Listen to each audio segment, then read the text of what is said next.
A beautiful sunrise greets the world's best surfers back in Europe for stop 3 on the Championship Tour. The MEO Ripco Portugal Pro, presented by Corona. A big day of competition yesterday and today. Well, the word could well be solid. Here to talk you through it, joining myself, Paul Evans, Peter MEO, and Pete, your energy already this morning. You're fired up, mate. Buzzing. And how could you not when you look at the ocean today? It is alive. It is solid 8 to 10 foot out there. These guys and maybe women are going to have to deal with a very momentous day. It is gigantic out there.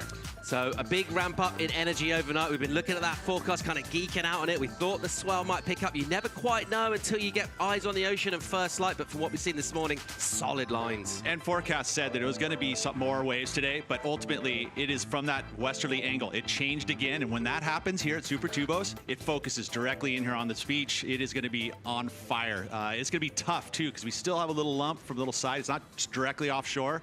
But ultimately, I feel like yesterday we saw it clean up through the day. Fingers crossed that happens today. Some choices for equipment for our surfers to make, but also in terms of the criteria, the name of the wave kind of says it all. It's about fun in the barrel, right? Yeah, so I mean, ultimately, I feel like you can ride a bigger board. I've been saying it all day. It's 6'8", 6'10", 7'0", whatever. These guys are all going to be on 6'2", 6'3s. They ride underneath the hook. It's a whole different style of riding. I'm expecting some fireworks. All right, well, it's looking pretty good from up here. Let's go and get the official call. AJ is with Renato Hickel. That's right, Paul. No one has been watching the water more closely than this man this morning. First light has come up. Talk us through what the plan is for today. I'm nervous just at looking at it. It is huge out there. It's 8-12 foot surf, really testing conditions, light winds.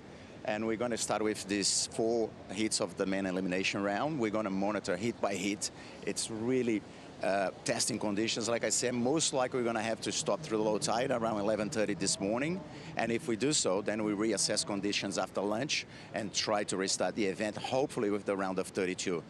The swell's supposed to ease through the day. That's the good news. And if the winds behave, then we should have a great day of competition today. There we go. A great day and a full day, Peter, MEO, and Paul. I'll send it back to you to get us set. All right, thanks so much, AJ. Well, Pete, as we expected, we will be on today, and we do have that big swell in the water. Let's check out our Surfline forecast and have a look exactly what's on store for us today and throughout the rest of the waiting period. Well, and I think we've been talking about the swell has definitely been there on the forecast maps. We had no worry about surf. It was more about the winds. And winds yesterday cooperated. We had nice south winds, and today we see that more westerly direction, which is going to come right in here underneath the peninsula, right? That's exactly what we want. Most of the swells are northwest, but this one's got a nice tinge of west in it. That's going to help things out going through the rest of the week because we're having more of that west swell, which means those storms are dipping down by the Azores, and then they're coming across. And when that happens, you get special spots doing special things. Super Tubos was one of them. Here today, morning and afternoon, saying that there's going to be ease in size. Yeah, I think it'll settle in, but ultimately it's going to be massive all day long. I'm wondering about that low tide, I will say, because you look at this next 4 days real quick, just in regards to this, we got another bump and swell coming up at the end of the week. But like I said, there's nothing smaller than 5 feet, 4 feet, 5 feet there, which means no worries about swell, and we'll be finished this thing pretty quickly. Back to today, there's a lot to chew on. Yeah, interesting point Renato made about the low tide, and sometimes when it's pretty solid out here, we can get those wash-throughs on the low, right? Yeah, but I mean, this is different than we've seen this banks before. This late in the season when we're here, the banks are tore up a bit, so fingers crossed we can kind of stay through the low tide. It will be challenging no matter what. The other thing, of course, with that slightly more westerly swell direction, the power of the wave, we saw Leonardo Fioravanti getting blown up right now in the practice. It's heavy out there. It is heavy. We gotta have to be like, there you go. There's your first look at the ocean for you guys at home, and it is big, strong lines. It looks like Porto Escondido or some massive beach break. And the reason why we're seeing the energy here focus is the angle, and plus we have the Nazare Canyon, which feeds out on the top of these islands out here, and there's little fingers that focus in here. And when you get this westerly angle, it travels through that deep water, focuses right here. All right, up and right, it looks like Thiago Carrique here on a big wave, and he tries to hold that bottom turn, does it, and pulls into a big tube. Thiago Carrique straight off the bat gets a big right-hander and gets himself some cover. Just from this angle, hard to see exactly how deep he got, Pete, but it looked pretty solid. It looked good. Hey, and he saw where he wanted to be on the beach, and he moved down to that. There's good water down that end of the beach, and so ultimately he was by himself. How big was that? Triple overhead? It was a massive wall. Look at this. Takes off. We'll call it double overhead, but look at this. Underneath it, somehow sides underneath. Not totally barreled there. It did get that other angle was a bit deceiving because you're from behind it. But ultimately, how perfect is that for him to get away right off the gates? Butterflies flying out the window. He is on fire. All right, let's set the heat here. We'll see Caio Ibelli. Surprised to see him in this round, one of a number of top seeds who are here in elimination round. Also, Kolohe Andino joining Thiago Carrica, came in as a wild card. It's all about avoiding that third place, Pete. It sure is. You do not want a 33rd. No one wants it. It is not going to help you for a cut line. It's not going to help you for anything except for cry. It's you know, there's 4 surfers that are going to end up with that position. And you do get a throwaway. Let's go back to positives here. Before the cut line, 4 of your 5 events are going to count, so there is a throwaway there. But ultimately, yeah, you don't want to see yourself in 33rd. And obviously, with the increase in side, just thinking about tactics yesterday, multiple reps were available. We saw people riding, you know, a dozen waves and looking for a score. It's not going to be like that today. You're going to have to be a bit more selective. How selective do our surfers need to be? Yeah, I don't know what's going on here. I'm just looking at the screen, and Caio is kind of pointing at his watch, trying to understand what's going on. And caught inside. There's no, as of now, the jet skis are outside more for safety. So you're gonna have to, this is a full you against the ocean. And it is not getting easy. Getting out, matter of fact, you can get caught inside and blown in. And it's gonna be you against the ocean. So whoever can find 2 solid waves in the 35 minutes is gonna be most likely into round of 32. Everything dialed up for our surfers this morning. The wave size, the power, the stakes as well. We are in elimination round. There are some big sets bombing through. Early work of Thiago Carrica gets a number 317 for him. Didn't get super deep in the barrel, but just gave a little notice. That wasn't even one of the biggest set waves. That's almost an insider peak. Yeah, it was. You can see he saw something in it, though, at the double up, which is something that you will have to understand. Reading the ocean today, paramount, right? You're understanding what those things, having no fear, putting yourself underneath it. If you're going to be riding a shorter board, you have to be inside in order to catch these waves. Looks like Ibelli waiting for his pickup. Nice. We are getting jet ski assist. I didn't know if that was going to happen today, but ultimately, yes, that's going to help a lot throughout the day. Caio Ibelli will climb on the back of that Red Bull jet ski and get a taxi into the lineup, which will save him a bit of duck diving and a bit of paddling. Thiago Carrica's back on the beach. As you mentioned, he caught that one pretty down this spot here, and he's paddle out down there, not easy. Matter of fact, probably non-existent today. You know, you can sit there and get pounded for hours, and all of a sudden you're stuck there. With this right here, having this ability to get out to the outside, I will say for the drivers, going to be very, very challenging today. You're going to have surfers wanting to push you in the back. I've done this before, and as a ski driver, when you got someone yelling at you, get out, go, go, go, go, go, you know, you're trying not to break their boards or break the ski or break yourself. Yeah, big day today. So asking a different question of our surfers in terms of the skill set today, dealing with that heavy water, that big beach break feel. You mentioned the obvious comparison with Puerto Escondido, and it certainly does feel like one of those days where you might see some surfers getting deeply barreled and others. Oh, okay, so this morning, high tide. It's not even high tide. We're still hours away from high tide. And we add that bigger swell into that, and we will see some surges up the beach here. It's not the widest. Oh, jeez, good stop. All sorts going on down here in the shore break. Brutal. And these wash-throughs coming right up and just licking the bottom of our scaffold here, and it already feels a couple of sets bombing out the back. Just feels like the drama. Everything's there, all the ingredients. In the first 5 minutes of the event. There's so much to see and talk about. I mean, all the surfers are inside, so that set just smoked everyone. Yeah, I got to dial back here. It's just to digest it all. It's like when you get into a really good meal and you just start shoveling everything in.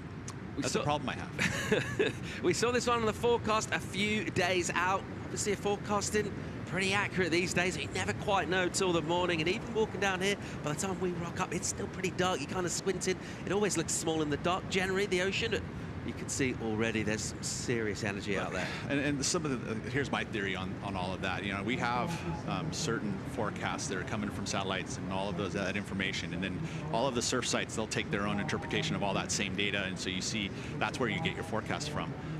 And even I think that data that's coming out of the satellites and out of the that software, however you want to see it, has been, you know, updated and changed, and so all of a sudden there's different feeling on swells. Because I mean, look, you think about the eddy that happened this year, you know, and we all thought barely 20 foot. Like, I've been watching maps my whole life. We're like, yeah, 20 foot maybe. You know, it's gonna be fun eddy. And sure enough, it was closing out for 25 to 30 foot all day long.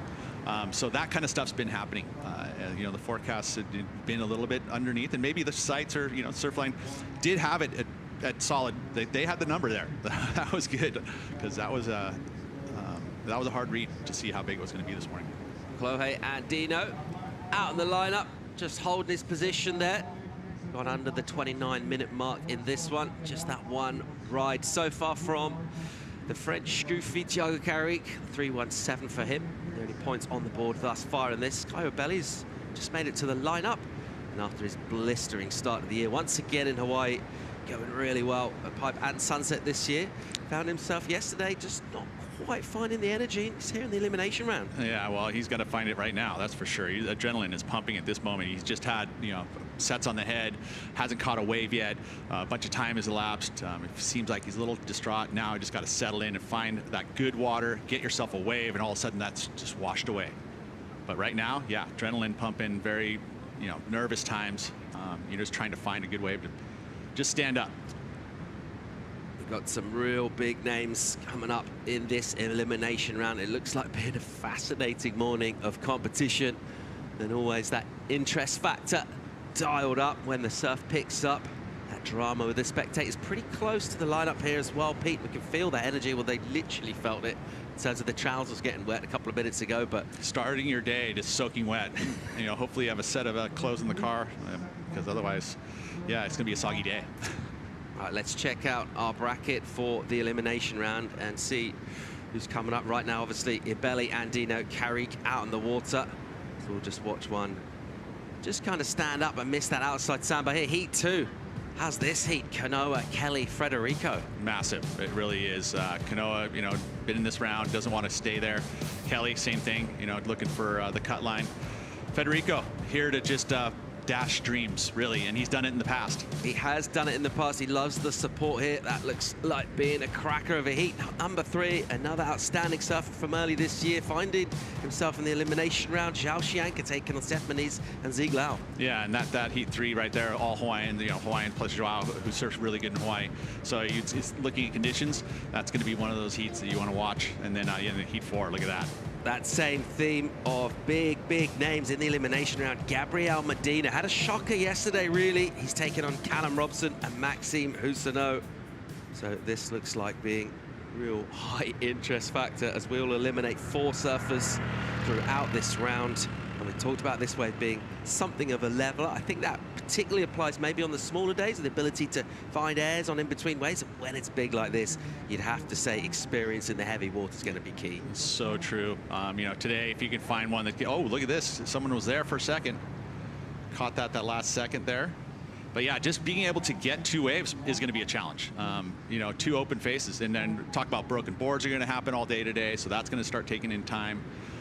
Again, trying to figure out the water patrol, they're going to have time. It's going to take them time to get to you, get you out, like all of those things. And like similar, I remember doing this at the U.S. Open when it was, you know, similar, that closed out, take to 10 foot, and it was challenging all day long for these drivers. So let's pay a lot of respect to the Red Bull Jet Ski and the crew that's going to be running today. It's going to be a challenging day. Here's a look at Kalohe. Oh, and that one just straight close out, unfortunately there. Did get to his feet, so he's going to get a number. Won't be a significant one, but at this point, you could have a heat where you don't even get a wave.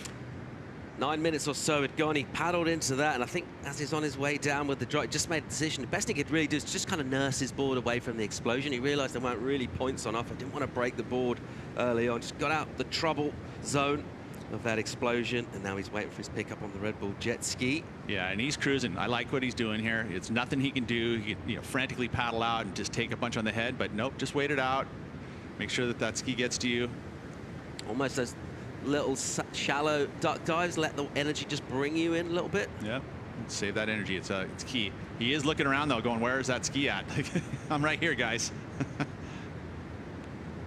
Coming into this event, Kalohe Andino, he is looking for a result, as is everyone, but you see him there sitting in 24th with that cut line looming large. It's going to be a theme throughout this event and heading into Australia with that mid-season cut coming up. And Kalohe's a surfer who needs a result, Pete. He does, and in a big way, and he understands that. I love what he's doing here. He's just cruising, right? He can't have, you know, that wasted energy right now. He needs to get back in the lineup, take his time. He's got himself a 1-point ride. At least he's got a number on the board. Oh, look at this. All right, so Thiago Carrick pulls in deep. Meanwhile, with priority, Caio Ibelli And he gets himself some cover. He kind of exits the tube high and hits it hard. That's what he does so well. We saw that in Hawaii. He just doesn't fall off. Yeah, so sure-footed. It's incredible how sure-footed he is. It's you know, one of the things, he's blessed with glue feet, you know, and when he throws it up as hard as he does too. Look at this though. That was just massive underneath.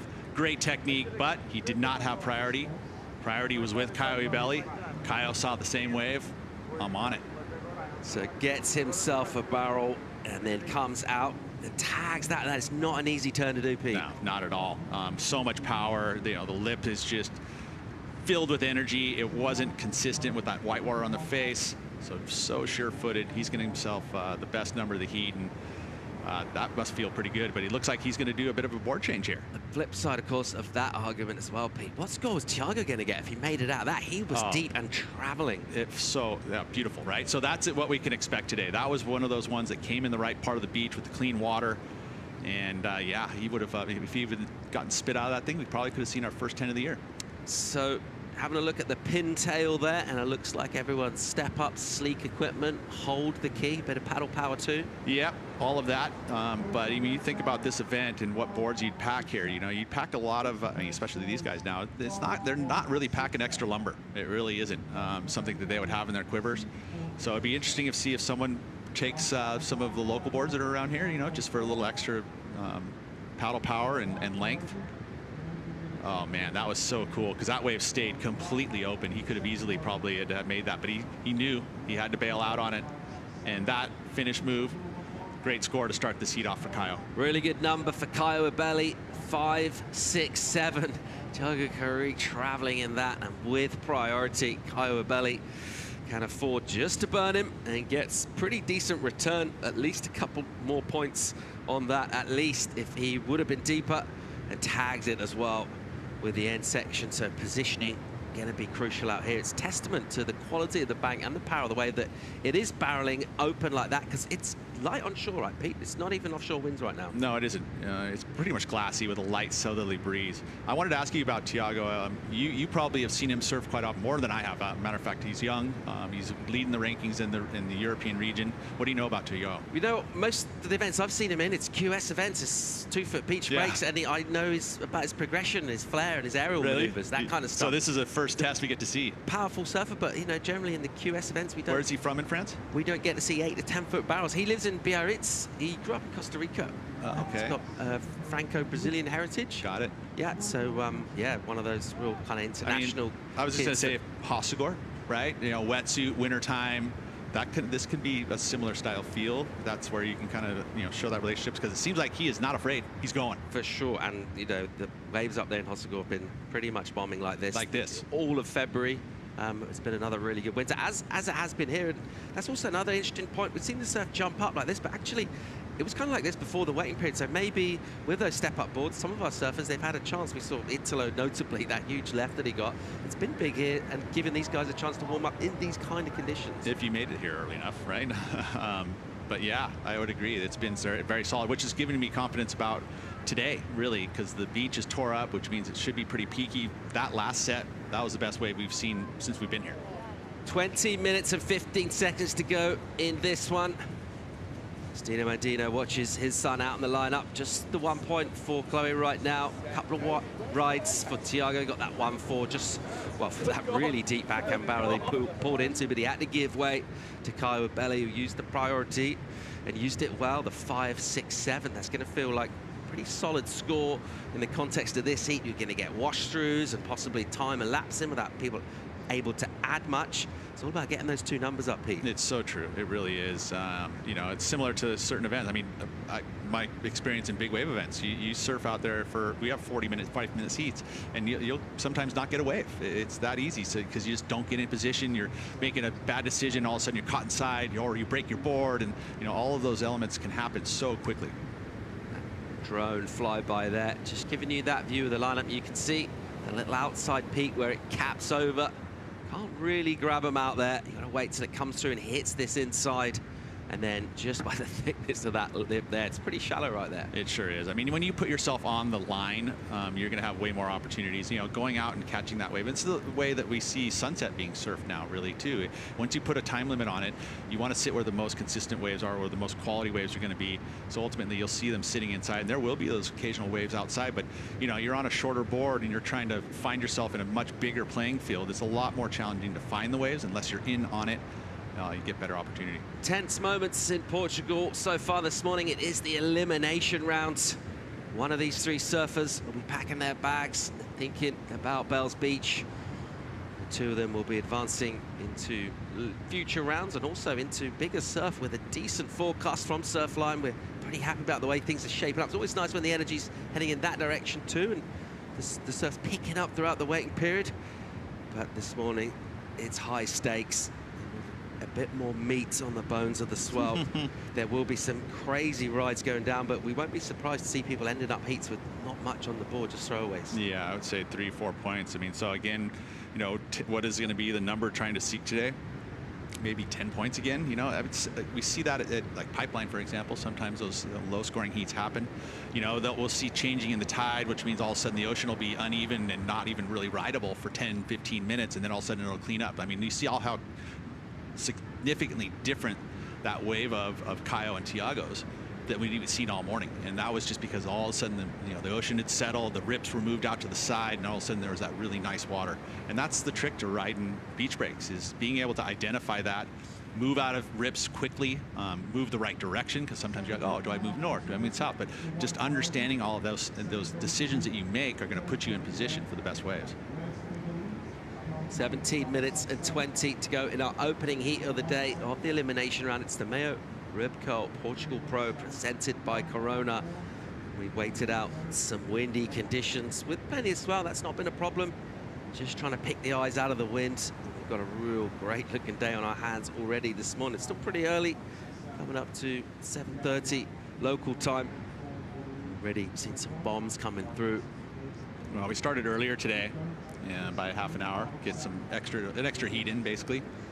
And early morning, generally you like to have the sun start to hit the lineup, and just like any waves really in the world. As soon as that kind of happens, it starts to feel settled in, and you can see that the ocean is smoothed out. And I think even the swell will probably do that too. It feels like it's already kind of peaked out, so hopefully, you know, it just kind of stays nice and tame, and we see lots of opportunity. That's the biggest thing. Different surfers arriving at the beach and greeting the ocean. Everyone's pleased to see it pick up, but particularly one name coming up in the next heat, Kelly Slater. Yesterday we looked at the sort of conditions on offer and maybe didn't feel like it's necessarily his go-to conditions. Today he might feel a little differently about things when he gets a look at this. And it's experience, right? That's time spent in the water, time reading the ocean, and that man has done it in a jersey more than anyone ever in the world. Oh, that looks like being a great heat. Coming up next, Kanoa Igarashi, Kelly Slater, Federico Moret's got a wild card in the event. As Federico has got a ton of experience out here in terms of free surfing. Slater, well, we know what he can do in the juice, in the barrel. Kanoa Igarashi, one of those surfers we were quite surprised to see come to the elimination round yesterday. That's been a theme, was a theme throughout the day, and that set up some real stacked heats. These three, well, they're just sitting pretty calm with a bit of space between them, Pete, and in terms of the mindset, just got to try and keep it calm and wait for opportunities. Not much else you can do. No, I mean, you're just paying attention. Like, I love surfs where the whole time you're scanning, moving, you know, so you're engaged in what the ocean's doing. So you're constantly thinking about it. Like, even when you're sitting there, you're still just scanning the ocean. Where do I paddle? Where's that clean water at? And just where's that lineups at?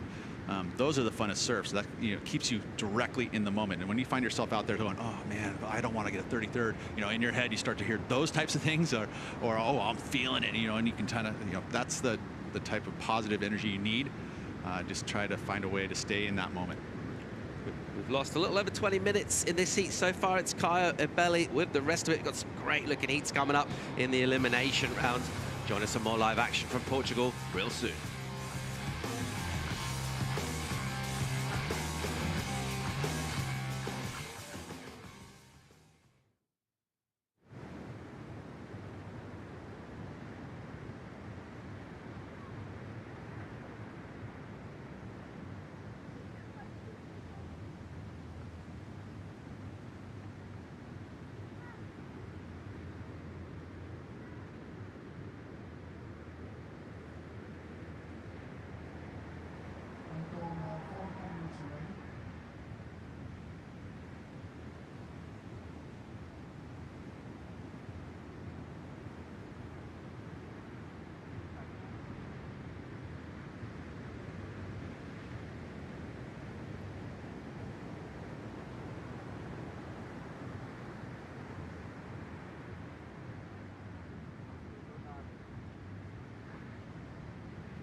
She just owns her story and is super authentic. She's a really powerful woman. She stands up for herself.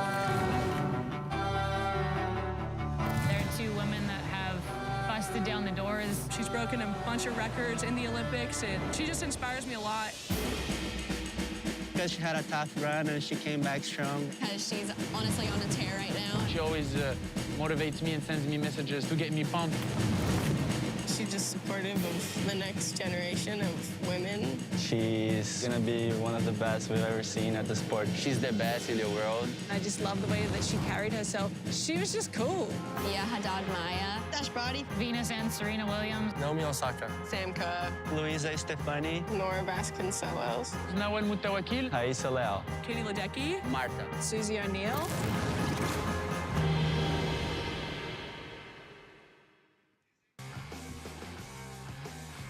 It's pumping in Portugal Sunday morning. Elimination round. Heat 1 in the water currently. Caio Ibelli with the best of it. The 5.67. It's the only real bit of quality we've seen thus far. We saw a great wave from Thiago Carrigue. Had to give way to Caio on it. Thiago Carrigue in second spot at the moment. No real significant numbers on the board other than his 3.17, just to throw over 1.4. Chloe Andino's been real quiet so far. Pete, what does he need to do? He needs to get going. Awfully quiet, really. You know, all the three surfers there are out in the lineup. They're moving around out there, but no opportunities. So it shows what this ocean is about. All of a sudden, there's going to be a diamond in the rough, and you better be in the right spot for it. So you're always constantly searching for that clean water. You can see all three surfers there separated a little bit, but ultimately always having to deal with the rip moving through the lineup. Well, we saw that equipment change from Caio Ibelli. AJ's got some information on it. I do. And right now we have the next surfer, the next heat coming into the water, which is why you hear their cheers. But in the water right now, Caio Ibelli trying to get out of this elimination round. I talked to Marcelo, and he told me that he went from a 6.1 board to a 6.4 board. And it's his first time riding this board in Portugal. So we'll see how that plays out, you guys. Pete, I know you were talking about Extra lumber. Exactly. Extra that, lumber, talking good about call. that. I mean, he would have dropped in on that wave, felt like his board was, you know, way too small, obviously, and then made that change. It really is about getting into the wave, having that extra mobility in my eyes. It's not like, I mean, we saw a maneuver actually on that wave from Caio, but he probably would have hit the lip and went, ooh, I need a little bit more of a steady feel when you're tagging the lip like that. And just to put that in context, Pete, 6.4, that's probably about as big as we'll see today, probably? I would say, I'd be interested, you know, because ultimately I look at, you know, I have a 6.6 that I would look at and go, you know, I would want a lot more board. But that's me. I'm old school. These days, the youngsters, they'll like having a little extra board. Let's say, for example, John, right? He probably has several boards in the same size range, but there's a little changes in volume. He likes to, you know, take his big wave 6.2, right? That's going to have extra volume in it. So he's understanding that you could ride similar boards, but then change other aspects of it to give you the needs that you need in bigger surf. Going to be really interesting to see how those equipment choices go down throughout the day here with this jump up in swell. And here's an example of someone who lives here, right? So he has his entire quiver, and he's still riding a pretty short board for his size. I'm sure he's probably on a 6.4, 6.5 maybe. You know, taller surfer than Caio for sure. Caio's actually probably, with his 6'4" and the way his height is, it's probably, ratio-wise, it's probably the biggest board we'll see somebody use at that size. Yeah, Fred Murray's pretty meticulous with his board. He likes things to be in order, pretty spick and span, I would say, his boardroom. Yep. His quiver all nicely organized, definitely all in size order. Yeah, for sure, right? With a couple photos, you know, maybe a pool table. 9 minutes to go in this. And so far, that 5.67 from Caio Ibelli, it's by far and away the best of it. There's not been loads of other action to bring you. Other than that board change from Caio. And he's decided certainly the step up is where he wants to be, dealing with the juice out here. But a little gap in terms of the sets, Pete.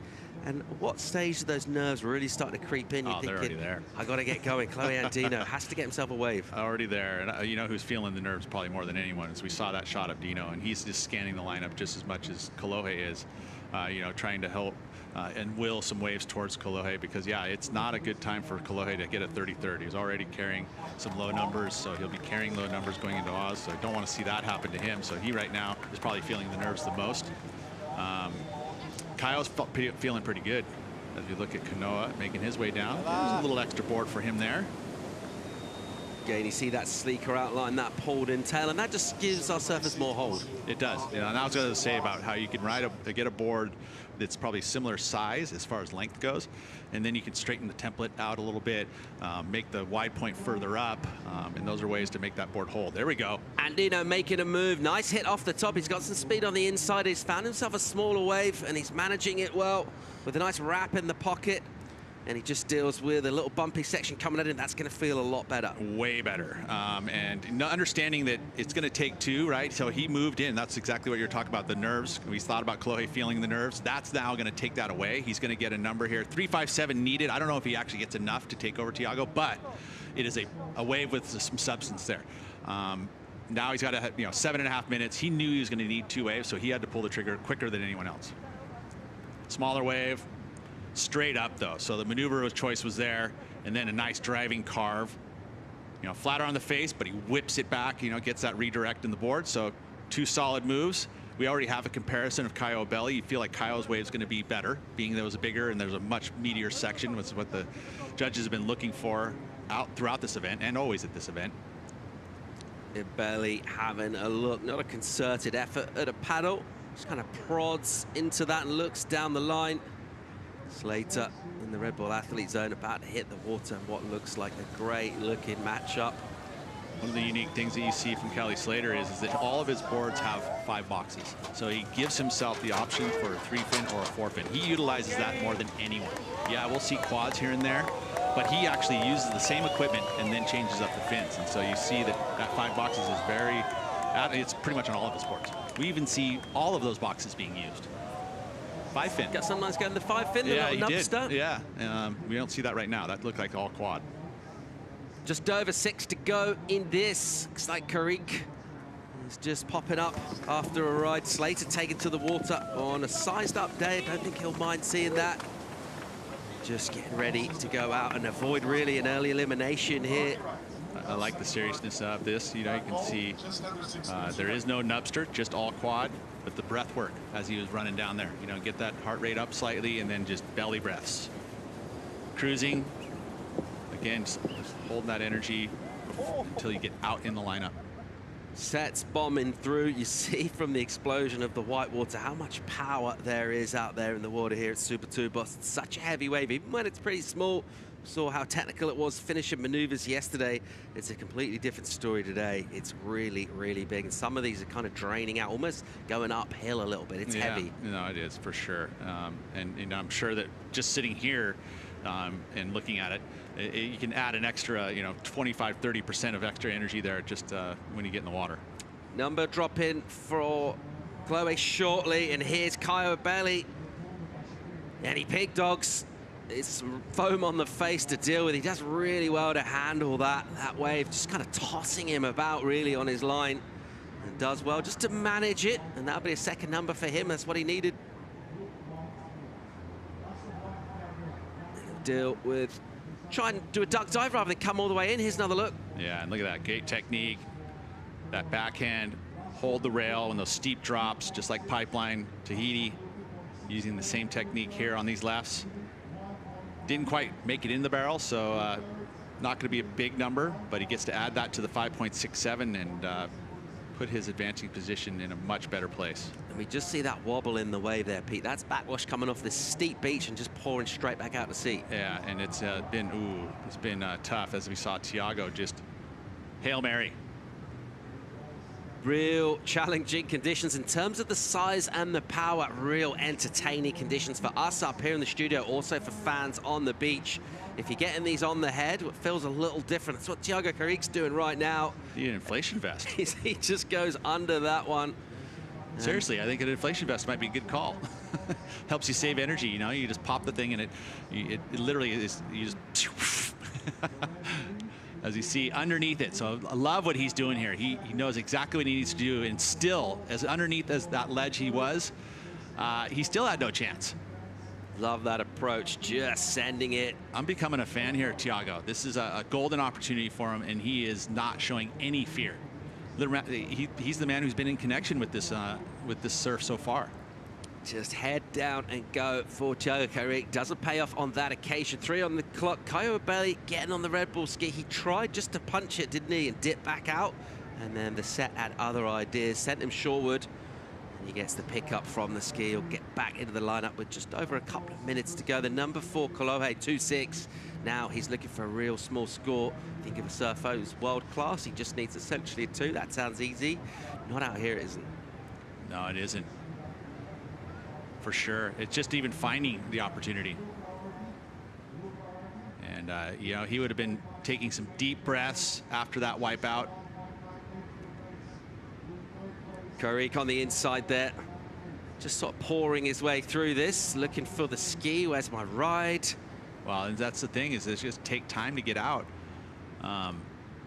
You know, you got to pace yourself. You don't want, obviously, to have a ski get blown up onto the sand. That'll make things very difficult for everyone. Well, this is exactly what you were talking about earlier with our driver here, having a look, just realizing no way through. So you got to kind of figure 8 it and just wait for opportunity to punch through. And you got personalities on the back of your skis. That's the one thing I remember. And then some surfers are just like, oh, cruising, cool, never, you know, go for it. And then other times you've got, go, go, go. Backseat driver? Yeah, oh yeah, big time. He'll get his little check of the watch, like, come on, man, 2 minutes. Come on, bro. Here, you want to go help him out? Go grab Thiago. He needs a wave. He's backseat driving right there. Time ticking away here. Caio gets the 173. He's in the lead in this one. It's not a big overall score out of 20, but it's pretty significant in the context of this. Thiago is also on one of our Red Bull skis. Where's Kolohe? Here. Where's Kolohe Andino? Where's Kolohe? Yeah, I mean, he needs a 1.98, which is, again, it's still, it's not just a closeout. It's not just a stand-up. You know, we saw. There we go. He's up. Here he is. Whips one off the top. And on the inside, just milking this thing. Finish it. Finish it. Make it undeniable. Uh-oh. Kolohe Andino couldn't get the finishing turn. Got a couple of cracks of the whip. And you think about the magnitude of the score required. Do judges a little think about that? 1.98. Let's see what he does here. First turn. He's got to be solid. Straight up. Tags it. Comes down with it. Flatter on the face, so we've got the 2.6 to look at as a wave to comparison. But that there, I wish you would have rode out of that, because that would have been probably a bit more defined. I mean, we're judging the workout here. First of all, it was a great effort just to find that wave, right? Just to avoid the big closeout sets and find an insider. It's what he did to get his 2.6. And he found himself another wave here with about 90 on the clock. It's going to be a crucial number from our panel. It's everything for Kolohe as far as psychologically. I mean, you know, you turn this into a 2.3 and it's enough to make the heat and turn the heat at the end. That momentum right there, that gift goes into today and the rest of the day, and hopefully it goes into the rest of the event. And when you get those moments that go your way, all of a sudden it feels like it happens for the rest of the event. He's back on the beach there, just looking a little bit perplexed as he waits to hear his score. It's a really interesting point. You can be in the best form ever. I mean, our surfers know when they're surfing well. You can be feeling amazing, but the energy of the ocean isn't really cooperating with you. It's just not looking good from our panel, and he'll come in a little bit under, and it'll be disappointment for Kolohe Andino. 1.73 is the score, and he needed to go a little better than that. So it's Caio Ibelli will win this heat. Thiago Carrick will advance in second place. He charged hard, Thiago. Kolohe Andino just starved of energy, really, in terms of opportunities. He'll go out of competition at this stage. Disappointment for Kolohe. Elation for this man. We'll go to break. Join us for more live action. We got Slater in the water next.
The MEO Rip Curl Pro Portugal is live from Pumping, Portugal. Looking back on 2013, this guy Kelly Slater out in the water taking on Frederico Moraes. And the GOAT didn't have it all his way, Pete. He didn't. Small Super Tubos here. Look at this is the other side of it when you can see 2-foot surf. Federico, as a wild card, takes down Kelly Slater. And this was a big one because Mick Fanning was in the title race with him. Yeah, this was the penultimate event on tour before Pipeline back then. On the other side of the draw, Mick Fanning was able to get the win over Chico Alves and went on to win the title that year. Frederico Moraes, his start was certainly rising at this stage, and he loved this victory. And so did Mick. Pretty cool flashback. 2013. So these guys surfing against each other again, 10 years, a full decade later.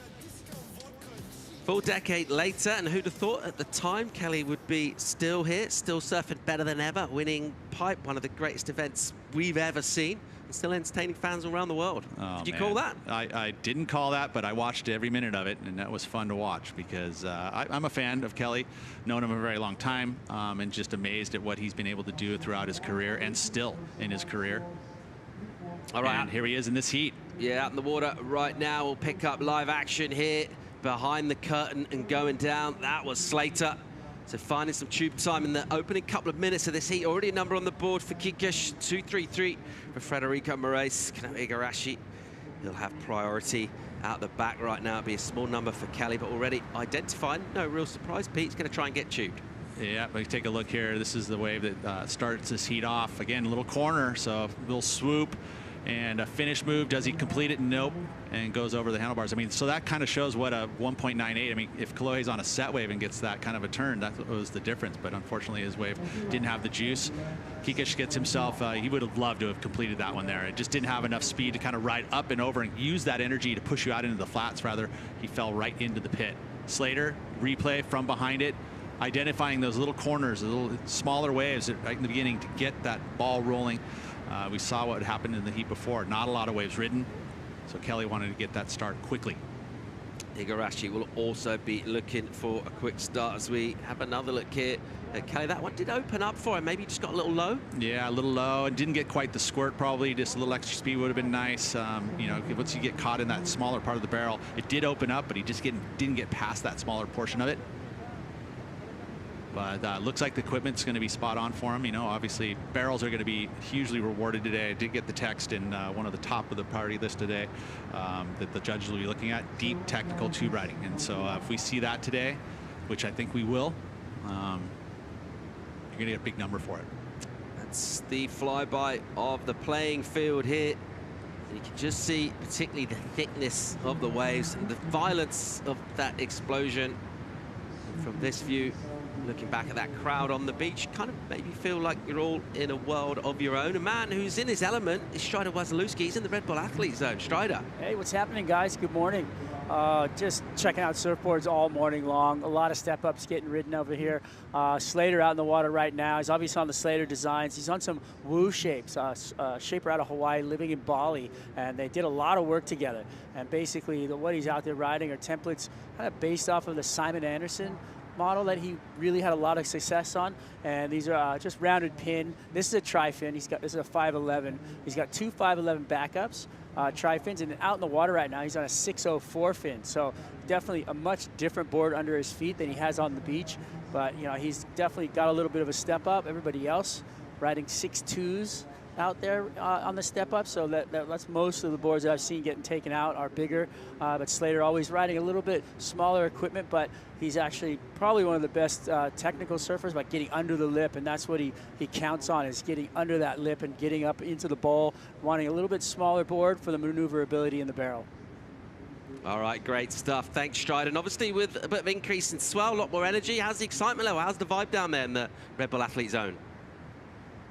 All morning, everybody down here, just the vibe has been super alive in the locker room, and everybody talking about like what they're going to ride and what they're looking at and jumping around for the warm-ups and looking at you know, what's going to happen for the paddle out and what's going on with the jet skis. And you know, there's so much chitter chatter and just back and forth in here. It's pretty amazing to actually hear it. I wish we had a little microphone over everybody's shoulder, because it was some of the best conversation you've ever heard this morning down here, and everybody really recognizing amazing how big and powerful the waves are today. So that's something I really enjoy. And just with that, you got upgraded leashes, you got thicker, longer leashes, you got screws getting tightened in really tight, watching their athletes putting their boards together and getting excited. So it's pretty intense, elevated, and having a good time. Great stuff. Thanks, Shai. We're looking forward to a fantastic day of competition here. Let's go and hear it from the winner of the first heat. Kaio Abeli is with AJ. Kaio just got out of the water. It's already nerve-wracking being in the elimination round, and then you arrive this morning and the waves look the way you do. What are you telling yourself as you paddle out? Yeah, I got here really early today. I was really surprised they're calling the contest on without even seeing the waves. Like, it was dark. And when I got out there, like, I didn't have much time to figure out like how big it really is. Like, I saw Gabriel and Frederico, a lot of guys like not catching a single wave in the free surf. So I got out there. I look at Thiago and I'm like, hey man, good luck. Just be safe, please. It's like just trying to survive, and I think I got like the worst wipeout of my life in competition, maybe on the first one that I didn't even take off. So it's crazy out there. It's dangerous, and if I could have like an inflation vest, I would definitely wear it over here right now. Even then, it's super shallow. Like it's crazy the power of the ocean right now, and yeah, it's being round 2 is stressful, and I guess you stress yourself more than anything like the day before. But when you show up to waves like this, you just forget about everything. You're trying to like make it out in one piece and try to save boards, because you're definitely gonna need the board for the rest of the day, and it's definitely risk management.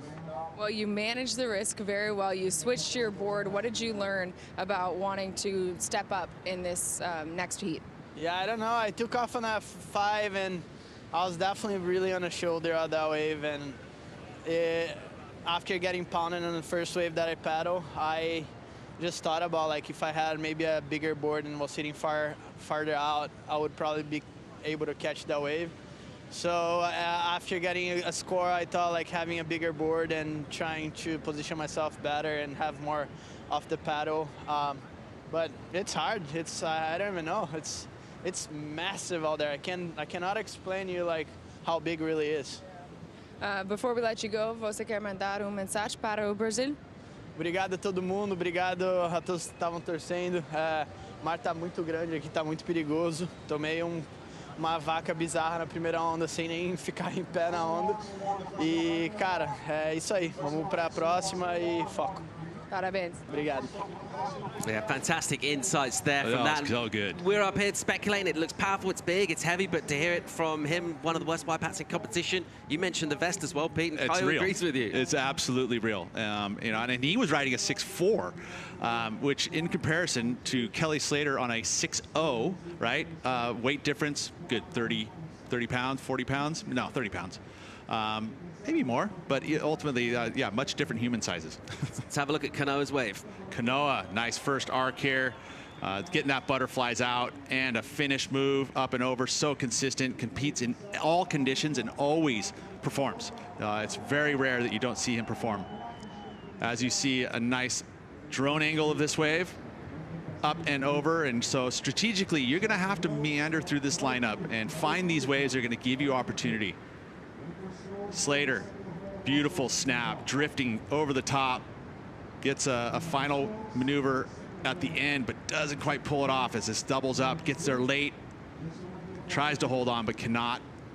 So okay number hit for him, already 2 waves, and then now Kanoa Igarashi, dragging, stalling, and coming out. Again, we're looking from the back angle here, so I don't know how barreled he was, but ultimately, 2 quick waves. You think about how quickly he was able to get these 2 waves. So yeah, you can do it in quick succession. So there's it looking into that angle. Yeah, maybe a little tucked in there for a hot second. So 2 solid numbers and 23 minutes to go. So That's exactly what Kanoa wants to do to ease those nerves. Now it can be a little bit more selective.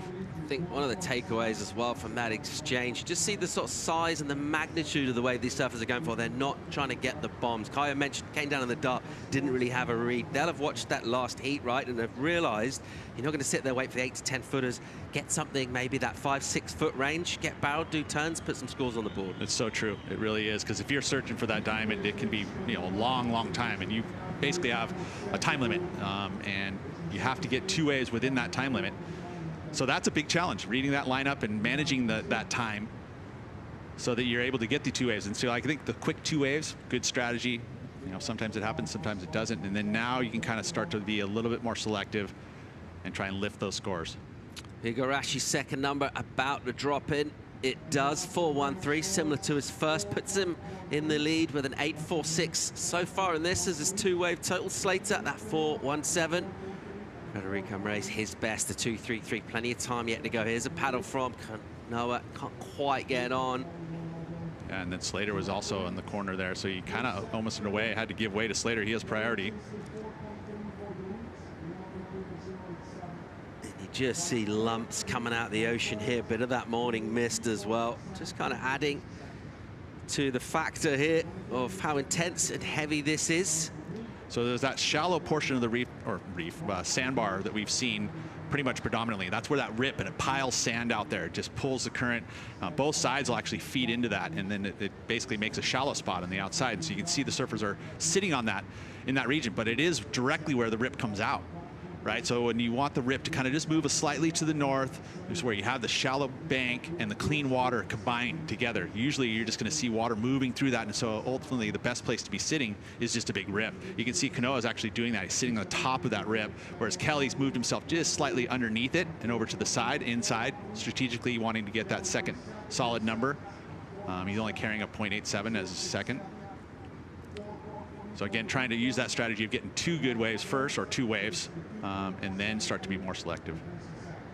Looking for opportunities here, looking for corners on a powered up ocean, a muscled up swell. And Super Tubos has delivered us. It's stayed true to, well, our optimistic forecast. It's been pretty much absolutely spot on.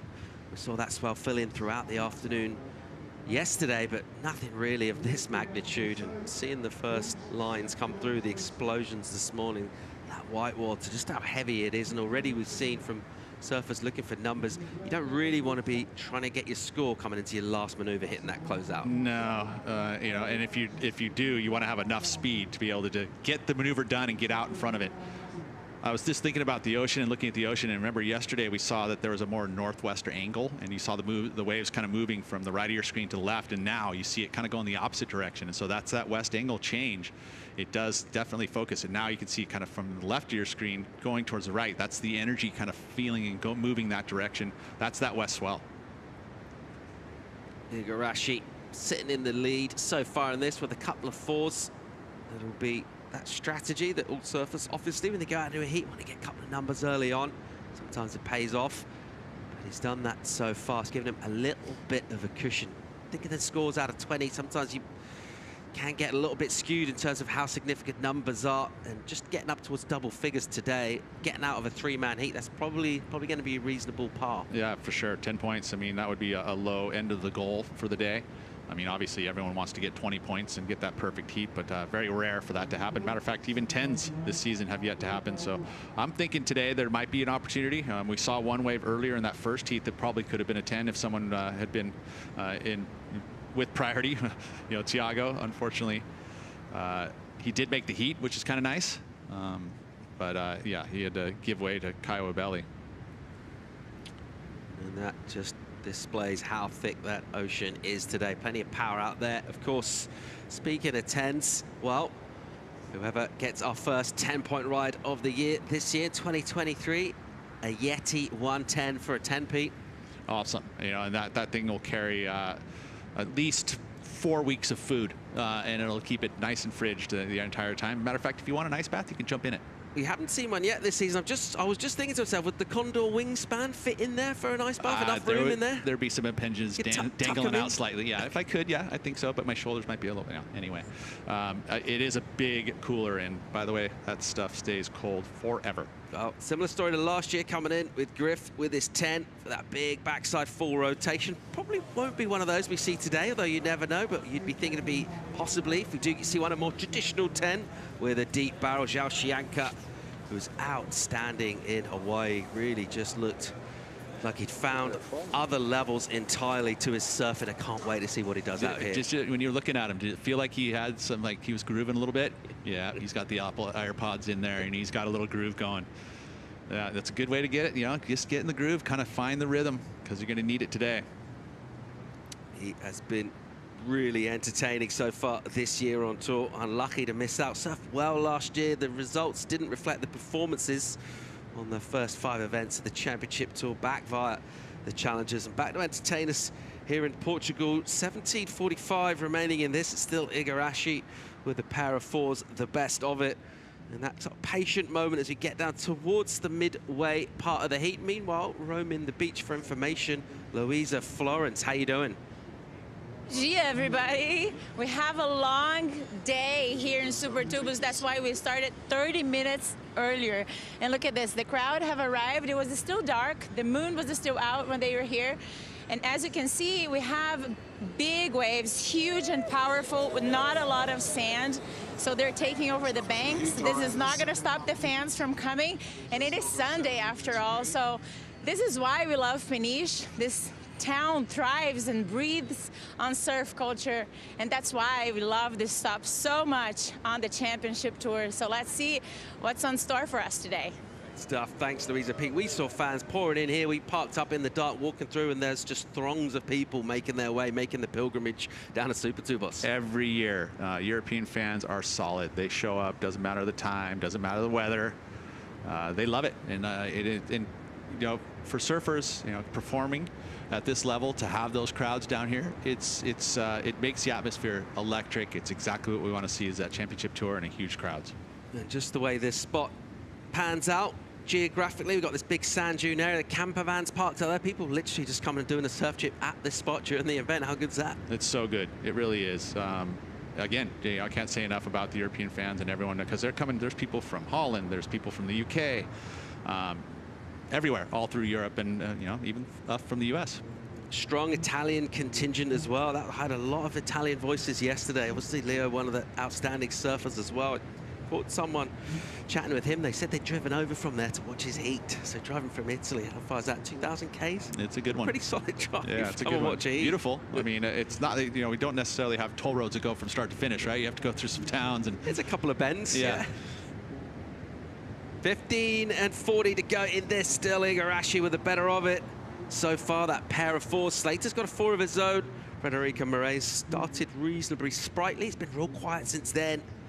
And we haven't had a lot of action in the last 5 minutes or so of this heat. We also haven't had any of those bomb sets, which tend to make us think it might be one coming fairly soon, Pete. Yeah, those pulses. So true. You know, and again, it's interesting that no one's pulling the trigger on smaller inside waves and moving in a little bit. So it's a read is going to be very challenging today. You know, do you want your set waves? Yes, you do, but they're very difficult to be in position for, to actually make them. You move inside, and all of a sudden you risk having those sets on your head. So a good rhythm and a good sense today is going to be so important. Elimination round this morning. This is the second heat of it. Stephen Bell watching on for Slater. That relationship going back, well, decades really. Belly traveling around Europe and of course beyond, with Kelly in his corner, and he'll be so far reasonably pleased with what he's seen, but I think this heat yet to really fire up, Pete. It's so true. I mean, we're going to see the ebbs and flows of the ocean. That's the challenge of the ocean, is you know, big sense of it is just being able to be on the best waves and reading that lineup and making the right decisions, and either it be equipment decisions, where you sit in the lineup, paddling decisions, you know, those quick little momentary you know, oh, you see something and you make the jump over there and you find yourself 20 yards away, you know, to paddle up and catch it and get in the right spot to get barreled. And oh man, all of those things are so important. All right, 14 on the clock. Elimination heat's going to come thick and fast. Next one's going to see Xianka, Moniz, and Ezekiel Lau. More live action from Portugal. The goats in the water. We'll be right back.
There is one board that is all made from sustainable materials, and then there's one that is just regular built.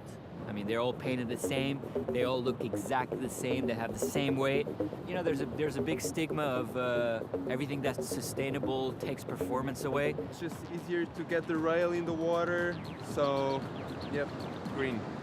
Preferences, boards are quite identical. Again, really hard to pick. Well, then I'm wrong again. Yeah, I like this board. I think this one is the best out of the quiver.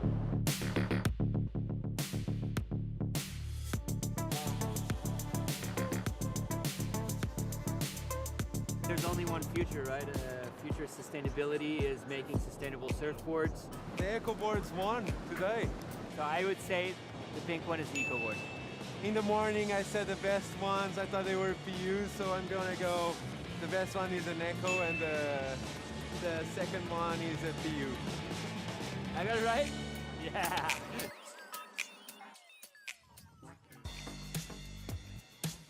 Welcome back to live coverage of the MEO Rip Curl Portugal Pro presented by Corona. The GOAT Kelly Slater, 11-time world champ, out in the water right now in second place in this, all about avoiding thirds. And we talked about how hard is this wave to surf, Pete. It's pretty technical. It is technical. Slater out on the skies, jumping off, a little cliff jump there. Great technique. That wave shut down pretty quickly. That pencil dive, jumping off like that's going to get him right out the back, and ultimately very important because he doesn't want to get caught inside and waste all that time as he just jumps off, penetrates the water. He'll step right out the back. So it was actually, you know, knowing that he wasn't going to make it, that's the best technique to get right back out in the lineup. The other thing, of course, get away from the board, get away from the spear. That's so true. You know, it is a hard object with sharp fins on it. Definitely get away from it. Set stacking up here. Slater finds himself a left, a little wobble on the bottom turn. No real face offering itself up. So after his quick get down. Oh, and just that right there put him in position to just have to punch through with 9:50 to go. You see he actually paddled inside. Again, technique there is by bailing, you're actually keeping yourself further outside. You're going to stay out in the lineup rather than trying to punch through and get just cartwheels and move into the shoreline. I guess he's going to probably pick up the ski at this point, but all these little decisions that you're making in paddling and punching through and all of that, you know, trying to save time and save energy. Caio Ibelli just paying testament to the power, the intensity of this swell out here at Super Tubers. You can see just stacked lines. That's why Slater's heading back in. He's seen that. You can maybe think, oh, I might be able to do one. You see multiple waves coming through and definitely picking up the Red Bull ski on the inside. Seems the preferable option. Just 9 on the clock now. Slater unable to add really to his 4-point ride. He'll get a small number of a throwaway, might get a minor improvement. Be anything majorly Look significant. at that. Yeah, you're talking about the bomb sets coming. This is foamies out the back. And Slater just now getting onto that Red Bull ski, or not even there yet. But yeah, so that one took a bit of time. It's going to take a couple minutes. You know, who's to say that he'll get right back outside with the ski, because it takes that time too. Definitely better than paddling. Driving the ski out here, you're basically looking for lulls in the same way a surfer would, right? The whitewater's just exploding so high, you can't really punch over those. Yeah, and again, trying to be gentle with 2 people on the boat. You know, it's easy if you're, you know, single ski or single person. You get to kind of just throw it around. You have the extra weight on there. As you see, yeah. Bit of faith there is always nice heading out into the lineup. And also, it looks like got the step-up equipment, or certainly something with a more pulled-in rounder tail. Zhao Xianka is no slouch in heavy conditions. Really well-rounded surfer, and he has just been looking absolutely electric with his maneuvers. Everything. He can throw a relation to his home beach, Ituuna, Varinha. Those are that stretch of beach right there, very similar to this at times. Big ocean water, lots of energy. The number in for Frederica Moraes, 3-1-3. That's put a bit of pressure now on Slater. 7:45 remaining in this. Slater drops to 3rd place position, not where you want to be in the elimination round right now. And his requirement, it's a low one, Pete, the 1:29. Yeah, 1:29. And literally his last wave had some 1s and some 0.5s, which averaged out to a 0.83. So the decision to go on that wave, a bit of a bummer. A different kind of challenge altogether for our surfers today.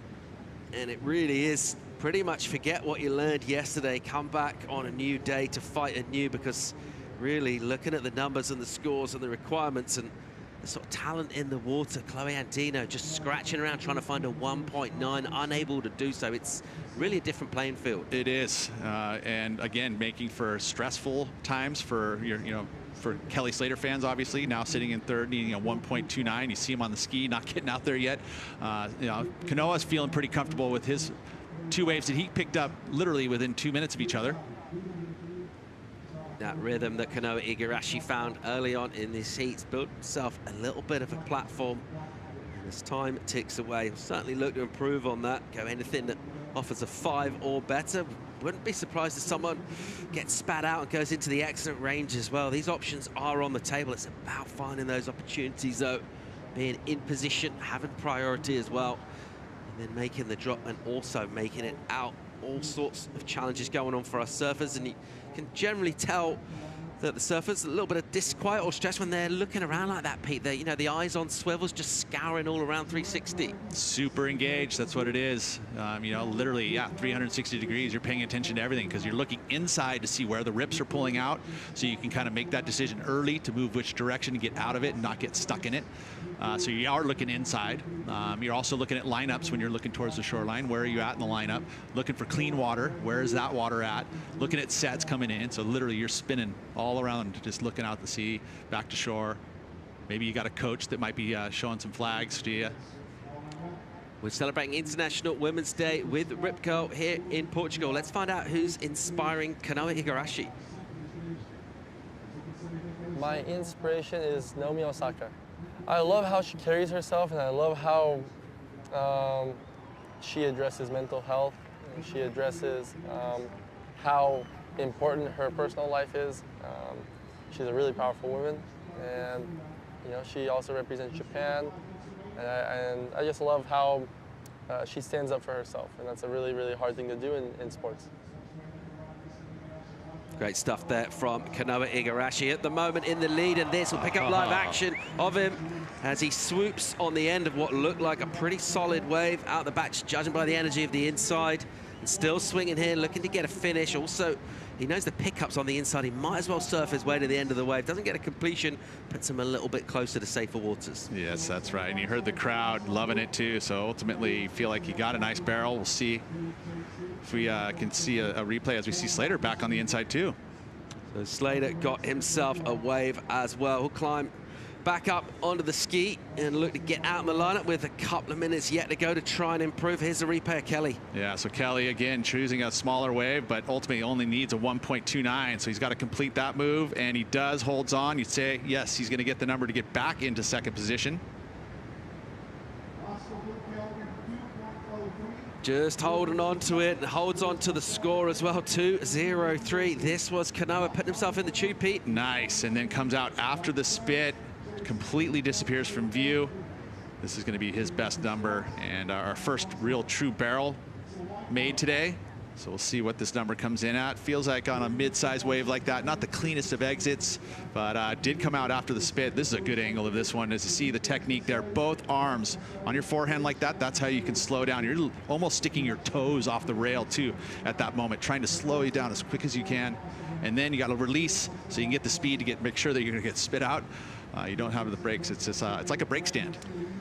Just the third wave ridden there for Kanoa Igarashi. Going to be a healthy number. The best we've seen so far of the heat, and of these two heats so far this morning as well. 6-6-7 for Igarashi. And that little platform he built himself, he's extended from that now. It's gone to 11 out of 20, which is a pretty reasonable number in context overall. 3 on the clock now. Slater in seconds. Federico Merez has been awful quiet, Pete. He's on the wrong side of a 3.08. Yeah, and the wrong side of the rip most likely too, because you haven't seen much from him.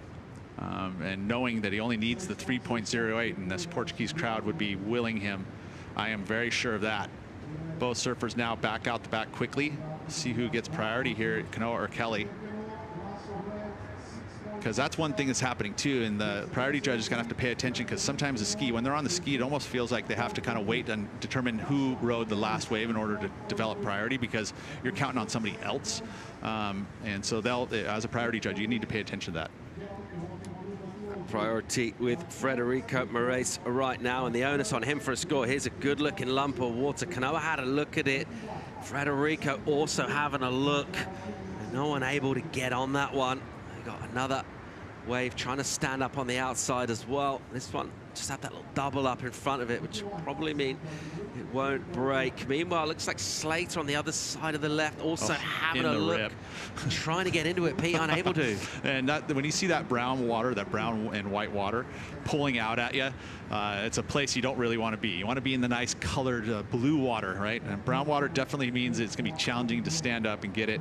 He's right there in the rip at the moment, but ultimately he's doing that because he is third priority. And so he can sit away. Other surfers are sitting just up to the side. So maybe getting one of those opportunities because he is right on the shallow part of the bank. 90 on the clock here. Slater again having a look. At the moment he's in second place, he's advancing, but he doesn't have much of a cushion. A 3:08 is the requirement for Federico Moraes, who also has priority. Yes, he does, and with 1:15 to go, he's ultimately looking for anything at this moment. But you talk about like beach breaks and surfing in rips. I mean, do you ever see that footage of John and Kelly surfing that, the sandbank in Hawaii? Similar kind of style, like where you have to sit in the rip and underneath it. So he's using some of that practice. All right, a minute to go in this one here. And the stakes are high in the elimination round as ever. At the moment, it's Federico Moraes got the spot here as a MEO wildcard. He is in the hot seat, that third place position. The GOAT has managed to put numbers on the board. The 4 early on, got himself that 2, and that's looking to prove pretty crucial thus far. Pete, what's happening here? We got a wave standing up. Federico Moraes, he's in white there, just to the right of your shot, and he looks like he's heading somewhere to put himself. He's got to really go this one. Under 25 seconds remaining. Not sure this one's going to hit the sandbar right, and it could be frustration for Federico. Yeah, unfortunately there, he never got the opportunity. Very quiet back half of this heat. One of those heats from the get-go, those couple of 4s for Kanoa just felt like a pretty solid platform. He was able to capitalize on that and extend, got that barrel, nice and round one. Ooh. And understandably, Federico, he is annoyed with the fact he just didn't get opportunities, didn't even catch a wave and ask a question of the judges for the score. And that's the levels we're at here. He'll be disappointed. Kelly Slater will be stoked to have avoided an elimination. Kanoa Igarashi also, we're kind of surprised to see in this round one of those surfers. Well, he's given a pretty good of account of himself, and he'll be back with his pencil sharpened and his socks pulled up for the next round. That's how it lines up for heat number 2 of the elimination round. We've got Zhao Shank and Steph Moniz and Zeke Lau coming in for the next one. Again, it'll be Jesse and Kaipo back into the studios. We'll be right back.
Focus on manifesting things to happen, and I've been trying so hard this year, and that's why I'm laughing.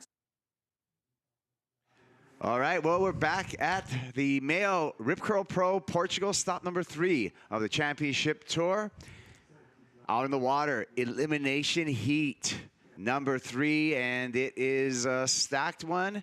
And we got a couple Hawaiians and a Brazilian out there. We got a Hawaiian and a Brazilian actually in the studio as well. I'm Kaipo along with Jesse Mendez talking you through it. And Jesse, look at this lineup. João Chianca, Seth Moniz, Zeke Lau, third place. He's got a 33rd. That's sad. Yeah, that's a bummer because this is the most stacked heat off the round so far, mostly in these conditions. If you talk about people that love big conditions and big barrels, these 3 guys are top of the line. You know what? That is a great point in that, you know, all 3 surfers, they excel in heavy, hollow waves. And so this is going to be a challenge. And the challenge today is not just the waves, it's the paddle, it's mining for, you know, a quality wave in a maxed out lineup. Definitely a maxed out lineup. There are diamonds in the rough, but it's so tough to find it. I actually saw a few, but out of this hour gap that I was watching the waves, there's only a very few. So those guys are really gonna have to pick and choose the waves they want and have their senses really on it so they can find any water movement that looks rideable and actually, yeah, hopefully they get some big barrels for us today. Yeah, I mean, I think that we can see some excellent potential right now because it is a huge day at Super Tubos. There's giant barrels, but it's just finding that one, positioning, and athleticism and endurance is going to come into play as well because it's heavy out there. No doubt on that. I think I've saw the biggest barrels we've seen in competition this year so far. It's been this morning. No one rode it, but they're out there. So, yeah, excited to watch them get a few. Yeah. Kawi Belly, you know, in an earlier heat, even though he won his heat, he said, hey, that was the worst wipeout I've ever had in competition. As you see, Kelly Slater walking up the beach, successful in his heat. We'll see him in the round of 32. We're going to have that round of 32 today as well. And just breaking it down, this heat, what a stacked heat for the conditions, right? Like, you have a few guys that thrive in those type of conditions, and these guys are laughing right now. They're so excited the conditions are they're like this big and this thick, and it's just gonna be excited to see who's gonna throw over the ledge more. And definitely there's no holding back in this heat. Well, we can go to our fans and give them their opinions.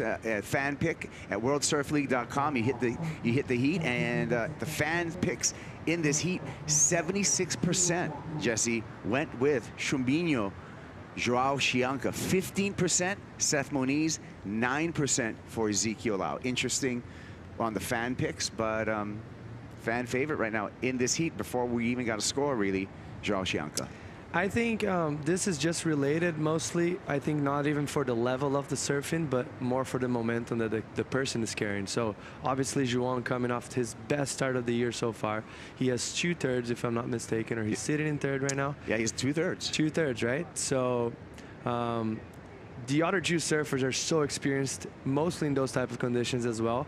But I guess the momentum that João brings to the table right now, he's carrying a good momentum, and I think that's what transfers to the picks that everyone's picking on them. Yeah, and you can participate too. Go to worldsurfleague.com, hit the heat, and put your pick in for all the upcoming heats. Love to hear your opinion. João Chianca, like you said, number 3 on the rankings coming into this event, having a great start in Hawaii, semifinal both at Pipeline as well as Sunset. After falling off tour in 2022, having to climb back on through the Challenger Series, and now looking like he's the guy. I'm surprised to see him in this elimination round. Yes, 100%. And also, man, look at that rip going through the lineup right there. So this is what they're going to try to avoid today.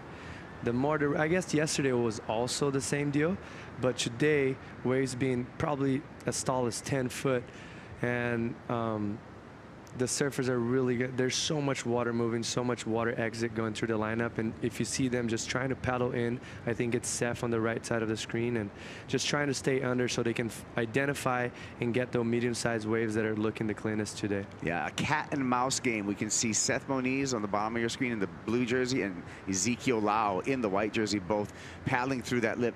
For Ezekiel Lau, He's at number 31 on the rankings coming into Portugal, 17th at Pipe, a disappointing 33rd at Sunset. He needs a result here in Portugal if he wants to really survive that mid-season cut. So this is an ultra important heat for Ezekiel Lau, but his athleticism, I think, is going to pay off in this heat because he is in super good shape. It's going to take a lot of paddling like you see right now. Yes, we see, I think, Juan up and riding. Here we go. Shianka's going to take the first wave. Carves quickly on the forehand, slicing through a second turn. Shianka, lip glide for finish, and found a nice one. Kind of one of those medium-sized waves, but performed really well. Yeah, that's it looks like he's very comfortable. You can see it like on his stance, the way he's approaching the wave against the backwash. Check this out. Nice wrap, just going all the way around, keeping the speed and just connecting to the second turn and keeping a lot of flow and power throughout the wave. And I think this is just related to where he grew up surfing. He grew up surfing in Saquarema, and it's a heavy wave, heavy beach break with lots of backwashes, actually much more than here. So he's just used to. He feels at home. If you go to Bahia, it's very similar to that, right, when it's on a smaller day, you know. And yeah, I think she's feeling at home. But check this out, just nice deep bottom turn straight into the top right there. Got a little bit too high on that turn, but finished it very strong. And I think that might be one of the best waves we've seen all morning, turn-wise. Yeah. Seth also got a wave. He went left.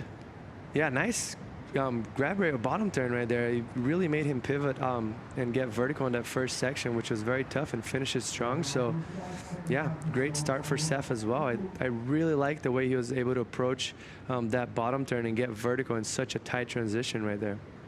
All right, well, let's check in with the last heat winner. Kanoa Garashi is with Louisa.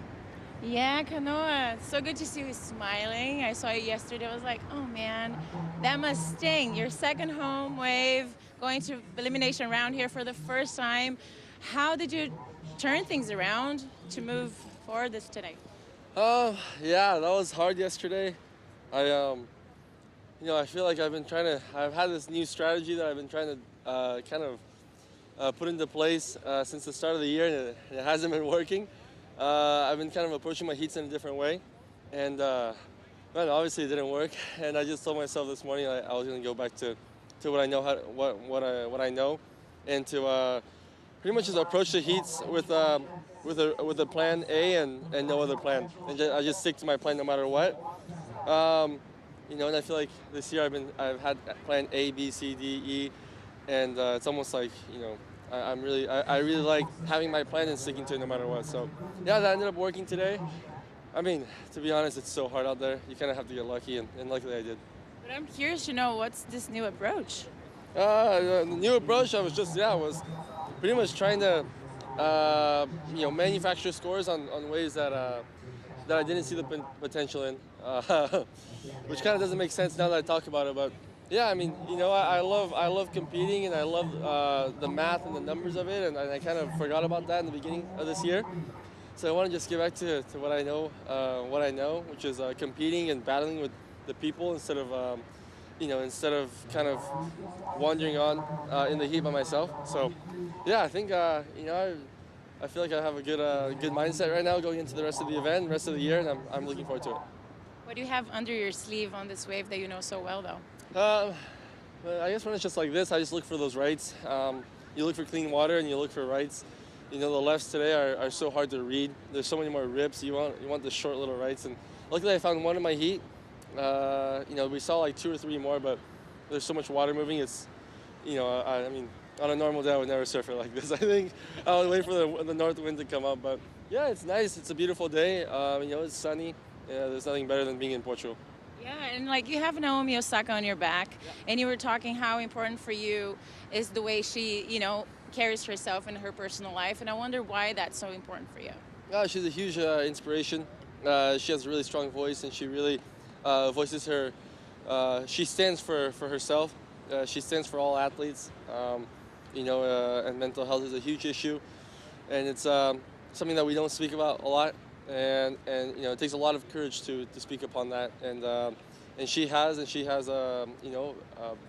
held her ground, so she's a huge inspiration, and I'm really proud to honor her on my back. Quer agradecer essa galera toda que chegou em peso aqui para. Sim, obrigado. Sim, os fãs aqui de Portugal são, para mim, os melhores do Tour. Aqui e Brasil também. Mas eu sinto muito em casa aqui. Obviamente, eu gosto muito das ondas aqui. E pronto, agora na próxima ronda vamos continuar e vamos ver o que acontece o resto do dia. É isso, ele mandou. He just said that the fans in Portugal are the best and Brazil ones too. So that's it. Let's just go forward and see what happens today. Thanks, Canoa. Congratulations. Thank you. Thanks, guys.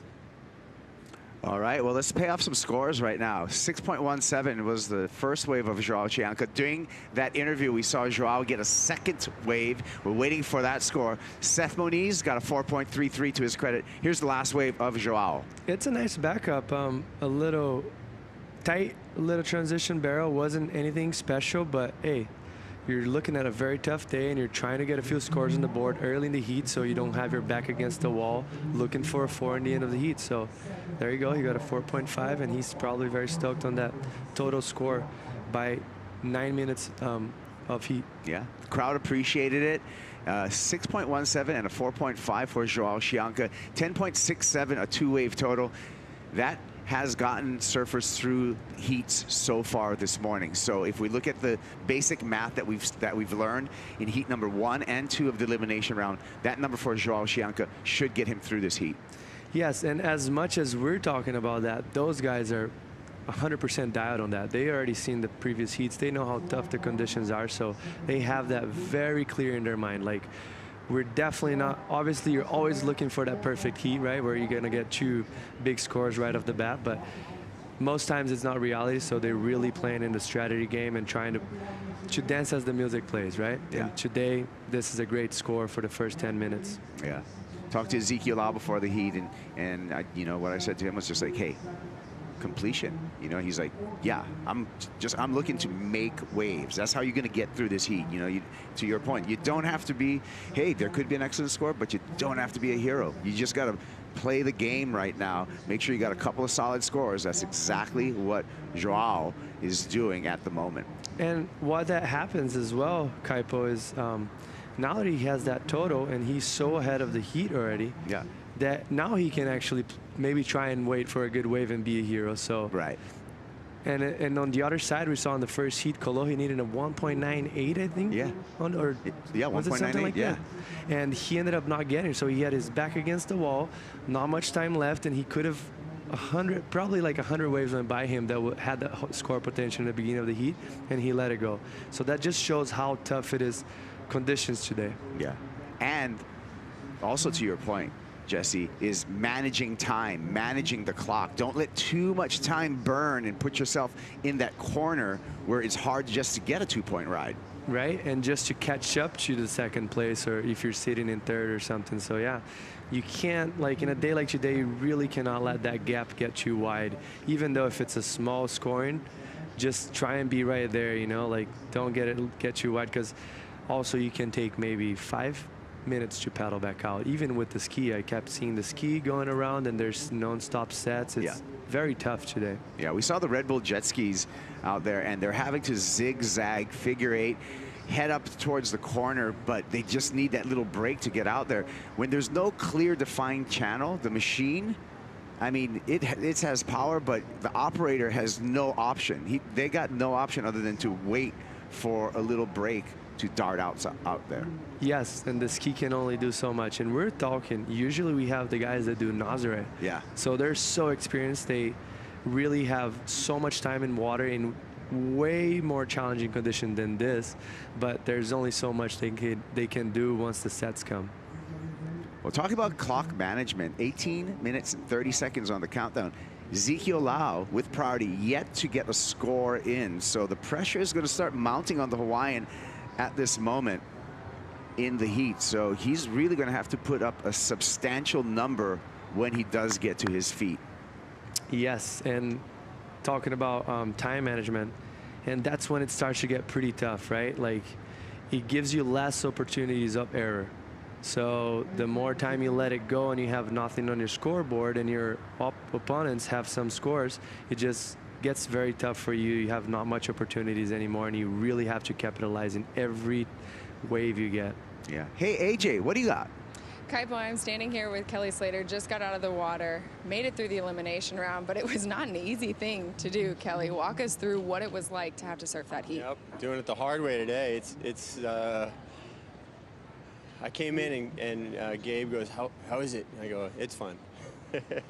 It's definitely some adrenaline running out there. It's just so much energy. More so than the size, the height of the wave, it's just the mass of the waves. And because it's so close to the beach, there's nowhere for the water to go, so it's all just surging. There's backwashes. Any wave that has a little bit of a draw off the sandbar and looks like it's going to barrel has a backwash hit it kind of right at the same time you take off. So it's really tricky out there, and you almost can't ride a set today, at least at this point. Maybe when the interval calms down and it gets a little peakier, or maybe at low tide if it backs off a little bit and it breaks it up somehow, but it's really tough out there. And even the small ones you want to catch, it's hard to get in far enough to get in between sets, because then when a set comes, you get caught by it. So it's a tough day. We're earning our keep right now. Yes, you are, and you've earned your keep to the next round. Just how much relief do you feel at moving on? I'm glad it's over. Yeah, no, it's, you know, round one, I just never got it going. I only stood up twice, and the chance of two waves being good out there on a day like that was not good. So I would have been better off catching 6 or 8 waves, even if they didn't look that great, just give myself a chance. But you know, the plan today was to catch more waves, but also you do have to be a little picky, because you want one that's not going to just close out or pitch you on takeoff, or your heat's kind of over, or 5 minutes is kind of over. Sorry, you're eating up time in your heat. But yeah, it's super challenging. I don't think it's probably not easy to appreciate it online, because there's probably not that great of surfing happening. It's more tactical within yourself, trying to get yourself out of the rips, catch the right wave, be on the corner of it. Like, it's there's a lot kind of going on out there for the competitors. Well, we'll look forward to seeing you do it again in the next round. Yep, thanks. All right, well, during that interview, we saw a couple of waves getting taken. Ezekiel Lau finally used his priority, Jesse, and put up a 2.5. Let's take a look at it. First, we're Seth Moniz. This was, we're still waiting for the score, but that incomplete. Looked like a cavern. Oh, he caught his outside rail. He late dropped very much and then ended up being a little too high inside the barrel, and there's so much curve, so he ended up catching his outside rail. Nice clean carve, layback carve for Zeke. Unfortunately, he had that turn, but ended up that little backwash just kind of caught him in the end. Yeah, here's a replay. And we were talking about it before, completion, making your waves, completing your waves. This is a 2.5 for Ezekiel Lau, so he left a little meat on the bone on this wave. Could have got a bigger score. See that little backwash that hit him? That's just a little extra feeling that he wasn't expecting, and it's so much water moving, so much turbulence under your board that even though those guys have the most sensitive feet just on top of the board, but he wasn't able to identify that and just ended up getting buckled. And you're talking about a 6'1" guy, 180 pounds probably. So powerful, so strong, but just wasn't able to handle that one. Yeah, 14:20 on the clock. All the numbers are in. Joao Chianca in the lead with a strong lead over Seth Moniz and Ezekiel Lau. It's going to be a battle for second to advance out of this elimination round heat. Let's see who does it when we return.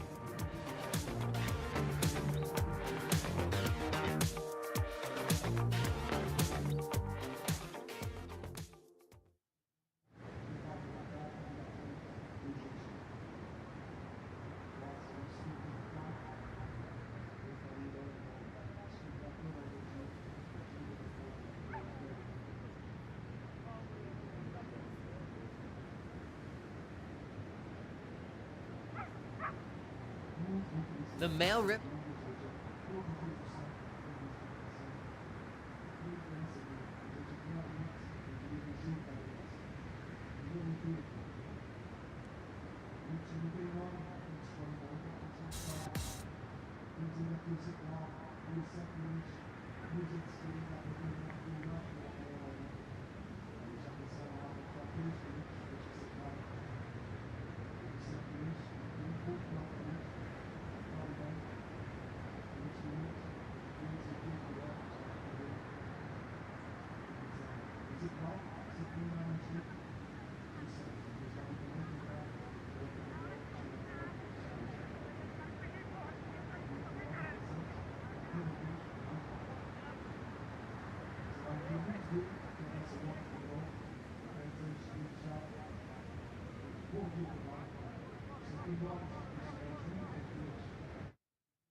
The Male Rip Curl Pro Portugal presented by Corona is brought to you by MEO, official title partner of the Male Rip Curl Pro Portugal, by Rip Curl, the ultimate surfing company, and by Corona. This is living. Back at the Male Rip Curl Pro Portugal presented by Corona.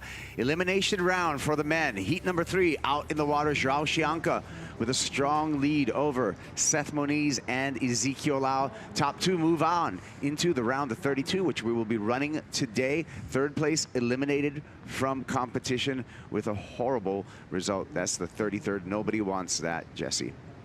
Yes, that's definitely a tough one to bring it home. Very little points, mostly if you already have something in that range, right? So you really don't want to carry that into your top 4 results before the cut. Yeah, that's right. And a good point you made, Jesse, as well, because we have 5 events before the cut, but you do have 1 throwaway. So you do have 1 opportunity to have a bad result. So it's not the end of the end, but you really want to limit your exposure on those 33rds, and 17s too are not keepers as well. Yes, correct, Kaipo. And in this situation here, I think Zeke is the only one that has a 20 like that low of a throwaway, right? Yeah, so he's got a 17th and a 33rd, so he's going to carry a 17th no matter what. Up and down, looked like that was Seth Moniz. Yes, it was him with third priority. That actually looked like a great wave, but look at that rip going through. So what that does, when you're surfing the wave, there's so much turbulence under your board, that as we were speaking a little bit previously, and it's just so easy for you to catch a ray or just get buckled off. So that's what happened, Seth. Unfortunately for him, because it looked like it was a nice shouldery wave, so he was probably going to have a few opportunities, but just not sticking to that one. Well, we're celebrating International Women's Day at this event. Let's hear from João Chianca on his pick for his jersey. I'm wearing Tatiana Western Webb for International Women's Day. Tati is probably one of the hungriest people I've known on the sport. I'm really proud of call her like a Brazilian and let this legacy with her, and she has been bringing it on all these years, a lot of responsibilities. So I guess she has done so far so good, a great job, and I don't know, I'm happy to represent her. João Chianca, Chumbinho, how would you describe João as a person, Jesse? Definitely nothing like he was in that interview, because he looks very calm, but he's the opposite of that. He wakes up at 5 a.m., probably a few coffees in his vein, and just doesn't stop talking all day long and doesn't stop teasing people around him. Mostly Sammy Pupa, which is his best friend on tour, or best friend in life, I would say so.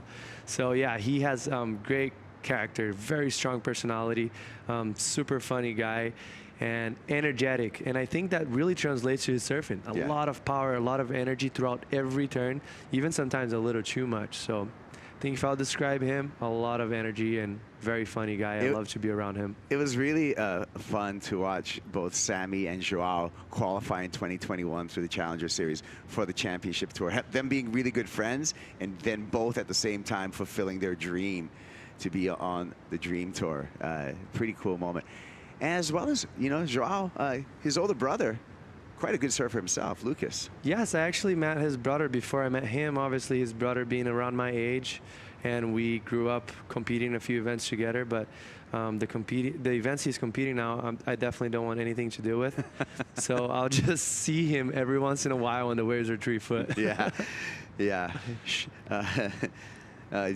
Lucas Chianca, he is one of the best big wave, the older brother of João, one of the best big wave riders in the entire world, actually changing the approach on how people surf big waves. Shumbo is the man doing like airs down the face of 40-foot waves. Pretty incredible stuff. And you're mentioning how Sammy and João qualified together the same year, and last year was a very good year for Sammy, and João was kind of struggling a little bit, even though he was surfing amazing, but he was just trying to get that mojo from Sammy. And I was talking to Miguel Pupo, which is Samuel's older brother, a few days ago, and he was like, hey, the page flipped. Now João is doing very good, and I'm telling Samuel, hey, get the mojo that João has, get the momentum, stick with him, get in the train and ride it, you know, because Sammy had a little rough start, mostly for his talent. Now he's still in the event, so he has a chance of backing it up pretty well. But I like the analysis that Miggy had, just so much experience being a veteran on tour, and yeah, that was great insight he gave me, and I was interested in that. And I'm going to broaden that conversation. I think that's the Brazilian Storm as a whole. I see, and you're part, you know, you were a part of that as well, is that the whole group, I felt, elevated everyone as a group. Just because, you know, it's like high tide in a harbor raises all the ships, right? And that's what I saw, you know, from 2014 on, once Gabe Medina won that world title, it was on for all the Brazilian surfers, seeing that, hey, we can do it.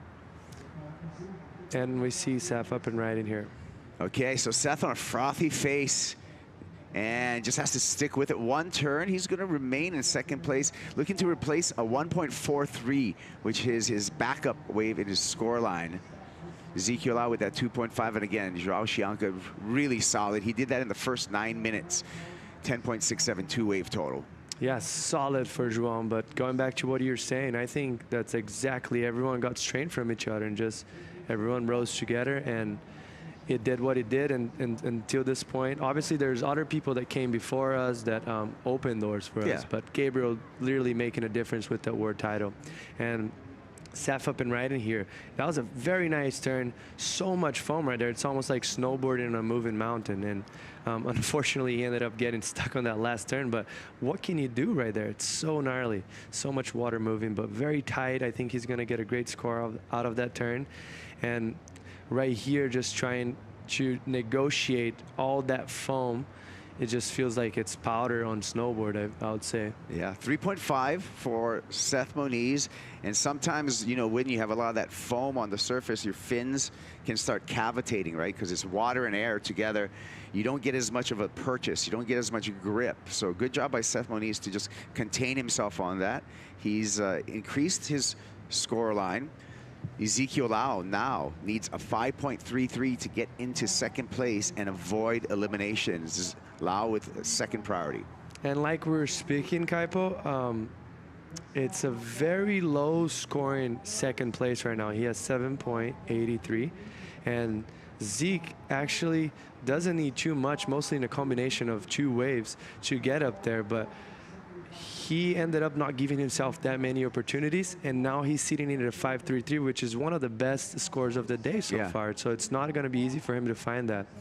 Great point. And we talked about time management, managing the clock at the beginning of this heat, and how well João Chianca did that, and how, you know, Zeke really didn't get started. When he did get it, he got only a 2.5. So to your point, it's playing out. The heat is playing out as we were speculating at the beginning of the heat, and how important time management is.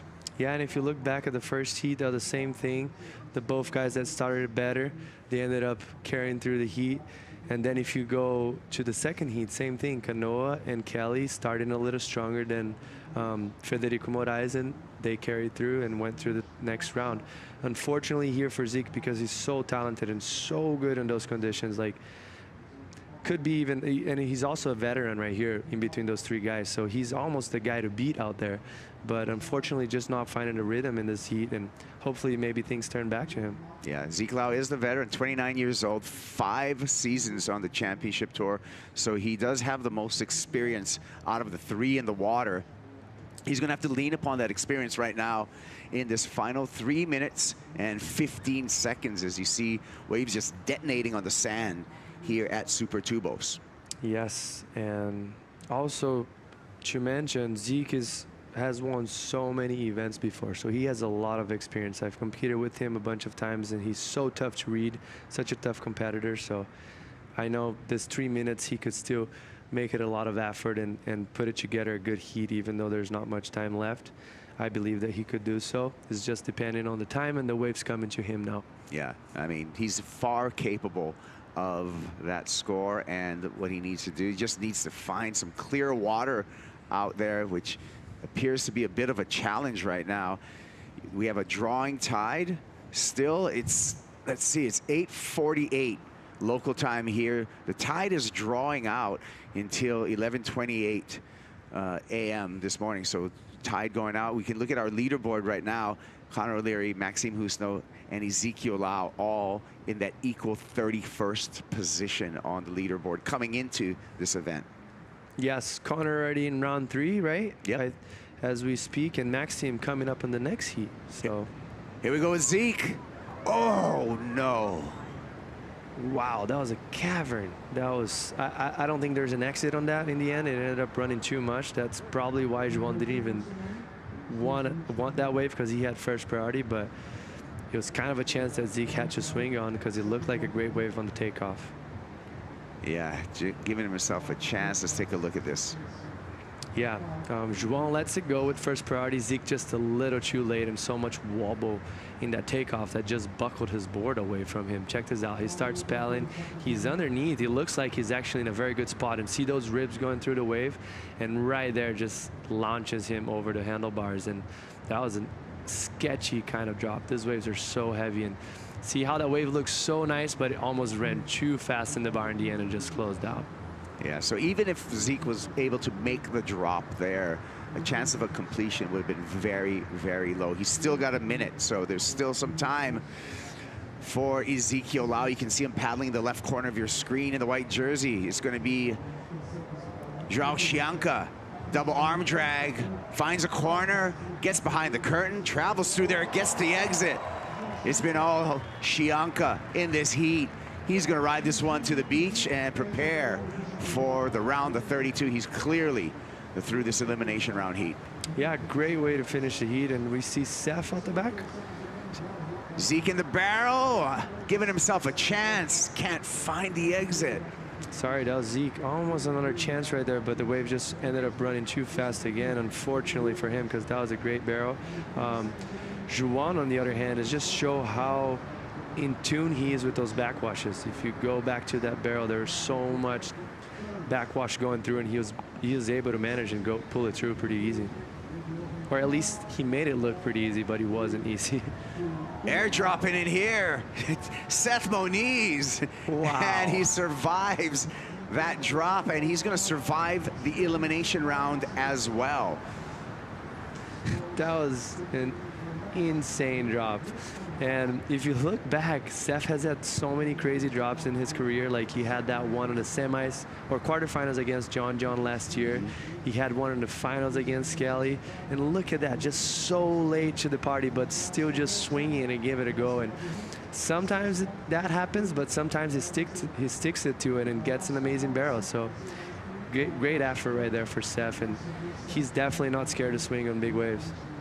And here's back to that wave that Juan said. Look at how much backwash that wave had and how clampy he got, and he just pulled the truth, no problem.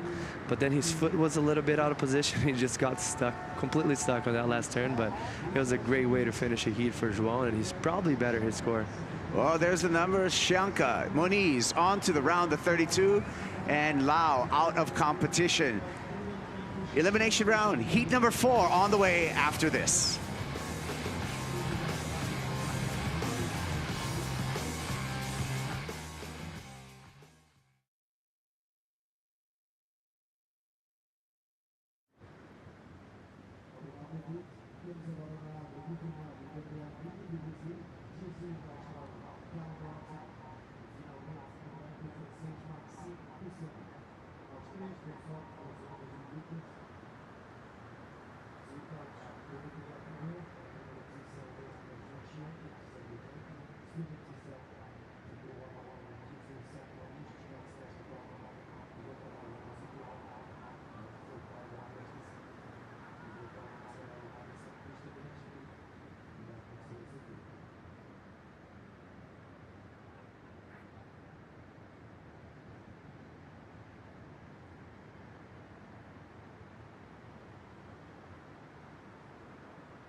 This is a big heat to find yourself in the opening round, the return of Gabriel.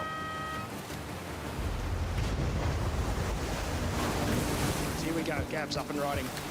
Just banging down the line here. Loading up for something big. Gabriel Medina, 3.0. So Gabriel Medina in the lead. Scrambling to get into position here. And it looks like he's going to make a move for this one. You guys win it? Yeah. When he's like super comfortable and relaxed, he takes out everyone and everything.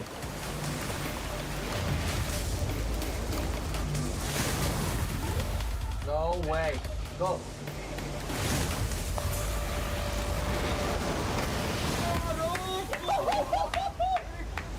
He's like a freaking machine. Scenes from episode 5, season 2, Make or Break on Apple Plus TV streaming. Episode 5, the first episode after the mid-season cut. Gabriel Medina out in the water with Callum Robson and Maxime Husno. Kaipo along with Jesse Mendes talking you through the action. And Gabe Medina, the 3-time world champ. You know, we don't see him a lot in the elimination round, but this happened during the break. This was a great wave for Medina. And this is what we expect from him. Come out the gate swinging, very nice inverted backside turn right there. And the wave kind of dying it out. He's sticking to it and getting one more vertical turn and going into the closeout. What is he going to do? Just trying to manage that, but it just got eaten by the wave. But nice barrel, nice ride, nice start for him, 7.33.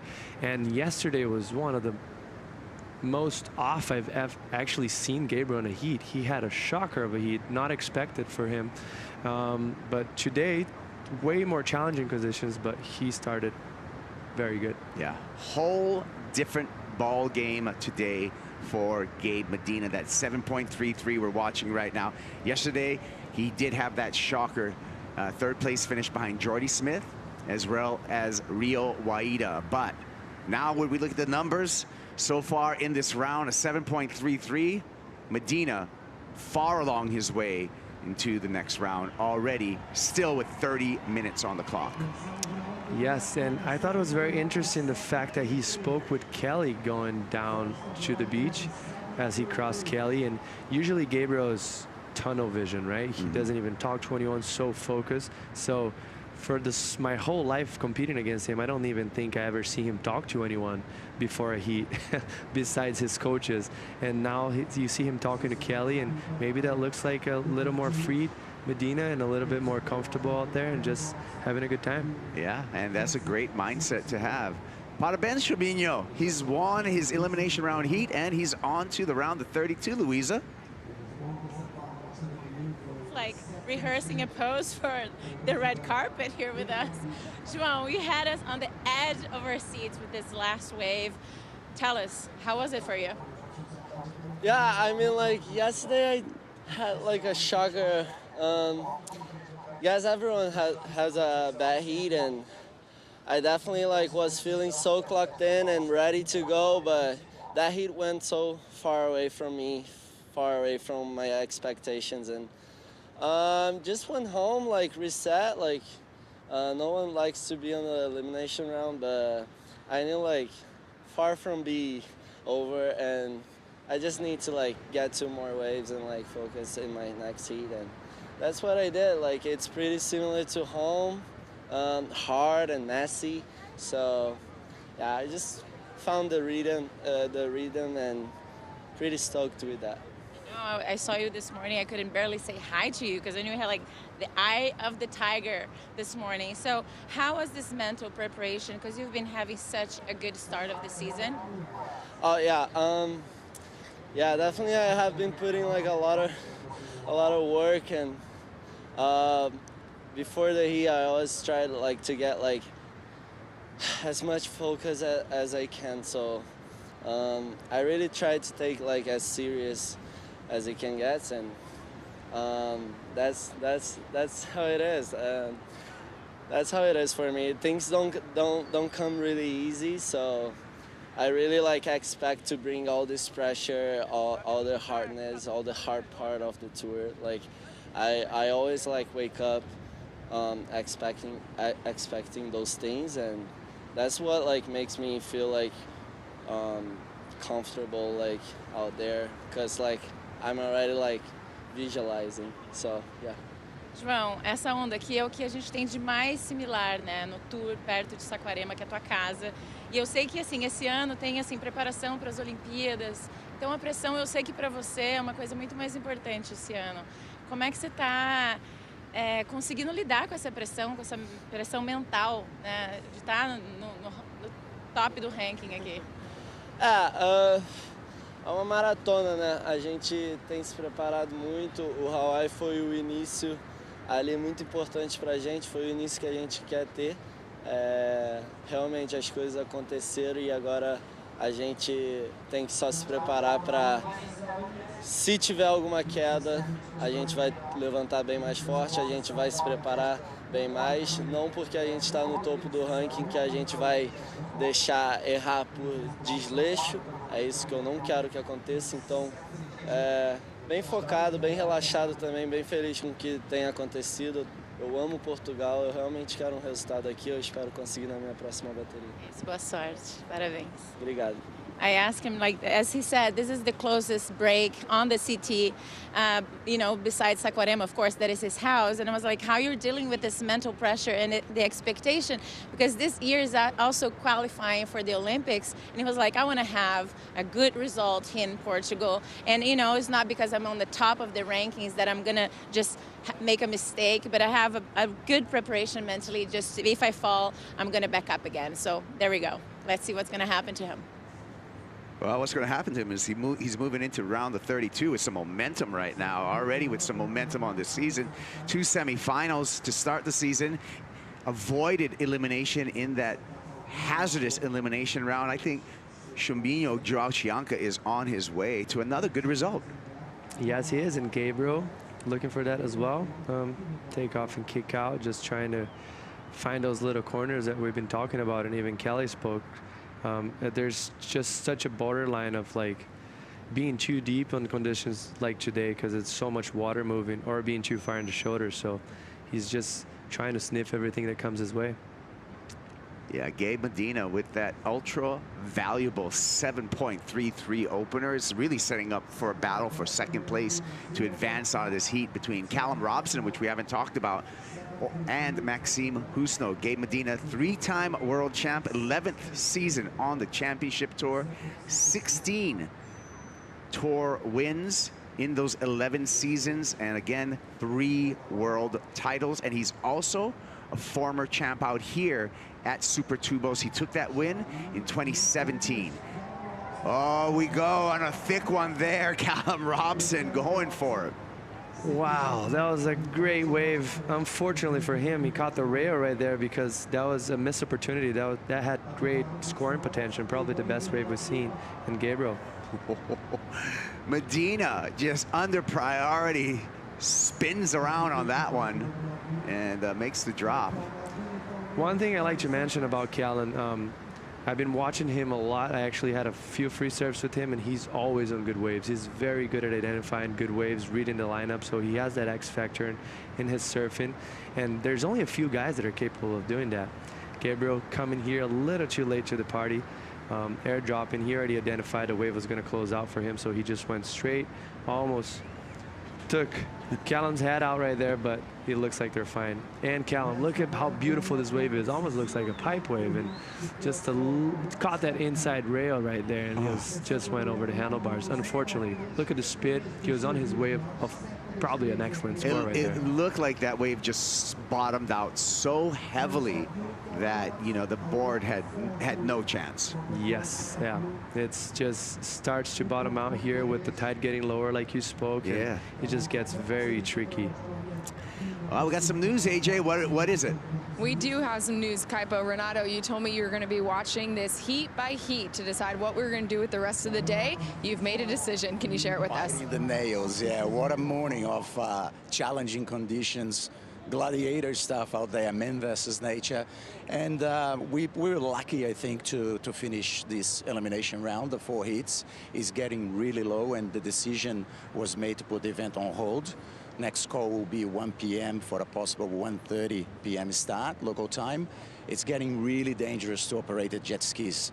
The sandbar is getting really shallow. Some jet skis already cavitate on the pickups. So we're going to wait to the other side of the tide. It's 11:30 low tide today. And we might have to wait a little longer, but we're going to try to start at 1:30. We won't be able to finish the round of 32 today anymore, but we'll do as many hits as possible and overlapping hits if we can. So big show. If you're watching us, please check again. It's men versus nature. It has been a very exciting morning. We'll send it back to you in the booth, Kaipo, so you can keep calling it. All right. Thank you, AJ. Thank you, Renato. Jesse, you spoke of this before. Out of all of the tour stops, this stop has the biggest coefficient, the biggest change in tides, and that is coming into effect right now as far as contestability. Yes, and on this side of it, it's almost even the skis aren't able to really navigate through it, and that's security for the surfers. That's the way the surfers paddle back out on a day like today, because it's so big, so it's almost impossible for you to just manhandling through that lineup. So yeah, unfortunately we're gonna go on hold here for a little bit, but it's actually could be a good call with a little bit more water in the bank. We might have some great waves in the we see up and riding Callum right now. Callum Robson, a couple of carves on the backhand, can't hang on to the finish, so he's going to lean on that first turn on the backhand for his score. Robson has a 1.43 for a brutal wipeout earlier in this heat, and he's going to get a second score on the board. Talked about time management. Callum Robson may not be getting big numbers right now, but at least he is clocking in numbers, Jesse. He's clocking in numbers, and he identified great waves. He probably got the best wave so far this morning. Very hard to do, super easy to call from sitting down here in the booth, but he's identified, and this last wave actually wasn't a bad choice. The wave was pretty clean. He came off the bottom, did a nice wrap, and right here, I felt like the backwash as he was bottom turn made him lose the rail a little bit. He extended his front foot a little too much, and then he just kind of lost balance and hit it a little like in a weird position that last turn. See right there? The little backwash just made him be in an awkward position, and it just didn't help him to finish that wave off. Well, 2.5 for that effort from Callum Robson. He's in second place. Medina in first. Maxime Husno still with no waves ridden. He did take a paddle for a wave, so he lost his priority, handing it over to Gabe Medina. So Husno still searching to get a start in this heat at the 20-minute mark, as we see the pickup by the Red Bull jet ski, and Callum Robson's going to try to find a path out the back. That's what they're talking about. I don't know if you guys could have noticed from this camera here, but there's a little water right there when he was going through that. So that was Renato was saying, that the skis are having so much trouble right now, and one of them actually bottomed down already. So they're gonna go on hold for a bit. So just see if there's a little bit more water on the banks, and waves will be a little bit more contestable as well for the surfers. Yeah, so good call by tours and competitions to be patient today, wait for the tide to come back in and have a more contestable conditions available. As we see Gabe Medina just taking a look at that one, peeked over the edge, and the priority judge says, hey, that was just a peek, that wasn't a paddle. He keeps first priority. Yeah, Maxime having a look right there, and Maxime would be the guy with most experience out here. He comes from Hossegor. He lives in Hossegor. He doesn't come from Hossegor. He comes from Reunion Island, but he's been living there his whole life. And Gravier and Cunu are actually pretty similar conditions to this, so he's very used to surfing this type of waves, this type of water. And yeah, he must be feeling comfortable and confident out there. Unfortunately, right now, this is not translated to the scoreboard, but I have high hopes for him in these conditions. Yeah, I mean, great point, because the crunchy beach breaks in the south of France really do emulate what we're seeing here at the Portuguese pipeline, Super Tubos, with a lot, having to manage, like you said, manage your positioning in the rips, having to have the wave selection to see where the corners are, where the makeable waves are, when there's such a variety. You know, it's not like a reef break where it's consistently the same spot. It's tricky. It's very tricky, and for him it almost comes out natural because he grew up in those conditions, so it should be in the back of his head. Just very simple math for him. On the other hand, for Callum, I'm not sure where he's from in Australia, but Gabriel actually has some sort of similar beach breaks. It doesn't get as heavy as this one, but there's also some rips and some type of a barrel wave, and it looks like they're paddling up. Looks like a good double up. Here we go. Maxime in the caverns, travels through that one, goes complete. That's what he needed to do. That was beautiful.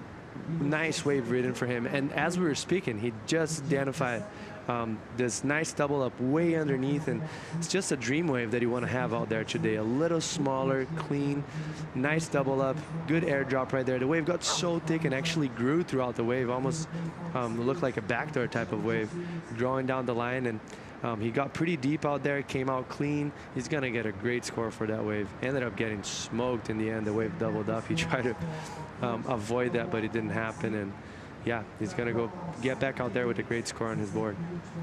Yeah, he waited a while, and you could see Callum Robson was on the inside. Had to just let him go because Maxime did have priority over him, and Maxime executed, and we're anticipating a good number for the surfer representing France. We see some lines out the back. Looks like Gabriel is also having a look there. He probably identifies some waves stacking out the back. He just starts paddling a little bit to the left, maybe looking for that deep far bar left that he breaks. It's a pretty nice wave, and yeah, he's having a look there. There's the far bar. There's Medina. Medina with priority in the red jersey. Likes the looks of this one. Here we go. He's going to go left, pulls it off the takeoff, and that one just goes dry in the barrel, clamping down on the three-time world champ. But you saw the intent of what Medina's looking for. Yeah, and just the cat reflexes, how good he is at being so late and such a heavy water right there. And then straight when he hits the bottom, he's so capable of just doing a huge bump. That's so hard to do, so critical, so technical. And right there, unfortunately, the wave clamped him. He was going to come out. How's the fact that he just popped straight out the back after just getting slammed by the Atlantic? I guess that's just luck, right? Yeah. Sometimes you get straight out, sometimes you just get smoked. Speaking of luck, Maxime Husno got a lucky number on that barrel, a 7.77 strong score, highest single wave score of this matchup in Heat 4 of the elimination round. Yes, and just a little breakdown on that wave. Why did he come so high of a score? If you compare both waves, Gabriel and his wave was so much more hollow, so much more intense, the barrel, and so much energy that it makes it super hard to navigate. And he did such a good job, such a nice wave selection first, and then just rode it perfectly. And as you see right there, look at that double up, just super late to the party. The wave got so thick and so square, almost as wide as tall. And that was a beautiful wave ridden for Max. Yeah, and we look at the details of today's criteria. One of the key points is commitment to ride the biggest and or heaviest waves will be noted. And in my opinion, that was the heaviest wave ridden so far as a complete. There's might have been heavier waves there were no completes, but this one was definitely the one. Well, Maxime Husno's feeling pretty good with that lucky number 7.77. Gabe Medina out in the lead, and some waves coming through here. We'll see if Callum Robson is going to pick off one of these. He's got first priority. Robson needs a 5.28 at the moment to get into second, but that is a deceiving number because Maxime Husno is in second place with just a single wave score. So the math's going to be much more for Callum Robson once Maxime gets his backup. Yes, and Callum just kind of having a look on it and staying close to them. I feel like it's pretty easy to identify that that's the best spot of the lineup because they're all sticking together. Even Gabriel with less priority, he usually loves to hunt away from you and try to find scraps and make good scores out of it. But sitting right by them, so it's probably pretty clear on their heads that that's the best spot, that's the best zone, and they have to stick with in order to get a good score. 13 minutes remaining in the elimination round. This is the final heat of the elimination round. If you're just catching up with us, this will be, we're going to go on hold after this heat for another call, local time, 1 p.m. for the call. If we go and get into the round of 32, we'll have more tide on the sandbar here, so I feel it's going to be likely that we're going to get into that round of 32, but you want to check back after the conclusion of this heat. WorldSurfLeague.com, 1 p.m. local time in Portugal, and we'll be making the call then. Yeah, we have a few third reef super tube waves coming down right now. They're getting smoked. Look like Gabe is just going to squeeze through, but saw Callum on the left side of the screen. He already got caught by the first one, and 100% he got caught by the second one, so he might even have to go swing around and get the ski again, and that would be a bummer because that would be a few minutes that he's going to waste right there. And in this situation, if Callum does get washed in, he will get what is called suspended priority. So he will keep his first priority because he didn't ride a wave, and if he gets a jet ski ride back out the back, and once he gets back out to the takeoff zone, he will regain that priority regardless of what's going on in the heat previous to that. Well, let's take a break right now as Callum's making his way back out. We'll be back with the conclusion of Heat 4 of this elimination round.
My name is Maxime Yusno. I'm from France and Réunion Island particularly, and I'm 30 years old. So my jersey number is number 17. I chose it because my wife and I are born on the 17, and we got married on the 17, so that was my first choice. I've been on the QS for like over 10 years. I went down for a bit, lost sponsors, and that was a very hard moment for me just to decide if I could keep going on my career or if I had to stop it. Luckily, what drives me a lot was just surfing, the love of surfing, and I've always been driving to surf perfect waves, and that's why I wanted to be on tour.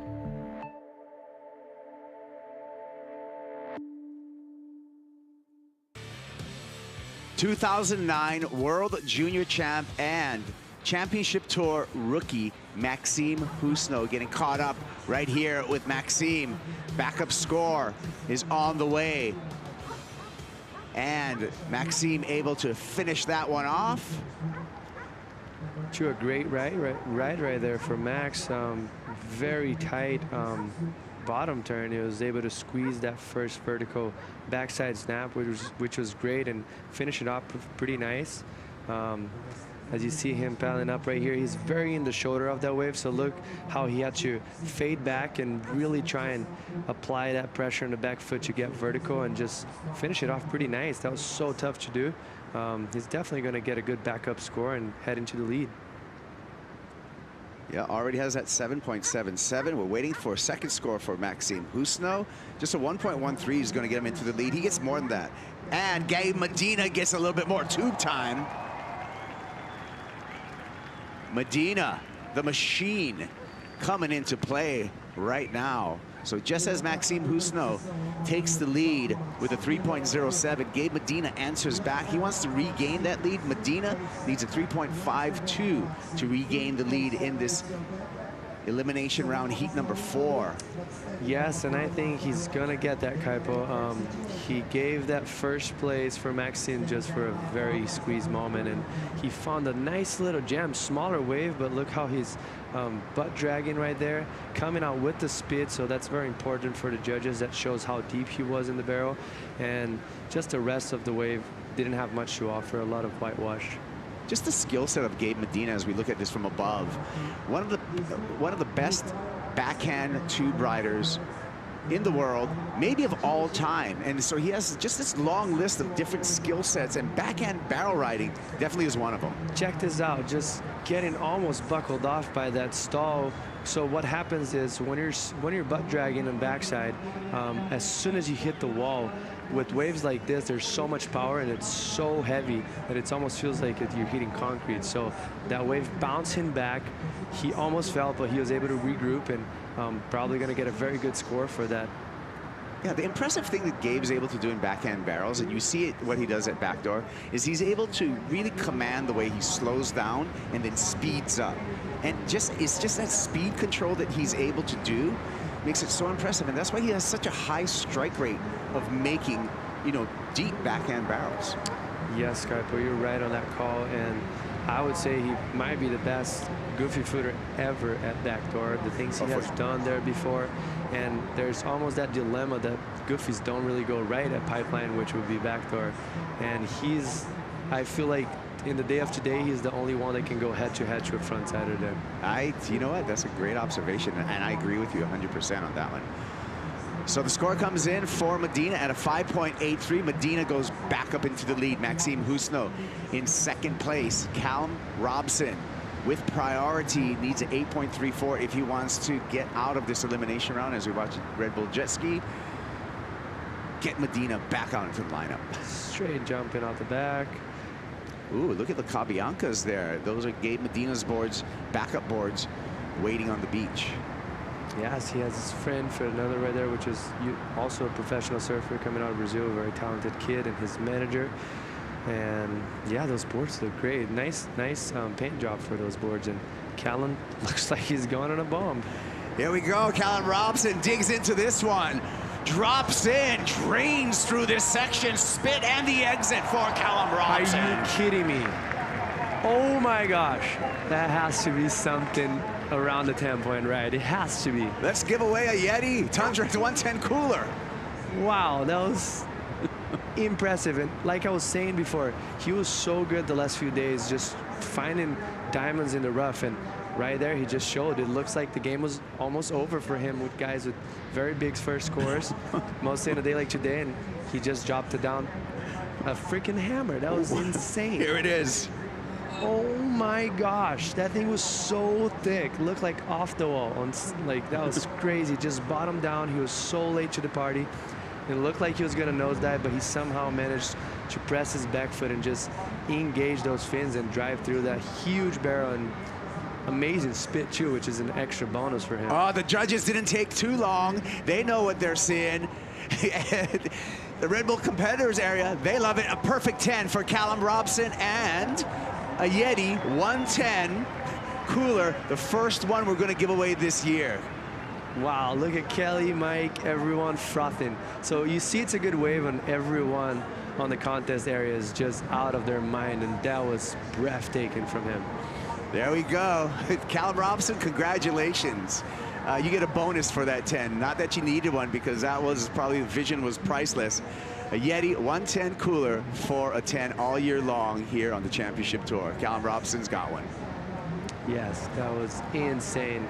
And obviously you can't predict that that's going to happen, a ride like that, but I almost felt like there's probably more gap of difference in between Gabriel's Maxime 777 and his 10. So it's almost too close because that wave was twice the size, twice as deep, twice as critical. It was amazing ride from Callum. Yeah, the perfect 10 for Callum Robson. But he's not out of this heat yet. Maxime Husneau, a 4.74 will put him into second. And we got just under 3 minutes remaining. Yeah, and speaking of momentum changing, looked like he was having almost a shocker, pick good waves, but wasn't able to complete. And all of the sudden just get this beautiful wave. See this drawn shot. Look how late he was, arms up in the air. Just amazing control, board control right there. And wow, that was so thick. That wave was super tall, pretty much as wide as it was tall, and just coming out after the spit and just looking at the judges, and he already knew it was probably closer to 10. Yeah, so, but job's not done yet. 4.74. Maxime Husneau can still take second place and advance on this heat. We've had a number of heats in the history of the championship tour with a surfer with a 10 and still losing the heat. John Florence, 2017 at the Corona J-Bay Open. Ezekiel Lau in 2017 on the Gold Coast had a 10. He still lost. Felipe Toledo, 2016, Pipe Masters. He still lost. Gabe Medina, 2016, Tahiti. He still lost. So it is not, and there's a long list still. So the job's still not done for Callum Robson, although he's looking good. Yes, and he needs to better a very low score, but it's not going to be an easy task today. And Maxime with priority, Gabriel sitting with second priority. So it looks like he's going to have to get any scrap that comes his way that they don't want it. And yeah, we'll see what happens, what's going to play in this last minute. So can Maxime Husneau be the spoiler to the perfect 10 of Callum Robson? He's in the white jersey in the middle of your screen. We're down to 1 minute and 5 seconds. Maxime does have priority, so if a wave comes through, it's all Maxime's, but it looks like we just got some wash-throughs at the moment, Jesse. Yes, and that's such a bummer for Maxime, because what that's going to do is just going to make the whole lineup very messy. As you see them coming up right there, you're going to see a lot of foam around them.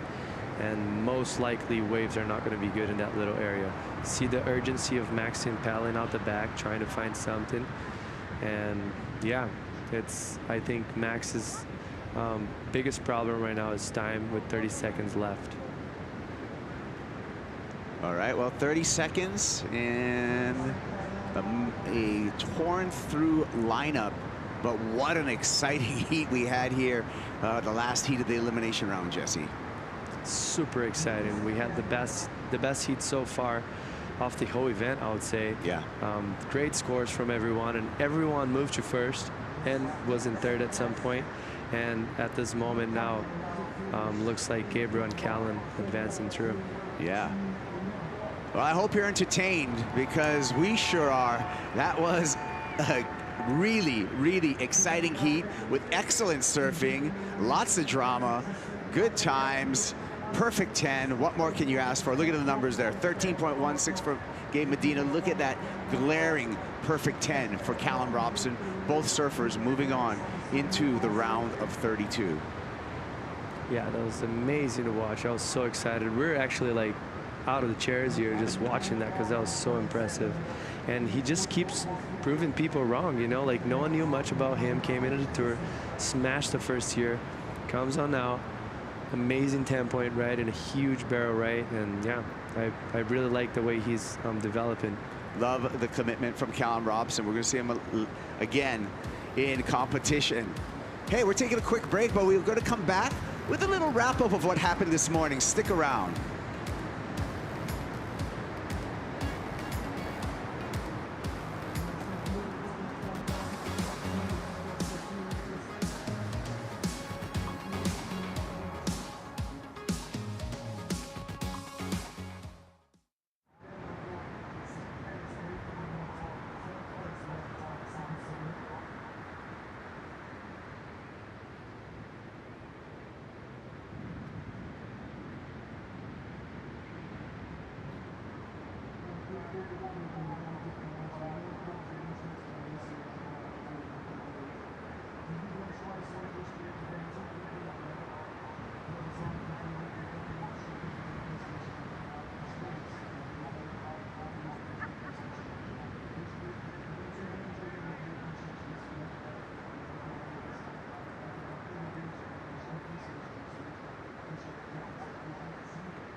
Welcome back to the MEO Rip Curl Pro Portugal, presented by Corona. Stop 3 on the championship tour. A crowded beach here at Super Tubos. We had an exciting morning with the men's elimination round. And Gabe Medina, the machine, doing his thing again. Unusual to see him in that elimination round, but he just danced his way through a couple of backhand barrels and is on to the round of 32. No problem for the 3-time world champ, Gabe Medina. Thank you for joining us. We're giving you a little wrap show right now on all of the happenings that's happened so far this morning to catch you up on all the action. I'm Kaipo, along with Jesse Mendez, to talk you through all of this. Callum Robson also coming in and scoring the season's first perfect 10, Jesse. That was incredible. I'm actually speechless. I thought he was pretty much done in the heat, like everything kind of going against him. He had identified a very good left in the beginning of the heat, which in my opinion was a little missed opportunity for him because that was a great wave. But then, that being said, he just found that jam, but such a hard wave. It just doubled up. Such a tall wave, but it still doubled up so hard in the bank. It was such a hard drop. He was holding on his nails to make that bottom turn, and that was very impressive for Callum. What's it feel like to get a 10? Let's hear from Callum. Callum, the first question, what does it feel like to get the first 10.0, not just of the season, but of your career? Yeah, no, it feels really good, especially in a moment where I really needed it most. Elimination round, needing up 8, so the fact that I got the opportunity to get a wave and the fact that I capitalised on it, I was super stoked. Let's talk through that wave. What did you see that you knew you could take advantage of? Well, I paddled for the first wave, and it kind of put me a lot further in.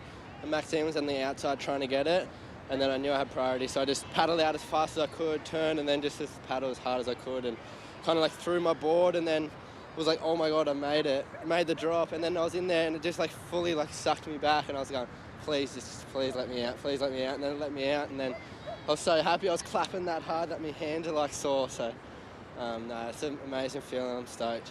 You're not the only one. The entire athlete zone, the beach behind us, went crazy when you came out of that. Could you feel the energy? Oh, it's just so, I could hear everyone yell, but I was just so fired up to get back out. I was just like, just trying to get out before the set, so I had an opportunity to kind of close the heat out, so yeah, I was stoked. And close the heat out you did, sort of lost in the excitement of the 10.0 as you are moving on to the next round. How important is that for you? Yeah, I'm pretty pumped, so I'm going to go just have a chill and kind of reset and write down some thoughts and then just leave that heat and leave that heat for now and just focus on what's next. Congratulations. Thank you. Cheers. I like that. I like it. You know, hey, don't be satisfied. Don't rest on your laurels. You got a lot more in front of you, especially when you're able to do that. So I like the mindset of Callum Robson. And that's the type of guy that you see from Callum. He seems very calm, collected, never really around too many people, just focused on his job and know what he has to do, and he seems to get it done a lot of times. Well, let's take a look at that heat, because that heat with Callum Robson, Maxime Husno, as well as Gabe Medina was the heat of the event so far. Medina opened up right here. 7.33 for the 3-time world champ right off the start. Yes, that was a great turn. See how vertical he was able to get and just throw that fin out the back, just finishing it off pretty nicely with how the wave was offering right there and just getting exploded in that little section. And this is the wave that I was talking about. That was a missed opportunity for him. This wave was almost easier to ride. Almost, no, it was easier to ride in that right he had, but unfortunately he just caught a rail. And then you see this momentum changing for Maxime, getting the highest score of the heat so far. Just such a square wave. And then all of a sudden, when you thought things were done, Gabriel getting his back up first, obviously. And it looked like Callum was just kind of having a shocker of a heat, nothing going his way. Then all of a sudden, he just takes off on the best wave we've seen it so far, and one of the best waves I've ever seen at Super Tubes. Committed right here on the drop, Jesse. Pulls yeah, in. That was incredible. The wave was breathing all the air inside before it just spat him out, and that was beautiful. Look at that takeoff, Kaipo. Just in the guts of it, and the Dragon's Breath blows him out for the first perfect 10 of the 2023 Championship Tour. Congrats, Callum Robson. Yeah, that was amazing to watch. Everyone, look at Kyle. He was supposed to be the next heat, right? I think his heat 1 of the next round, and he just didn't even care. He was just frothing. Let's take a look at the numbers from that heat. It was an impressive heat. Medina with 2 strong waves. Look at that glaring, shiny 10 for Callum Robson, and Maxime Husno, unfortunate, getting eliminated with a 10.84 two-wave total. Yeah, that was a bummer because he's very experienced in these conditions. He was ripping throughout he was one of the highlights throughout all the sessions that I've served here at Supers before the contest started. Got some amazing barrels, and yeah, unfortunately he lost in this one. Look at this matchup, round the 32, heat number 15. Gabe Medina will be taking on Seth Moniz, both surfers really good in hollow waves. So that's going to be a great matchup. Speaking of Gabe Medina, let's hear from the 3-time world champ. We just called the event on hold, but you still could find, you know, a little nugget there to big score. So just talk to us. How was it? It's pretty hard out there. Yeah, I heard the 10 of Callum. I think that was a bomb, and yeah, I mean, if you're lucky in the right spot, you can get a 10. But yeah, it is what it is. You know, I'm happy to make my heat, and hopefully I can catch a few more in my next one. I think with the tide going down, going low right now, should be harder. So it's good we took a break. When you heard him, you know, he almost got a 10 on the other wave. That's the feeling that we had. And then when he got that 10, how did you feel? Like, took you out of your seat a little bit or no? I was just trying to get waves. Just trying to keep busy. And yeah, I was just building scores. There's nothing you can do, you know, like you gotta go and you gotta be in the right spot, and it's challenge out there. It's not easy to surf. But yeah, if you're in the right spot, you can get a 10. Gabe, vamos acalmar o coração dos brasileiros, porque te ver caindo na repescagem ontem não foi fácil. Então, fala pra galera como é que tá o coração, como é que tá a preparação pra gente continuar nesse evento. Eu me sinto bem fisicamente, né, mentalmente. O mar tem sido difícil. As baterias que eu perdi, na verdade, tem sido bem devagar, assim, mas faz parte, né, competição. E tem que ter paciência. O segundo round, ainda bem que existe o segundo round, tem mais uma chance. E, enfim, agora é focar nas próximas baterias, errar menos e focar na final. É isso, simbora. Boa sorte. Obrigado. I asked him to, you know, send a message to the Brazilian nation to soothe their hearts after seeing him come into elimination round. And he was like, I'm feeling good. I'm feeling well prepared for this. You know, but he had slow heats, but, you know, you have to be patient and just have to keep surfing and focused to keep on going. Thank God that there's elimination round, so he's back on track. Back to you guys. All right, well, he's getting all set up for that matchup in the round of 32, heat number 15. That's going to be Gabe Medina, Seth Moniz, and Medina easily getting out of that elimination round. Yes, it was a tough heat for him, actually, but he was able to squeeze through, and he has a nice heat coming up against Seth. Both amazing at tube riding, so it's going to be an exciting heat. You know what was an exciting heat? It was Kelly Slater, Kanoa Igarashi, and the local boy, Federico Moraes, heat number 2 of the elimination round. Igarashi strutting up the beach, the pride of Cascais. Federico Moraes and the 11-time world champ out there. Kanoa Igarashi, though, found a couple scores. Yeah, smart, nice carve right there, starting it very early, and just look how smart he was to just hit that lip line and project down the line so he wouldn't get caught by the foam. You see Kika's here on the other hand, starting pretty similar, maybe not as aggressive, but right here, he tried his best, but the wave just conjunct into him and he was just got blown out. And Kelly here, I love that turn from Kelly on the backwash, getting a little bit more spark, and he got a good score out of that one. Yeah, 4.17 for this effort for Kelly Slater. It was a low-scoring affair all the way across, but things changed later in the heat. 6.67 for this barrel for Kanoa Igarashi. That kept him in first place. Yes, that was, I think he managed the heat pretty well, Kanoa, and that's what he's amazing at. He's such a fierce competitor, and he started off pretty quick, and then once he had his base on, he was just sitting and waiting for a great wave, and he identified that. and got that good 6.67. Yeah, frustrating for Kikas. Federico Moraes eliminated from competition. Kelly Slater, we're going to see him in the round of 32. Great sportsmanship on the sand. Take a look at the numbers. Like I said, low scoring affair, 11-point. Two-wave total for Igarashi for the win. Just 6.2 was enough for Kelly Slater to make it into the round of 32. Slater coming into the round of 32. Look at this matchup, Jesse. Joao Chianca, Kelly Slater, heat number 4. If you look at the conditions that we're just seeing right now, they're actually pretty matched. Like, they're both amazing at tube riding, just different characteristics on personalities. Obviously, Kelly with way more experience, way more calm, and João probably swinging on anything that'll come his way. Yeah. So it's going to be interesting to watch this one.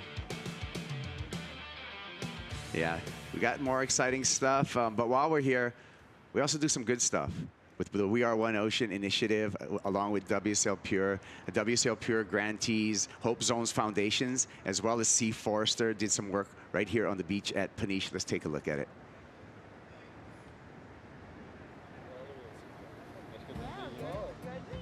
I guess for us surfers, the ocean is our playground. You know, and even if you aren't a surfer, you know, the ocean benefits everybody in the world. We Are One Ocean is a global initiative aimed at inspiring the surf community to protect and conserve our one ocean to preserve the future of our sport. Today we are joining forces in Portugal to enhance kelp resources for the benefits of nature and society with WSL Pure grantee, Hope Zones Foundation, and C. Forrester, and engage with the Peniche Surf Club and partners for ocean literacy activities. Kelp ecosystems are some of the most valuable ecosystems on the planet because they create something we call a biogenic habitat that attracts a lot of biodiversity that can really support coastal fisheries. Kelp forests sequester carbon 5 times more efficiently than forests on land. That carbon can then be stored in the deep sea for hundreds of thousands of years, so it's a really good mitigation against climate change. As an educational process, ocean literacy can help create more sustainable socioeconomic human activities. What we do is we bring kids from schools and we help them to understand this event and learn about environmental issues and about how to protect our sea. Today I learned about a new technique to build the kelp and give it back to the ocean. We do believe in the power of environmental activism and bringing the word out there that we need to protect and preserve our oceans with the voice of every surfer. The WSL grant is an amazing system that works around globally, and for us to be the recipients here in Portugal is something really special because it helped us continue our work and feel supported to then share what we're doing scientifically with the surfing community. As surfers, the ocean is our stadium and our playground. Learning about restoring kelp ecosystems is important today and for the future of our sport. Tell us what you're doing by posting on social media with the hashtag WeAreOneOcean and tagging WSL and WSL Pure in your post. We are one ocean!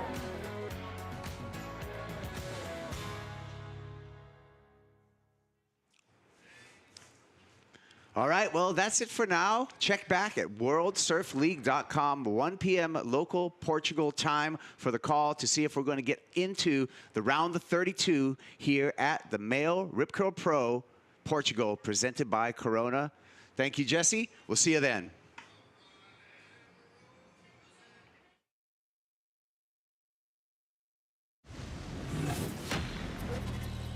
Two stops into the season, the championship tour has seen a seismic shift. The new schedule has led to rankings with unforeseen leaders amongst the pack. You're now #1 in the world. Sunset Beach saw breakthrough wins for Brisa Hennessy, a third-year tour battler, and Baron Mamiya, a come-from-nowhere wildcard. After more than 2 years away, surfers return to the powerful shifting lineups of Peniche. Traditionally a tour stop where pressure overwhelms, Super Tubos is infamous for its upsets and meltdowns. There's no way. I mean, I should have won the heat. And what? And he stomps it. That thing was huge. With the mid-year cut top of mind, veterans and rookies alike are in dire need of big results. The road to the Rip Curl WSL Finals rolls on. Here at the MEO Pro Portugal, presented by Rip Curl.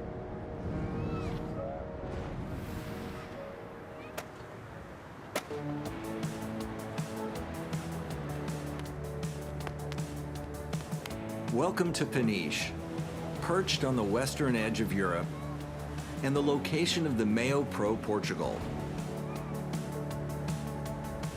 An hour north of Lisbon, Peniche is a quiet fishing village located on a narrow peninsula, surrounded to the north and south by incredible surf breaks. Pretty classic old school fishing village with a lot of cool, rich culture. And one thing you always want to do is score super tubos to get the barrel of your life. The most renowned surf spot in Peniche is Super Tubos, an extremely powerful beach break offering up both lefts and rights with quick, punchy sections and long, hollow walls. Weightless on the takeoff, an absolute camera comes out behind the spin. Any type of wave that barrels, usually there's consequences that follow with it. It breaks boards, it eats them up, spits them out. It's shallow, it's hard, it breaks hard, it can break body. You know, you get stuffed into the sand. Guaranteed he connected with the bottom there. It changes day to day from high tides, low tide, big waves, small waves, barrels, mushy. It's going to change every heat. It's going to change every day.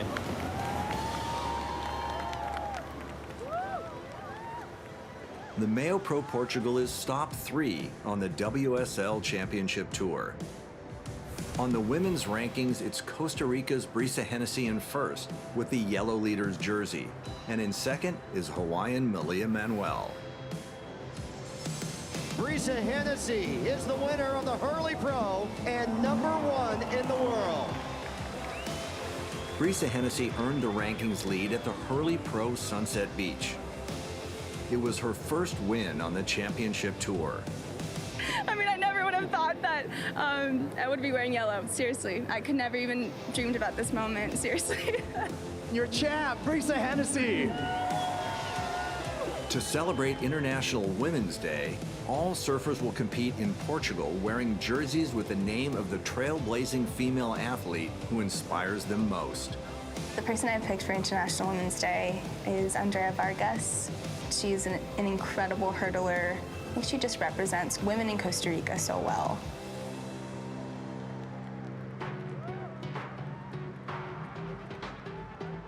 On the men's side, it's Hawaiian Baron Mamiya in first on the rankings, followed by Japan's Kano Igarashi and Hawaiian Seth Moniz. A wide open face, big wind up, layback hammer in the pocket. The wild card drills it again.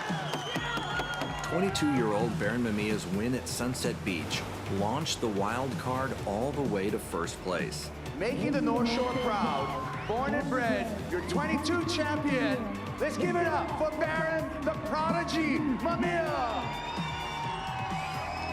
I can't believe it, you know. I wasn't even on tour, and I got into pipe through a wild card, and then I got another wild card here, so I mean, I'm super stoked. It's a huge statement for a wild card to be #1 in the world, and he will be dangerous competing at Super Tubos.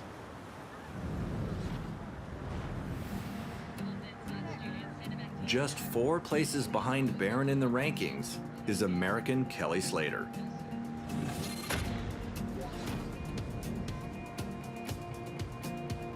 Here we go, the GOAT, Kelly Slater. Textbook, backside tube ride, behind the spit. It never gets old. At the first event of the season, Slater achieved the greatest win of his career. The aggression that we're seeing out of Kelly Slater, he looks like a young buck, bringing the heat, and he looks like he wants to win. Kelly Slater has just won his 8th Billabong Pro Pipeline.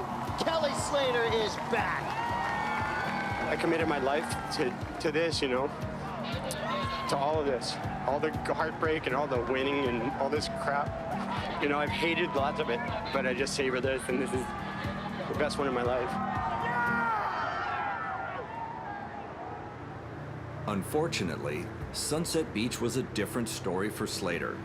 The 50-year-old was eliminated from competition in the round of 32. Attention, priority interference has been called on Kelly Slater. I obviously don't love Sunset. I don't like the wave. I don't put the time in. I don't respect the wave, and it doesn't respect me back. So unless I change, it's not going to change. Over the last few years, Portugal has not been kind to Slater. With a string of 9th place finishes, the GOAT has not made a finals appearance in over a decade. You know, I know I got to go there and win some heats.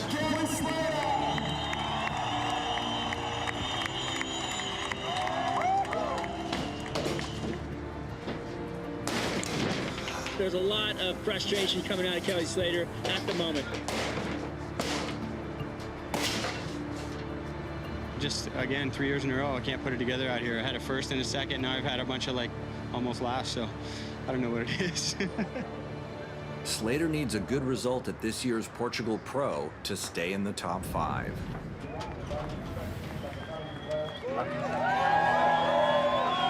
Eleven-time world champion, the GOAT, coming out. He's up against a tough opponent, though. Kyle Ibelli is a giant killer, and he has been known to take down some massive names. This was the start of the heat for Kelly. Nice quick tube. There's the finish. The crowd went bananas. Scores coming in for Ibelli's start, 5.67. That was the tube to roundhouse cutback.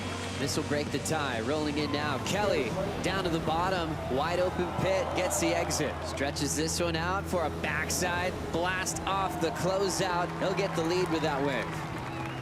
And getting the make is Caio Ibelli. Outside of the barrel now. Big frontside float in the flats. Caio Ibelli leads over Kelly. Slater needs a 6.28 now. Nice size set wave, super deep. From behind it, came out. Counted as complete. 8.17 for this one. Bottom's chopping out deep for Caio Ibelli. Unbelievable. I thought that was going to be a turn of this heat once again. Kelly Slater moves on to the round of 16. There's no feelings in nature. You just go back to your human nature out there. It's like, I want to wave, I want to win. Oh! Yeah, the waves are good. It's pumping. Coming up next, the men's round of 32 continues, and Super Tubos lights up. Wow, what a wave. Well, here goes Jordy, and he's deep as well. Gets a big pump in, completely disappears. Gets hosed out, he loves it.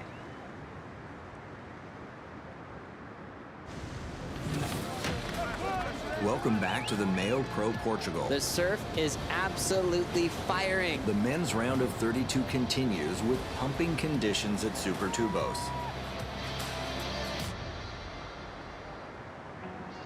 In the first heat, Brazilian Felipe Toledo faces Australian Owen Wright. Toledo gets into his stride. Nice whipping car from him. And he'll go over the lip with that projection floater maneuver and bashes it again. And already put spice into this encounter. Wright bangs one. Really nice backhand hanger from Owen.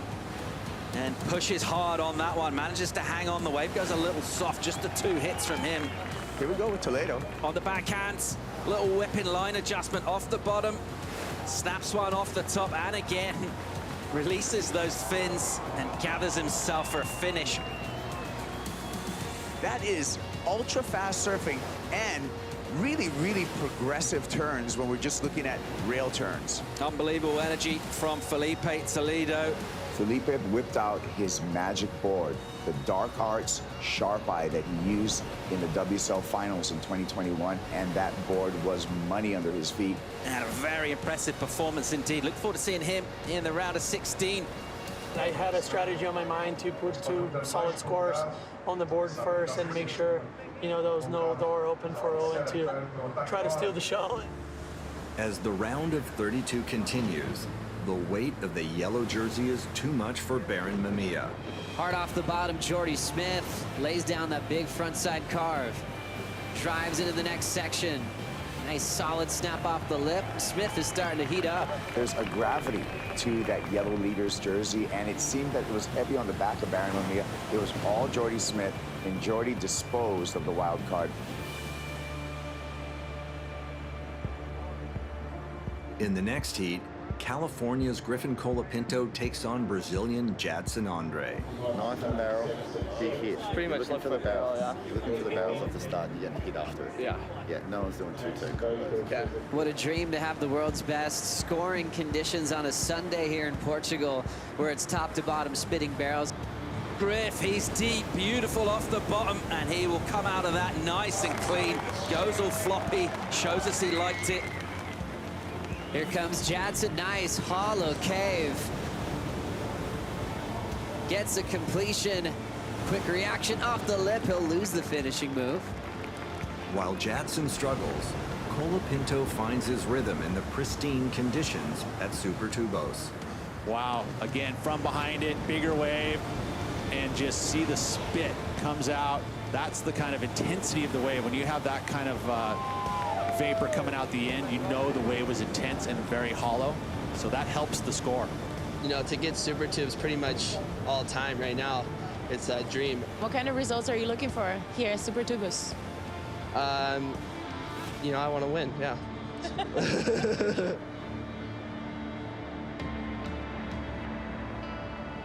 As competition moves into the round of 16, Kelly Slater is up against Griffin Colapinto. Griffin Colapinto ready for probably one of the heats of his life.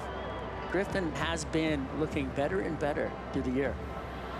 And here he is grabbing the rail, really nice and deep actually on that section, and then comes out clean with a big backhand schrack in the lip. So looking really good out there. Here we go, Kelly's seen something he likes, he's committed. Look at this, nice and thick, and he goes, and he's deep behind a curtain. Kelly right back at this and well within striking distance.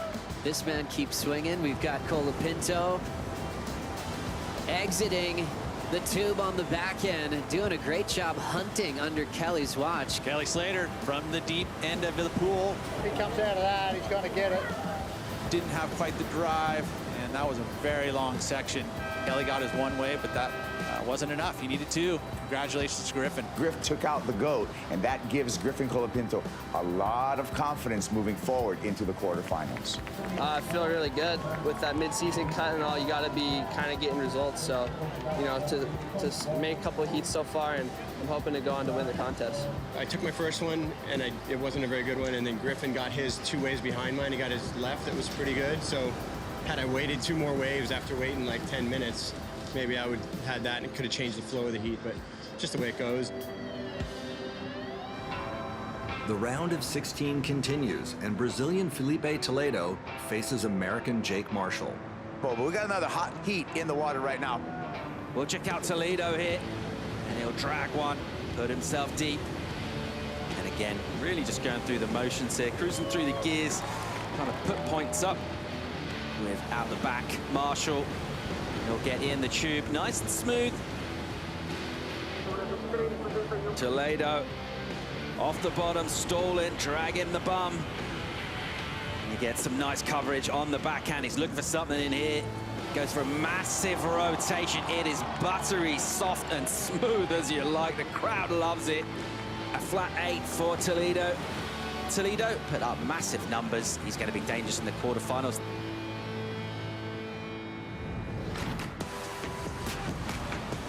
Coming up next, it's the women's turn to take on Super Tubos. As she looks at a left-hander here with a late drop. Tati snapping.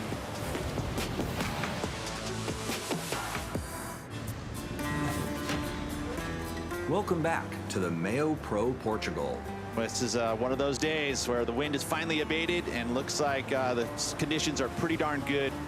The women's round of 16 is out in the water. The conditions have improved, so it's far more contestable. So we're going to be seeing a bit of performance as well as barrels. This first heat underway here is a good one. The women's event is called on, and Brazilian Tatiana Weston Webb faces rookie Luana Silva. Luana Silva bangs a really nice turn. The release of the tail, there's another. She pushed it hard too. That was almost too hard, but that was just on the edge. Tati snapping on the left-hander there. Tatiana getting the better of that exchange. Luana Silva holds it off the bottom, whacks one through the lip. Tatiana, here she is again. Off the top a couple of times, and she likes the second turn. And that wave selection, that we've talked about how important that is, and choosing those corners. That's what Tatiana Westenwebb's been able to do throughout this one. A win through to the quarterfinals. It's been really hard for me to click into rhythm this year, and that heat just kind of showed me like, hey, my surfing's still there, I can still compete.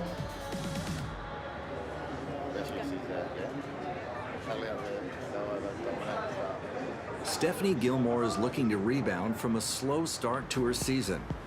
The Australian is currently in 16th place. One big move, beautiful backside hook.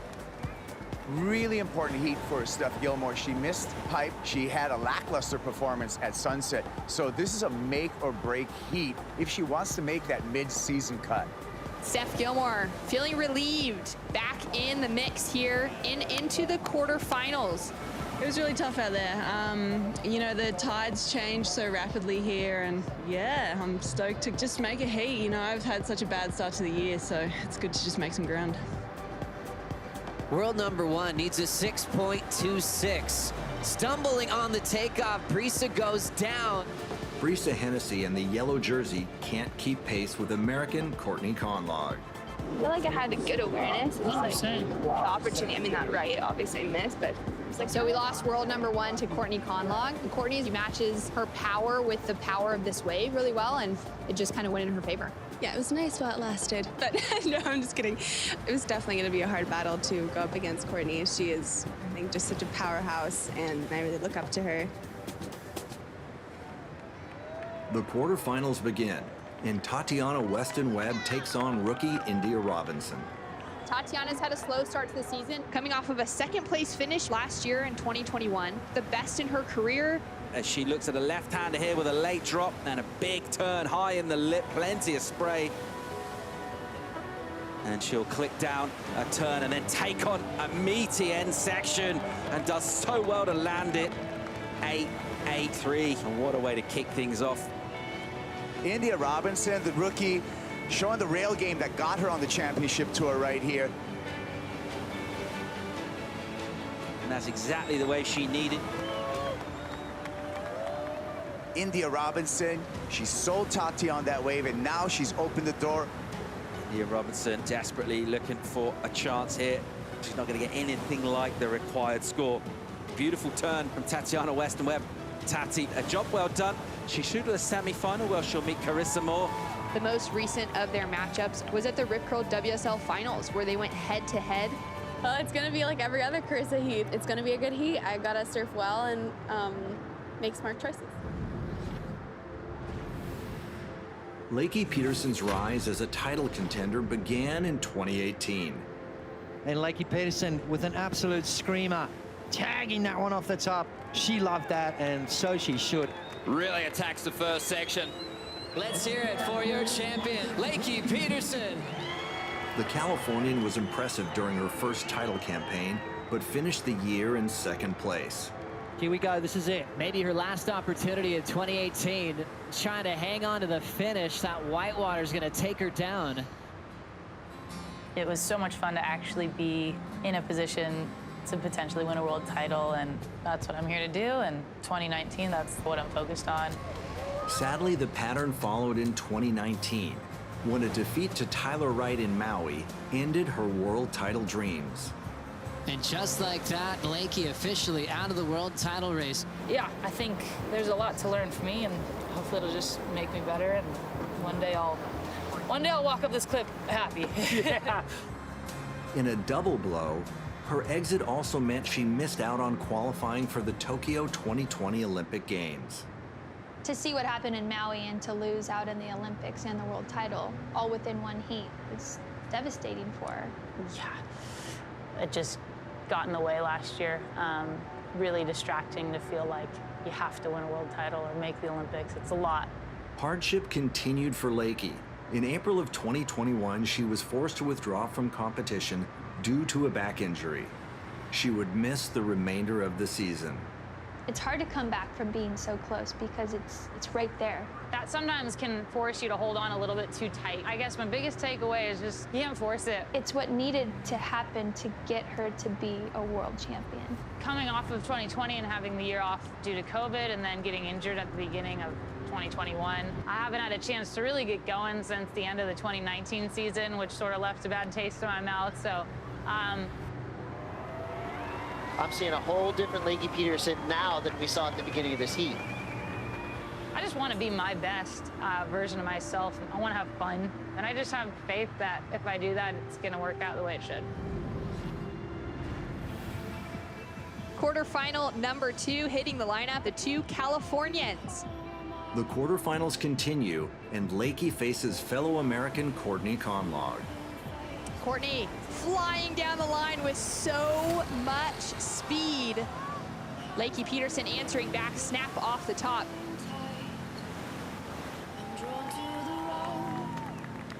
Courtney releases that tail.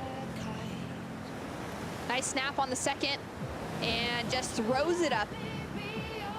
Courtney just wasn't picking the right waves. All of the changing condition, the wind coming up the face, put her off kilter. Lakey was able to make that on-the-fly transition that it takes to be a champion.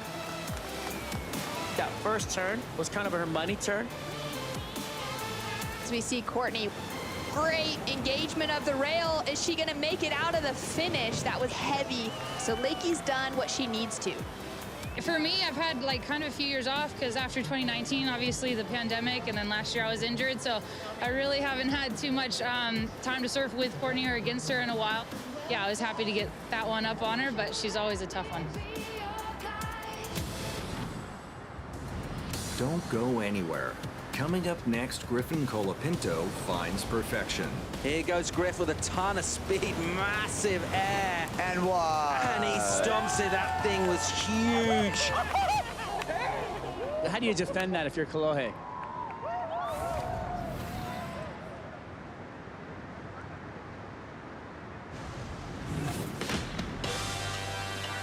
Welcome back to the MEO Pro Portugal.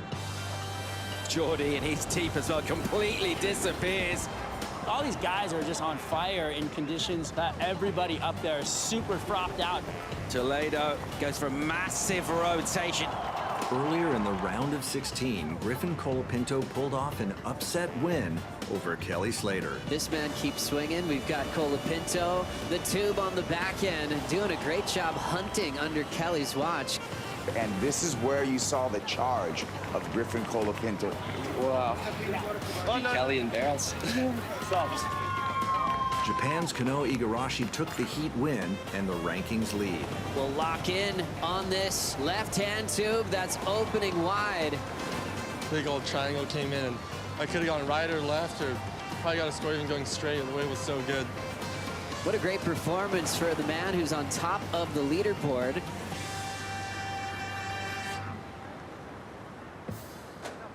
Competition moves into the quarterfinals, and the new rankings leader is taking on Hawaiian John Florence. Right here, John Florence dancing on the backhand. Rhythm, flow, tempo, all in play. John starting off looking like he's in total control. Live action, Florence got himself a right-hander. But just the way he put together a heat, just because he showed no weaknesses. He looked inspired to throw down some powerful rail hooks, and Kanoa's really left in the dust. Last chance for Igarashi. His requirement is a 7.26 now. Wow. This is going to come up short, is my belief. Comes up several points short as well. John Florence will take the win, and he will look to come back for semi-finals. I do love coming here. I love the people and the waves and everything about it is a lot of fun. This wave is amazing, the way it kind of forms up on the beach here. So I really enjoy surfing out here. The next heat features American Connor Coffin against Brazilian Felipe Toledo. So we see a first attempt to kick things off for Connor Coffin. Just comes undone there. Connor just went out swinging for 10s on every turn, but he couldn't land anything. Power jam, but just out of control. Another fall for Connor. I almost felt like he was so fired up against Felipe that he just couldn't pull off a maneuver. Here comes Toledo, and looks like he's got another good opportunity, throwing down a beautiful arc once again. It was really a one-way heat where Felipe was just in his rhythm, started going to the air, and Connor Coffin was quickly left behind. As we see Toledo checking out a left, off the bottom, tail high reverse. Just toying with that section. Toledo putting this one to bed in dominant fashion.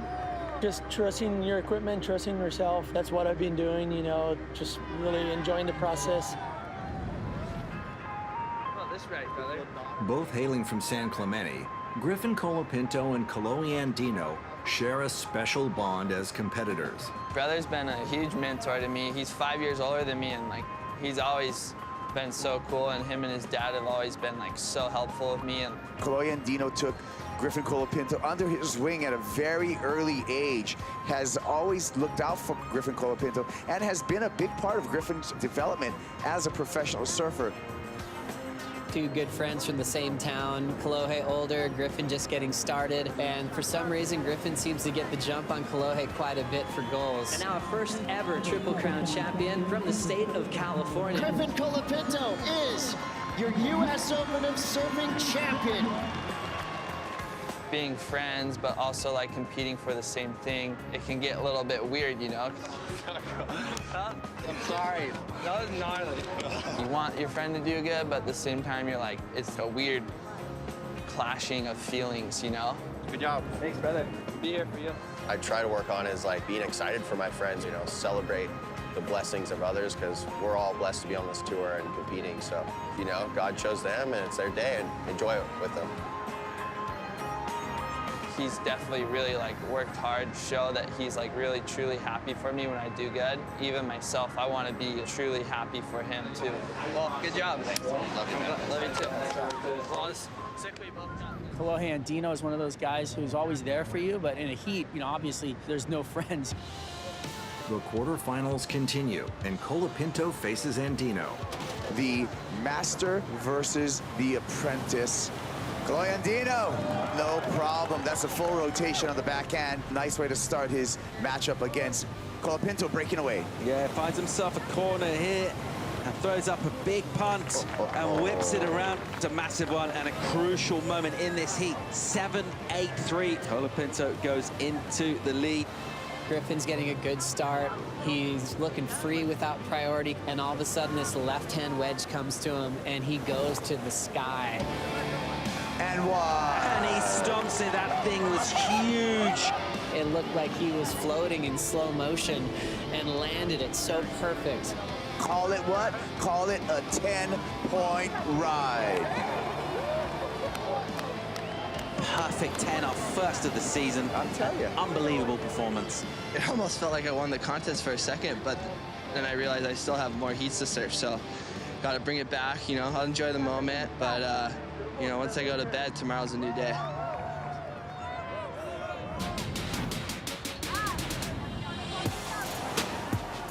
Coming up next, we crown a women's champion.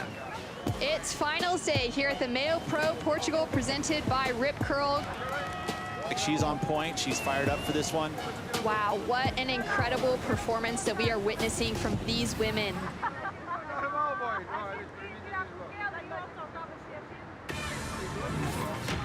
Welcome back to Peniche for the MEO Pro Portugal.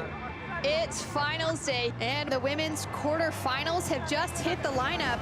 Earlier in the quarterfinals, Lakey Peterson defeated fellow American Courtney Conlog to advance to the semifinals. You know, coming off the bottom, right perfectly places the tail. And Tatiana Weston Webb eliminated rookie India Robinson, setting up a semifinal showdown with the reigning world champion, Carissa Moore. The semifinals are called on, and Australian Stephanie Gilmore is up against California's Lakey Peterson. Gilmore with some room, completes her backside snap into a combination of turns. Steph off the bottom, there's a clean backhand snap. Gilmore back to the lip. Nice flow and form. Nice way to start the heat for Steph. 5-5, followed up with a 6-5. Lakey Peterson Big turn from Lakey Peterson as she's back to the right. Speed jam off the lip. She's got a lot of energy. There's the float, and she is out of there.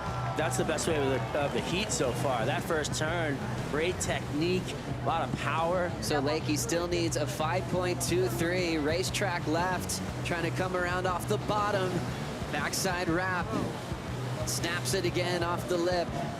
Could that be a lead change at 1 minute 40 seconds to go, Laura? Wow. I mean, it's going to be close. Scores dropping for Lakey Peterson, a 5.57. Lakey takes one again off of Stephanie Gilmore for just the second time in her career. It's always tense moments when you're on the beach just waiting to hear whether you made it or not, but that's also kind of what makes it so good when you actually get through. You can tell Tati's fired up. For Tatiana Weston Webb, 2021 was a remarkable season.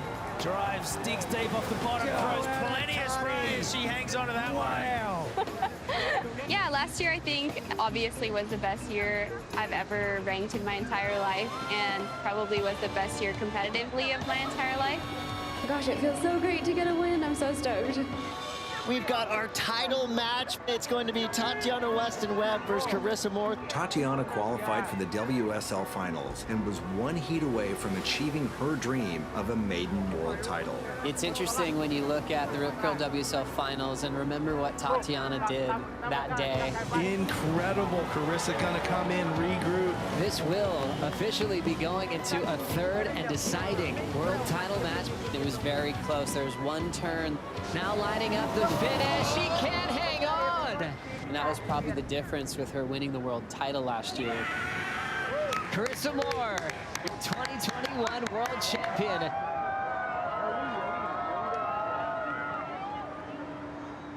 Directly after the finals, I wasn't proud of my performance. I felt so close to achieving my dream, and it was really hard for me to process. Looking back, all I feel is pride at my performance, and I'm really, really grateful that I've had such an amazing year. Last year was a lot of pressure for me, and I've never been under that sort of pressure before, and so at the moment, I'm just trying to give myself grace, and just enjoy competitive surfing. Semifinal 2 is a face-off between Tatiana and 5-time world champion Carissa Moore. Tatiana Weston Webb now up and riding on her forehand.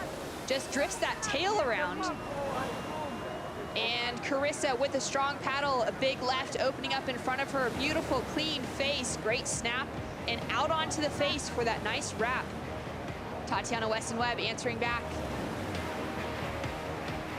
She times it perfectly straight up into the pocket. Tati's going to get the best of that exchange. Carissa, strong hit on her backhand, two-turn combination, chasing a 5.77. It's a 5.17, not enough. Tatiana Weston Webb now looking at a final against Lakey Peterson. You think about that since September, how long you have to wait to kind of get redemption. It probably felt amazing to get one back on the 5-time world champ. Yeah, Carissa always inspires me to surf better, and obviously I lost the title to her last year. I'm really, really proud and happy that I made that heat. In the final, Tatiana Weston Webb takes on Lakey Peterson. Yeah, gives you two, unreal. It's a great final. They both earned it. First of all, they had to get through Carissa and Steph on finals day. That's a huge accomplishment. Champ, right? From Tati's performance this morning, I feel like she's on point, although Lakey probably surfs these types of waves a lot more. Tatiana Weston Webb. Beautiful two-turn combo. Puts the first score on the board. That one hurts a little bit, so let's see what Lakey can do. Great opening snap. Gets a little bit caught up, manages to whip it around on the second turn. That's exactly what Lakey wants. Tatiana's gonna have a piece of it, drawing off the bottom. Great click to start things off with. Goes in for that second, jams the tail. Lakey to have one last chance. Putting a lot of effort into that, but will it be the 8.16 she needs? Scores to come through. 7.17 for her last wave, not enough. It is Tatiana Weston Webb, your MEO Pro Portugal champion for 2022. I know God has a plan. I'll just trust in it and keep surfing and trying my best. And I just had such a terrible start to the year. To continue to believe in myself was something that I was struggling with. You just need to continue to believe in yourself no matter what. Let's hear it for your champion, Tatiana Weston-Webb.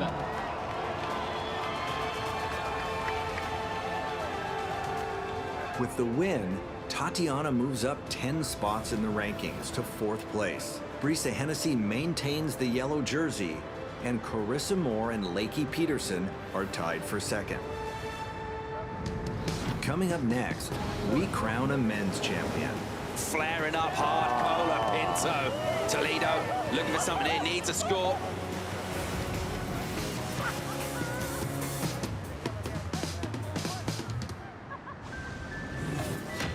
Welcome back to Super Tubos for the MEO Pro Portugal. Earlier in the quarterfinals, American Griffin Colapinto's stellar run continued as he earned the first perfect 10 of the year. Call it what? Call it a 10-point ride. It almost felt like I won the contest for a second, but then I realized I still have more heats to surf.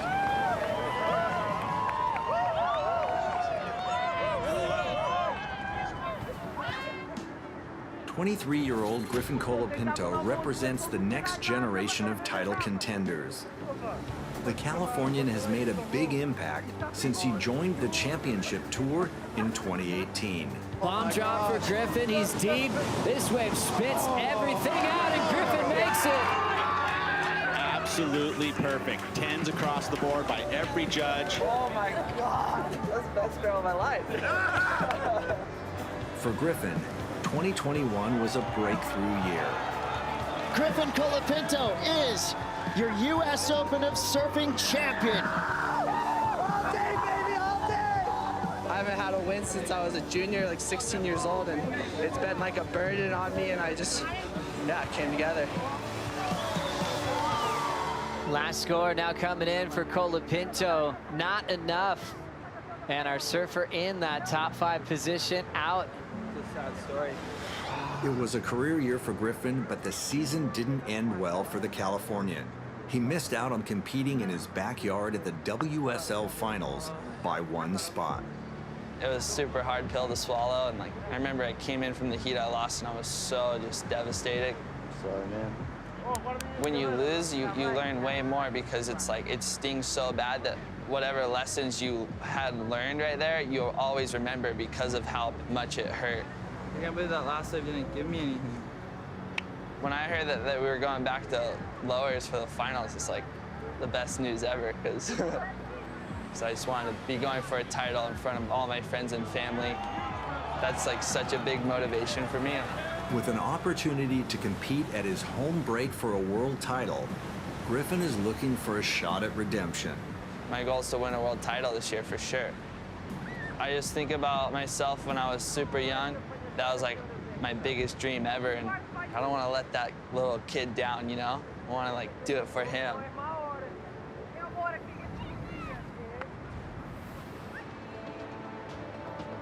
In semifinal 1, Griffin takes on 2-time world champion John Florence. If you're looking for a cheeky swim shot, it's down there.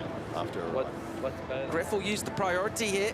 He'll have to just drive around a section. He'll go above the lip and collect the rotation and get a little clip on the finish too.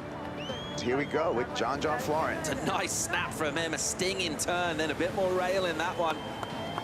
Meanwhile, behind him, on a drawn-out right-hander, flaring up hard, Colapinto gets it done. Really nice. It is so amazing to do it in such a tight space. He's done it again with a single big outrageous maneuver. That was crazy, too.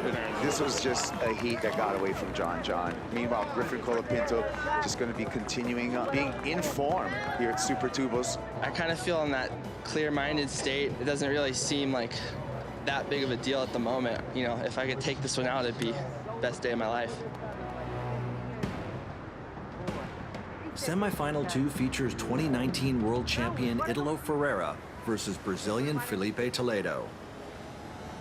Ferreira, there's the rotation, stomps it. This was raise. He's so inverted there, landing the flats. That is the way he wanted to start. Here goes Toledo. Off the bottom, big rotation, clicks it, stomps it, and he'll whip one. He'll go down on the second turn. All right, here we go. Toledo looking for something here, needs a score. He takes to the air and gets the rotation. Lead goes to Toledo. We're game on here for a big finish. Herrera in reply as he'll go into... Oh. And it looks like Felipe Toledo, he'll be heading into that final. The final is set as American Griffin Colapinto faces Brazilian Felipe Toledo. Now trying to start things off quick against Felipe Toledo. He throws down the nose pick reverse. Meanwhile, on the other side, we have Felipe Toledo. Backhand snap with a fan of spray to the sky. Quickly down the beach for Toledo. So Griffin needs a 7-5 here. Hard off the bottom. Big vertical for Griff. His best ride so far. And his first lead change here in the final. And Toledo's on the hunt. Going straight up. Hammers the first. Second. Vertical, solid and complete. Late to the end section. Meanwhile, Griffin on another set. Drills the first lip line. Hammers the second again. And things are getting exciting. It's going to be close. I'm nervous. It's going to be close. They could go 8-5 on Felipe. Scores in for his last, a 7.53. Almost matching Griffin's best. For Griffin, it was a 6.67, so he got his lead back. It is looking bright right now for Griffin Colapinto with the lead and priority. And of course, Colohandino wants to be first on the scene. 2, 1. A big hug and embrace.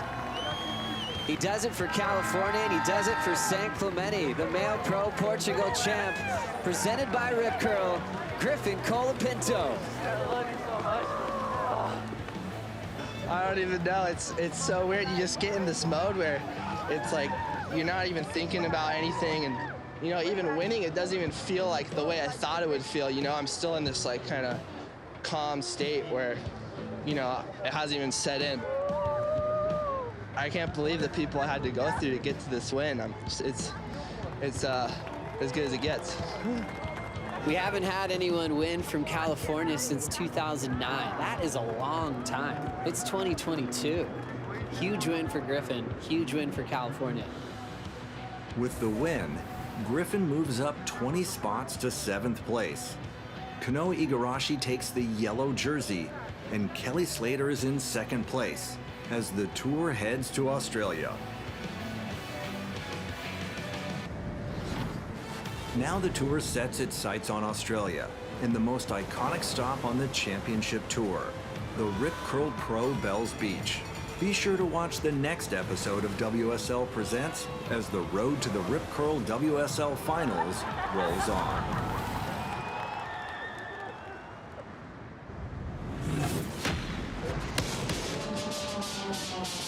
The World Surf League Championship Tour has returned to Pipeline. Last year's season opener saw unparalleled performances where experience proved supreme. The greatest of all time is back on top. Each surfer starts here, a fresh slate, on the starting line at the world's deadliest wave. This year, questions remain. Will newcomers disrupt the established tour names, or will the veterans continue their dominance? Super late drop, somehow sets the rail, and he's coming out! With the mid-season cut just 5 events away, the pressure is real. The road to the Rip Curl WSL Finals starts now at the Billabong Pro Pipeline.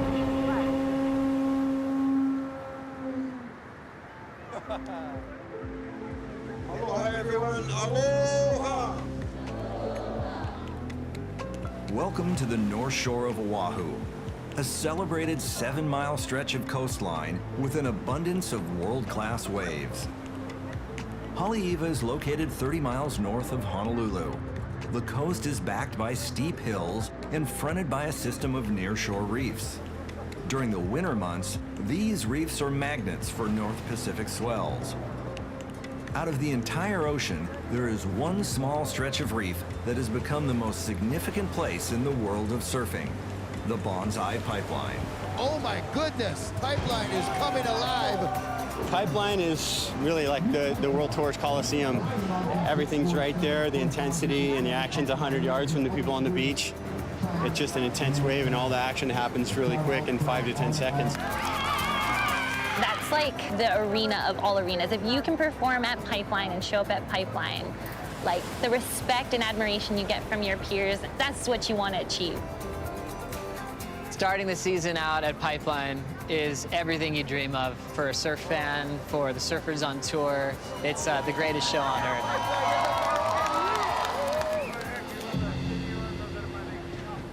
Pipeline is the scariest wave in the world.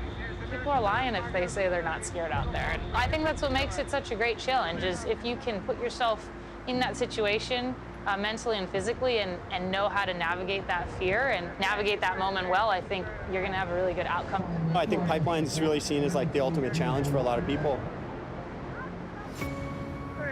Kelly's 31st appearance at Pipe in competition on the championship level. While no one has completely mastered this wave, one man has come close. At the age of 50, he's not just the undisputed best surfer ever, he's one of the greatest athletes of all time. Here we go, the GOAT, Kelly Slater, textbook, backside tube ride, it never gets old. Hailing from Cocoa Beach, Florida, Robert Kelly Slater is surfing's GOAT. Slater has 56 CT wins, and one stands above them all. Kelly Slater has just won his 8th Billabong Pro. Wow! I committed my life to this, you know, all the heartbreak, but I just savor this, and this is the best one in my life. Oh yeah, it's up there with winning a title for sure. I think it was all the situation all leading up to it for me, because I hadn't won a contest in 5 years. The amount of energy that goes into winning just a single event, but to get back to the winner's podium after a long time just feels amazing. Seeing Kelly win was like the most special victory I've ever seen in pro surfing. And you could even go as far as saying that was one of the best wins in sports. It's just a really cool story for a 50-year-old to take on a bunch of surfers that he could be their father. Seth Mooney's literally half Kelly Slater's age. I think he couldn't really believe it himself that he won again at Pipe. Both kind of looked at each other and started tearing, and I just saw it in his face how much that meant to him.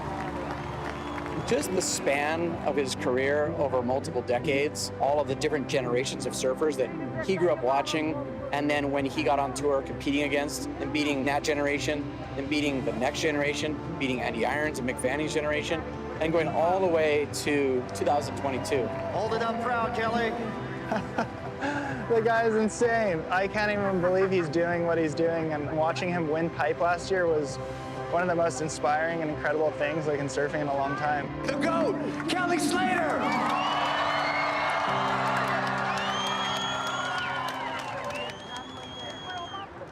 For him last year, I felt like he kind of was bummed out what happened. I think he won Pipe and he's going, okay, world title, that didn't come true. Unfortunately, the rest of the year didn't go to plan, and Slater finished in 15th place. It is mathematically impossible for Kelly Slater to advance out of this heat. There's no real chance here for Kelly. When I relax and I don't get in my head, I compete well. And just the way it is, I don't know if it was a combination of him losing some motivation, maybe some needling injuries. He has a few just normal 50-year-old things, you know, where you're not feeling it. While Slater is still regarded as one of the world's best surfers, contending for another world title could be his biggest challenge yet. Is Kelly a title contender? I think it's debatable for sure. You know, he's been more or less getting beat up by the younger guys on tour the last 10 years. Those guys that do big aerials specifically, that's kind of a big advantage over Kelly. He's not as strong these days, which is fine. He's 50. What it would take for me is just headspace. It really takes the motivation. I got to get rid of everything else in my life. I need to really go to bed dreaming about surfing. Welcome to the 2023 start of the World Championship Tour. In this heat, our defending champion, Kelly Slater. Here we go, late drop, back door, under the hook, and coming out. Retirement, it's not an easy decision to come to, especially when the skill is still there. I feel that candle kind of burning out for me. Slater strolls through that one easily, just like he's walking the dog. No problem for Kelly Slater. Slater advances to the round of 32. Fun when they fun, yeah. Hard to get them, but in the heat it'll be fun, I think. Nice. There's been many major milestones in women's surfing, but competing at Pipeline might be the biggest. You are watching surfing history for the first time ever. The women competing in a championship tour format here at Pipeline. You know, there's so much symbolism here for us, having the women of Pipeline. This is a wave that women haven't surfed in competition until very recently, and it's one of the most famous waves in the world. You know, it's the most competitive lineup in the world. We've never been given the opportunity, and now we have the opportunity to showcase to the world that this is where women's surfing is going. This is a challenge the women are facing head-on, and there's no doubt they're already raising the bar. Under the hook, no problem. You're seeing more confidence, taking off deeper, getting deeper in the barrel. Tough takeoff, puts herself in a great position. She comes flying out. I see people getting very comfortable in the lineup and feeling like this is a place for them. I think that's really important when we're looking at the next gen and what they're going to be able to do at a wave like this, to grow up knowing that the contest is here. I've never seen like such a new young generation so excited to surf Pipeline, and this is just the beginning of what we're going to see in the many years to come. Coming up next, a new swell arrives and the Billabong Pro Pipeline continues. Continuing to pour in, Gabriel that back door. He comes out. Oh my God. Pumping. And time is running out on Kelly Slater. Kelly's always dangerous. He knows how to play the end of this. 3, 2, 1.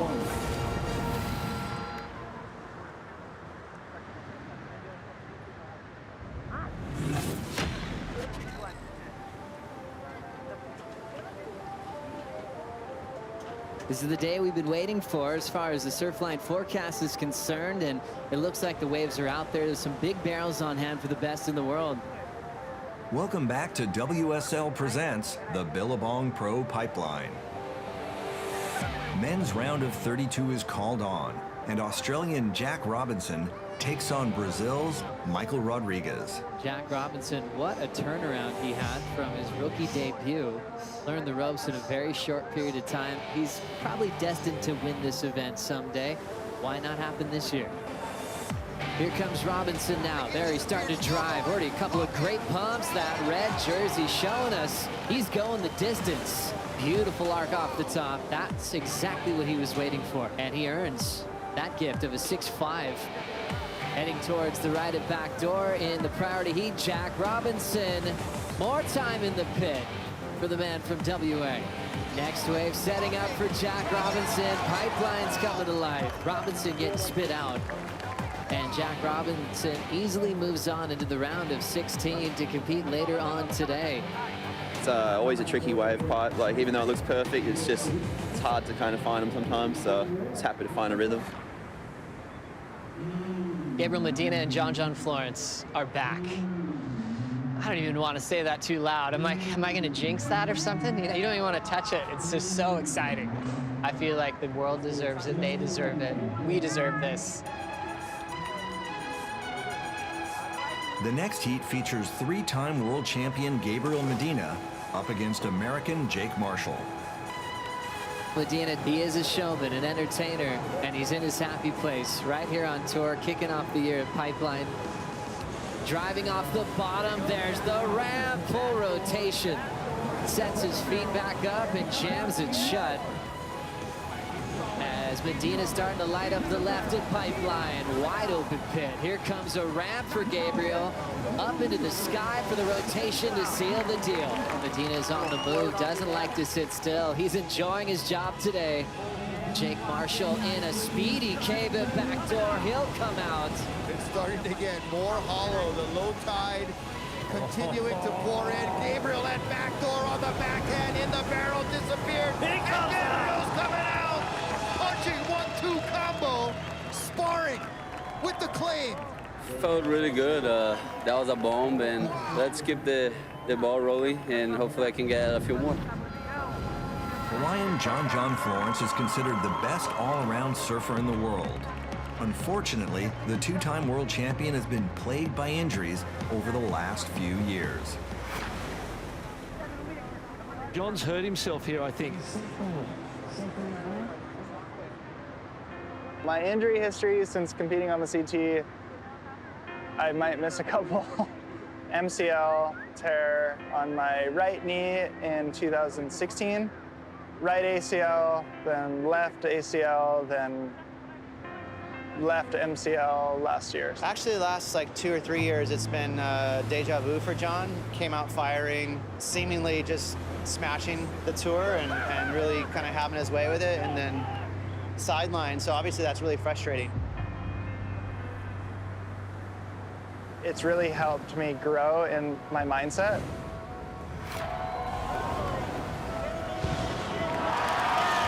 He's really positive and he's motivated because something's been taken away from him. I think he's excited, especially after winning a couple world titles. Sometimes you need something to light a fire under your butt. Just kind of going through it all and keep coming back and trying to compete at my highest level. By no means is that easy. I am 150% still here to win a world title, and I am really interested to be a part of the finals and try to win it in that kind of fashion. With the help of an extended offseason, John is back at 100%. This is probably the most excited I've ever seen John. 2-foot surf and gigantic 40-foot surf at the Eddy. The man can do it all. The biggest challenge for John is just trying to stay in one piece from start to finish. As competition continues, John faces fellow American Kolohe Andino. Florence heading towards backdoor. Arm bar to slow down, now speeding up and gets the exit. He's got more time than anybody in the pit at backdoor. And as we go into the barrel with John Florence, spinning multiple times. Florence taking a look here. Going to go back door. John drops in, stalls behind the curtain, still going, second section, and has to bust out. Kolohe Andino needs to kind of shake John from priority, score a wave, and get back into this. Goes down here in the round of 32. Blowing blows. John Florence onto the round of 16.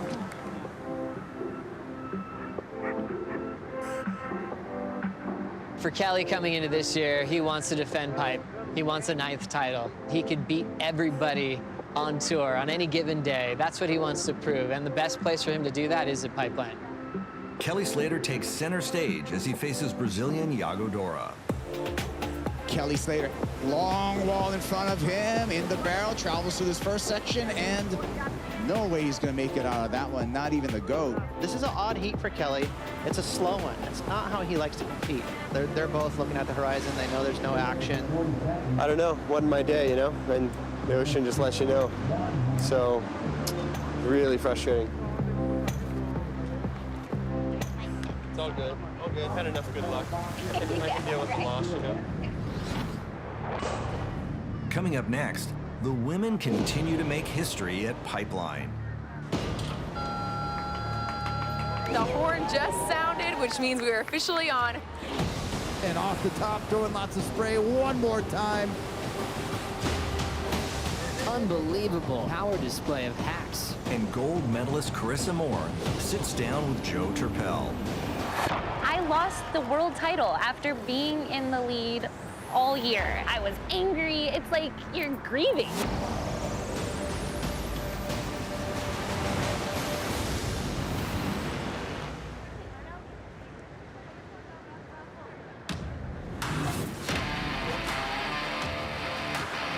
Welcome back to the Billabong Pro Pipeline. As the overlapping format continues and the whales are putting on a show at Pipeline. The horn just sounded, which means we are officially on. Who's in the water today? So we're going to have these first 2 rounds of women, and it's a really nice size for us, so I'm happy about it.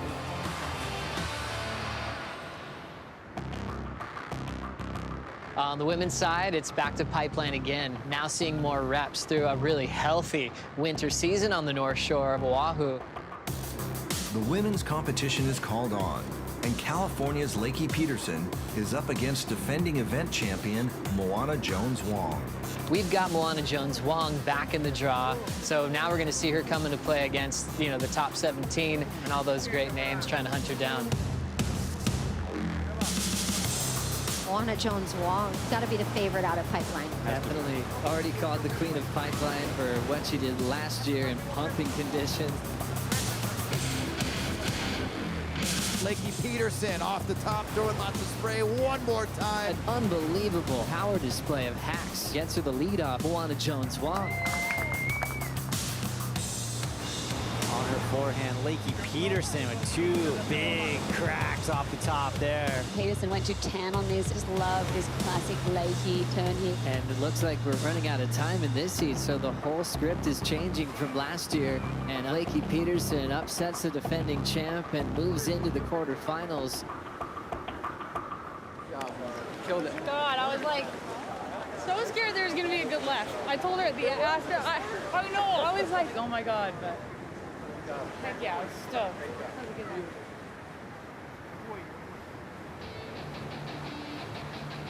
In the round of 16, 2-time world champion Tyler Wright faces Australian Sally Fitzgibbons. And action already getting started with Sally Fitzgibbons. Big tap. So on her way to a big head start over Tyler Wright.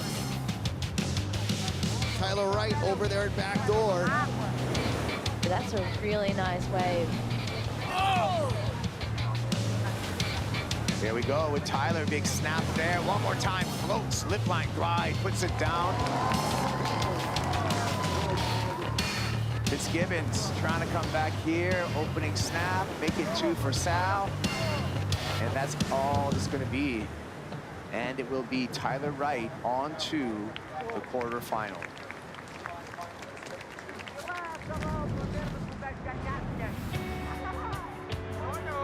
Hawaiian Carissa Moore has been dominating competitive surfing for over a decade. However, in 2022, the 5-time world champion faced one of the most challenging moments of her career. Stephanie Gilmore, officially an 8-time world champion.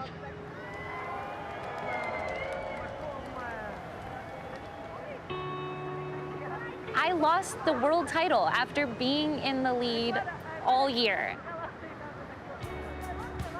What is that process like to move on? It took me, I would say, a solid month to get over that one, and there was like moments where I felt good. Other times I just started crying hysterically. I was angry. It's like you're grieving.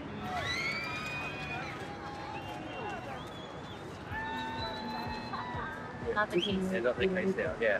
I'm still trying to figure out the new format. Like, what do you do when you're sitting there waiting for everybody to come to you? Who's it gonna be, right? And I actually was rooting for Steph because I was like, okay, she's gonna be tired. She'll be tired. This is great. So we want Steph to keep going. And then she got there. I was like, oh, all right, well. It felt like I was swimming upstream that day. Like when you have someone as talented as Stephanie Gilmore, 7-time now 8-time world champ, and she has this incredible flow with the universe. When she's in flow, it's pretty unstoppable. Is there any way you can be satisfied with a runner-up finish, whether it be an event or a world title? Yes, I can. It takes some time. It takes some time to process it and be satisfied and be at peace. How are you feeling about the season starting? I'm really excited for this next season. I think last night was kind of like that final closing of the chapter for me. I'm so honored to be a part of professional surfing at this time. It's such a special sport. There's just it's like nothing in the world because it's not just black or white. There's a lot of rainbow in it. So it's really beautiful. Otherwise, pile is at the 5, and then we're at 25. Perfect. Thank you so much. The 5-time world champion begins the 2023 season right at home. With a spot in the quarterfinals on the line, Carissa takes on wildcard Alyssa Spencer. Looks like Alyssa Spencer here. Boom, tags it on the forehand. Down the line, lots of speed. Flares one more maneuver.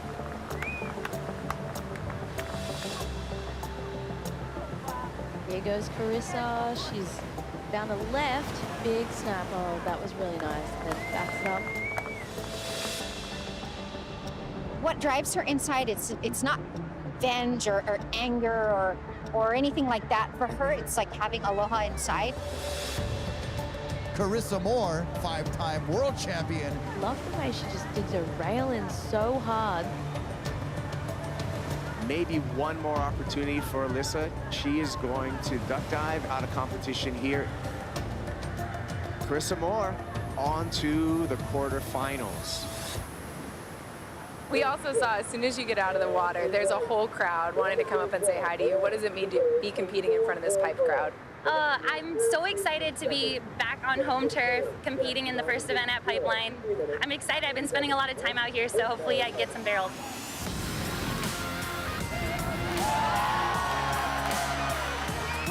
Coming up next, the hometown hero lights up Pipeline.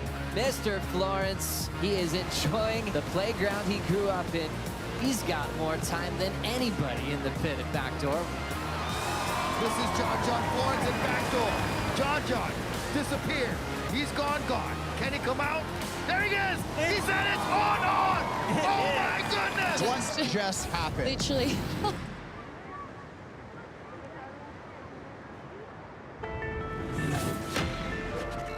Welcome back to the North Shore for the Billabong Pro Pipeline. Earlier in the round of 32, Australian Jack Robinson showcased why he's one of the best barrel riders on the planet. Covered in the barrel. Coming out, Jack Robinson grabbing rail, pipe barrel. Just got to try and find a rhythm out here. This pipeline is its own beast, and yeah, just got to work with it. Three-time world champion Gabriel Medina put an exclamation point on a backdoor beauty. In the barrel, disappeared. He comes out. Coming out. And Hawaiian John Florence easily advanced to the next round. As we go into the barrel with John Florence, spinning multiple times. He's got more time than anybody in the pit at backdoor. Well done for John. The heats have been really lopsided, so it's like you're going into heat kind of hoping you're on the right side of it. My whole goal is just to kind of get started and get moving, and I think it kind of worked out. Florence faces Brazilian Miguel Pupo as the round of 16 gets underway. I think pipe is the pinnacle of our sport. It's my favorite wave in the world and the scariest wave in the world, and I'm humbled every time I go out there. I feel like something crazy is about to go down. John, backdoor, long wall, but even John will not find the exit door there. No, he does! What just happened? What just happened? Literally. He skipped an entire section. That was a magic trick. That was unbelievable. Oh my goodness. Pesky judge, 3 and 4 with those 9.8s. John's gonna have to settle for 9.93. Here's Miguel looking at backdoor, grabbing a rail. He's in the barrel.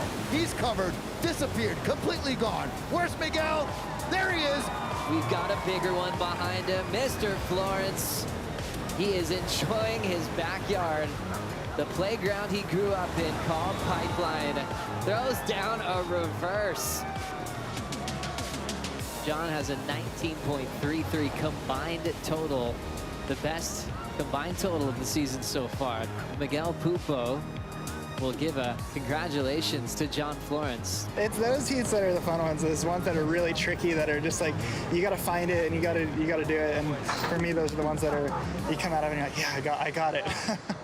In the next heat, Brazil's Gabriel Medina takes on Australian Jack Robinson. I would say that probably Jack has the advantage. Right now, it's really shaping up to be more backdoor, and I think it's an advantage being on your forehand. As good as Gabriel is, there's some advantage to being frontside, and Jack's just a weapon. Here we go, dropping in. Gabriel Medina, Pipeline, getting barreled, getting covered, and coming out. Wants to add a little bit of something to it and has to kick it away. Jack, Mr. Auto Magic Robinson at backdoor, he's disappeared. And he's coming out. So Medina and Robinson back-to-back, Pipeline and backdoor. Here's red, white, Gabriel Medina and Pipeline again. Stalling in the barrel, covered, the wave spits. Medina coming out, boosting. Incomplete on the aerial, but score the barrel. Incredible technique, just staying nice and deep, but just wanting to make sure he was still making it. Waves starting to fill in. Here we go, red. Jack Robinson, Mr. Auto Magic at Pipeline, coming out of the barrel with a little chop hop right there. Amazing technique. He's one of the best to do it. He grew up surfing waves like this in WA. And Jack's going to ride his way into the quarterfinals. Yeah, I felt good going into that one, I know. But I also wish we came up against each other later in the contest. But yeah, I'm sure we'll do it another time. The competition continues and the quarterfinals begin. The first matchup features two-time world champion John Florence against 25-year-old Jack Robinson. Whoever wins could go on to win the entire event. That's how important that quarterfinal is. Here's John, dropping straight into the barrel. Disappeared right off the bat, traveling, and he's coming out. Look at that, straight into the barrel, over on the foam ball while he's taking off. Florence, 7.17. John Florence up and riding. Stalling in the backdoor barrel, standing tall, coming out the doggy door. As we see Jack Robinson pedal to the metal, speed down the line in the barrel, and he's gonna sneak out the doggy door as well. This next one's a revive. Here we go, up and riding in red. Jack Robinson in the barrel. At backdoor, disappeared, and he's coming out the other side. Finishing with a beautiful floater after a backdoor barrel. Jack Robinson remains undefeated over his good friend as he's into his first semifinal here at Pipe. In the next quarterfinal, Italian Leo Fioravanti is up against Jordy Smith. Leonardo has gone through so much, breaking his back at Pipe, separating his shoulder when he re-qualified for the second time. Then it's definitely built a fire. A guy that does not know the words give up. Here we go, Leo up and riding on a right-hander, carving. Day like today, it's about doing big turns and big sections. That's where they're gonna get the points. Jordy Smith. Jordy eyeing up a section. Lip glide through that first section. Gets the board right back under him. Slides the fins around. Jordy, he's going to be really tough to beat today. He's got a lot of power. Fioravanti now needs a 6.43 to take that lead away. Leonardo pulls in the barrel. This one's got a longer wall. He's still going, and Leo comes out. So a nice backdoor section there, negotiated well, not done yet. It's going to be the Italian, Leonardo Fioravanti, semi-finalist at the Billabong Pro Pipeline. When I took off, I saw it build up. I'm like, okay, this could be the one. And I was just stoked to find a good barrel in some tough conditions. Yeah, it feels amazing to start the year off with a great result. And, you know, it's going to be a long day, but who knows? Let's go heat by heat, but, you know, I'll give it my all. Coming up next, we crown a women's pipeline champion. An airdrop for Lakey Peterson in the barrel, nice and clean at backdoor. Tyler Wright drops in, beautiful barrel. She finds a little runner here, backdoor, pulls in, slotted deep. For Carissa, there's so much behind her. Losing the world title to Steph. You're back at Pipe again, starting from scratch. Carissa Moore looking at this. Beautiful backdoor wave, pulls into the barrel. Can she go the distance?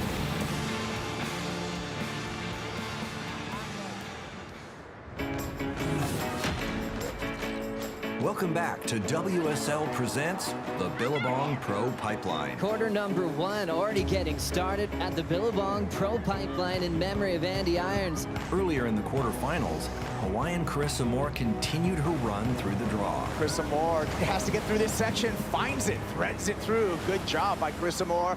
Also progressing to the semifinals was two-time world champion Tyler Wright. Pulling in, slotted, coming out. I knew Tatiana was going to go for the lefts, so I thought I'd play to my strengths and go for the rights.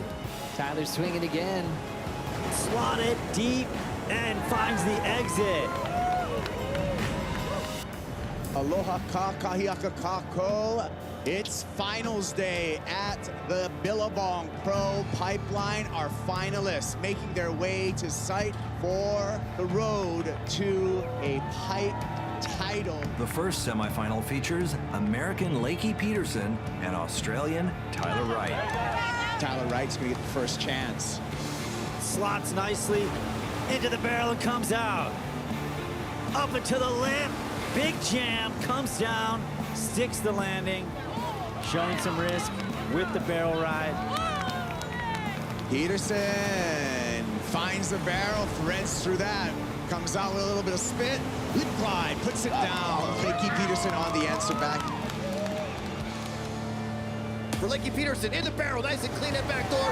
Lakey is coming out and off the top with a huge gaff. That is a bigger wave for Lakey, and that's going to grab more attention from the judges. She has taken the lead. Tyler Wright, tube hunting, finds the barrel, gets under the hook, high line exit for Tyler Wright. Looks to the oncoming section, gets a nice fin throwing snap.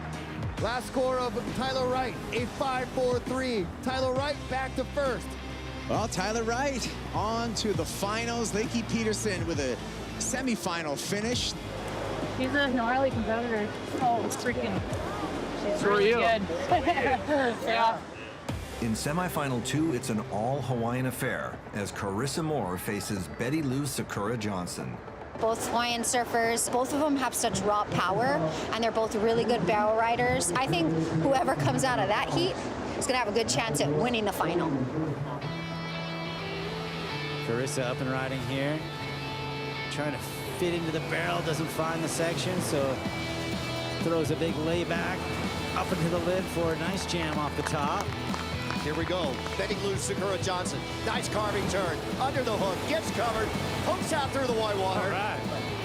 Boy, that was not an easy job for her to do. Here we go. Carissa Moore looking at this. Beautiful backdoor wave. Pulls into the barrel. Still traveling. Coming out.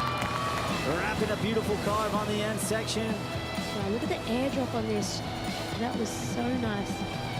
It's an excellent score. An 8-point ride for Carissa Moore. Sound of the horn rounds out semifinal number 2.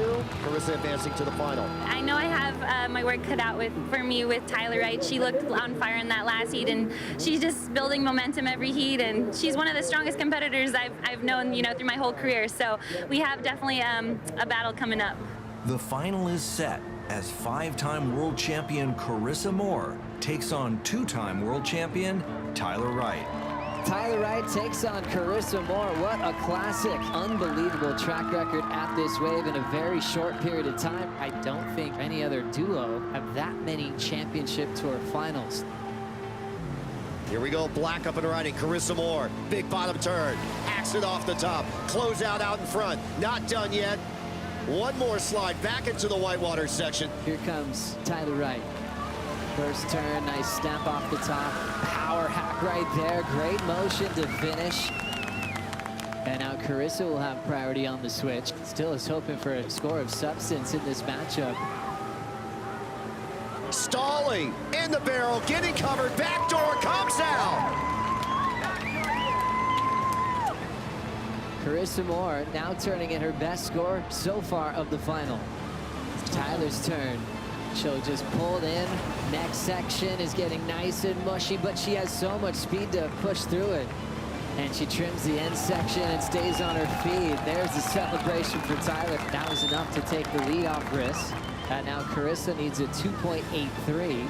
Down the line with tons of speed. Huge off the lip float. Lands with authority. Is that enough to turn this final? Carissa Moore needing a 2.83, gets a 3.83. 5, 4, 3, 2, 1. After losing the title last year in September, Carissa Moore's back to #1 in the world. Carissa Moore is your Billabong Pro Women's Champion at Pipeline. This one feels extra special because of the way that the season ended last year, and I'm so grateful. She has official closure from everything she's been through, and she's back to #1 in the world. The history behind Pipeline and the Pipeline Pro, and it's just like to win this event is up there with a world title for me. It's really special. Carissa Moore, #1 in the world. With the win, Carissa Moore takes first place in the rankings. Tyler Wright is in second, followed by Lakey Peterson and Betty Lou Sakura Johnson. These guys have known each other since they were little kids, childhood prodigies, groomed to become world champions. Coming up next, we crown a men's pipeline champion. 3, 2, 1.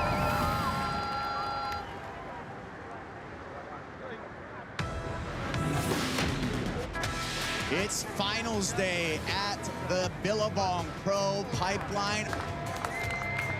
Earlier in the quarterfinals, Italian Leo Fioravanti continued his impressive run. The fist pump for Leo Fioravanti. Thank you. Australian Jack Robinson pulled off an upset and eliminated two-time world champion John Florence. Always a good battle for sure when we come up against each other, and hopefully many more to come.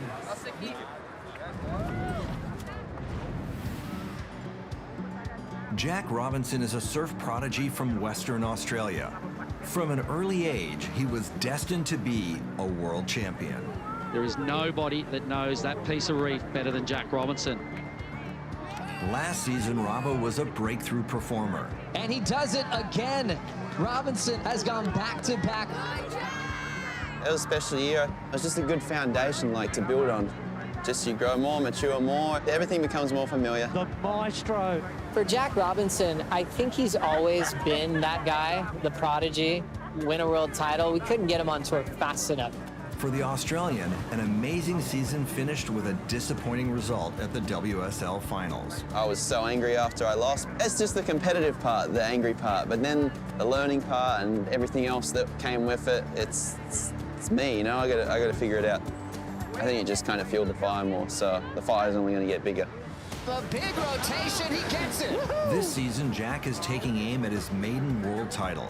Jack Robinson is focused. It's really hard to get anything out of Jack because he keeps it inside. He's not a guy where he needs good waves to win. He can win in challenging heats. When someone's crawling up his back, he'll enter that space, and he has such a present moment in himself where he is there. For this year, I'm counting on Jack to be competing for a world title in September. And falling from the clouds, Jack Robinson. Follow the process and we're going to get there. It's a long road, huh?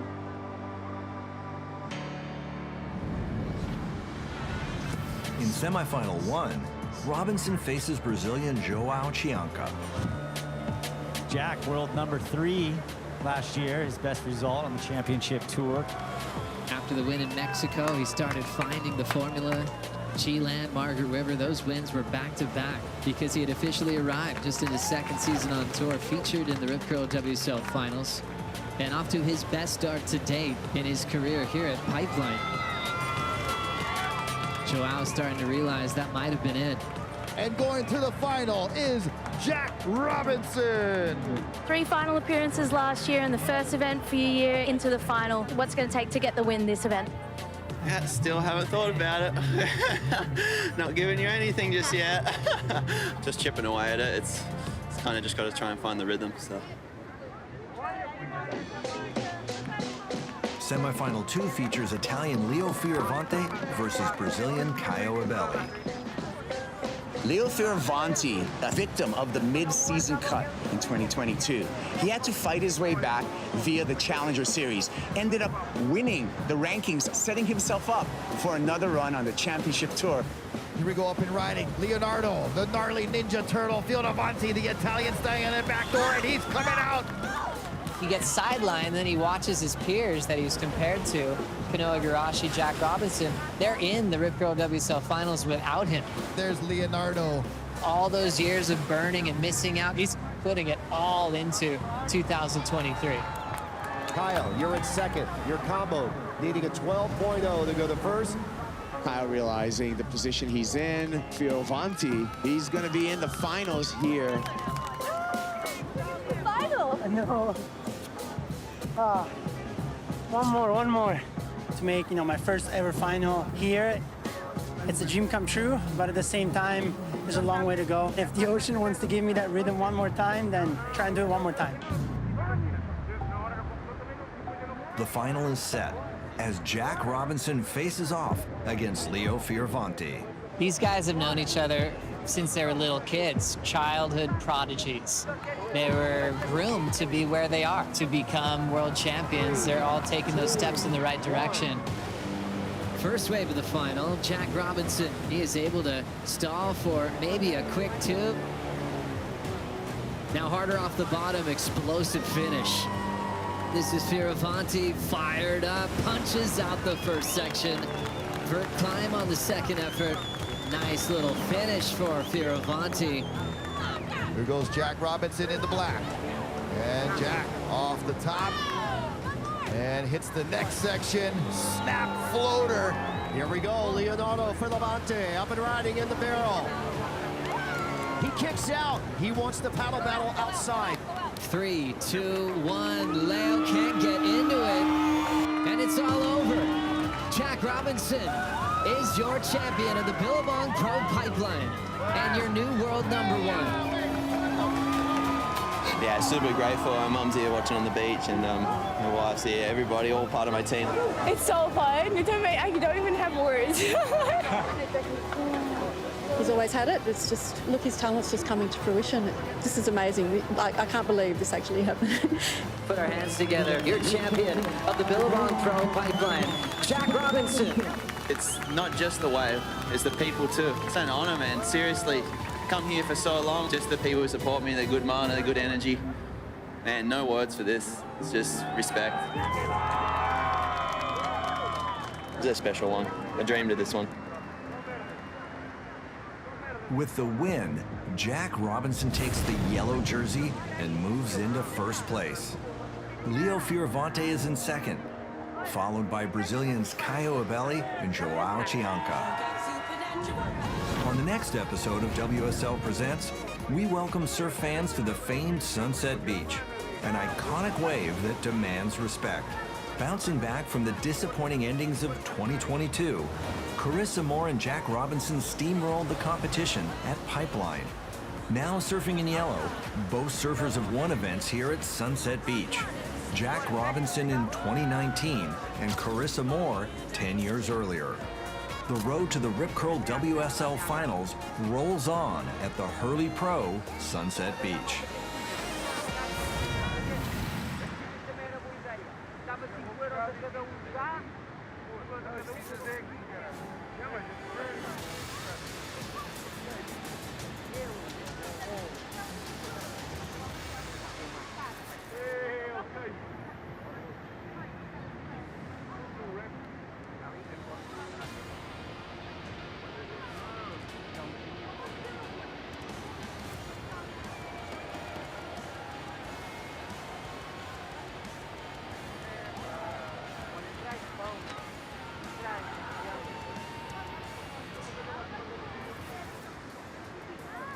All right, so let's open up the day right now with our first matchup.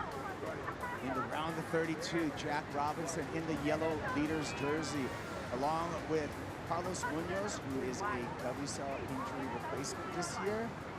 Big matchup here between these two. Jack Robinson, of course, would be the favorite on paper, Megan. He is the 2019 champ out here at Sunset. What we've learned, just even coming off of yesterday's competition, nothing is predictable. Early Pro, Sunset Beach. Jack Robinson dropping into this one. Beautiful bottom turn, top turn combo for Jack Robinson. One more time up into lip. Air drops into that section. Lip glide to finish and score that for Jack Robinson. Fist pump from the Western Australian, and deservedly so. Carlos Munoz, Kali, right behind him. Costa Rican. Swinging around. Some step-up equipment with a couple of carves. Make it 3 for Carlos Munoz before he kicks out and rushes back into position. This is the opening heat, day number 3 of the Hurley Pro Sunset Beach. Stop number 2 on the championship tour. On Kaipo along with Megan Abubo and Laura Ennefer. Laura, I'm going to go to you first. What a wave for Jack Robinson. Turning up the heat. He just turned up the volume, quite a few decimals there, and you know, probably saw that 2.83 come through on his last wave and goes, what am I doing? Let's go bigger. Time to go. Look, he's loving that. You can see the energy there. He's kicking and scratching to get back at the back. 22 minutes remaining. Absolutely love this wave by Jack. Came off the bottom in a huge, big wrapping turn in the pocket. Had that beautiful bowl. He just hit the backwash, just threw him up, but he held on, and just a beautiful finish there. We heard the beach erupt. His family and friends there, but absolutely so well surfed by Jack Robinson here. Yeah, huge carving turn there, just all rail. And then really setting himself up here with this, you can see the section coming into him, but I love how he times this, his body positioning, his weight. He goes weightless, because if he would have forced that, and then coming down almost straight-legged, both feet off the board, incredible balance that Jack had on this one. There's a score of 7.67. A couple of judges went excellent with those 8-point rides. Let's check out Jack Robinson right now. Jack, straight into the barrel. Finds the exit. It's got more for us. Carving through this section. Good rail work. Seeking the barrel one more time. Why not? 2 for 1 for Jack Robinson, and he's putting on the heat in his opening heat of today. On fire, Jack Robinson. Yeah, Jack Robinson is putting on a clinic at Sunset Beach. If anyone wants to get your notebooks and learn how, straight into the barrel. Beautiful carves. That board looks super good on his feet. Yeah, if there's a barrel, he will sniff it out and find it. Look, I love the way he just went straight into it, under the lip there for Jack Robinson, and flies on out. Look how smooth and beautiful this wave was. And found this end bonus section tube. Well, right when Carlos Munoz was making his comeback and probably breaking the combo, we'll see what happens. But look at this from above. Just such a good read on this wave. Gets the barrel outside. Nice carve here. Sees more opportunity on the inside, no problem. Parks it and exits. So now we can draw the conclusion that Carlos Munoz will be out of competition with an equal 17. And Jack Robinson moving on into the round of 16.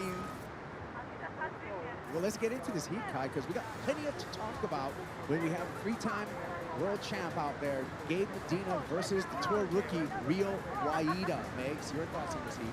Yeah, this is going to be a great heat. You know, Gabe is really impressing me out there on his backhand. Like we were talking earlier, he's not really a favorite guy out at Sunset, but just looking really fast and just always taking to that next gear in his heats. Yeah, I think the trick today, at least when I was out there, it's really going to be about positioning in your lineup. Gabriel. Gabe Medina says, yes, please. And Medina, long ball, pulls it to the barrel, no grab. Grabs on the way out. Three-time world champ, Gabe Medina. Kai, talk us through this replay. Gabe Medina doing it. Well, it seems like Gabe, you know, he just was sitting wide, and I mean, obviously he saw what was going to line up, but that end can get really clampy and bumpy, so it can be casual, but you see he kind of like hunkers down right at the end there, because really easy to skip out, especially if you're too far forward on the board. Yeah, we can see it in slow motion first, and then gets cash right here for the pump, then gets all casual, no hand behind, and then he's like, you know what, I better make sure I get this, so gets back into the grab rail position, tripod stance. Looking to Gabe Medina. Medina hold that rail and bomb turn, slashing off the top. Well timed, lots of power on display. Another hook on the backhand and a sneaky float to finish. Gabe Medina will extend his lead over Rio Waida. He's going to replace that 2.67. He's got 2.67 in his scoreline. That thing's long gone after that last wave, Kai. I just feel like Gabriel, you know, he throws so much spray and he makes it look seamless, really clean lines. And, you know, for him, I don't think that's too hard to do, but he's able to fit that many maneuvers in on a short part of the wave. And that's a steep section. I mean, he's going to get rewarded for that. Yeah, it's a lucky score, too, for Gabe Medina, a 7.77. And combine that with his 8.17 start, nearly excellent heat at 15.94 two-wave total for Gabe Medina. Well, the rookie is going to be eliminated in this round of 32. And so that's going to be it for Rio Waida. Meanwhile, two-time world champ Gabe Medina dominant out here at Sunset. And waiting their turn very shortly for those two is Coyote Belly and Brian. And also out in the water right now. They have 37 minutes left for both of them to reach their team.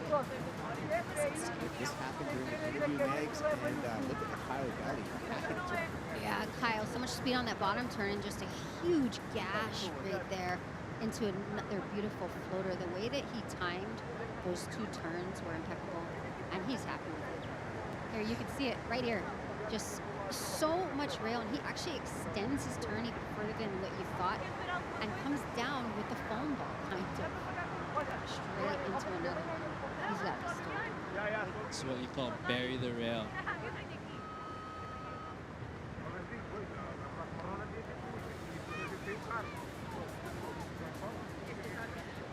Well, that's going to be it. Coyote Belly on to the round of 16. Ryan Callahan out of competition. We're taking a break. We'll be back with more from Sunset Beach. This is going to be a fun week to watch. Sunset Beach is obviously not their backyard, and they come from totally different sides of the world with different types of waves. But as we just seen right here, the boys are ripping and they've got it dialed. So I'm excited to see the blows that go down in this heat.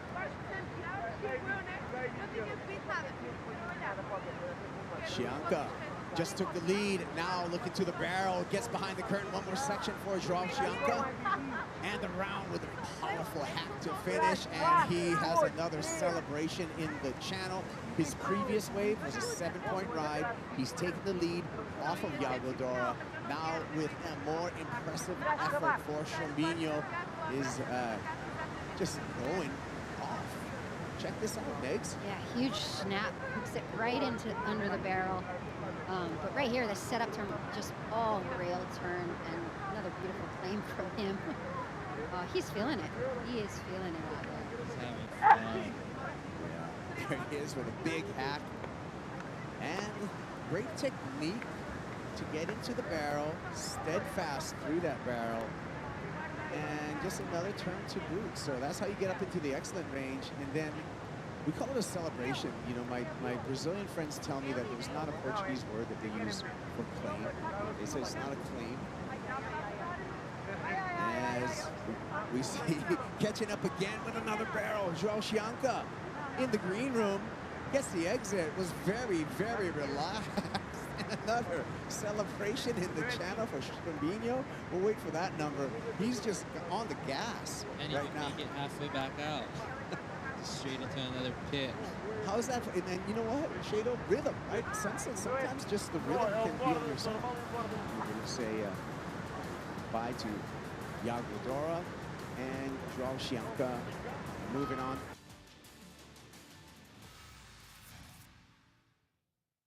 Noah Igarashi and Jackson Baker, they're heading up. That's going to be a really fun one to watch. You know, these two guys, I love the fact that, you know, that question I asked you is that, you know, the playing field gets evened out. We're just going to see big rail cars out there from those two. And I feel like Jackson Baker has a really heavy rail line.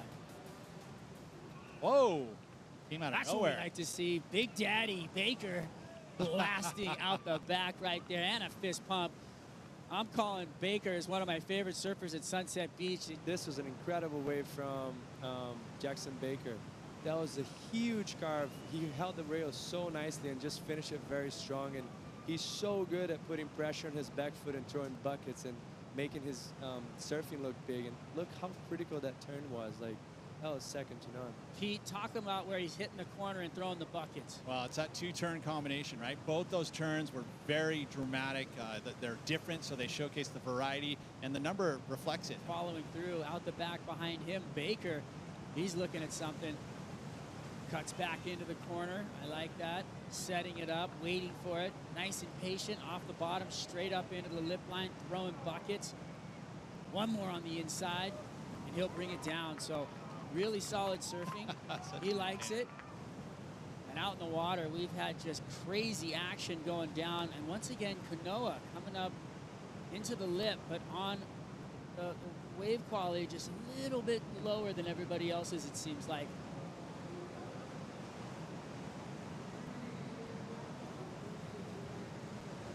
This is a beautiful replay of that last wave. The first part of it, we didn't catch, and here it is. Jesse, 2 nice bangs into the lip. I like it. Yeah, that was great surfing, but once again, like, I think it's lacking a little bit of wave quality, which is not his fault sometimes. It's just... I said it earlier, he's inspired all the backside surfers today. Here we go. Kanoa Igarashi. Baker left the door open. Is he going to come in the back door and shut the front door? Big turn off the top for Igarashi, looking for the lip. Slams the corner, pushing hard through the lump, and he needs to finish strong right here. Can he do it? And he does. Man. Stays on his feet. He's looking for a 7.31. I'm going to say it. The wave was there, little bit wobbly on the maneuvers. It's going to be, it could go both ways. I agree with you, Strider. It's the combination of turns were great. It's hard to get 3 turns in a wave out here. It was critical. Last turn was a floater, but still, like, hitting the lip anytime here is very tough. Let's rewatch this. Good size set wave, right? I mean, first turn, pretty solid, big whip out there. This is where this wave got really difficult. I mean, look at the chatter right there, coming up the face, very tough, and he drives through it.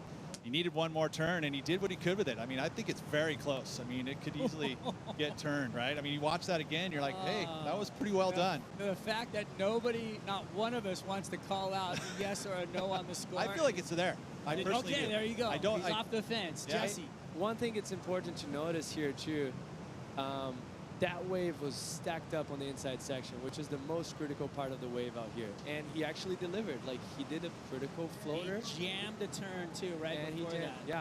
Look at Jackson right there looking into. Hard to get more juice out of that wave. It was a fast wave running down the line. Like, I think he's done what he was capable of. And looking for a 7.1 or 3.1. Will he do it? We're waiting on numbers. Jackson Baker paddling in behind him going, ooh, what happened? What happened? What happened? 7.8, 7.3, oh my. Can't even tell you. There's still, like, you can't even do the math right now. You need the other 2 judges. Well, 2 guys. I think the 7.31, so it's just under, kind of really. agree with me. One guy agrees with Pete. Come on, Strider. I don't want to say anything right now. That's a tough one. Jesse, get off the fence. You're the deciding judge. Is it a yay or a nay? Looking at it right now, I think he's going to get it. That 7.8, it has a lot of Oh, weight. it's still there. See? Don't know yet. It's literally this judge. Oh, my gosh. Oh! Just enough. Thank you, Strider. That is amazing. Good call, Pete. Hey, and that's the problem when you're going against a guy that has that level of surfing and it's Crazy. that high in the ranking. They turn heats like nothing. Yeah, You think hey. you got it, and it's 2 minutes He was on my fantasy too, so that's good work. Well, it was better than Jackson's 6.83, where he, finished off and gave it a fist pump. There you go. The judges went through, checked it all out. He is chapped. Not happy Jackson Baker. Kanoa Igarashi coming in victorious in an amazing battle. Jack Robinson coming up against Leo Fioravanti. This is a rematch from the pipe final. You got number 1 in the world in Jack Robinson. You got number 2 in the world in Leo Fioravanti, the Italian. This is such a great heat. You know what? Jack's up 2-0 right now, though. So this is something, Leo, in the back of his mind, really wants to take this one out. And Jack's up and riding on a beauty. Wow, look at this wave. Just looks like it's a firecracker. Comes flying through the tube, no problem.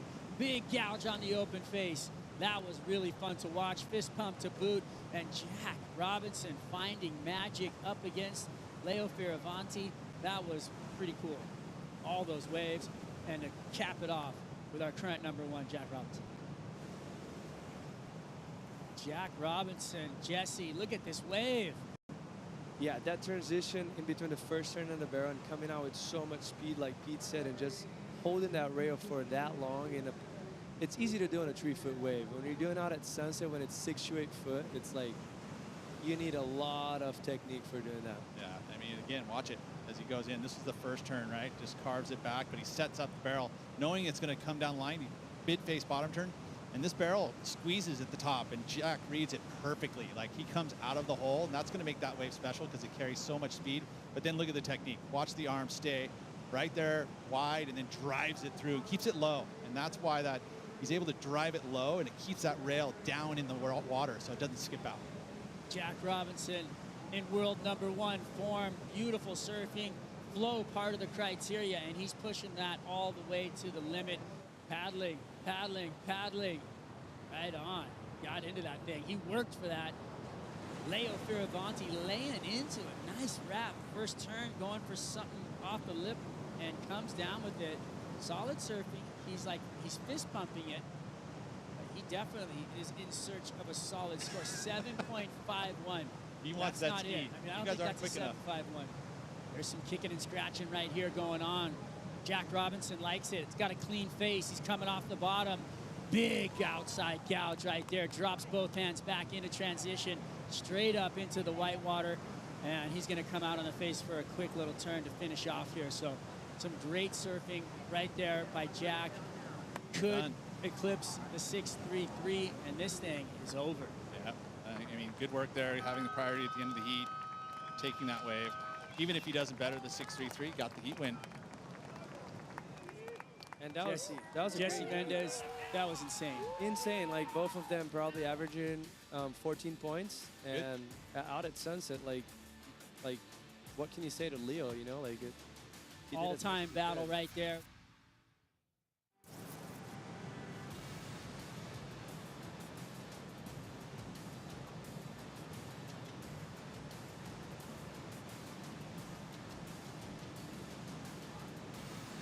It's go time for John Florence on the inside. Big carve off the top. That's 6'2", looking really nice under his feet. Layback jam, goes over the handlebars. The lump caught the front of the board right there. John Florence goes down. Uncharacteristic fall #2, Jesse. Yeah, well, he's leaving the door open for Nat, really. I mean, Nat's got to capitalize on these mistakes. You know, you don't often get to have John putting up smaller numbers against you.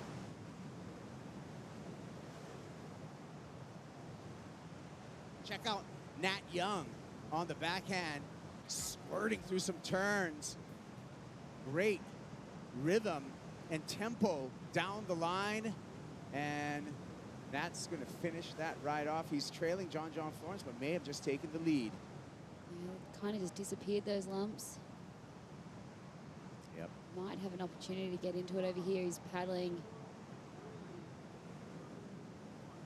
Not going to happen. Wow, that's huge for Nat Young.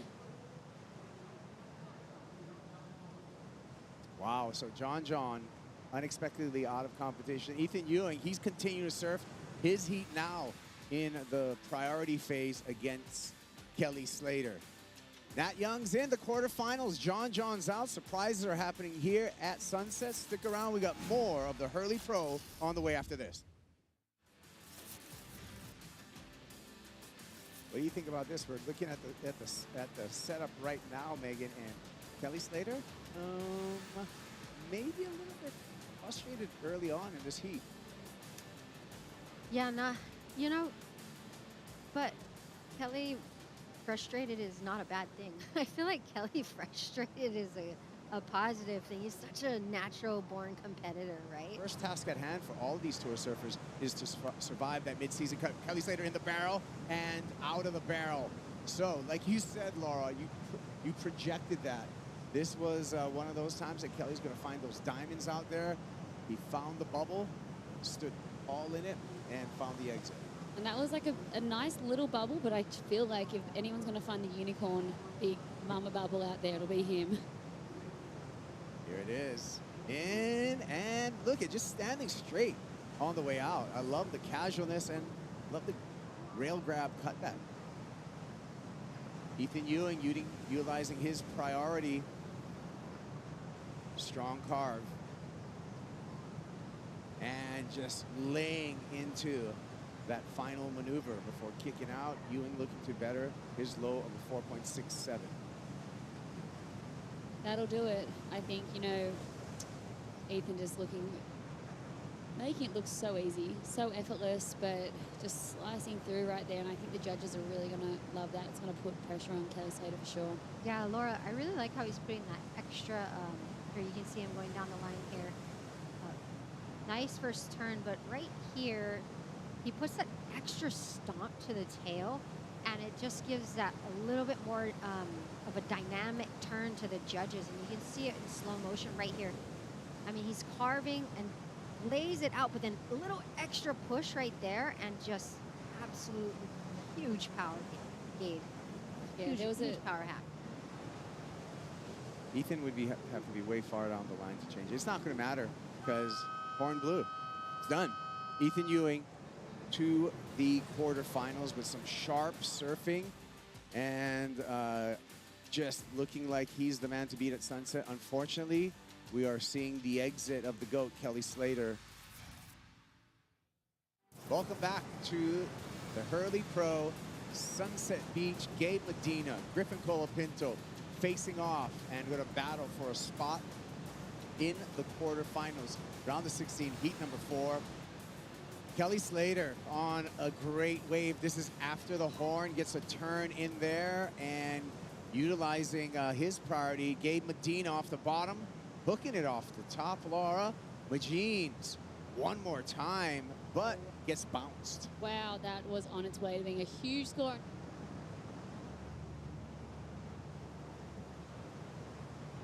Colapinto eases through that first carve. Steeper on the inside here, aims towards the lip, attacks the lip, gets the board right underneath his feet. One more time for Griffin, and plants that third turn. Fist pump as he should. He's gonna flip this heat right now. Gabe Medina needs to answer back. Starts off with a hook under the lip, caught a little bit behind, and late to the party there. Has to throw it away. Hard parts of the wave as we see Griff take off. Nice wave here, one of the more beautiful waves we've seen of this heat. Sizzling first carve here and just perfectly timed. This is where it got hard. He went straight through the lip there and straight up again, hung on. Look how thick and wobbly that lip is. He was so happy with that. It takes a lot of discipline to go from that first turn into a lip line floater turn like he just did. I don't even know what to call it. That was crazy out of the sky surfing that he just did out of himself. And each wave, he just drops from like 5 feet above the bottom of the wave. And Medina, he's going to utilize his priority. Oh, double O's because priority may have switched, but it might be a little too little, a little too late for Gabe Medina. Does he get to his feet? It was too late. Yeah, I think it was a second too late, right, Laura? Yeah, it was. All right. Well, it's done and dusted. Griffin Colapinto on to the quarterfinals. Gabe Medina knocked out of competition, taking an equal 9th. We'll be back with more action at the Hurley Pro Sunset Beach. In this heat coming up, new heat coming down the pipe. Round of 16, heat 6. Miguel Pupo coming up against Caio Ibelli. And Miguel has Caio's number 2-0. Wow, that was a great takeoff straight through the tube. Beautiful ride for Caio Ibelli. Grabs the rail, pushing around some water. That was absolutely a pleasure to watch right there. And insane timing to get up under the hood, thread the needle, come out, grab that rail. Big score coming down the pipe for Caio Ibelli. Caio's one of the best tube riders in the world. He literally can go backhand as well as his forehand. Sunset Beach, he's got such a good read. Quickly in that one, read it perfectly, and then watch this cutty. Holds the rail for stability and then just rips on that thing on the way back. This is going to be a good number just because of this. Completely disappeared from view. Nice long barrel, and then the carve. So he's got the maneuver done with the barrel. And yeah, definite lead change for Caio Ibelli into it. This is interesting too, right here. Look at Joao Chianca having to go the other way and duck dive to get out of the way. See, look at that thing. Just he identified it early, so he set it up with the takeoff, and then here goes around it and just knows that this thing's flattening out, so he has to hold the rail for stability. And then finally, when he gets his ability to just rip on it, he does.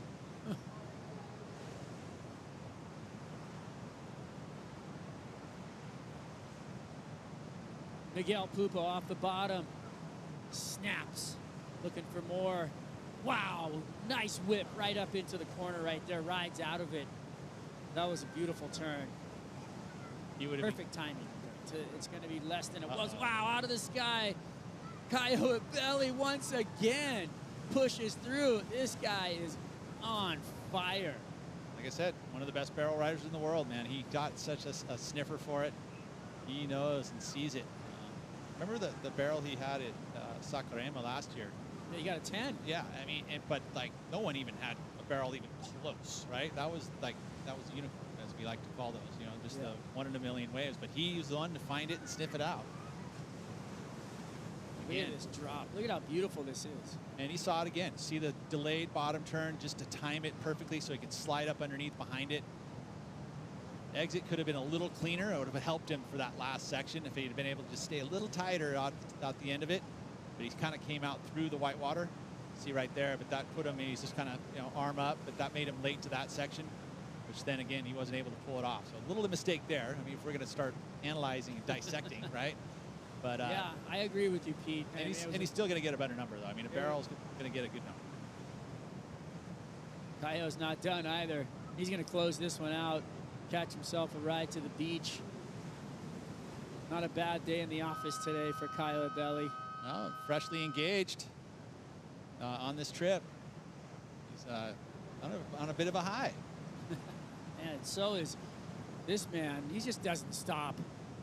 The Ferrari, Italo Ferreira, he just loves it. He's just going to swing and keep swinging just like the rest of them. They like the number, too. Look at that number for the last one. There you go. Well, Coyote Belly takes it out. Miguel Pupo. Right now, we're back here at Sunset Beach. Italo Ferreira going up against Joao Chianca. What a heater that's going to be.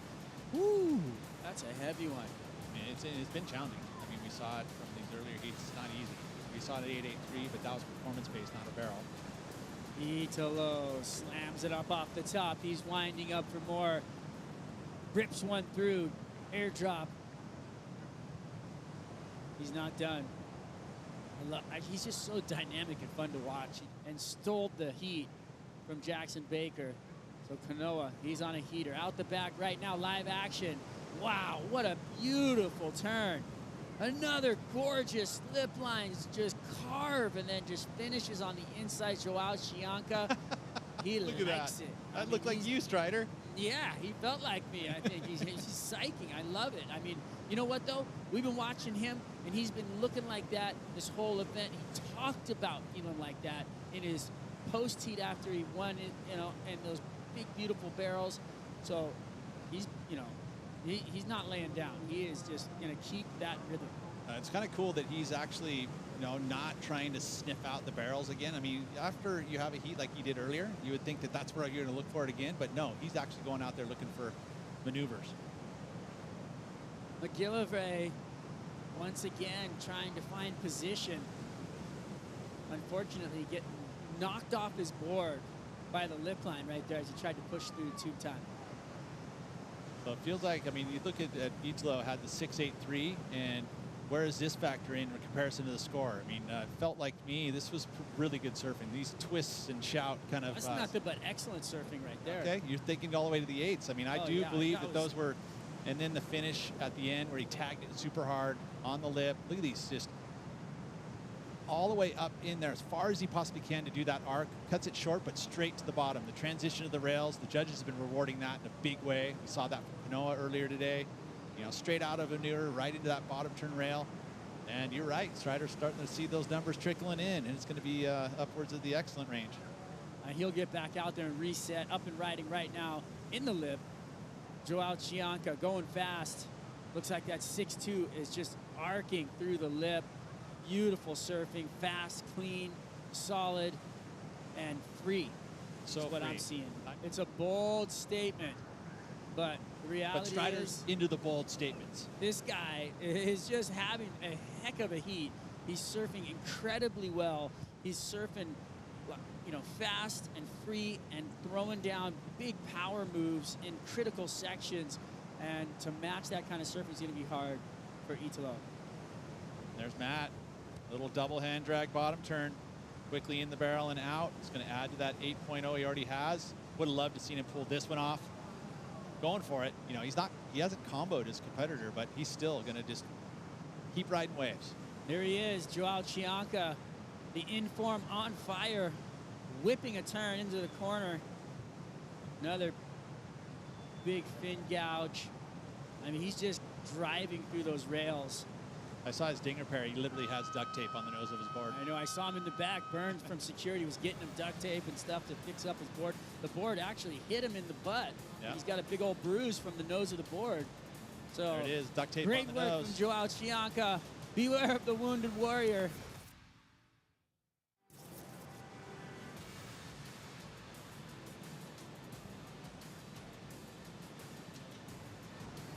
Up out the back, Kanoa Igarashi getting his heat going. A beautiful wave, multiple turns all the way to the inside. When that wave peaked up, it was large, Pete. That wave was really tall. Behind him, McGillivray just getting into the tube, ladies and gentlemen. That thing hucks him out. Beautiful spitter. Wow, that was a cave right there. Big time. And if those are you were Kanoa Igarashi kicking out and looking at that. Oh, yeah, he would be. I mean, he had a good wave, so he'd be pretty happy with it. But, of course, when you see that, especially with the amount of spit that came out of that thing, I mean, look at, there's Keikoa Bacalso, good friends. Those guys worked together over the years. Here he goes. Glides through that first section just to get around it. Little bump on the face. You can see a little chatter in the cutback for Igarashi. Needs to do something dynamic for an excellent score. Gaps that turn. So on his way there, floats that airdrop into it, and that's going to help his cause for sure. It will improve his score line. It should reduce the need for Kanoa Igarashi. Yeah, I think definitely going to improve his scoreline, Kaipo. Surfed really well on that wave. You know, some funky sections you can see here. Takes off on this wave. Nice first turn there. You know, just getting a little speed turn. Beautiful roundhouse cut back. Textbook perfect there. Right here, this is the money shot right there. Beautiful hack on the inside bowl. And backs it up with a nice floater. Not easy coming out of the sky on that one. Igarashi here needing a 7.24 now because he just scored a lucky 7.77. On his way, catches a rail, and that is going to be a missed opportunity for Kanoa Igarashi. Matthew McGillivray right behind him. Squirts off the bottom, slices off the top, right back into the whitewater. One more big carve for the young man from Jeffreys Bay, South Africa. Eases into the channel as the wave flattens out, looking to better his 7-point ride he's got in his scoreline.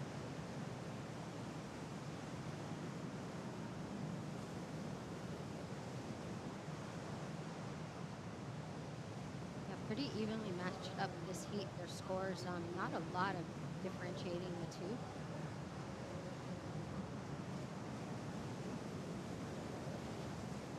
.24 is the need, and we're waiting for that number to come through our score screen for Kanoa Igarashi. I don't know if Matthew McGillivray did better on his effort on that last wave. We'll have another chance to take a look at it right here. Yeah, Matthew taking off on that net. A little late on that wave, but beautiful arcing first turn there. Right in the pocket, straight into another one. Looking super smooth, silky. 3 big turns, Kaipo. And here we see Kanoa's wave. Huge snap to start that wave off. And then backs it up, just unable to hang on. 7.07 for Igarashi. There's the numbers. It was not enough. Matthew McGillivray will be meeting Joao Chianca, quarterfinal number 4, when we get to finals day. Stick around, we got more on the way.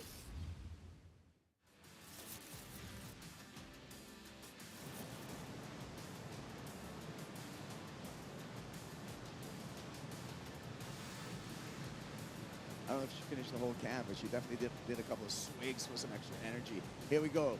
Steph Gilmore. Beautiful carve, as always. Off the bottom, off the top.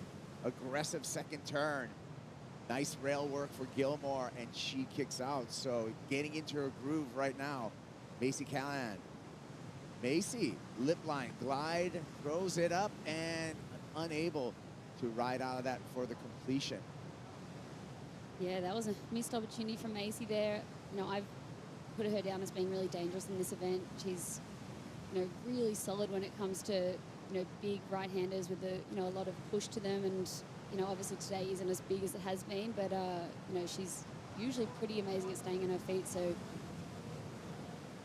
but Steph, love that she, you know, we look at her scoreline here. She's just rolled the dice so many times, and her 9th wave, 4.57. I would say that her 10th wave now is going to be in her top 2.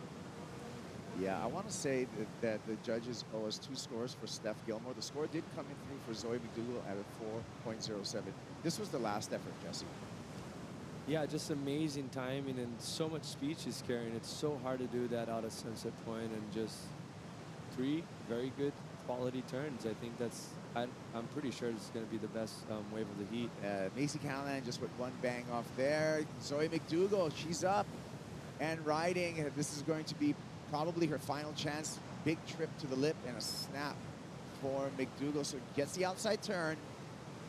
And right behind her, Steph Gilmore on the answer back, trying to make an insurance policy in this heat by getting a nice wave. Gilmore, you can see in the background with a great wall up in front of her, probably the better of the 2 waves, and 8-time world champ finishes it off. Slashes, and Harry's happy too. Yeah, Uncle Harry happy. Steph's partner there, he's been surfing with her every day, you know, doing heat drills, snakes her, you know, really makes her battle for her waves. Do you do that with Tati? Yeah, She probably a drops little in. more serious though, yeah. But it's good to mention that you mentioned Harry. I think he loves this wave so much. Yeah. And this is probably one of the waves that Steph didn't have the most pleasure on, and he's probably pushing her to like spend more time in, and it's paying off because she's ripping. Yeah, and Harry's he's a classic guy. I mean, you could base a reality show just on Harry and Steph, I think. Pitch that idea. Great surfer too. Right.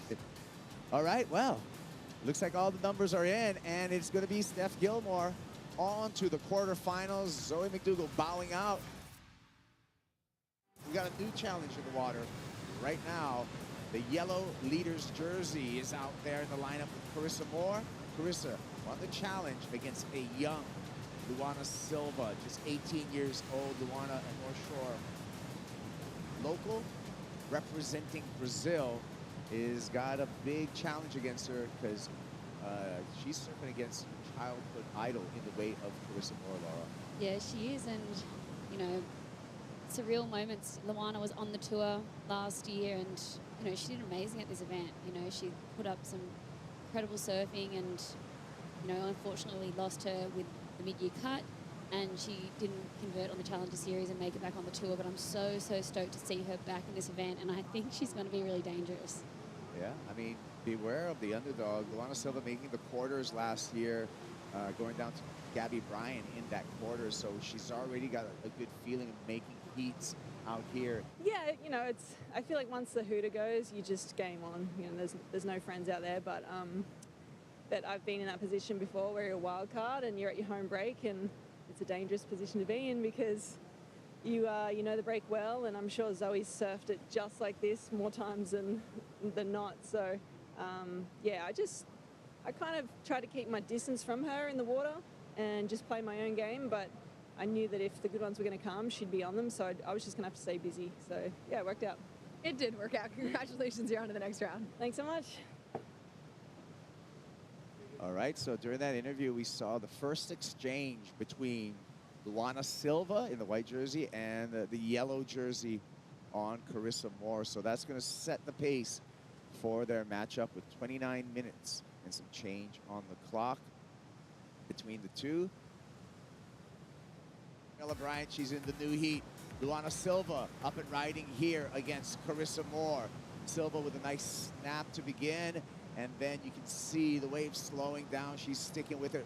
Moore right behind her. 2 wave sets on offer, so we're going to see these back-to-back exchanges over and over again.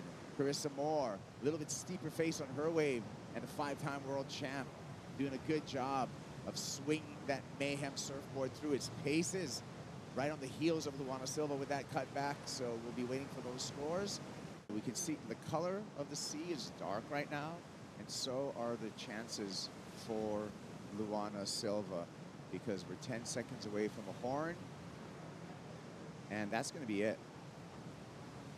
So Silva out of competition.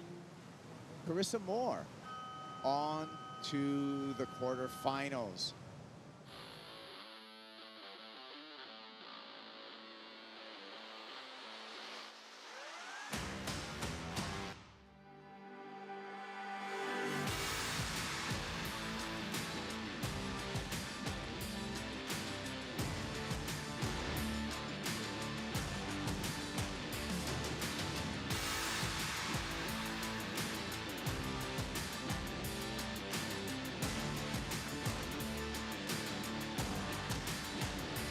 Stay tuned for the next episode of Wrapped, and make sure to watch the championship tour and follow the road to the finals live on WorldSurfLeague.com.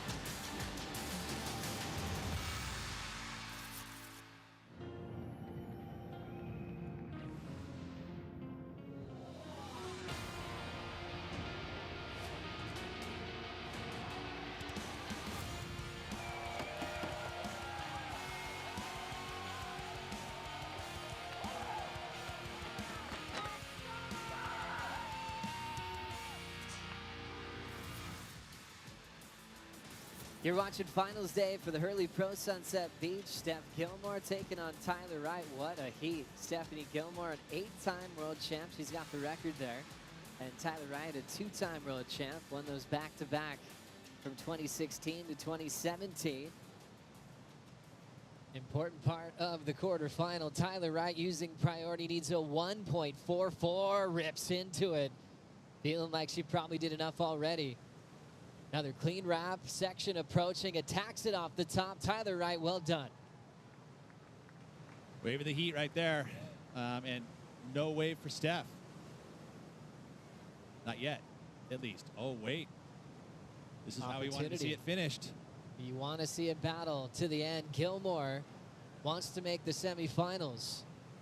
The 8-time defending world champ sets that rail. Just a clean sweep in the pocket. More of a bowl now. Lights it up with a wrapping turn. Fading that cut back right in front of Tyler. Jams that end section off the top. A nice read from Gilmore as she's still patiently waiting for more. Entering the final minute. Quick look at her partner, Harry. Back to action with the hack on the inside corner. So a nice long wave. A lot of different types of maneuvers there from start to finish. And a big contrast from what Tyler just laid down. But I feel like the final turn here from Tyler Wright, I mean, and this one here too, this talk about holding the rail and having the speed through it. That was all done in the top half of the wave. Again, tons of speed. And then that turn there comes out clean, attacking the lip. That was, yeah, that felt good. We'll see that end section again. Didn't have to wait too long. She was able to flow quickly into those 3 big maneuvers for Tyler. That's clearly her best so far. And we'll see the comparisons to Steph Gilmore's last. And Tyler's partner there, Lily, enjoyed that one. And how about Steph on this one, Megan? Yeah, Steph setting up for that nice first arc. Beautiful second turn. Again, she creates so much ease in her turns that it doesn't look super critical, but it really is. You know, she's always on rail. She's just flowing really well throughout this entire wave. Working it all the way through the inside. Important one in the comparison to Tyler's wave. What'd you see, Pete? Yeah, just not as critical. I mean, Rich had talked about it earlier. You know, critical section is going to be, you know, rewarded. And sure enough, I feel like that Tyler Wright got the best of it there. Tyler Wright keeps her streak alive against Steph Gilmore. Gets the 8-point ride and a spot with Molly Picklum in the semifinals. It's finals day, Hurley Pro Sunset Beach, quarterfinal number 3 out in the water. Semifinals for the women already set with Molly Picklum against Tyler Wright. Check out more of Carissa Moore, WorldSurfLeague.com, her conversation with Joe Turpel. Here's Carissa on her second wave. Much better effort for the 5-time world champ. Swoops through that opening cutback and slams the oncoming section with a layback, but cannot hang on for the finish. Right behind her, Gabriella Bryant. Smooth off the bottom, tight off the top for Bryant. Eases through a slash. Oncoming section for Bryant this time, and Gabby puts it down and will have the advantage over Carissa Moore after this exchange. Bryant sticking with this one. Looking for a little more opportunity on the inside.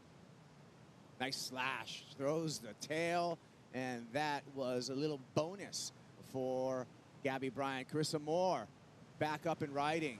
Long wall, and she just kicks out. So Carissa Moore with an uncharacteristic slow start against Gabby Bryant. Laura, looks like Gabby's starting to take over in this heat at the 10-minute mark. Yeah, Gabby just turned up the notch there, and she'll be very happy with that. Carissa, huge opportunity missed there falling on that second turn on that first wave that she just had. But yeah, I think Gabby's going to get something in the good range for sure. Yeah, like I said, I'm already, you know, a heat ahead of where I was last year, and the quarterfinals is pretty good. I'll put that in my pocket and head on to Portugal and see if I can just do a little bit better there. But yeah, it's, I don't know. Of course, you always want to win these events, and that's just, yeah, that's always a disappointment when you don't walk away with that. But it's all good. We'll see what happens. I appreciate you taking the time. Thanks. Good luck, girls. All right, well, during that interview, we saw Gabriella Bryant go to town on another wave, so she's going to pull further ahead of Carissa Moore. However, for Carissa Moore, congratulating Gabriella Bryant, and Gabriella will be making her way for the second year in a row to the semifinals here at Sunset. When we return, Caitlin Simmers, Caroline Marks, quarterfinal number 4 in the lineup.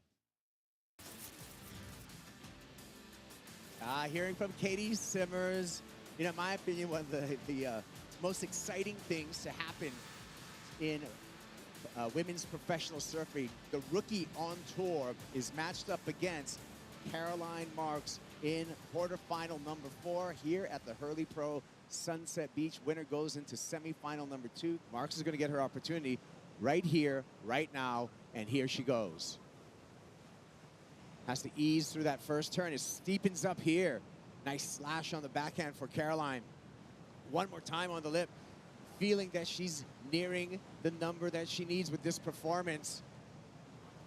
Caroline continues to try to make the connection. She's going to make the connection.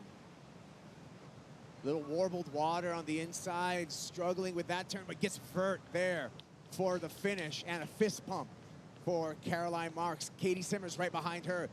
Nice smooth rail work by the 17-year-old. Again, big snap for Katie Simmers. Gliding through sections, layback for some variety for Katie Simmers. Thinking that Caroline may have gotten the number that she needed, Katie Simmers needs to add to her point total. Inside section for Simmers.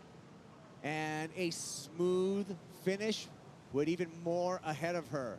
Katie Simmers going to take this one all the way to the beach. And we may have this heat called on the sand for both surfers. Oh, this is what we love when it comes right down to the end. Both surfers getting great waves, and both of them attacking the lip. You know, Katie with the wave was much bigger and had a big, broad face for her to do some work. I love the way that she opened up on that wave, and her body language was really confident. Caroline, a 5.23 to turn the heat. Again, Katie will not better her score line. 5.23 is the need for Caroline Marks as she's making her way up the beach and waiting for that number. I feel like she's going to get the number just because of the time she spent on a critical section in the lip, right? Yeah. She had 3 critical turns on this wave, that were great. The first one was just a setup, but then she finds lip line again, right? So she's got one in the lip. She goes two in the lip. And then this wave kind of lays down, but then she gets that bonus on the inside where she actually truly attacks on the finish. Yeah. And that, to me, gives her the score. Before that, it was 50-50. But then on the inside right here, you know, she has to wait for it. She has to set it up. But then she finds a section of consequence. Bang, right in the lip, right where she needed it. That is points right there. Yeah, I'm with you, Strider. I'd say it would have been right there, maybe come around the 5 mark if she hadn't got that inside section. But that is just a rare Velsey, just draining section there that just gave her the opportunity to get maybe 1 or 2 points. Well, time to go shake the judges' tower and get some scores out of that tower right now, as both surfers have been on the beach and still numbers coming through. So they're starting to populate. There you can go, waiting for scores. 5.23 is what she needs. One more score. Looks like she's got it. A 5.5. That's enough to take Caroline Marks into the semifinals. Jack Robinson, Nat Young in the water now for quarterfinal number 1. An exciting part of finals day. Paddling up towards Nat Young. Jack is the one with priority, so he can move right up to Nat's spot and take this wave. Pulls in. How's this one? A tube magnet. Robinson can get barreled on any given day. And he'll go into a wrapping turn, crushing that section with some carves. There's the vertical whip. Brett was just talking about magic. He's still got plenty to work with today. Yeah, well, Natty pulled him up to the point. There hasn't been many waves, and he kind of was maybe going his way. So Nat with a nice floater. But yeah, Jack eyed that thing out and was kind of pulling him deep. And those are the waves that are a little hollower. It's shallow up there, and he was able to kind of thread the needle right there. So impressive. Jack Robinson sneaks up to Nat zone with priority, and he's able to take that wave. Why not? After that pipe footage, start off in the barrel here on finals day. And he'll be paddling back out with a little extra energy. That was a great tube ride, Megan. Yeah, what a way to open up your account in the quarterfinals here. I mean, Jack just perfect positioning straight into the barrel, and he was in the barrel for a long time. And then having to manage to get out of that thing and then sets himself up here for a series of unreal snaps. You know, what a combo. Barrel to turn combo.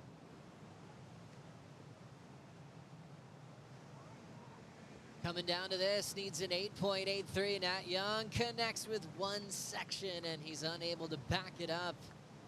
14 seconds to go. Wave behind it is setting up for Robinson, as he'll enjoy this victory lap into the beach. Beautiful down carve for Robinson. Always looked strong when he started off in the barrel on his 7.33, and he'll just put on a show with an aggressive layback hammer to shut that one down. World number 1, Jack Robinson, gets a little bit more room on the rankings as he heads into semifinal number 1 here at the Hurley Pro Sunset Beach.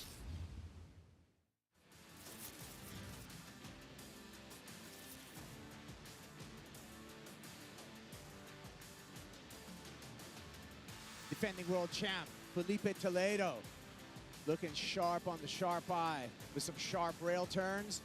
Coming through the inside section here. Glides through that, and just a little foam climb to back that up. Just gonna stick with this wave. Coming through to the valve section here at Sunset Beach. Smooth on rail. And a nice flow for his opening ride. Felipe Toledo up against Kyle Ibelli, who's taking off right now. Ibelli on the rusty. Big arc for the Brazilian. And little busy work there on the inside. Glides to the top one more time. And some dynamic surfing by Kyle Ibelli, who's been on a roll again here on Oahu's North Shore. Ibelli tic-tacking to the inside. Smashes it. Needs a little bit more. And Kyle Ibelli gets the finish right there on the Val's Reef section, looking for the Red Bull jet ski pickup. Had to reflect a lot on like how I was acting around the event and like the person I was being and stuff. And I realized that like I really wasn't having fun and I wasn't enjoying myself at all. I was like, everything I did was like going towards, oh, I'm gonna do this because I'm gonna do better in the contest. I'm gonna like, everything was for that. When like I realized if I'm just like doing what's fun right now, whatever is gonna make me feel good right now, is like that's the best thing I could do for myself. So I kind of changed to that, and ever since then I've just been able to be myself. Yeah, right off the point, the super shallow point, and just no exit though. He tried getting everything he could, all the speed. Strider Felipe Toledo, though, he came back in this exchange. His wave 2 for Toledo. Hucking it in the corner. We said it. You see him on a good wave, you're going to see that surfing, and there it is. Beautiful rail, just searing through the water. I mean, that was incredible surfing. Look at this turn right in the pocket, powering off that back, then sets the rail and then releases down for the next one. I mean, this is just precision surfing. Look at this. Drops the wallet, pushes super hard on that back foot, pushing the fins out, then regaining composure, right back into a beautiful flaring turn on the inside to finish. So that is some championship tour surfing right there. That's some world title surfing right there. Slash by the defending world champ, Felipe Toledo, looking sharp again, slicing through the water. And a confident Toledo, fist pump halfway through this ride. He's going to stick with this wave, look to see the connection into the valve section. Wave stands up for more for Toledo, eases that turn, reading the wave well with some jumbled water and a couple of soft banks there for Felipe Toledo all the way through. Looking to replace his 6-point ride, taking this one to the beach, Peter. Yep, well, minute 30 to go. Well, there's no, go all the way back out. He's going to add to that 8.67. He's going to better the 6 pretty easily, right? And he's pretty much stamped his way. That's a G, Strider. This is a G move. He's coming straight up to the beach right now. Still time on the clock. That's 100% Pete Diddy leaving the car in the street going into the club. That was, straight out. It was sick. Watch this. I mean, he comes off the bottom and just straight sears through a turn like nobody else. Yeah. I mean, the way that board fit in the curve of that wave was unbelievable. Yeah, the tightness of the arc. Yeah, well, he's got that tail rocker that Zuvi's doing in those boards. If you look at them, they've got mad flip in the tail, and it's maybe the same amount of rocker, but the flip is where I think that Zuvi's getting the edge on everybody else right now. And Sharp Eye Surfboard's coming through for Toledo right there, and that was beautiful work. He's going to put the nail in the coffin, and he's going to come to the beach because he's going to leave his opponent out there needing like a 9.51 or something like that at least, and it's going to be tough for Caio to get that. Moving on into the semifinals, Felipe Toledo is going to be equal fifth for Caio Ibelli. What a quarterfinal. Quarterfinal 4 out in the water here at the Hurley Pro Sunset Beach. Joao Chianca against Matthew McGillivray. It's a different board. It's been changed, and Britt does it in the shaping room. He does it with just the subtlest little tweaks, and then they refine it after they figure out what the recipe is. Well, looks like the Proton's going to get this first go under the feet of Matthew McGillivray with a beautiful vertical turn to start off. Got the flow here through the inside. Right behind him, Joao Chianca. So an exchange happening between the two surfers. Chianca in the background going to town. McGillivray sticking to his wave in the foreground. And both surfers look like they're going to open up with a nice exchange. Attention to Joao Chianca Chumbinho, who has been absolutely inspired through this event. Kicking out a little early. He wants to get to the Red Bull jet ski first, Strider, and beat Matty out to the lineup. Yeah, well, the Surfshark Hawaiian Water Patrol, they're going to come in and pick him up, but he won't get back out there before McGillivray. So McGillivray will be back out there and get priority. But I will say, just looking at those two waves back to back, Joao Chianca just put a hammer down. That was just insane surfing. Here's Matty, Pete. Yeah, I mean, this first turn's beautiful. Nice vertical approach into it. Straight up, drifting, getting a little extra risk involved, but the wave just died out here, flattened out. He did get the finish move, which is very nice because this is what you have to have that start and the finish, which he got. But then we end up seeing what happens on Joao's wave. It just loaded up the entire time. Way more intense sections. Really loved how Maddie surfs here, and I think that that's always good to get that first exchange done. Although he's going to probably hear, I mean, how much point difference are you going to see between these two? At least 2. Watch this. Off the bottom, straight into the lip, and snaps it hard. But then right here, he comes in for a second, gouges all the way back around. That holding that line is what the judges are liking. It stands up again. Woof! Big sweeping turn in the lip. He's not done yet.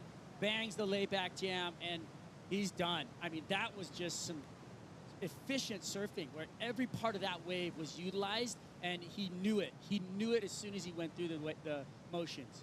He wants to ride a one last wave. That there's no waves out there really except on the point right there. Yeah, Chianca, this is going to be a wave in for Joao Chianca with some sharp surfing. He's going to be in semifinal number 2 against Felipe Toledo. Man, Preparation for the next starts right now for Chianca. Semifinals for the women are coming up next. Molly Picklum, Tyler Wright, when we return.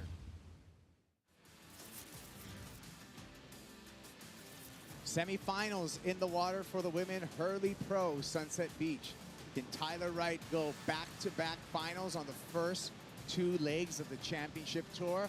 Well, she's going to have to get through Molly Picklum to do so. I'm Kaipo with Megan Abubo and Laura Enever. I'm going to go first to you, Laura, and your thoughts on this heat.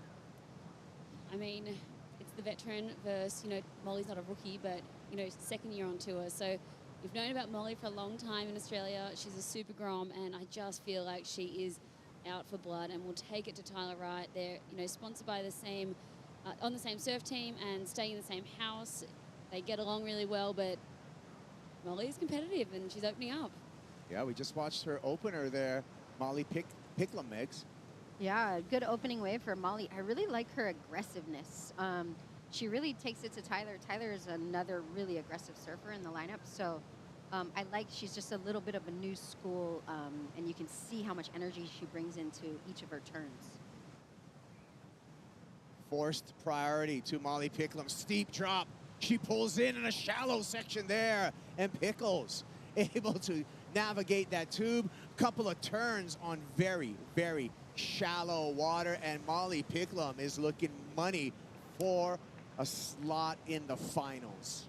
Wow, that was wild. I mean, Molly probably wouldn't have even been up that deep if it wasn't for Tyler searching around there, and she had to stick by her with under 5 minutes to go, and that has turned it into being a really good score. You made a great point, Laura, because Tyler almost did Molly a favor by pushing her that far up, and she just had to drop in on her tippy toes straight into a pretty square barrel. Megs, take a look at this. Yeah, like look at how square that thing is, as you said, Kaipo, and just backdoors it. Just beautiful pit there.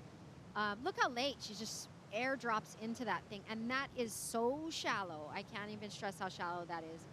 And then just tucks up nicely into that one, but then ends it right here with beautiful turn there.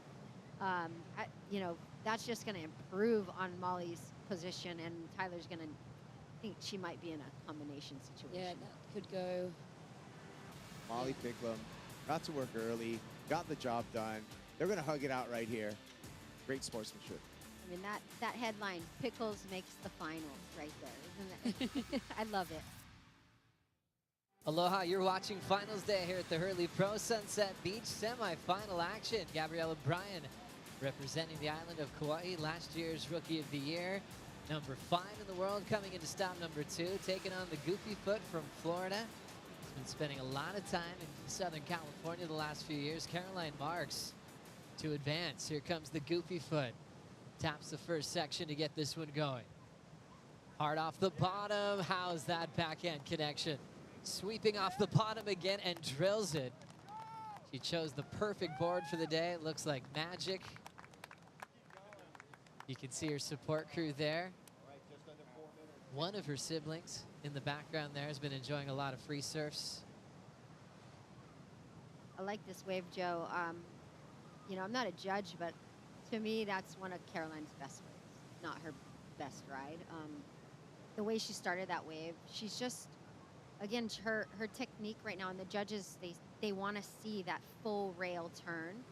and she's just positioning herself in the best spots of the wave, and she just looks really solid. There's no skipping, no double pumping, you know, just turn to turn, rail transition. This is really critical because remember, Mike Parsons was going, you better get going in the paddle battle. Caroline Marks was able to get priority. Next thing you know, it's her turn. A gem comes through. She already has the lead, and she's able to take advantage of it. That was huge.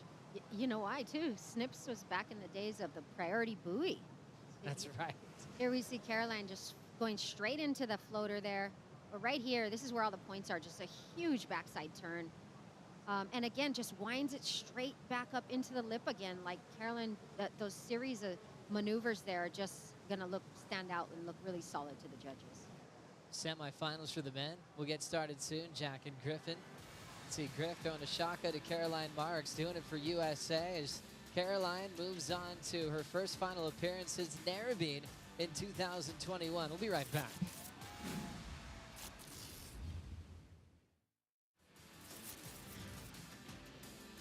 Semifinals time. Jack Robinson taking on Griffin Colapinto.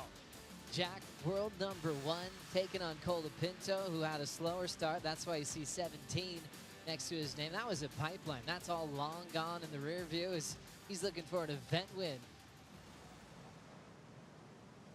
Here we go. More action here. Colapinto finds some room under priority. Overhead section with a ton of speed. The California digs in on the down carve. Back to the lip and crushes it. Hard off the bottom and hammers it shut. Colapinto is in a sweet rhythm today. And Jack Robinson going for the tube. He can find him here at Sunset Beach, all yellow into daylight.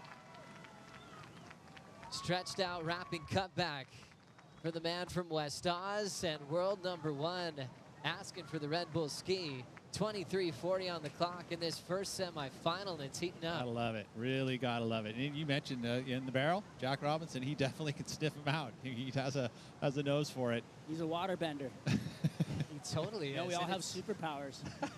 Every one of us do, huh? What's yours? He found his. What's Joe's? I'm still trying to figure that one out. Okay. That's the fun of it. It's life. Bending water, I like that. And Jack, I mean, for him, he's used the tube at Sunset to his advantage for many years. Starting with Griffin's wave here, Strider. What'd you see? This is just money. Straight carving down the rail. They said they're looking at that, then goes to the lip line, and then this finish, bango, right through the lip, comes down with it. Perfect timing. I mean, I really enjoyed this wave because this first turn, he gets it up in the lip line, but then look at the carve out of it, right? He's pushing all the way through, finds more lip line, gets the fins up in there, and then drops out of the sky, and then he comes to this finish maneuver with timing, caresses the lip, finesses over the top, and comes back in.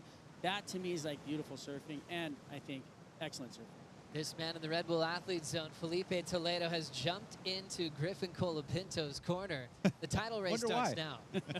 And this is what Jack did, Pete. What'd you see? Well, he sniffed it out. You know, the arm drag, and then see how he put the gas pedal on, put the brakes on, put the brakes on again. But I feel like, you know, just the barrel is the ultimate in surfing, right? It's the coolest thing ever.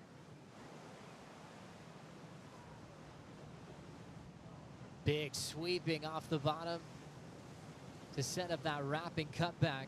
Colapinto lets the fin slide on that lean back. Throws it vertically. Absolutely crushing his points on this wave. Will carve it, and why not celebrate? Yeah, you hit that one out of the park, kid. He's definitely improving on the 5.83. Worked out really well. He was able to choose the right wave in that set. And how deep were those bottom turns? I mean, I mean, he was going so far down. You're like, how's he going to have the acceleration? But he did. He had it. Came off the bottom, and just a great mix of all different angles and slides and carves and little lip drifts. Right? There was like the carve. Yeah, we'll get to see it right here. But that was amazing stuff. Strider? Let's just let that surfing do the talking. I mean, like Pete said, he drove hard off the bottom. And then he tried to literally spray Jack right there. Yep. That was a grunt right at his opponent. Then he went straight through the lip line, throws the fins, and then he finishes off with a little gouge. You know, look at that. That was just straight out of the park, dude. And I'm up on a wave. Griffin Colapinto off the bottom sets up that beautiful hook. What a rhythm he is in with Sunset Beach. Lays it into the pocket with authority. And now times the end section. Everything going right for Griffin. And world number 1 trying to catch up to the pace. Set up down carb, blows the tail out. Solid looking 2-turn combo for Robinson. You sound like you wanted more, Pete. I do. Who doesn't want more, dude? I mean, this is We got another good heat coming up, and though. this is a lot of fun, 10 and seconds. this is what we love to see. Griffin's gonna shut this one down using priority on this wave. 913.877, throwing away an 8.47. And the big news, just throwing off the favorites throughout finals day. From Ethan Ewing to world number 1, Jack Robinson. Jack will run out of time, and Colapinto will move on into the final here at the Hurley Pro Sunset Beach. And just zooming in on a beautiful afternoon here at Sunset Beach and our matchup. Yeah, Felipe Toledo, number 5 in the world. Joao Chianca, number 3. And I just have a Chianca feeling. For the next exchange, and here goes Chianca using priority. Good looking wave here. Swoops off the bottom, carves off the top, right back. Beautiful arcs. Double pump, triple pump bottom turn, snaps. Throwing the fins. One more big carve for Joao Chianca. Looking to make the connection to the inside. Toledo, easy rail work to start, kicks out. Chianca continues to surf his way to the finish to back up his 6.5 opener. Early Pro, Sunset Beach. Felipe Toledo using priority. Here we go with Toledo, slashing off the top. Looking sharp, angled, precise in his approach all the way back into the pocket for Toledo. Adjusts as the wave flattens out. Joao Chianca behind him, pulls into barrel. No exit for Chianca. Keep your eyes on Felipe Toledo on the inside here. Needs 8.34 to flip this heat. Nice finish and a fist pump for the defending world champ before calling for the Red Bull ski. Feel like it could be a flip. 8.34 needed. I mean, those 2 turns on that outside Those 2 section. turns were ridiculous. They That were. second turn was unstoppable. Look at this surfing. I mean, right off the bat, you know, he's like, wow, that was quick, that was great, it was in transition. But this turn right here, I mean, it is so money. And the arc under the, I mean, he whipped it so hard, he got tubed on the way out. That was ridiculous. I love it. I love it. I love it. I love it. This thing just heated right up after break. I mean, come on. That was insane surfing right there, Pete. This is. And he even cleans it up, you know, in the Val's Reef section. Again, there's some points on offer there.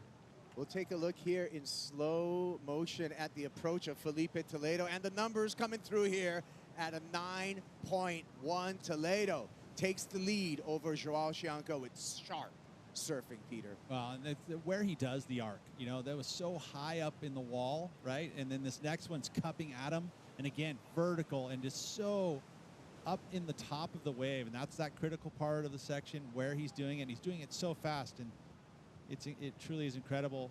Best wave of the heat, pretty much hands down, those 2 turns there. And then he was able to get probably another good point on the inside. Great surfing. I'm happy to see it. Felipe is going to shake his hand and give him the sportsman conduct. I think, you know, it's awesome to see. Well, great start for Joao Chianca. He's going to leave Hawaii with a pair of semifinal finishes. Felipe Toledo, celebration on the beach, and Toledo will be meeting Griffin Colapinto in the final.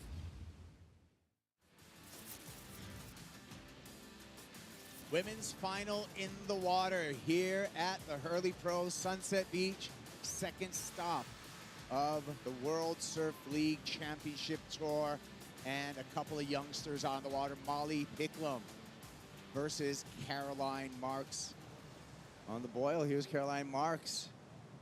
Drops in, long wall in front of her, eyes up the section, carves off the bottom, hacks off the top. Big hack on the backhand. Now, wave goes a little deep. She's gonna stick with it and see if she can make a connection to the inside, staying with the whitewater. Another snap for Caroline. There's a little bit more in front of her.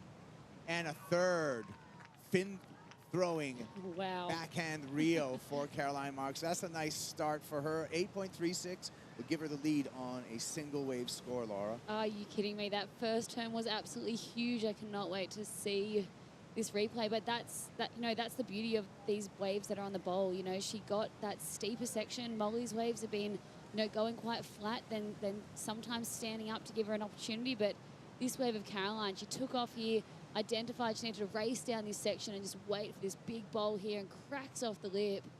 A huge turn there for Caroline. And then she had this awesome inside just double up to just get some extra bonus points, and this was just served to a tee there. But this is dangerous. There is a bomb set coming through right now. Molly is right in the spot. Here we go. Pickles coming through. Good looking wave for the Australian. Hooks it just a little short to make it her way down the line. Comes around this section. Down carve for Picklum. And the wave is going to be in some deep water. That's all she's going to get. 5.58. Picklum continues to surf here. Streaking down the line with a beautiful carve on the forehand. Molly up into the lip. Needs to hang on and does not. Wow, the crowd is going absolutely wild. That was huge by Molly Picklum, but just coming unstuck on that second turn. She could have put a nail in this final if she held on to that then. That would have gone excellent. 30 seconds. Caroline's on the inside. I think it's all she wrote. Chance for one more waves here for Molly Picklum. She's in the lead. It's all hers to win at this moment. Here she goes. No go, but no harm, no foul. Picklum still remains in the lead. Countdown happening right now. 5 seconds to make it official. Caroline Marks is on the inside. And it is official. Molly Picklum is your Hurley Pro Sunset Beach champion, and she's feeling it right now. Great ride into the beach. Wow, she has to be so excited. And let's make it official once again. Molly Picklum, your champion of the Hurley Pro Sunset Beach. And she will wear yellow along with Carissa Moore heading into stop number 3. What an incredible moment for this 20-year-old from the central coast of New South Wales. But let's get things started in the men's final. 40-minute final, Griffin Colapinto versus Felipe Toledo. We've seen this matchup before in the final stage. We actually saw it twice last season. Crazy to say that Colapinto got 2 of those decisions, and they were close. I definitely am just proud of myself for just keep chipping away and keep trying, even though there's so many setbacks and so many emotions and mind games in it all. And yeah, it takes a lot of work, but I'm super happy, and obviously moments like these make it all worth it. You and Carissa are both going to be in that yellow leader jersey in Portugal. What does that make you think of? It is just a jersey colour, but I'm stoked to be on the top because it's honestly where I want to be. It's where I believe I can be, and yeah, I mean, it's just a jersey colour for now because the end goal is obviously to be in Trestle. So hopefully I'm wearing it all this year. We cannot wait. Congratulations, Molly. Thank you. Well done to Molly Picklum, and well done to the opening exchange of this men's final. Toledo is still the one on the inside corner after some big hooks and some spray flying off that rail of the Sharp-Eye surfboard as he made a statement against Colapinto to kick things off. And right back on the Red Bull ski for more. Colapinto out the back, flies in off the top, almost looking for the 2, but then readjusts, sets the rail, and does a big gouge in the face. Beautiful top turn, and then throws it right back up into the lip. How did he come down with that? He literally got smacked backwards and came down with it. It was one of those things where I'm looking at just going, really? You're going to try and hit it that late? And he does. Pete, walk us through the rest of this wave. Yeah, it's cat-like reflexes, really. I mean, then that arc, again, where you start driving it back into the pit like that, getting just a little bit behind. He pushed so hard on that one and so late getting to this one, up into the lip, and somehow takes a, he got punched in the guts and somehow was able to keep the board under his feet and pull it off. That was amazing. It was late, but truly amazing. That was a wipeout that he pulled off. That was ridiculous. The way it was on his chest, the board was disconnected. You saw fins and rail flying down below the lip line, and then he comes out of it. That's super impressive to me. happening in the final right now. Colapinto with priority will finally find a score to back up his 9.17. A lot of chatter off the bottom, attacking the lip. It's been sitting for a long time, but still looks solid with that swing off that wrapping cutback. Setup work, there's the ball, got there in plenty of time to drift the finish. Toledo's got some size to work with. Throws down the wrap to start, now Griffin seeing him. Toledo throwing a full, healthy wrapping turn and just blows out the finish. Real smooth read. Great flow from start to finish. And a great answer to what Griffin just threw down. 5:30 to go. Okay, so is this wave separated if the exchange goes to Felipe? You know, in this first turn, it's nice. Didn't get to, you know, there wasn't a ton of speed involved, but this one wraps all the way back. That's really tight arc, and then the two-turn combo. I like the last turn. I like the last turn a lot. That was really. But is there clean. a point separation between the two if he gets the better of the exchange? I'd say 0.5 for sure. Yeah, so the lead still stays with Griffin. But I feel think like this that's is the some case. great. This is great surfing right here. This turn where he lays into that back foot and times it just perfectly as he pushes through over, you know, and comes out in front of that whitewater explosion. That was really great timing. There's the reaction. Now Griffin feeling second place for the first time in the matchup. He's already going to roll into this one. Needs a 6.93. The Californian creates that nice high line cutty using a lot of the open face. Pushes hard on that next arc. Needs more on the end here. Big aggressive blowtail on the shoulder. He hangs on to it. And now Toledo's getting started. Meat hook to start. Layback dagger on the open face. Jams it off the lip and has total control. Celebrates, sees the reef form, but he'll get dropped off there on the inside reef. The Red Bull Athlete Zone is going bananas. As it should. Last part of the heat. Action. Two huge exchanges at the end. Oh. This is as good as it gets. I you know what? Forgot about that last 25 minutes of just sitting there, huh? I hate to say it, but, you know, Toledo was just getting started. We talked about it a little bit at the beginning of this heat, and he just keeps turning up the volume. I mean, you know, this wave is a great wave. It's a beautiful sized wave. He comes off the bottom. Nice, clean turn. Nothing too aggressive. Goes right back up into the corner. Same turn again. It wasn't anything crazy.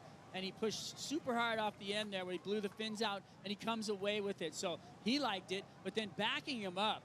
I mean, this wave is bigger. It's got a better face on it. It's cleaner.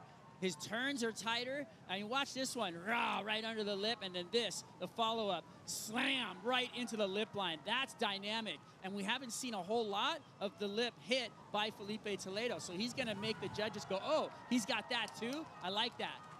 This is what happens for Felipe's corner when he was going blow for blow with Colapinto. Remember when Griffin took off, he needed a 6.93, but we have two important scores to give you a clean update of this final. 30 seconds on the clock. We'll see if the judges can get there in time. Last for Griffin in, 6.93. Lead change. So that would end up being a tie-break decision, but hang on, Toledo still got a monster of a score yet to lock in. Numbers dropping for Toledo, 9.47. Takes this one off of Griffin Colapinto. Payback. Griffin gets up in time. He needs an 8.58 here. First turn, a snap to slide. This wave's going flat quickly. He needs a miracle bonus section to pop up. It's not going to happen. Felipe Toledo takes out the Hurley Pro here at Sunset Beach and breaks the streak from Griffin in finals on the championship tour. That was nuts. Talk about an amazing last 5.5 minutes. That was action-packed. There he is, the champ. Was so fun to watch, you guys. Stay tuned for the next episode of Wrapped, and make sure to watch the championship tour and follow the road to the finals live on WorldSurfLeague.com.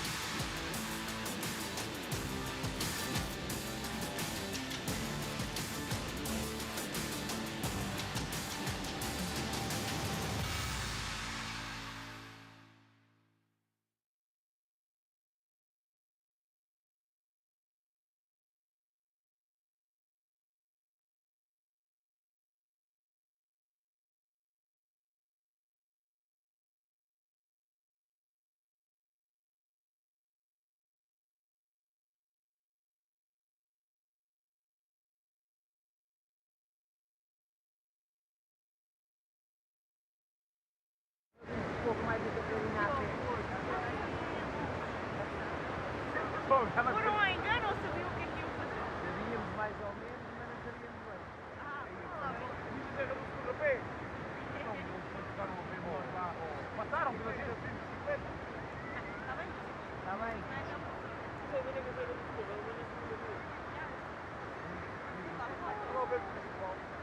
Eu podia, né? Eu tenho aquela do Rally de Portugal, aquela onde começou aquela... Estou a ver aqui a Serra do Socorro, Roberto. Serra do Socorro é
onde tu tiveste já a passarmos com a caravana.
sempre para cá, estava a perceber, já que olha o meu putito, também tanto vivia bem, agora também tem dinheiro, olha o gajo, está o mal, ao portão. Os orgânicos era na noite, abrir garrafas, caralho, agora vier. Acabou-se. Agora só garrafas de água. E comprar primeiro o resto na casa de banho.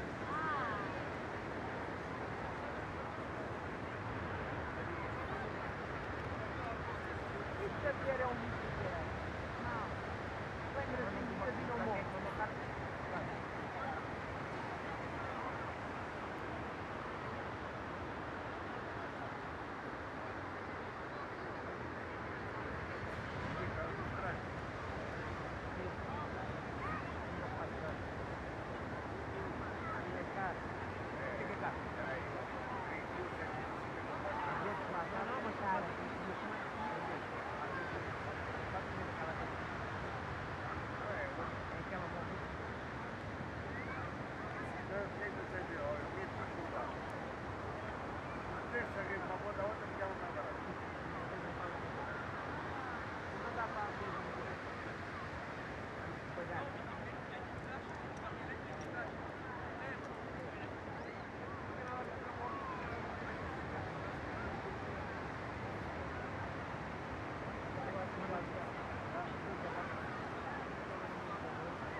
Acabas aqui por baixo desta grade, uma beca, mais formigas. Passas por baixo.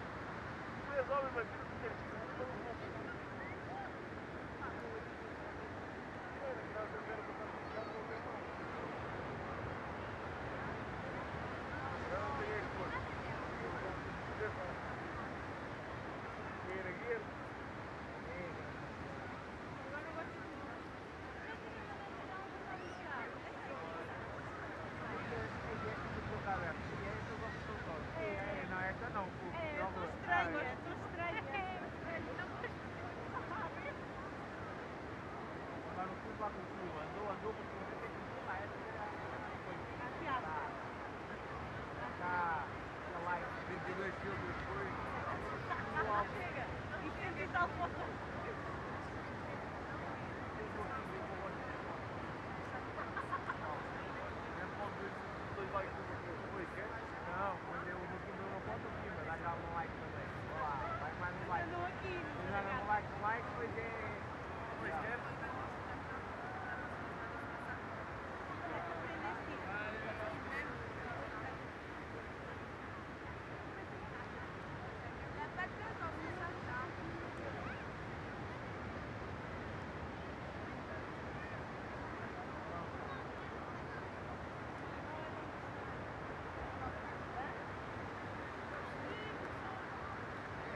significa que a temperatura sai de 40 minutos.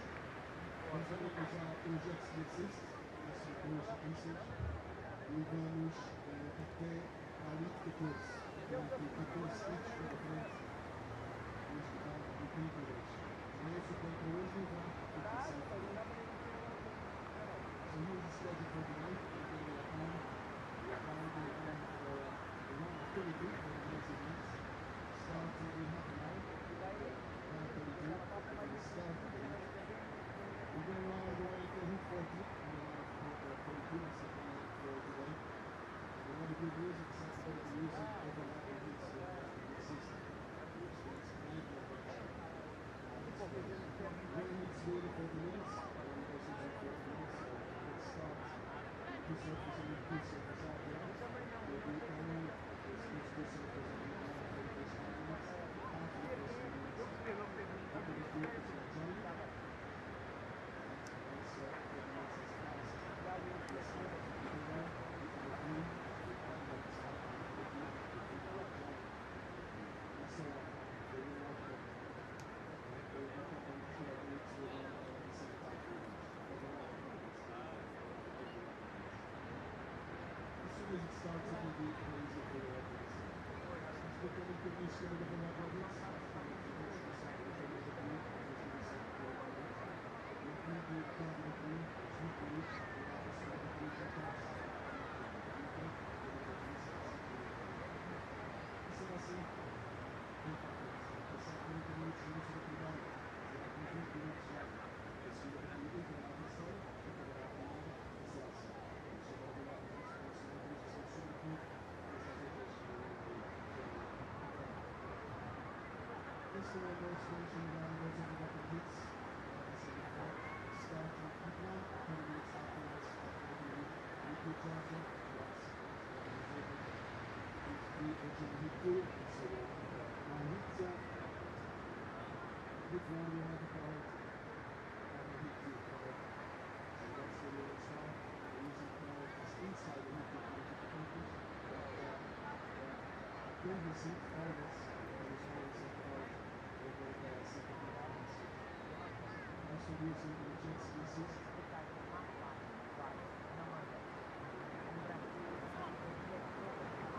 sai muito provavelmente, mas posso dizer, certeza que será a cabeça. Os lados, os laterais, definitivamente esta temporada serão o mais seguros. Há esse jeito de também. Nós temos que ter alguma flexibilidade, obviamente, que nos limita a PCC, a conjugação de outras seguridade, mas também temos que vencer as porque rápidas algumas operações dentro das nossas limites em relação à disposição da área de nós jogadores para vocês poderem assistir. Muita proteção e por favor nosso vai ser atento também nessa situação. Uma posição, aliás, uma recomendação a todos os utilizadores para a variante de opções individuais na altura para ocasiões da nossa operação. Evitem que não tratem essa variante de vez em quando a missão de investigar e da variante, ou seja, não ainda para a pessoa que é e com muita força de frente ao dentro disto que aconteceu. Para concluir, por favor, ensinar os filhos de educação das crianças, de educação da tenho aqui para ver salvadores, para fazer o contrário, agradeço muito as instruções da nossa equipa de ver salvadores, e também para as equipas de segurança, e também para os voluntários e para as instruções. Muito obrigado por este serviço e por as instruções. A informação atividade de safety, as atividades a registrar, a microfones, a message. Yesterday we had some kind of 1.5% of snow, and 9 hours we can't coordinate. Today it's been a high time is scheduled for 5:30 for that period, so just like we can do. So there's a good chance, there's a couple for sure that we can do very fast. So if you look, it's been the same as the left, outside, inside.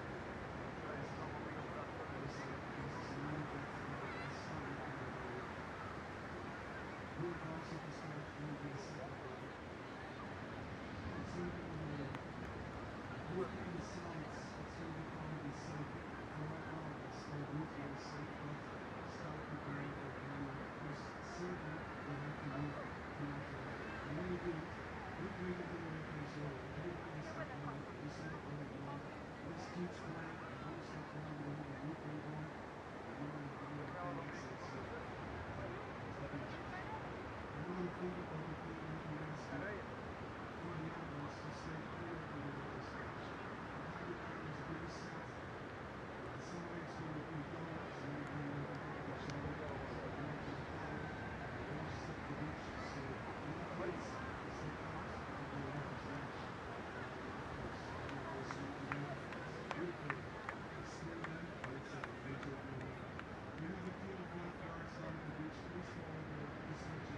já vi aquele bacana, aquele curto. Não, vão fazer uma raça. Já vi? Porra, André, já está tudo. Já, isso mesmo.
Stop 3 on the Championship Tour welcomes you back to Portugal. The sun's blazing, the swell is pumping. It's the MEO Rip Curl Pro presented by Corona.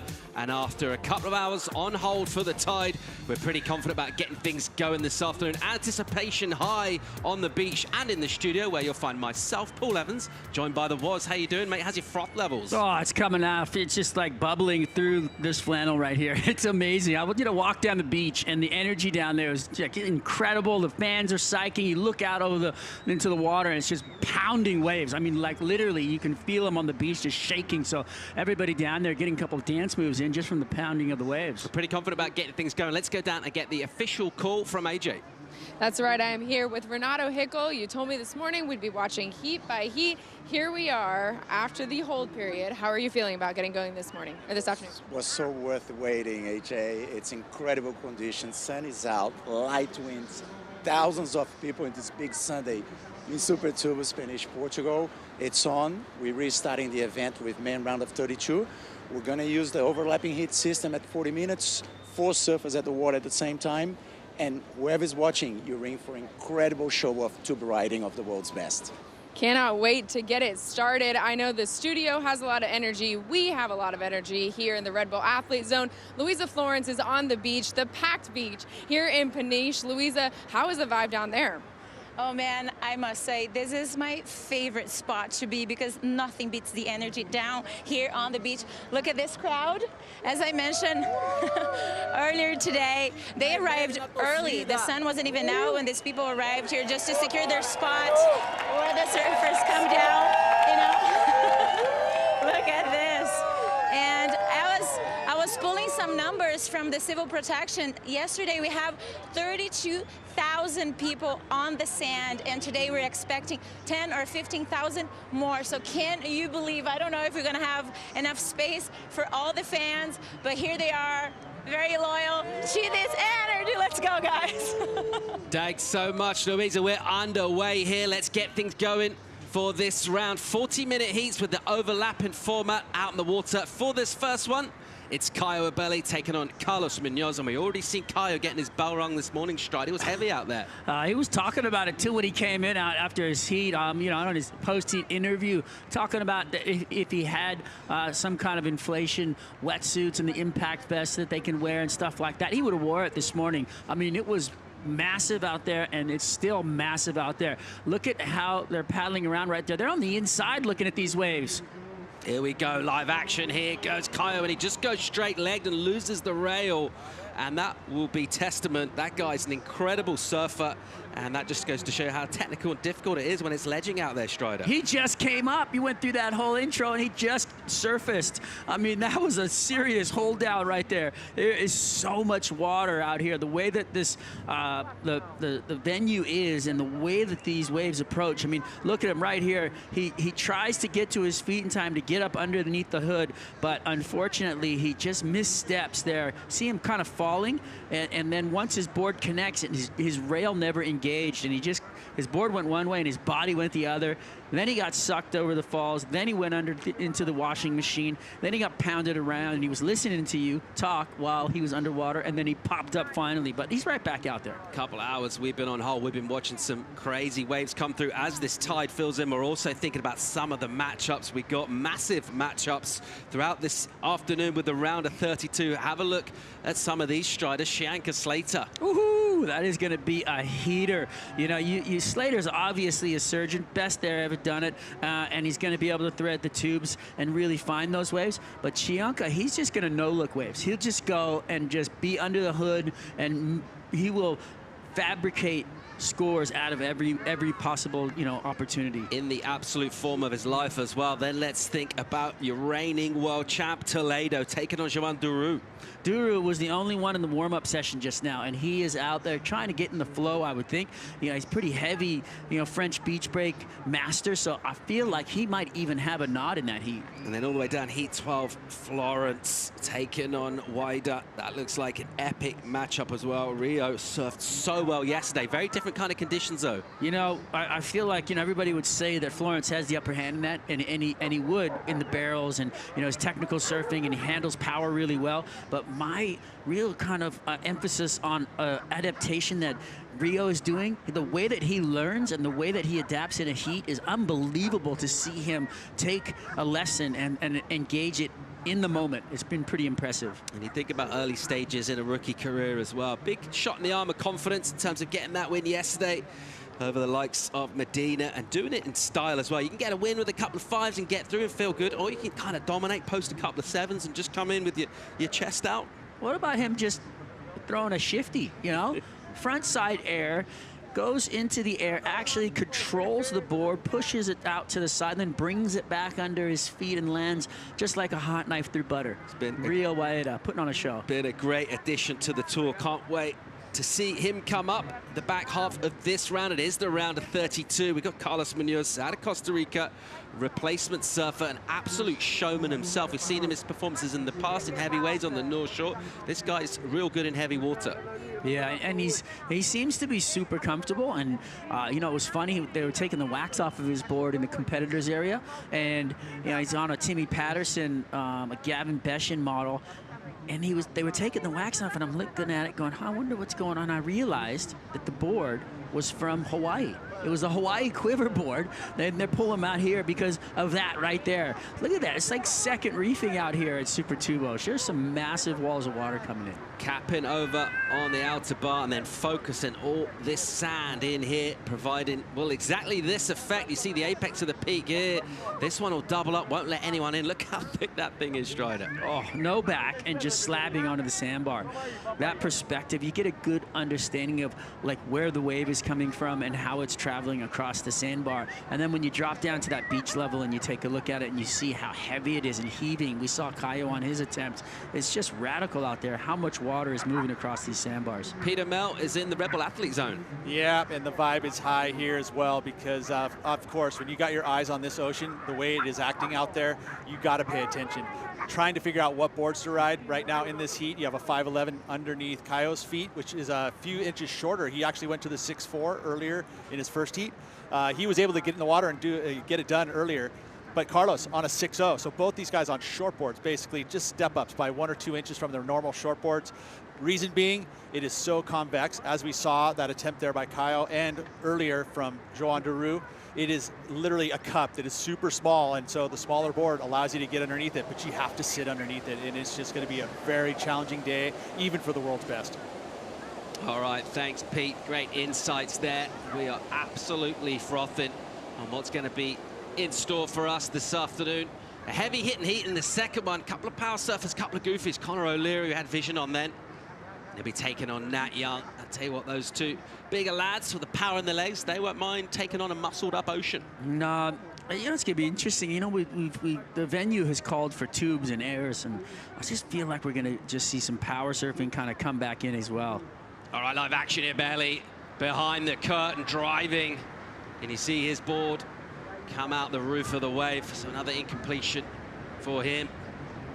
He's identified that part of the bank, looking for those right-handers. Goes incomplete once again. Plenty of time for these guys with the overlap at 40 minutes. What happened? Well, he gets under the hood really well, but the wave had a couple of chandeliers in it, so there's some uneven water, and with that water uneven on the face and the lip line, it'll kind of drop in over the top of you. So it's, you know, there's definitely some challenging tube sections to try to push through that water, and he just couldn't get through it. In terms of size, Strider, we were kind of impressed with how big it was this morning. Just supposed to dial back, maybe the period dropping back a little bit today. Still pretty solid out there. How big are you calling it? You know, this morning it was some, you know, 10-foot Hawaiian, they call it, but 20-foot face is easy. And there was maybe even bigger waves coming in, and it was just super impressive to watch all that water unload on these sandbars. But with all that water coming in, you've got a lot of current pushing back out, because all that water rushes to the beach. It's got to go somewhere. His live action again.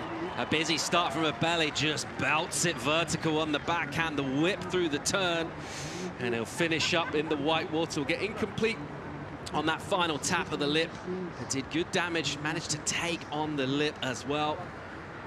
And that'll feel good to get a completed ride. So his strategy, obviously not sit around and wait for bombs. He's taken 3 waves slightly kind of medium inside ones. Here's his left. It's a beautiful face, really attacks the lip line. That's exactly what the judging criteria is calling for, is those heavy maneuvers in critical sections. So if you come right off the bottom like that, he really pierced that lip and comes, look, he's driving hard, turns the shoulders, and that right there where he throws the fins out the back like that, so he got the board up on top of the lip and then through the pivot. And with that, you know, you rotate, you get that board sliding across the lip line. That's technical surfing. He just gets a little bit too greedy on the end there, and it catches up with him. But beautiful shot right here. You can, you know, we will be able to see I come across the top of that lip with that. Was beautiful right there. So great surfing from Caio, and I love his technique and his kind of keeping the ball rolling. You know, he's not slowing down out there. Such a dangerous competitor. He'll take any opportunities that come his way. He's looking to get barrel, but if he sees a left with a turn, he'll just hammer it right in the steepest part of the wave. Nat Young, he'll be enjoying this. He likes it when there's a bit of power out in the water, and he'll be relishing a chance to have a go at Super Tubos in essentially is improving conditions just in terms of the amount of rideable ones, corners, ways of scoring opportunity. First opportunity taken by Belly, gets a full pretty much for that one first turn. Yeah, I love the way he was on the attack mode right there. So Belly, he's going to get on the back of the ski. This is going to, we've talked about this a bit, but this is one of the hardest skills that you can possibly try to pull onto yourself, is driving this ski around in short period swells like this, right? Because the swells are about 13 to 14 second period, I think, at the moment, and having that many waves coming onto a sandbar that's shallow and trying to pierce through them and time it and get the athlete back out through it all while those waves are closing out on that sandbar is a skill to have. And it is something that you're gonna, you know, if you're on the beach and you get to watch it, it's super fun to watch these guys on the Red Bull ski. Yeah, our Red Bull water ski team headed up by Antonio Silva, who's an absolute charger from this part of the world. Surfed many times in the Nazare event, and also outstanding down at waves slabs down in Ericeira, like Cav, waves like that, and heading up this water patrol team. And they've got their work cut out, as you mentioned as well, just making sure they get surfers to the lineup as quick as possible. Don't push it too much, don't force anything, don't want to lose a ski. Definitely have to back off the gas pedal too when you get up to those waves, because if you hit one of those waves doing 30, you're going to get some serious air, and then your athlete on the back is going to go for the same air, and it could be an impact. So there's a lot of skill involved in just, you know, buttering those off the tops with the jet ski and really kind of coming into a speed zone to get past the wave, but then slowing it down, actually putting it into reverse as you get to the top of the wave to slow yourself down so you don't go flying off of it. Just mad scenes on the beach here, thousands of people. It's a Sunday afternoon, it's sunny, it's absolutely pumping, and we've been pretty confident about this day for a number of days as well, and everyone with access to forecasting tools has realized, yeah, it looks like it's going to be pretty good at Super Tubos. The world's best surfers are in town. That's why it's packed down here. Interesting to see these different approaches already from Caio with the busier approach, getting scores. Carlos still sitting there, maybe feeling a little nervy, Strider. He's got a goose egg. There's not a one wave under his feet yet, so that's not what you want to see, to me. I want to see some action. I know he's not out there just, you know, I know he wants it. I know he's ready. So hopefully we'll see him pick a great wave with priority. Yeah, such a natural surfer. Just the vibe he has about him as well. Just always seems to be kind of flowing through situations, always pretty stoked. Whatever part of the world we've seen him in, whatever kind of events he's in, real versatile and well-rounded as well. Doesn't really have any weaknesses. Just got to get this guy a wave. Yeah, and I feel like the confidence just needs to come. He's had some reps now, and I feel like he's you know, gotten enough time in heats to where he can actually open up and just be himself and surf. And I feel like that's something that we haven't seen out of him yet. Carlos just needs to get comfortable and start to do the kind of surfing that we've seen, like in, say, in his edits, or, you know, I've seen in person in Costa Rica, where he's just comfortable and smooth and ripping all over the place and throwing big power gouges and getting barrels and all that stuff we know he can do. But in a heat, he hasn't really shown up yet. Had a look at that left hand there. That thing just drained off the bank. Almost no entry at all. Some of these waves out here, you can't even really mind surf them. There's no way in. You know, they were talking about that over there in the competitors area just earlier was Kyle Ibelli, who's in this heat, and Kaoli Voss, who's from Tahiti. And, you know, Kyle's looking at Kaoli. He's going, well, you surf waves that have no entry. How do you get under that thing? And it was like, yeah, you know, and Kaoli was like, yeah, I didn't go surfing for a reason because it looks pretty heavy out there. You know, it's really, really a handful, this lineup right now. And so putting yourself in a position to where you have to win mentally to get underneath it, it really is a war that's won before you even paddle for the wave. And we saw one guy do it better than anybody this morning, which was Callum Robson. That was just incredible to get underneath that slab. Whole beach just absolutely erupted and rewarded from the panel. A perfect 10 from all of our judges. This place went absolutely crazy when that went down, and he needed a score as well. You know, you can get a 10 when you're surfing well in the heat and leading it without pressure, but he was under the pump there. He was looking at elimination. It wasn't a long time to go in that heat. What drama. Hey, but and he got himself a Yeti 110 Tundra, the cooler that you know, you can do an ice bath with one of those things is so big. 26 minutes remaining in this opening heat of the round of 32. We're going to get a quick commercial break. More live from Portugal, where it's pumping real soon.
I guess for us surfers, the ocean is our playground. You know, even if you aren't a surfer, you know, the ocean benefits everybody in the world. Kelp ecosystems are some of the most valuable ecosystems on the planet because it creates something we call a biogenic habitat that attracts a lot of biodiversity that can really support coastal fisheries.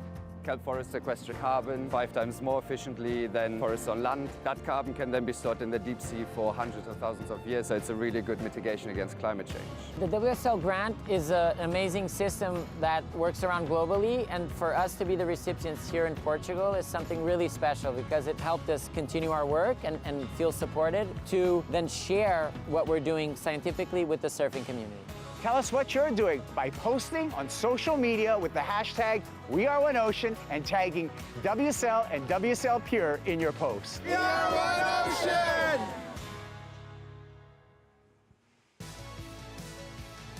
Welcome back to the sunny shores of Portugal. Heat 1 of the round, 32 out in the water right now. Ibelli Munoz.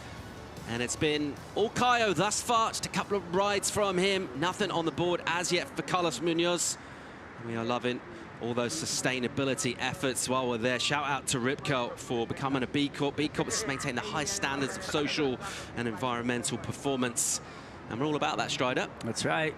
Giving back, making sure everybody's doing the right work in the right environment. And that's, you know, something I feel like the surfing community has just been about since day one. You know, we've always tried to help each other out. We take care of each other. It's a bit of a family, and it feels good to be in it.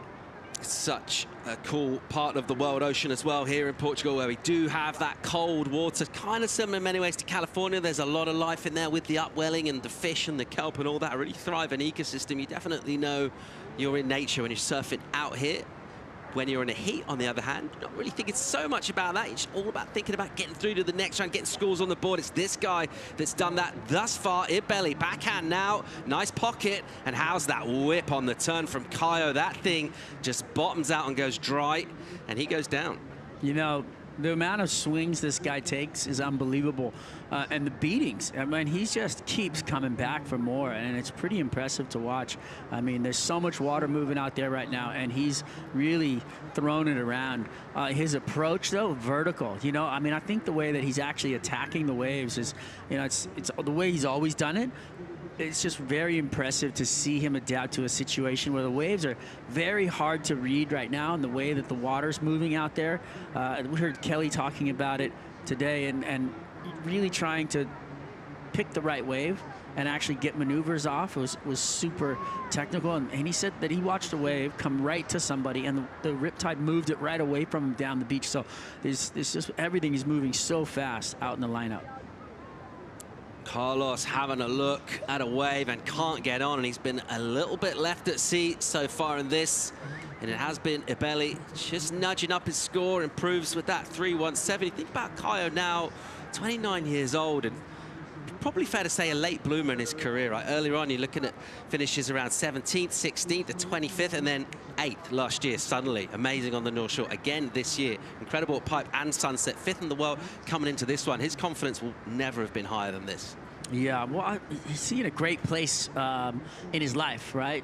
He's got a comfortable spot. He's, you know, got a cool partner, and he just seems like he's got great surfboards. He's got everything going for him. He's got a good health, and that's something that, you know, when you have a full package going, you just have that confidence. Feels like he's earned his shot as well, right? No one's really given him anything. I feel like he's kind of just forced his way in, and just, whether it's in heats or just general in his whole approach, he's taken his opportunities with both hands when they come his way, and even his approach in this heat so far by getting busy. A good strategy. Strategies get you so far, but you've got to be able to surf good too. And another thing, just poking around on the strategy, Carlos paddled for that wave, missed it, lost priority, so that was a mistake. Hasn't even gotten to his feet yet. It's been 20 minutes in this heat yet.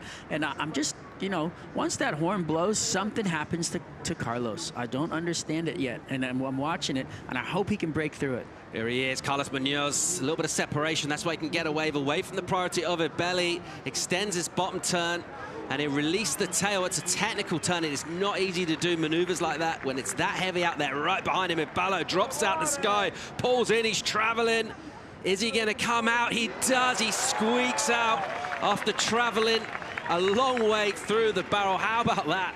That was just another magic act from Caio Ibelli. The kid does it all the time. He was doing it in Brazil. Got a 10-point ride down there when nobody was getting barrels like that. And then this one, you know, we talked about him trying to fight through the section before where he fell on the one. This is just impressive. I mean, he's pushing through so many chandeliers right there, and it just looks like he's not going to make it. And right at the end, you saw him pop through. It was just like, oh, hey, how's it going? You know, and that's just the sturdiness of understanding that you hold your line. And at that point, you're basically riding by the force, so to speak.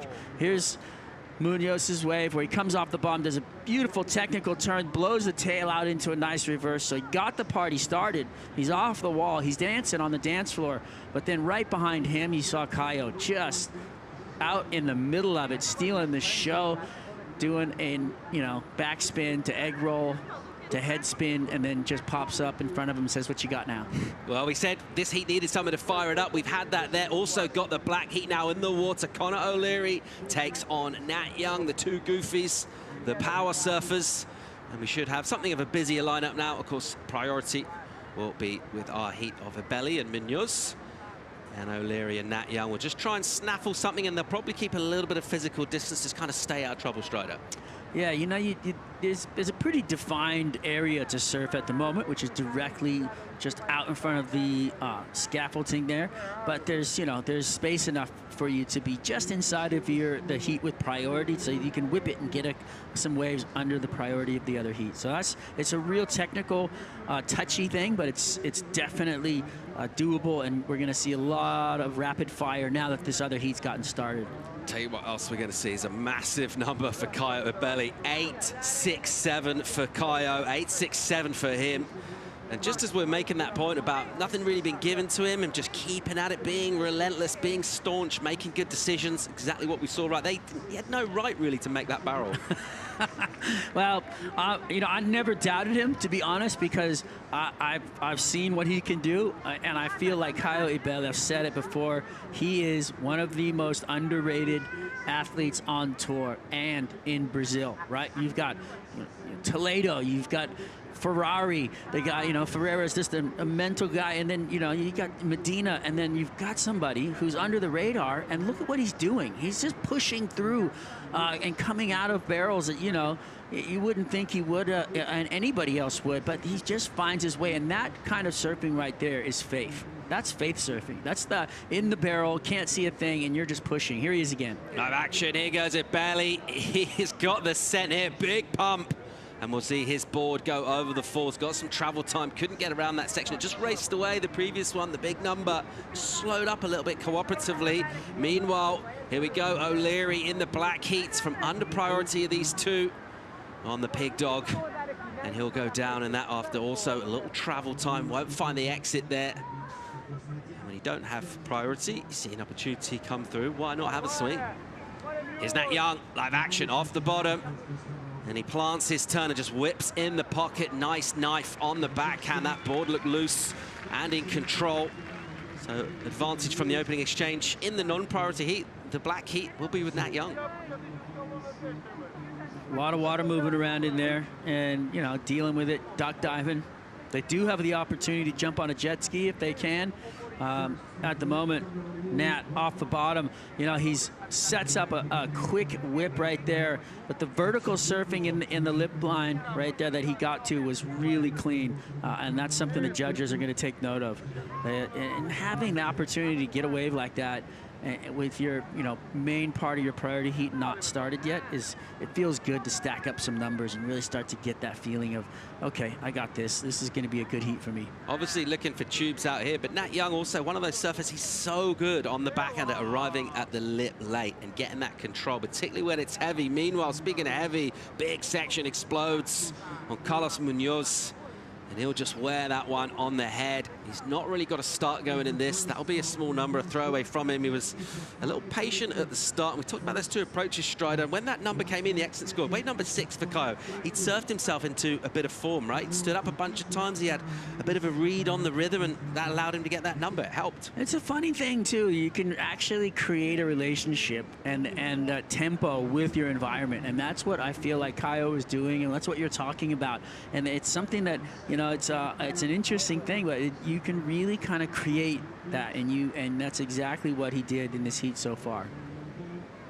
Having a look at Jake Marshall and Ethan Ewing coming up shortly as well. Another scintillating matchup. Ethan Ewing has been absolute fire in the free surfs. Over on the other side, I've seen a couple of turns that he's laying down. He's going surfing with so much speed and flow.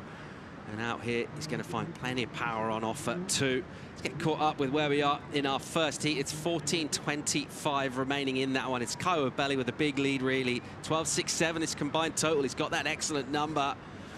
And let's get a look at him here on a left-hander. He was a long way back there, Strider. Yeah, you know, he was looking over his shoulder, but what you can't see and what happens right here is he pokes the nose under, and what that was there's a previous wave, and when there's a previous wave that explodes, there's a little bump on the face that comes off of that wave, and that is what he ran right into, and definitely, you know, his nose just sunk right under it, and he went over the handlebars, and all of that fatigue. It's a lot of wear and tear out there right now. Love that jeopardy. When the wave jacks up here, you don't get much of a time to really paddle. You do have to kind of sit pretty much underneath it. That thing jacks up and goes absolutely square. And we talked about it being a level in terms of the field on the CT, but also just in terms of everyday surfers that, you know, might go down on takeoffs. It's quite good to see the world's best doing it too. Are you enjoying that? Oh, you enjoyed that? Well, you know, it happens. Here he goes again, Caio Ibelli with a high line. Off the bottom, smooth and powerful, beautiful wrapping hook, high in the pocket, holds the line on the bottom turn and clips the lip again. Looked for a third turn and just tried to eke through. He's got loads of flow, loads of speed. He seems to be reading these waves so well. And that's, you know, that rhythm we were talking about. He's definitely non-stop, right? He had the left, now he's onto the right, and he's got a flow with what's happening with the energy in the water. It generates a lot of speed right here, and when he comes into the corner and he pushes off the tail like that, he's creating even more speed through that fin system with the tri-fin. The harder you push on that, the more speed you create, and that's what he did. Here's away from Nat Young on the backhand. He's, you know, throwing it around and trying to create something out of a smaller wave and stack up those numbers. But his timing, once again, and really kind of placing the board in a perfect spot to really explode that lip line. And when you see all that spray coming off the top, that's just really well-timed surfing. When it comes down to backhand turns, you've always feel Nat Young's the kind of surfer that will take on the lip. He doesn't nurse his turns next to the pocket, and he got rewarded early on. 5.33 for him. That's a pretty decent score from the non-priority heat, and a surfer like Carlos Munoz would love a 5 right now. Yeah, those are great numbers, especially when you know you're going to have full priority soon. All right, here goes Connor O'Leary, and that one pinches. He manages to come out, just widens the stance, and then engages the rail for a big hack. So Connor, that'll feel a little better for him. Meanwhile, Carlos Munoz traveling, pokes his way out. Not a super clean exit, but emerges with the speed and is able to kick out. He needs to get his campaign going. 3.63 and a 1 is nowhere near enough. It's interesting the way the surface is right now, too. You've got so much water moving across. You've seen these crossed up waves happening. When they're coming out of the tube, you see they're riding out of clear water onto foamy water. So there's, you know, the way that this lineup works is there's no real clean water out there on 100% of the wave. And if you do get one, you're very fortunate. So as you can see, did the turn and he came onto that white watery part because that was a wave from before that came across. But he does well to slow himself down. You know, he puts himself in a great position to get tubed. Pushing through right there is, again, using the force, understanding that you've got momentum and just all you do right there is hold your line, stay down, and turn towards the beach a bit. And all these surfers having to push through that lip line, it's not easy.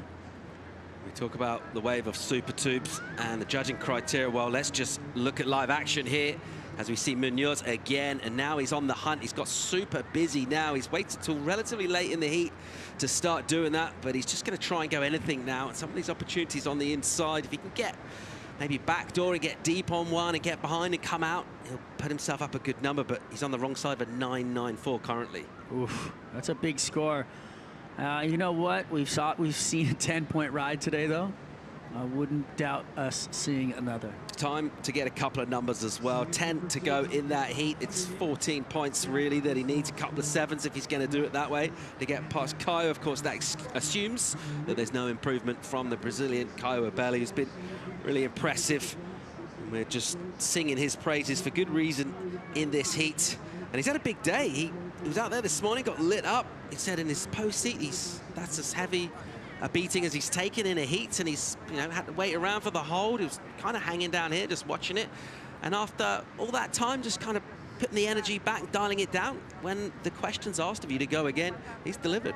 Yeah, and he was joking around this morning, you know, we're here for the Big Wave World Tour. I got Billy Kemper in my heat. And he's, you know, he was light about it, but he was for real. I mean, when we were sitting there watching, you can kind of tell how big a wave is by how long it takes for the lip to hit the bottom. And these lips were falling forever. And it looks like slow motion when the waves are really big.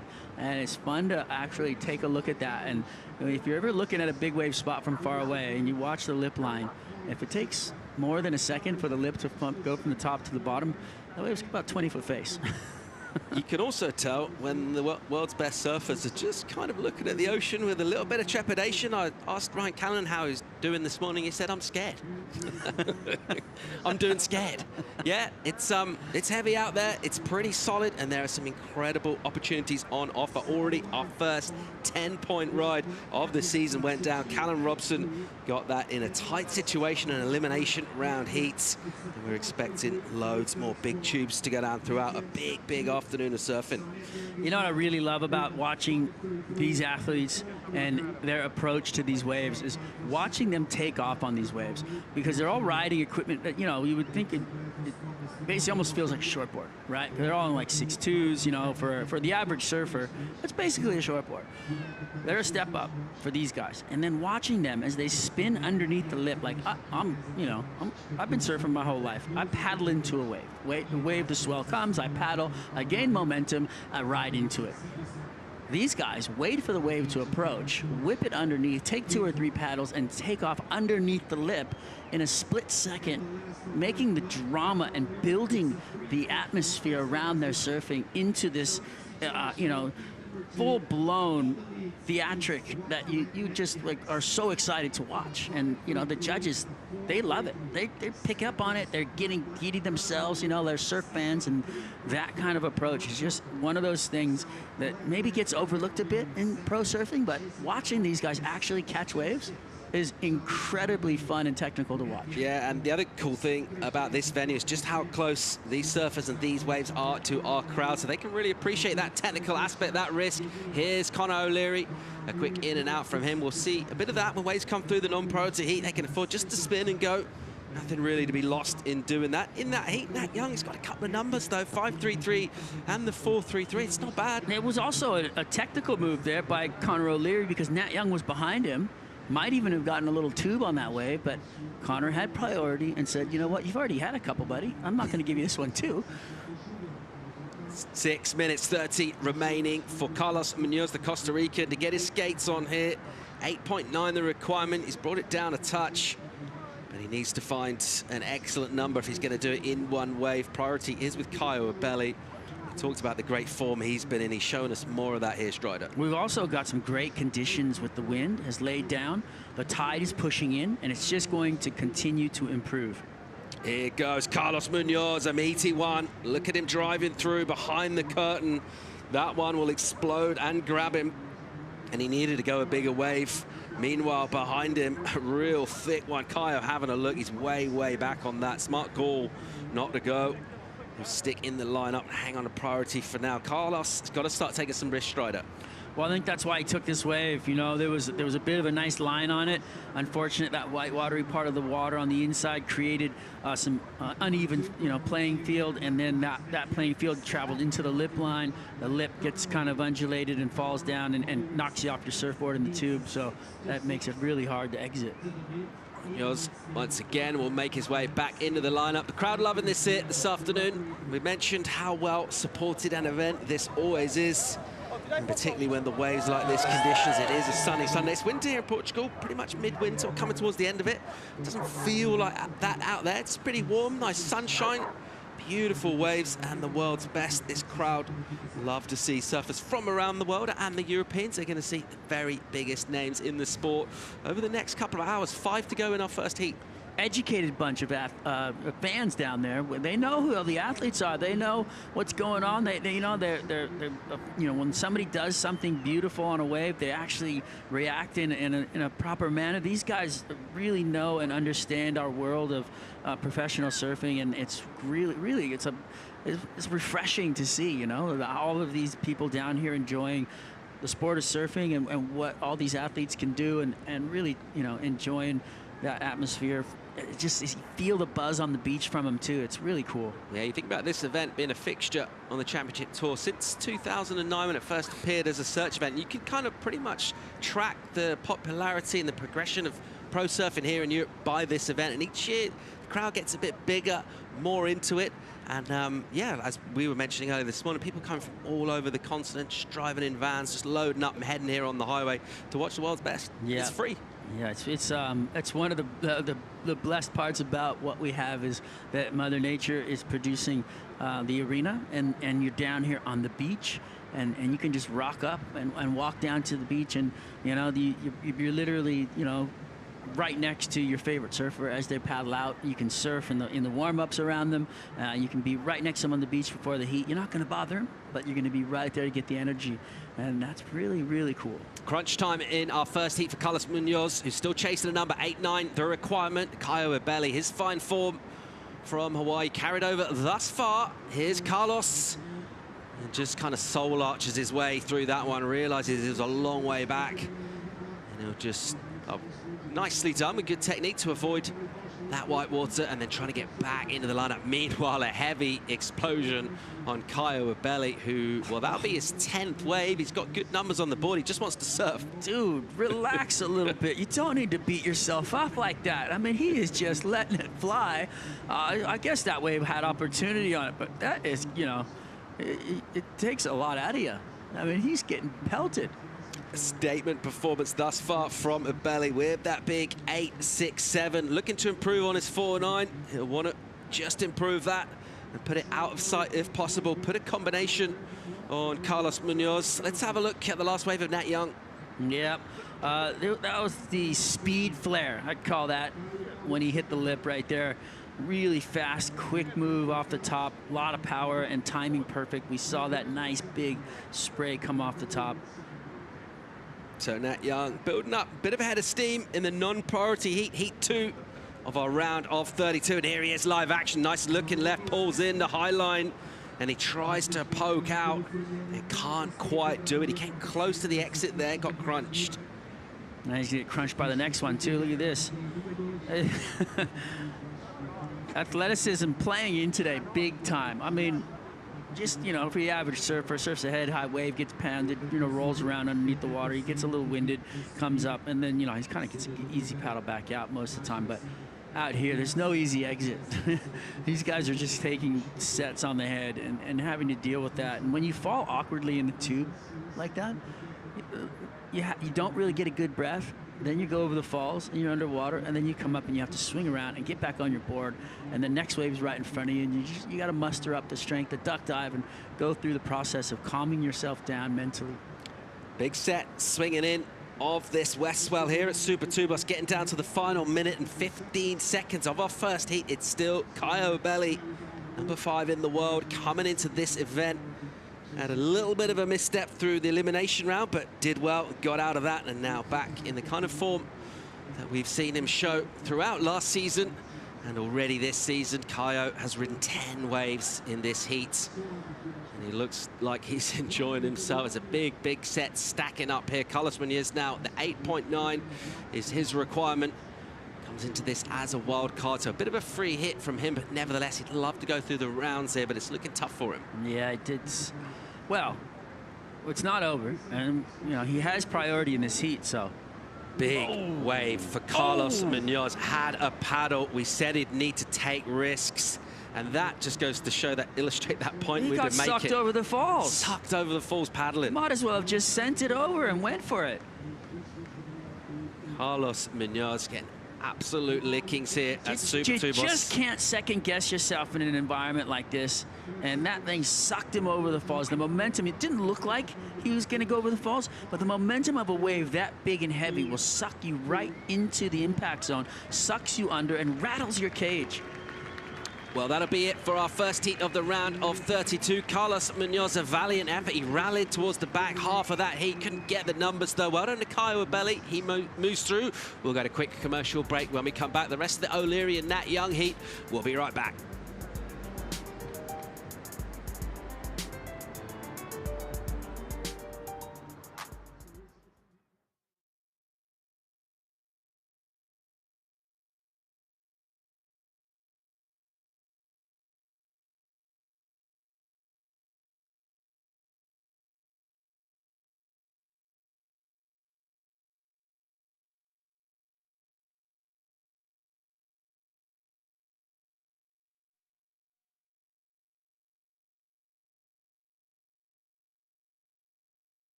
She just owns her story and is super authentic. She's a really powerful woman. She stands up for herself.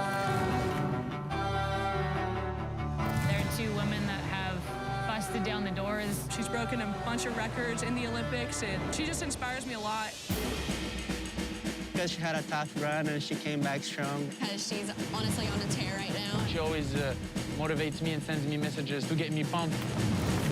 She's just supportive of the next generation of women. She's gonna be one of the best we've ever seen at the sport. She's the best in the world. I just love the way that she carried herself. She was just cool. Mia Haddad Maya. Dash Brody. Venus and Serena Williams. Naomi Osaka. Sam Kerr. Luisa Stefani. Nora Vasconcelos. Nawal Mutawakil. Raisa Leal. Katie Ledecky. Marta. Susie O'Neill.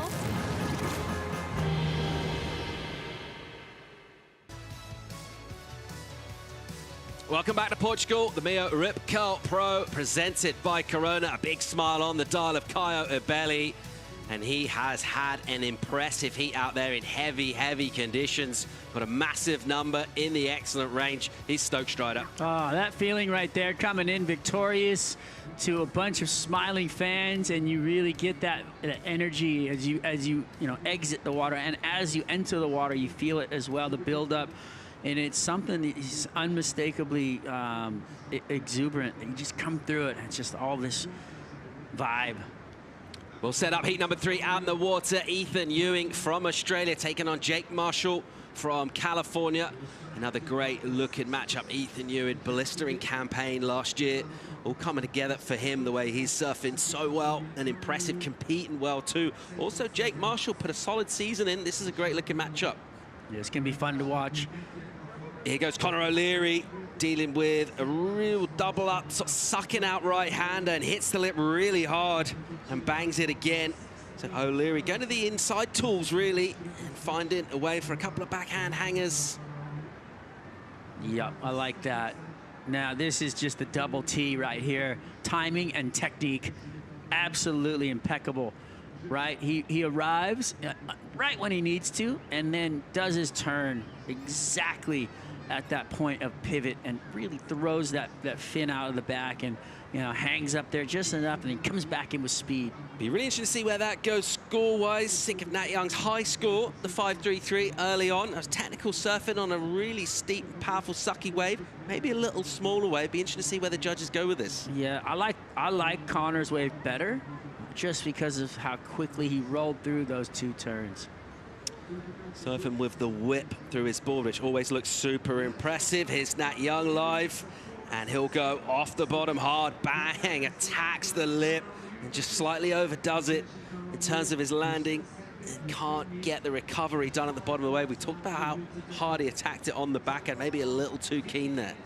Yeah, I think what let him down there was pretty simple. You saw the bottom open up and just didn't give him the opportunity to have clean water to come out of his turn. Caio Ibelli's surfing's excellent, not my opinion. That's the score from the judges. Let's hear from him. He's with AJ. You're not the only one who thinks his scoring is excellent, his surfing is excellent. This crowd just roaring for Caio as he comes up victorious for the 2nd straight heat. Walk us through how this morning's experience gave you confidence coming into another heat of really big conditions. Yeah, this morning I faced myself in round 2, which is always nerve-wracking.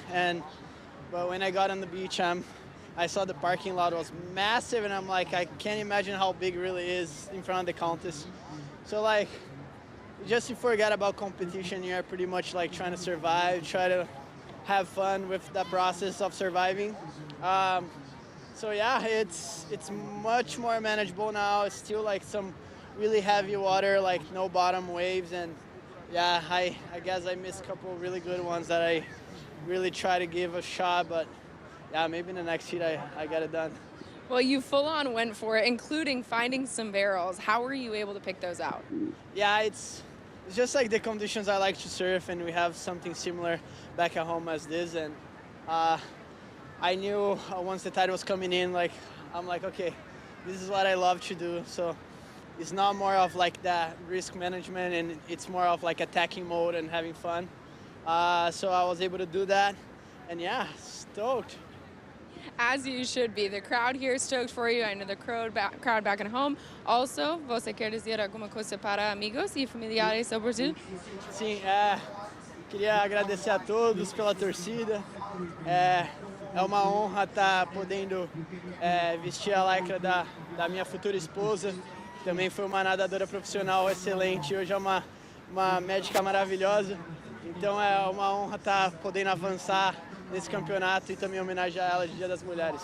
Parabéns. Obrigado. Yeah, thanks, AJ. Love Kaio's interviews. Feel like he's really grown into that kind of people's champions role, and I just love those honest debriefs from him. He's enjoying himself out here. Well, I'd still be in survival mode out there if I was. He said he was having fun. This actually was a sick driving tube from Nat Young right there. And on the end, you saw that water coming up the face and didn't let him have the exit. But look at how cupped out that wave is, slapping on the sandbar. It was super fast. And you see him pop out the back? That was a really cool exit. It's interesting. You can, fall on a really heavy wave, and there's a place where the water converges and all the air inside of the tube has to go somewhere. And if you fall into that pocket, most of the time, let's say 80% of the time, you're actually going to push through the bottom and pop out the back. It's that easy, right?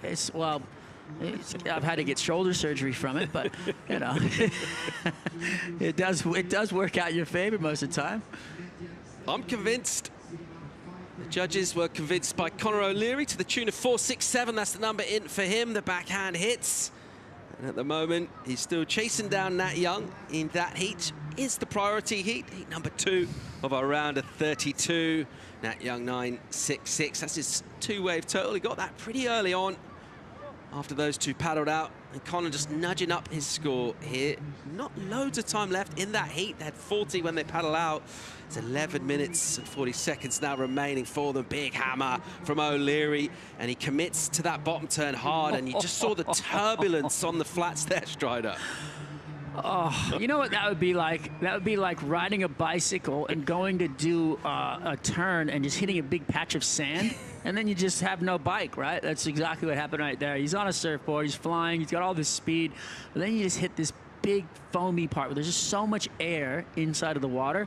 It kind of laughs at you, but this first turn is lethal. I mean, just so much power in that, event right there. The way that he pushed into that was beautiful. And I feel like if he would have been able to actually hold on to that bottom turn and get another one in, he would have had a huge score. But he's going to have a really solid point total just off of the value of that one big power snap.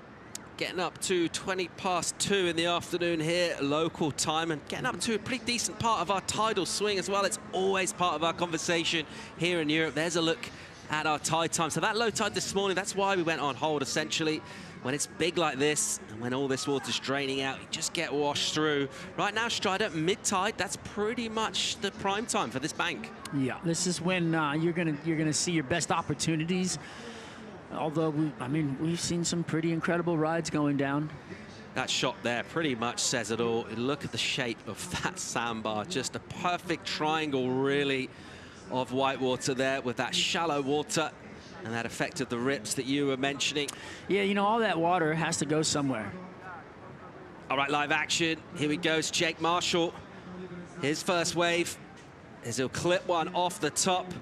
And then just tag it using the tail, and he's still going here. An oncoming section to hit. Really nicely done. Control and style with the float. Decent wave from Jake. Oh, he's just out having a surf, huh? Down in North County, San Diego. That was some quick, clean surfing right there by Jake, and finding a wave that had so much opportunity on it. And we haven't seen a lot of this. Look at this wave. It's nice and clean and open. It's a quick turn. He's going really fast and having a good down-the-line momentum. A quick whip, but this last turn, a lot of lip, and just flows out with the speed of it, uses the speed to project out onto the flats and come down on top of his board. Very well executed. The other thing you would think would help him about that wave, other than just the score and getting some points on the board, just time on his board, right? This is the kind of spot where you can spend just seconds really with each ride, and just a bit of time on his board, using both rails, flying down the line. Big noise from the crowd, big support for this guy, Zhao Xianka, one of the outstanding performers on the North Shore in our first 2 events on the championship tour. He is surfing so well. It's in the absolute form of his life, Strider. Yeah, and I just have to say, Slater was like, oh, that guy kind of needs to calm down. I'm like, no, he doesn't. He's on fire. And Slater was just like, yeah, I know. He's got to go surf with him. It's going to be a fun one. This is a bit of a, the old dog and the young pup going at it. Can't wait to see this next matchup. Wait for the noise of the crowd as well when this guy appears on the beach. Once again, they've loved him down the years. This is going to be an incredible heat and pumping surf. Let's hope we get plenty of opportunities to see Kelly show what he can do. Here's Conor O'Leary. Side slips the takeoff into the tube. He's covering distance, comes out clean and hammers an oncoming section. There's the fist pump, O'Leary. Yeah, you saw that. I like it. Ooh, wow. It was just technique, grabbing the wall, you know, finding the line. He kind of manufactured and bubbled the barrel for himself and then come out and just timed into the corner, just matching power for power. That was what we, you know, that's going to put him over the top right now, for sure. He's going to be in the lead against Nat Young. Conor O'Leary looking to take control of that heat, the clash of the goofies, the power surfers with Nat Young, who started off sprightly. Let's get another look. Beautiful, like, right, gets into it. See how he stalled on the takeoff, puts him behind the line of the tube, and as it, you see how breathing and opening up, and then he comes through and then really just drops the wall. It actually leans way back on that rail in the tail and just pushes as hard as he could as that oncoming section came. Wow, you can hear the crowd down there right now for Kelly, I'd say. Yeah, there he is. Where's the board? Yeah. There's Uncle Belly. Slater getting ready to take to the water once again here at Supertubos, Peniche, Portugal.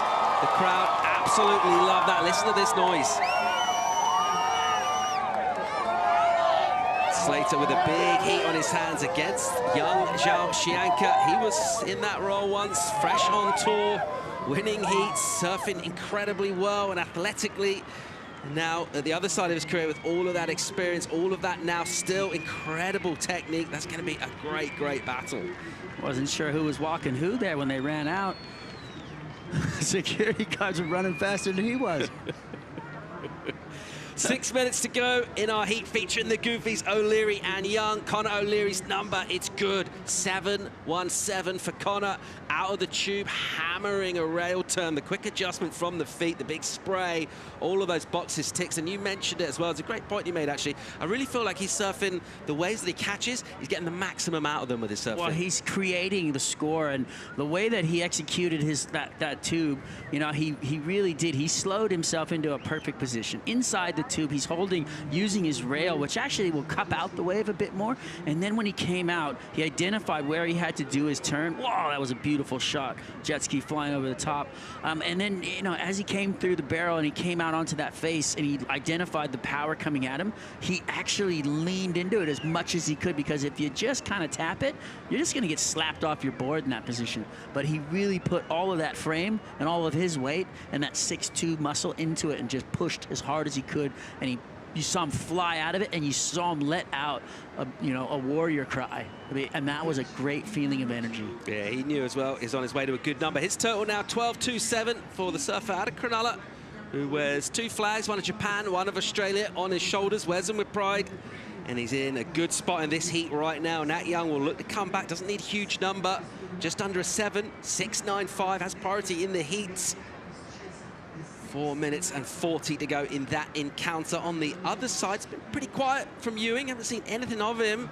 Here's Conor again from under priority of Nat, and he'll go with a big air.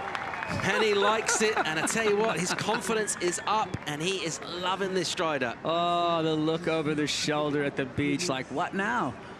You know, it was... that was beautiful work right there. This just the technique. He identifies the air section, and you can see him looking at it and goes for the slob grab. Just a quick one. Taps the rail, little technique of holding, and then makes it, just levels out the board in the air, identifies the landing, and really just sticks it. And that kind of surfing in these kind of conditions, I mean, beautiful. Really great timing. I love it. The double T's, technique and timing just playing in. Conor O'Leary showing us really why Super Tubes, when it's in this kind of guise, it's such a good venue for competition. Big barrels, spitting people down the beach, blowing surfers up on takeoff, and then in between ones, little innocuous looking corners. Great ramps for big, big aerial surf, and he'll get a number. Let's see if it improves on his backup. Meanwhile, Nat Young, a big wave, and he's way, way deep. and he'll go down on that one. Sand dollar dive right there. Saw something. He's gonna jump off, try and get that, you know, quick exit through the bottom, out the back. Nat Young went down early on that wave, and as you were mentioning, just by virtue of the fact, as that thing just roared past him, he's pretty much out the back already, so he'll quickly get back and reassess. 3 on the clock now. Still looking for that 6.95. Connor's score comes in a little under his low score, so doesn't affect anything. I just want these heats to keep going, because I feel like we talk about that tide and what it does and the depths of the water, but also it just feels like a lot more consistent right now, Strider, a lot more rideable waves. Well, yeah, definitely. I mean, even what's happened is that all those little waves that were kind of like folding onto the sandbar and eating themselves are opening up. So the more water you get coming in and pushing in with the tide, the more face you get popping up out of those lumps. So some of those waves wouldn't even look like a wave at lower tide. Now they're coming in, hitting the sandbar with more water on them, and they're growing twice, 3 times the size, and you get a better playing field out of them. So that's why you're actually seeing more rideable waves. By no means an insurmountable task, the 6.95 for a surfer of Nat Young's caliber, but it's a pretty hefty number. He needs to go a couple of points bigger than his best thus far in this heat. He's got 2 on the clock to do it. Can he find a wave? Crucially, he's had a lot of closeouts. He needs one that stays open. Well, every 14 seconds, or 12 to 14 seconds, you have a wave arriving on this sandbar. So this thing's never going to be over until that horn blows. So that, you know, these things are really rapid fire on the sandbar. You can't count anybody out today. The clash of the goofies thus far with the Australian Connor O'Leary, who's shown us how well-rounded his technique is, hitting the lip hard, going to the air as well.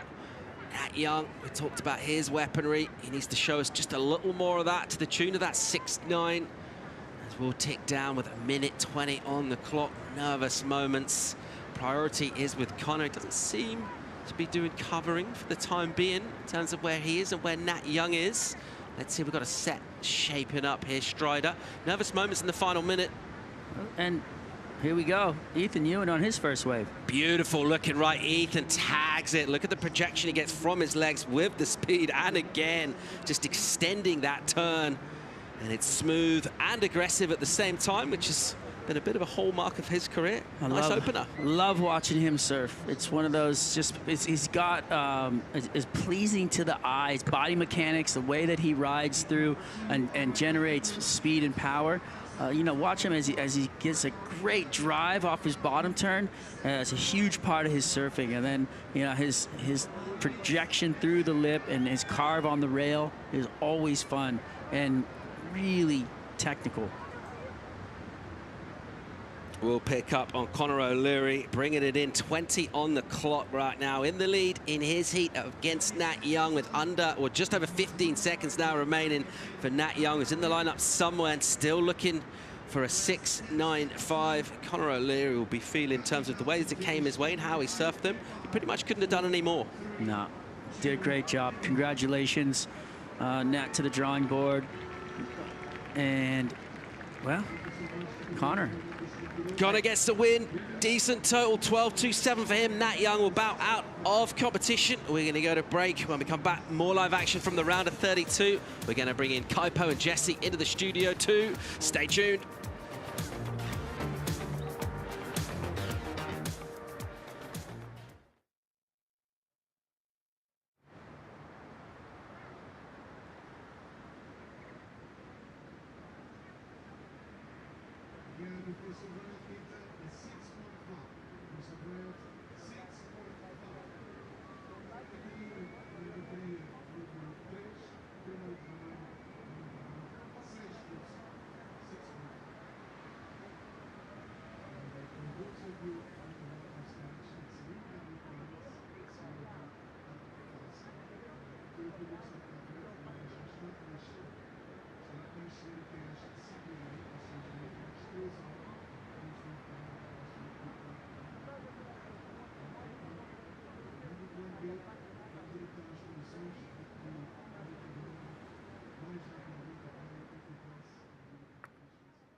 We are back at the MEO Rip Curl Pro Portugal, presented by Corona, and we got a big heat now on the water. Heat 4 of the round, the 32, João Chianca against Kelly Slater, two outstanding surfers. One has a long track record here at Super Tubos, and the other has put on some very impressive performances in this year's event. I'm Kaipo along with Jesse Mendez. Jesse, this new heat in the water, I've been looking forward to. I think that's the heat of the draw for this round. I think this is an amazing heat. We spoke a little bit about it before, but they both have very similar abilities for disc conditions. They're both amazing to barrel, and I think that's their strength as we speak. But they have just different personalities. One a veteran, the other one just an up-and-coming underdog, and with a lot of energy. So it's going to be very interesting to see in these heavy beach breaks conditions how they're going to perform. Yeah, Kelly Slater, 11-time world champ, a former winner out here. As he's been pretty much almost everywhere in the world. When we look at Slater's numbers, they're always so impressive. You know, his 30th season on tour. He's got 56 championship tour wins, and here he goes. Slater slots himself, travels through that section. You can see the board poke out in the glare and goes incomplete for the start of his 40-minute matchup against João Chianca. Priority heat out in the water features Ethan Ewing and Jake Marshall. Just to catch you up, Ethan Ewing with the lead over Jake Marshall. Just got to his feet before we went to break. Ethan on the paddle back, using that inside kind of gully to go to the Red Bull jet ski pickup zone, Jesse. Yes, and with a little bit more water, it's going to be maybe a little easier for them to even navigate throughout the lineup. There's maybe less water exits going through the lineup, so we should expect a lot of good performances throughout this afternoon. Yeah, so we do have jet ski assist for this. This just happened. This is second wave for Ethan Ewing, catching you up here on the replay, Jess. Wow, what a great turn off the top, and just so much release on that first turn, and such a beautiful style. He makes it look seamless, but what he's doing right there is so technical, is so tough. And this was a 6.5. 6.5, just a little approach more down the line on the first turn, but just finishing off with the beautiful lip line turn. And yeah, just great, impeccable surfing from him. Yeah, there's the Red Bull jet ski for the pickup, and now jet skis are going to have to weave back and forth. I was talking about these overlapping heats. We do have jet ski assist, but if all surfers were down, you know, and completed waves, the surfers in the priority heat also have priority to the jet ski rides back out. And that's, I feel like if you're thinking as a surfer, that's just fair enough, you know. It's your priority heats, your last 20 minutes of the heat or something around there. And it's the most crucial part of the heat, so you want to have priority for those, and I think that's fair. And as I just spoke with you about the rips going through, we see one as we're talking right now, but we might not see as many as we see when it's dead low tide, which was early this morning. So we're going to see probably a cleaner lineup throughout the day. Yeah, we have an incoming tide throughout the afternoon. It's 2:37 local time here in Portugal, and we have a rising tide until about 5:30 this evening. Surfline, hey, I got you guys a deal. Scan this QR code and get 30% off a Surfline Premium. Jake Marshall up and riding, and nice snap off the top of a frothy section. Flows through that inside, steady-footed to finish off. The surfer from Encinitas, California, looking strong there on his third wave. We'll be waiting for that score.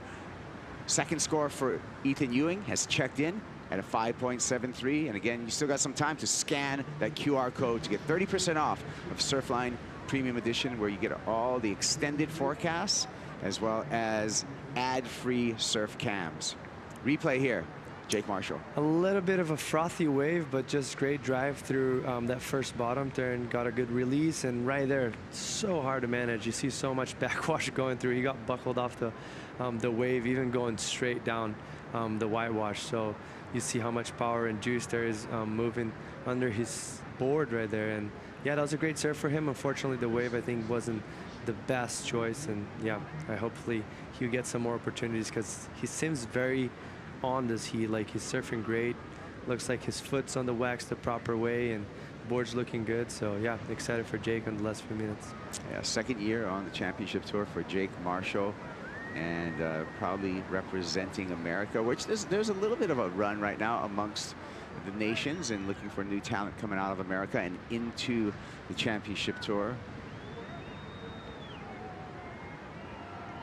Glary conditions here and a shifting of peaks. The surfers have now moved a little further to the south, Jesse. That I don't want to call it far bar yet, but it's just a further south peak. Yes, it'll be cool to maybe have a look after we speak about this. But I noticed they are surfing already a little bit to the left of the scaffolding, but I'm not sure, like you said, how far they're going, if they're going in that very deep left, way down the point. So it's hard to call it from here. But as it looks, they're not looking too much for lefts. All this wave reading on this main heat, it's been all right. So there might be a good little bank zone there with high tide. Yeah, things changing with the big coefficient in the tides. Swell still hanging in strong. It's a big day here at Super Tubos. Last score for Jake Marshall, a 5.93. Marshall now still trailing Ethan Ewing in the priority heat. Marshall needing a 6.31 to turn the heat, and he has 11 minutes and 40 seconds to do so. And I really like the way the judges approached that score from Jake Marshall. Even though the wave was frothy, that first turn was a critical big turn, and it threw a lot of spray. And sometimes you could get a little underscore because how the wave looks, but the performance was there on that wave, and he delivered, and he actually got a great score for it. So I'm excited for that score for him. Yeah, I'm going to look to Strider Wazalewski for more on the positioning of the surfers. Strider. It's a huge difference of where these guys are sitting while surfers paddling just now. From the competitors area, it is incredible to watch the water from here. It's just so much more intense and vast, and all this water is moving all the way across the sandbar. And from in here, you can really get a good view of what's happening. So the athletes having the great vantage point and how these riptides are pulling. So the riptide's pulling straight out through in front of where you run down to the beach, and then off to your left, as you look at the beach, there's more of an open water, clear water, and that's what you're searching for out there is that nice clean water. So about 100 yards over to the left is where the furthest surfer is sitting, and just about 50 yards over is where your closest surfer is sitting. So there's this little playing field just off it out and to the left there that you can see. It's kind of right in front of where you guys are actually calling heats. But from up here, this vantage point, it looks ridiculously heavy and a lot of water, and it's really hard to tell the story on the screen that people would be seeing at home. From here on the beach, it is just incredible. All right, yeah, thank you, Strider, as we're catching back up into the action, and yeah, it's big out there. It is very solid. We have, looks like Kelly Slater pulling in. Kelly Slater finds the left, but lacks the exit or the completion. Still got 29 minutes in the challenge between Kelly Slater and Joao Chianca in a non-priority heat. Let's hear from the last heat winner, Connor O'Leary. Connor, I know you've been watching the waves all day and just seeing how big they are to manage. What were you telling yourself before you paddled out? Yeah, I mean, it was pretty exciting. Look, pulling up at 1 o'clock when the call was about to be made and seeing pretty calm conditions compared to what it was this morning. So I was pretty excited to get a big right tube and had that in my head, and it didn't really pan out that way, and kind of had to resort to a few turns and then lucked into a left barrel at the end. So yeah, it was a weird heat of emotions for me. I had to kind of reset halfway through and go, okay, I've kind of got to do some turns here to get in the heat, and I knew Nat's 2 waves were both from turns, so I was like, okay, backside versus backside, and yeah, it's lucky to get that big one turn and get through. I know we've talked about where you are in the rankings coming into Portugal, but here you are, surfing free, able to make these mid-heat adjustments. What are you drawing from to be able to do that? Yeah, I mean, I think it's just accepting losses for what they are and not getting too hooked on the result. And then, it's such a crazy mental game we can have, and whoever adapts and accepts their emotions and kind of lets them roll through are the ones that are going to be on top, and that's what the best guys in the world do. So trying to do that. It's hard, but yeah, I'm trying to do that. It's working out well. Wearing your mom's name on your back, I know she's proud. Thank you. Yeah, I'd love to say actually something in Japanese if that's all right. 皆さん日本のサポートいつもありがとうございました。今日勝ってとてもよろしくて、次も頑張って、サポートをお願いします。Congratulations. Thank you. Gambate. Yeah, on to the round of 16 for Connor O'Leary. And right now we're looking at Kelly Slater on the backhand. Snaps off the top. The goat looking smooth here, floats through that section, no problem there. The finish a little late and has to eject the board. It's going to be Kelly's best score so far in his matchup against Joao Chianca. So we'll be waiting for that number to come through. One more look at it. Yes, great wave here for Kelly. Starts off pretty clean. I think right there was a little bit of a problem. He got stuck a little bit, and that just put him a little bit off time for the rest of the wave, which is a bummer. There was a little bit of a backwash and made him get a little stuck on the lip on that first turn and kind of lost rhythm throughout the rest of the wave. Yeah, Kelly on the power back out. And it's an interesting conversation, Jesse, in that this is Joao Chianca's second year on tour. Kelly's 30th year on tour. Kelly won this event all the way back in 2010. That is just, he's been through so many generations of surfing and challenged each generation. It truly is such an interesting statistic when you look at the career of Kelly Slater and the continuation of that career. It's incredible. I actually had a few people, friends of mine, they're like, I just hope I get to surf as many heats as I can with Kelly on the Key West or on the WT. And all those guys, most of them just retired already, yeah. and he's still here, so it's even weird to talk about. Yeah, it's his 286th event on the championship tour. It's a big number to digest. Yeah, yeah, like you said, it's hard. It's a big number to digest. I don't even think I can put in perspective how much that is, how big that is. And even in Portugal, he's surfed 32 heats so far in Portugal. Here we go, Jake Marshall, hunting, needs a 6.31, is not going to find it there. Just surfing on the priority, Ethan Ewing with the lead, heat control, and the priority at the moment. So Jake just trying to slip away and find the score under Ethan Ewing's priority. Yeah, and as much as that heat for Connor was very important, the heat before that he was just doing the interview, this is a huge heat for Jake Marshall as well in terms of qualification. Yeah. I don't think those guys broke through the 9th place yet. Connor just did it on his last heat, but Jake still hasn't. So this is a huge and very important, crucial moment for him if he wants to keep qualified through the cut season. Yeah, the mid-season cut coming up after event number 5 at Margaret River, in which we will narrow down the men's field to 22 surfers. And those 22 surfers, you know, their goal from that point would be to make it to the final 5, but those 22 surfers are guaranteed a position in the 2024 championship tour. So the mid-season cut, a big story. Jake Marshall going left this time. Oh, nice release on the tail there for Marshall. Good opening turn and a nice closing turn. Talking about comboing it up, Jesse. Yeah, and talk about commitment as well. Anytime you release your tail, you disengage your fins, it's a lot of risk involved.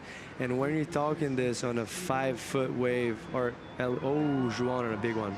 Trombino, double hand drag, finds a little tube, finds a snap with a little spit on his back after that one, hooks it, looking for more, and gets it.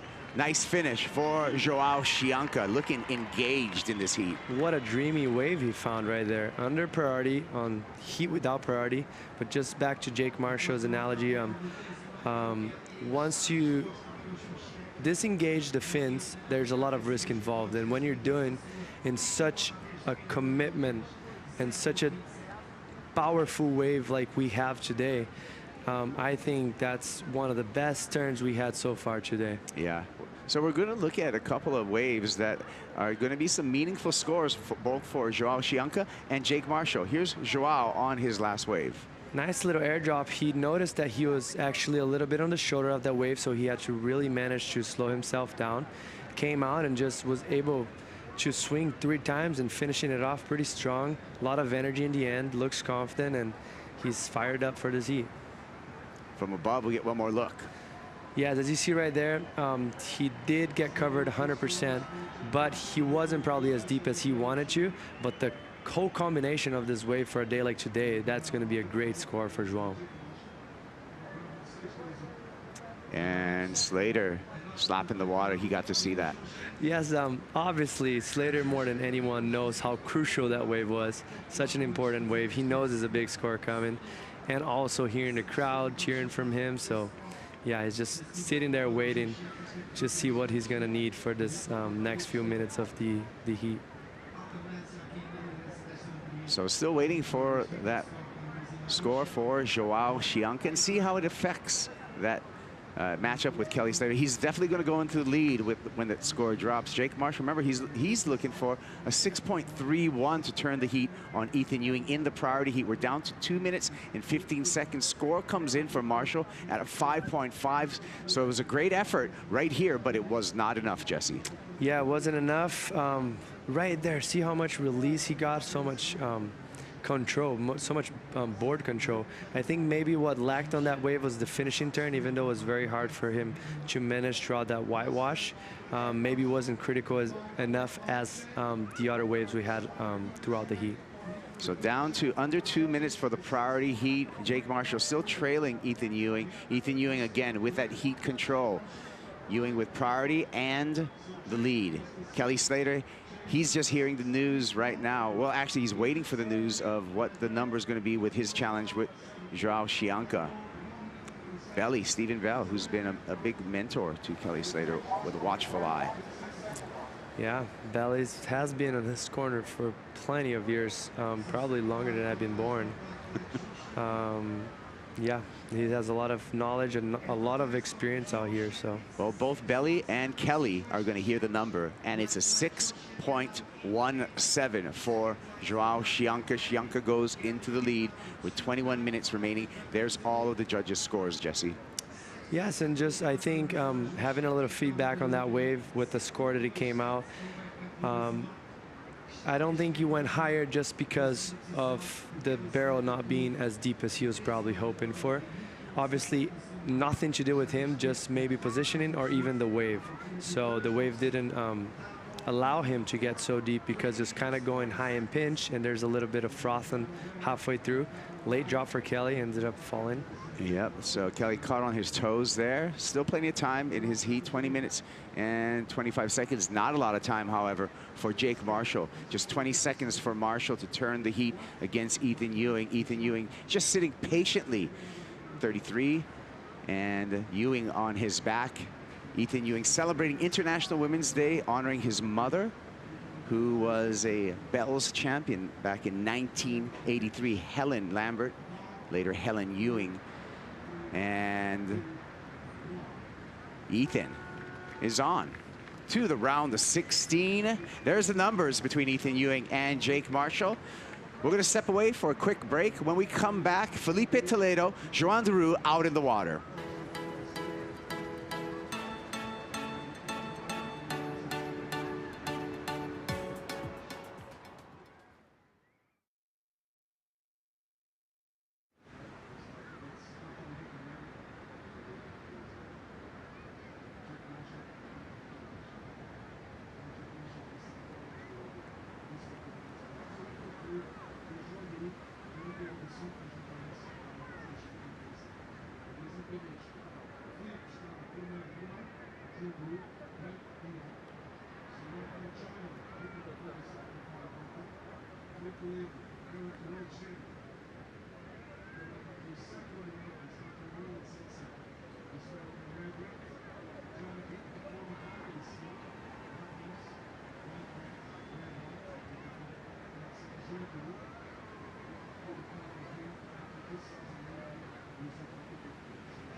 All that matters for me is winning the world title. Prepara. What's different? This year I was kind of like controlling my feelings a little bit more. Estrangular o braço. Só descoordenando. Vamos. Capricha. Mais forte, hein? So it's definitely my best year on tour. Probably the best year of my career. Melhor. Arrumei o braço. É, que se ajustou, né? Faz sentido, né? Ó. Que? Ele vai voando. Having the yellow jersey, being on the #1 spot, going into the finals, I feel like it's a better advantage. And I feel like it's a good year to win the title.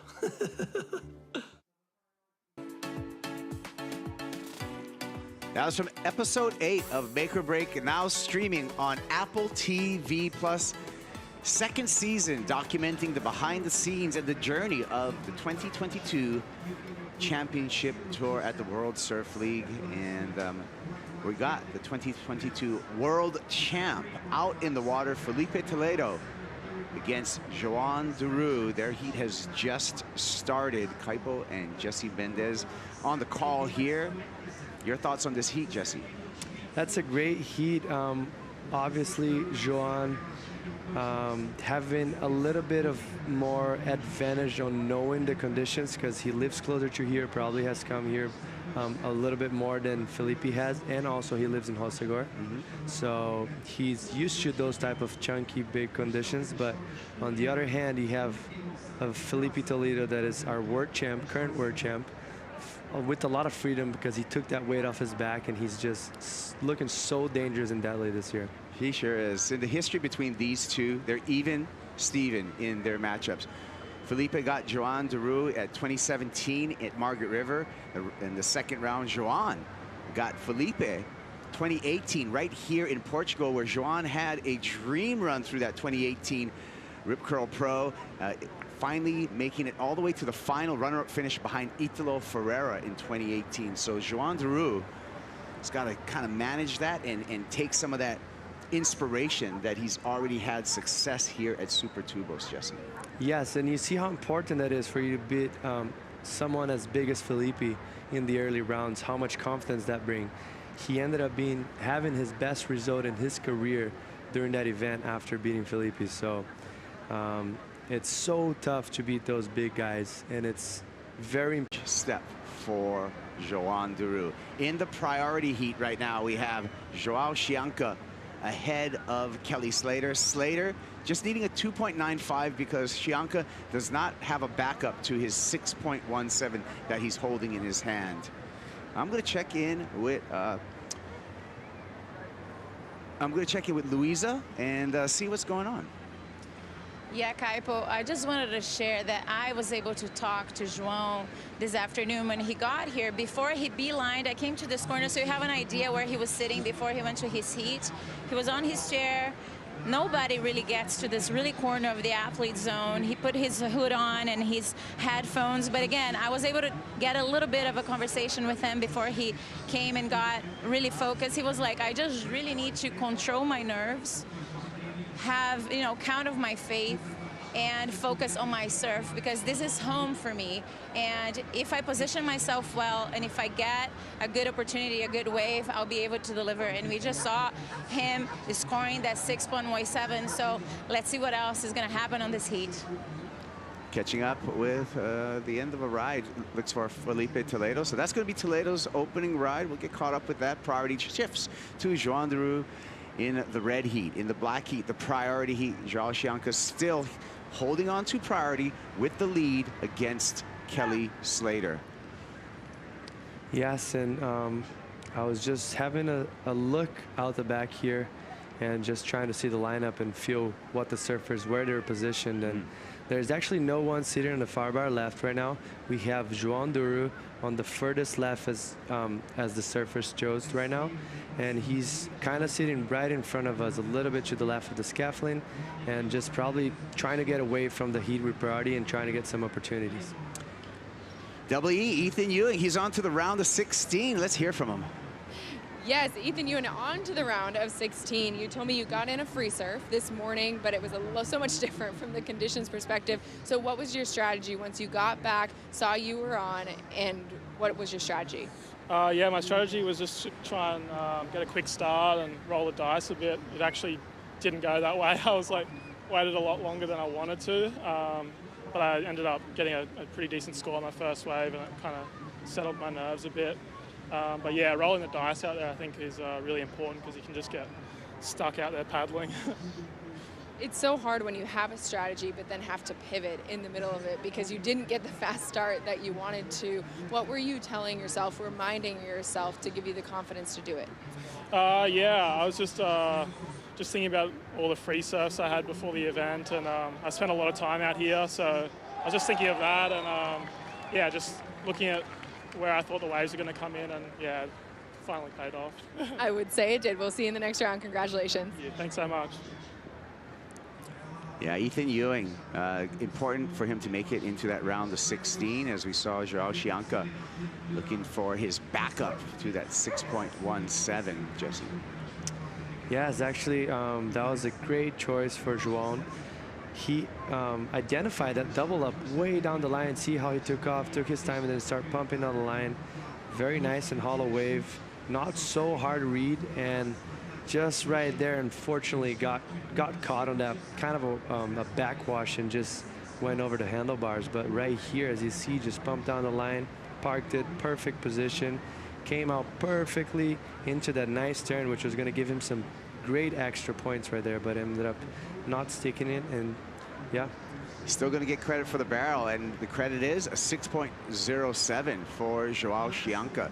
So Chianca now applying even more pressure to Kelly Slater. Slater now needing an 8.74 if he wants to get it done with one wave. Slater's got priority. He's got the knowledge. We all know that he's got the skill. Let's see if the GOAT can make it happen. If there's someone that can do that, it's him. His problem right now is just there's a big gap in between them two. Joao already has 2 scores and he has no scores whatsoever. He has a 3.5, which is a very low score for this heat at the moment. So for him, he's really going to have to catch up to Joao pretty fast here. Let's hear from Strider Wazalewski. Strider in the Red Bull Athlete Zone. I am. I'm down here and just was, hovering, and you get to get the insight from all the athletes down here in the Red Bull Athlete Zone.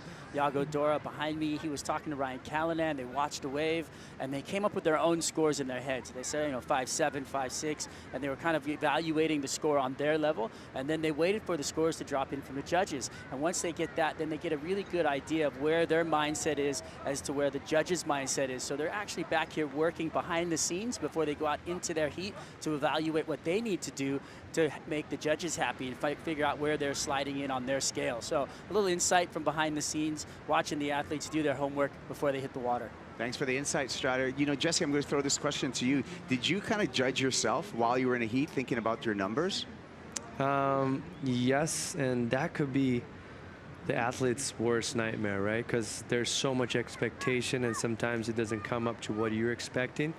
And actually, sometimes it's the other way around. You think it's not that great of a wave and it's come a better score. So what I always had some advices of people to tell me, hey, don't judge yourself. Just go out there and surf and try to do your best on every wave you can.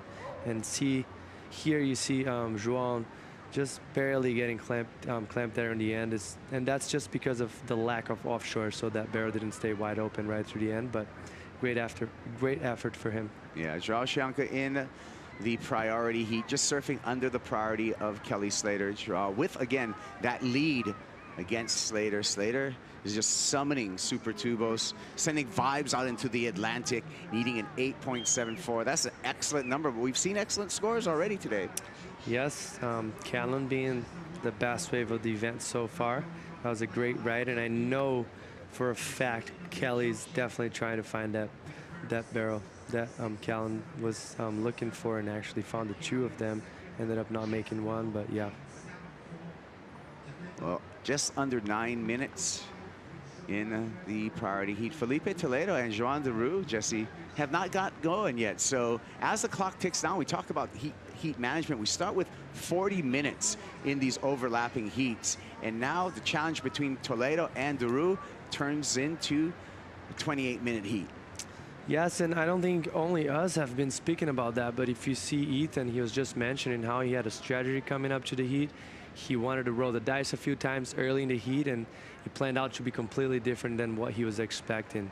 And that's just nature bringing to you and everything you don't know about it, and you just have to adapt through the moment. So he did that very well, and I know Felipe and João are gonna do that pretty well as well. Kelly Slater still on the hunt, paddling through, trying to look for in a corner. Slater again, just with a great history here at Super Tubos.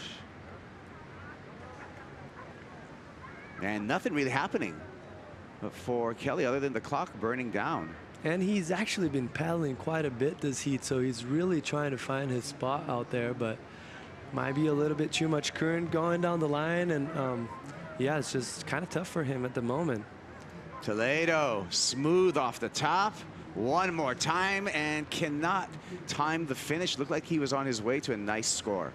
That looked like a great scoring potential for Felipe, and I was just expecting buckets from him out the back on that second maneuver, but unfortunately he ended up getting a little bit stuck, and yeah, I couldn't really tell what happened right there, but very unusual from him. But at the same time, it's good to get out of the way early in the heat and just kind of reset and go for the next one. Yeah, I mean, I think he's just realizing there's time on the clock. He's got to go. Here's a replay. Nice bottom turn and beautiful projection down the line, and just gave him time and speed to actually finish it up pretty well, but it almost felt like his board got stuck on the lip and his foot slid for a bit more than he expected, and it just, yeah, it didn't work for him that time, because he looked very comfortable on top of the board leading up to that turn. I don't know really what happened, but he looked solid. It was just unfortunate he wasn't able to stick that one. Well, we talk about the mid-season cut here, and you know we're midway through the first half of the season.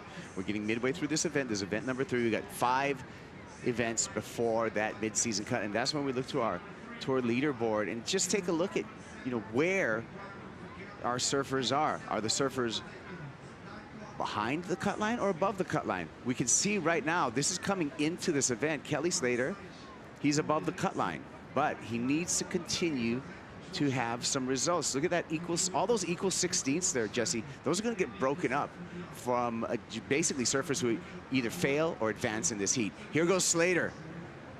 Finds the barrel, comes through that. No problem for the 11-time world champ. That's what he needed. I don't know if that's going to be the 8.74, but that's going to get him in the game. He's definitely going to get in the game. That was a nice peaky wave. He backdoored that section. We were looking from a little bit of a back angle, so we obviously get tend to see that he's a little deeper than he is, but it looked like he got fully covered, and it was a nice tall wave. And see here, front angle, oh, behind the fumble, so that was great. Come out kind of styling, so it's feeling very comfortable right there. And I just love how he backdoored that section. It was very pretty, very technical to go through the fumble, and he's back in the heat. He has 5 minutes left, and yeah, Kalani's stoked too. His partner Kalani likes that. Some heroics happening. Slater taking a look at his Apple Watch for an update, waiting for that score to drop, looking at time also remaining in this heat. Watch is telling him there's 4 minutes and 40 seconds counting down. Shianka answering back, double arm drag, way deep in the barrel, and Joao comes out. Wow, I did not expect that. I almost felt like he lost it on the beginning of that wave when he went for the double arm drag. It felt like he went forward a little bit, almost got buckled off, but that kind of put him in even deeper spot of the barrel, and he came out flying. So that was great effort for him, great tube riding, great technical skills. What an answer back by Chumbinho. He's coming back. He probably knows that Kelly is going to drop a score, that he's going to get really close to him, stays focused, picks this one up. Yeah, and that was a great block too, because that wave had a lot of potential. But check this out. He caught the inside rail just a little bit and almost felt like he was going to fall forward, but he muscled through that kind of weird little section in the end. That was great effort for him right there. The barrel's a little bit high, a little bit dirty, but yeah, good surfing, good skills for him, and very stoked. Chumbinho has some of the best so far this year, some of the best celebrations after a good ride. You know, you can see that that Joao, he's a very, very passionate surfer every time that he's exiting when he knows he's done well. And Kelly right there looked like he was asking for information, so he wants those scores as quick as he can, so he can make a plan for to know what he's looking for out there, right? And that's the push and pull, isn't it? Because the judges want to get the number right. They look at the replays, but at the same time, at the end of the heat, when you're inside the 3-minute mark, Jesse, it's also a time-sensitive situation because you need to know what you need to do. Kelly Slater's going to hear that he's got a 7.33, but he's not going to know his exact situation until he knows Joao Chianca's number. That is true. And how important was João's tacticals for that wave? Because Kelly right now only needing a smaller score of 4.91, and the wave that João got definitely had more opportunity than that. So that was very smart from João to block him and attack at the same time. That was clever for a guy that has not much experience on the World Tour. You know what? That was a great point, Jesse. If Slater was able to get that wave, he would have took the lead because that would have backed up that 7.33, no problem. He needs a 4.91 at this moment, and that wave had much more than a 4.91 on it. So we're still waiting for the score of Joao Chianca to see the reach that Kelly Slater needs in order to take this heat. Slater with priority, 1 minute 55 seconds on the countdown. Yes, and he's sitting out the back by himself. It looks like that João still haven't made it out yet. So he has the right of way. He just needs to be patient and fingers crossed that the wave's going to come to him. Yeah, Slater's going to need, I mean, the scores are trickling in. Slater's going to need a little bit more than a 5. A 5.21 comes in. That's the need for Kelly Slater. Slater with priority needs a 5.21. On the paddle here. And that's João Daru in the non-priority heat. And João gets off that barrel, jumps off a little bit early. So we're going to see how the judges take on that wave, if that was a completed barrel or not, Jesse. I think that was definitely a completed barrel. He jumped off after he came out of the barrel, and he looked like he was in control, right? He wasn't like he was trying to doggy door and he just felt forward. No, he came out and jumped off. Obviously, he didn't want to get smoked by the lip coming on top of him. And what trips me the most on this situation, he felt like Kelly was pretty close to him, so he could have pulled the trigger on that wave, and that wave had a lot of potential. Yeah, again, Slater needing a 5.21. He's got priority. 40 seconds for Slater on the paddle. Doesn't need a big score, needs to get into position. 30 seconds. He's going to have 2 more tries at it right now with the period of the swell. Slater zigzagging. You can see him in the corner of your screen. And 20 seconds for Slater. The clock is his enemy right now. Yeah, almost. Obviously, sitting here and watching from the camera angle, it's so easy to make calls, and it's hard for you to know how far they actually are from the wave, but it almost felt like he had the opportunity to go on that wave. Joao throws that away, and he's underwater right now, but when he comes up, he's going to hear that he's on to the round of 16, and he's just defeated Kelly Slater. And he's going to be stoked on that one. Very, very stoked. Another great result coming his way. There we go. Joao Chianca, there's the numbers, 12.54. 2-wave total for Joao. He's on to the round of 16. Kelly Slater eliminated in a very entertaining matchup. Heat 4 of the round of 32. We got more for you. When we come back, Liam O'Brien, Callum Robson will be in the water with Felipe Toledo, João Daru. Stick around.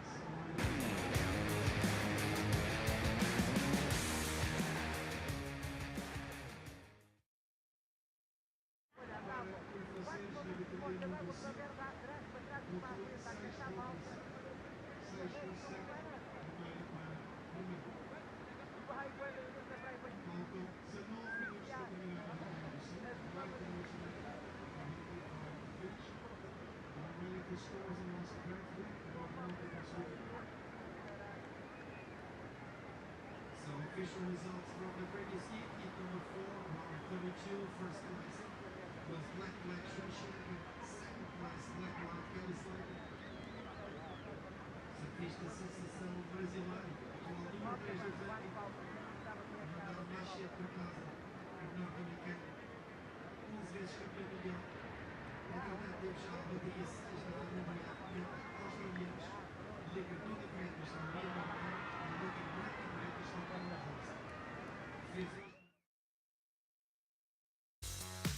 The MEO Rip Curl Pro Portugal presented by Corona is brought to you by MEO, official title partner of the MEO Rip Curl Pro Portugal, by Rip Curl, the ultimate surfing company, and by Corona.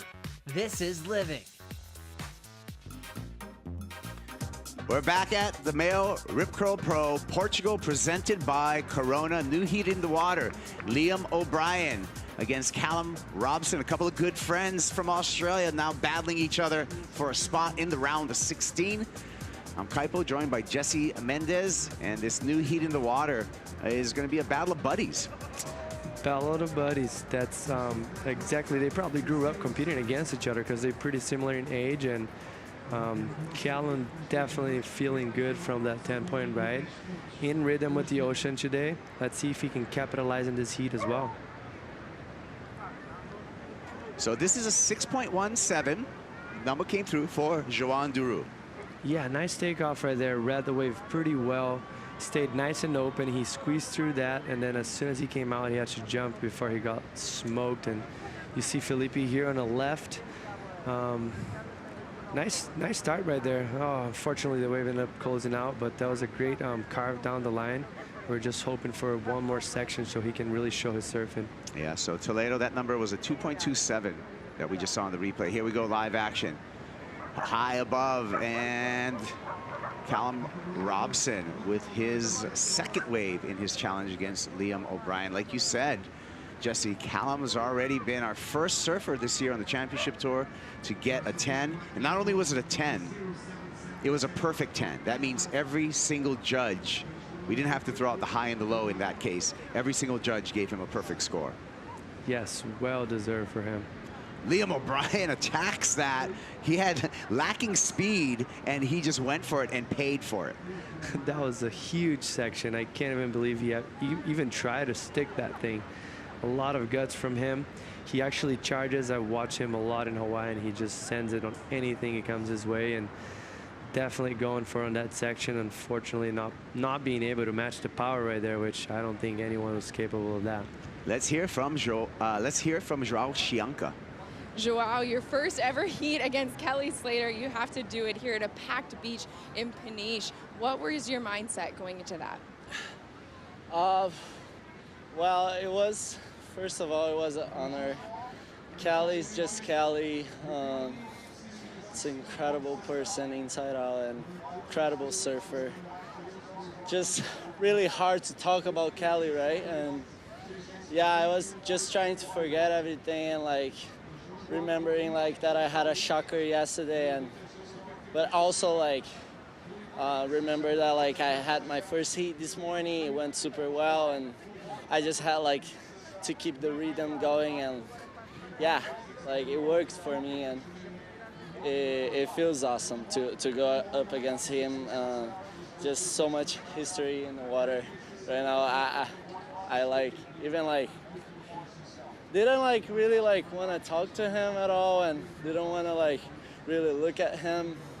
Just like we like have too much going on in my mind to think about. Like he's Kelly. Like 1 minute to go, I just could feel it, like the energy of the ocean, like going, like try to help him. Like I don't know, like just too much going on, and I was trying to do my heat and do my best.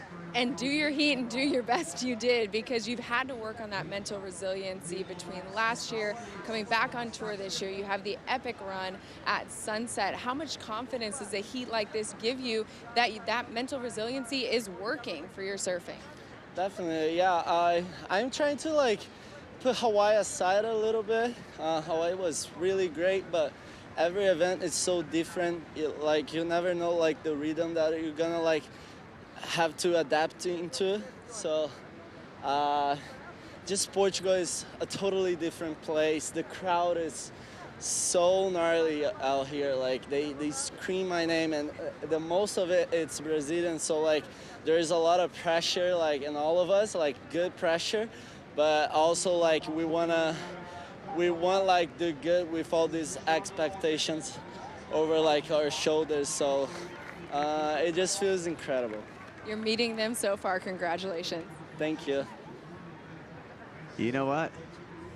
João Chianca's turning into, he's already been a favorite surfer of mine, but he's one of my favorite interviews coming up. Check it out right here. This is João greeting the crowd after his celebration, taking out Kelly Slater here at Super Tubos. And that's this energy that I was speaking about earlier today. Like, he has so much energy, so much charisma, always putting a smile on everyone's faces. And yeah, it was great to watch his interview also saying, wow, everyone's so stoked on Kelly. That's awesome. And that's what João's feeling on the heat, right? That's what he was talking about. Like, he almost had to step back and be like, hey, he's my hero, but I need to make my heat right now. So yeah, as he should be. I mean, Kelly Slater was 29 years old, winning world titles when João Chianca was born.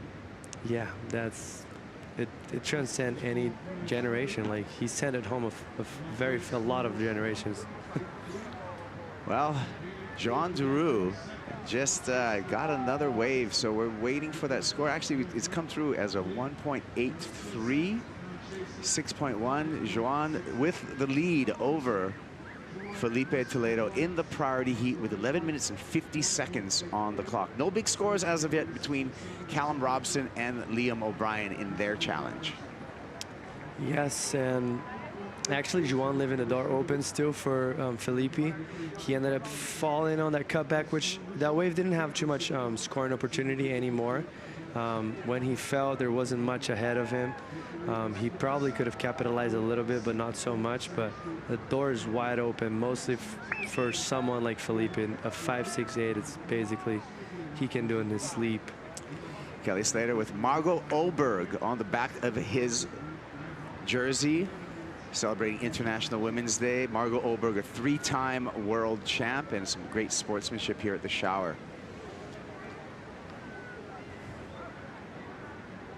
Yeah, it's good to see that. I feel like Kelly's one of those guys that loves chatting about what happened in the heat, because he's such a fan of surfing and has so much insight. So anytime João has a chance to talk to him, go ahead and talk. 100%. And Kelly Slater's just like the global ambassador for surfing. So if you just say the word surfing, a lot of the public, a lot of that don't surf or don't even live by the ocean will still know the name Kelly Slater. That's the global impact that man has. Yes, and that's probably what comes to mind, right? Yeah. You say Kelly Slater, he pops up. Like, so also an ambassador for a sport, and also someone who encourages, young, developing surfers, young talent like João Chianca. I'm sure Kelly wants to beat him, of course, but after it's all done, he's like, hey, good job, Grom. Yeah, and that's the legacy that he brings to the table, right? He loves being opinionated about those things too. He loves putting it out there. If you come and talk to him, he's very open about any questions you have. So it's pretty cool to break it down and try and have a few chats with him. I try to, as much as I can, to not bother him so much, because I'm obviously a fan of him. And yeah, so it's great when you get to talk to him. It sure is. All right, well, Toledo with priority, 9 minutes and 40 seconds on the clock, needs to get busy, needs a 5.68 at this moment to overtake João Duru, but that's a deceiving number for Felipe Toledo, because Duru, if he backs up that 6.17 just with a 4, he's going to make it much, much more difficult for the defending world champ to get out of this heat. Yes, and that's probably what he's probably looking for that right now, mostly without priority. But I love to see what Felipe is doing right now. He's just sitting there, put the anchor down, just waiting for that great wave, because he's capable of to perform as soon as the wave comes. So yes, I like his strategy. Just got to keep calm now and keep collective. There's still 9 minutes to go. He doesn't need that big of a score, and he needs to apply pressure on the next wave, and it looks like he's paddling up for something right now. Toledo eyeing up something. Number 77 on the jersey. Also the name of Stephanie Gilmore for International Women's Day for Felipe Toledo. In position, however, João Duru bangs it. Nails through the roof there, pulls into a closeout. All of the numbers going to count on that opening backhand re-entry for João Duru, likely to better his scoreline. Yeah, that was a great critical turn for João. you saw that Felipe was eyeing it down. He tried to get there, but he wasn't able to. But just that extra pressure that he's applying to his opponent just to be paddling up towards the wave, it makes João have to double think and maybe almost take his attention off what he has to do and see if Felipe is actually going to go on that wave. So that was kind of smart. Just a strategy kind of playing up to Felipe right there. Callum Robson, wow, keeps the board under his feet somehow as that wave absolutely bottoms out on the bar. Your thoughts, Jesse? I actually have no idea what he just did right there. That was such a bowly closeout section. So big and there's so much energy. It'll be super interesting to have another look at it. And that was incredible. That was a lot of effort he had to put to pull that one off. Yeah, a little bit of defying gravity in a way and just having to have super quick reflexes. Here's a look at it. Yeah, we see that. That drone angle is great because you kind of can see the wave bowling against him. So what that did is just made it so tight and so tough for him to put his board up in the lip. But he still tried to do that and actually got some lip line right there and just was in the most awkward body position as he was airdropping. Body kind of full extended, and he still was able to land it. Toledo pumping down the line, glides through that section, looks for more. Sticking with this one, little carve, froth section on the inside, one more lip glide, and Toledo, a well-stitched together wave for his comeback against João Duru. Yeah, and that's a world champ right there, you know, back against the wall. Tough wave to deal with, but he was just so solid on his foot. Great effort for him, great surfing. And yeah, let's see what the score is going to come. Well, the score for João Duru on the previous wave, a 4.67. Felipe Toledo now needs an 8.51 to turn the heat. He's going to chip away at it. Here's a look at the last of Toledo. Check this out. How good was the reading on that wave? Just identifying way down the line, got some lift on that first turn, and just right there, kind of wrapping it around, just setting up for this great closeout section. And yeah, great surfing for him. And clutch timing too. As he was catching that wave, João had that 4.67 and put his scoring a little bit higher. So now he's going to back it up with probably his best wave of the heat so far and get a little closer. Yeah, Toledo at the moment needs an excellent score of 8.51, but I'm expecting for that requirement to be reduced once this next score drops for Felipe Toledo. 5 minutes, 25 seconds remaining in the priority heat. Callum Robson, we're looking for his number on that gravity-defying lip glide. Callum Robson, single maneuver of 5.5. Yeah, that was incredible. Cat skills right there. Like, he was in the worst position you could possibly be on top of a board. He was kind of leaning backwards away from the board, and yeah, that was great reflexes for him. Ride out on the Red Bull jet ski for Felipe Toledo, and a surprising score, a 3.5 for Toledo. So Toledo still needs to scratch for a big number. He needs a 7.34 to overcome João Duru at the moment, Jesse. Yes, it's kind of a high scoring for a day like today. He's totally capable of. I expected it was going to be a little bit higher of a score. Obviously, we're looking at the camera here. Maybe the size of the wave was something that panned out to get that score as low as a 3.5. But he's still in the game, and he's ready for it. Robson, quick up and out, surfing under the priority of Liam O'Brien. Robson with the lead as well over O'Brien. 4 minutes remaining in the priority heat. Tense times for Felipe Toledo. We're going to stick here. Callum Robson, again, just fishing, looking for something, anything, because he's actually last in line. He's second priority in the non-priority heat, so he's last in line right now. Why not just go fishing? Yes, and I mean, he only has one score. He could back something up with an average score, and that could be great for him. Yeah, and I think this is a smart decision for him to just be hunting and trying to sniff anything that comes his way and try to capitalize on that 1.23. Flying above, you can see the shifting sands of Super Tubos, and Callum Robson waiting patiently. Felipe Toledo in the priority heat is in a pressure situation. Again, Toledo needing a 7.34 to turn the heat. The defending world champ, Felipe Toledo, he's had a good run coming into this event. Number 2 in the rankings, quarterfinals at Pipe. Just came off a win at Sunset Beach. This would be, you know, something that would stop some of his momentum right now. A loss in the round of 32 here at stop number 3, Jesse.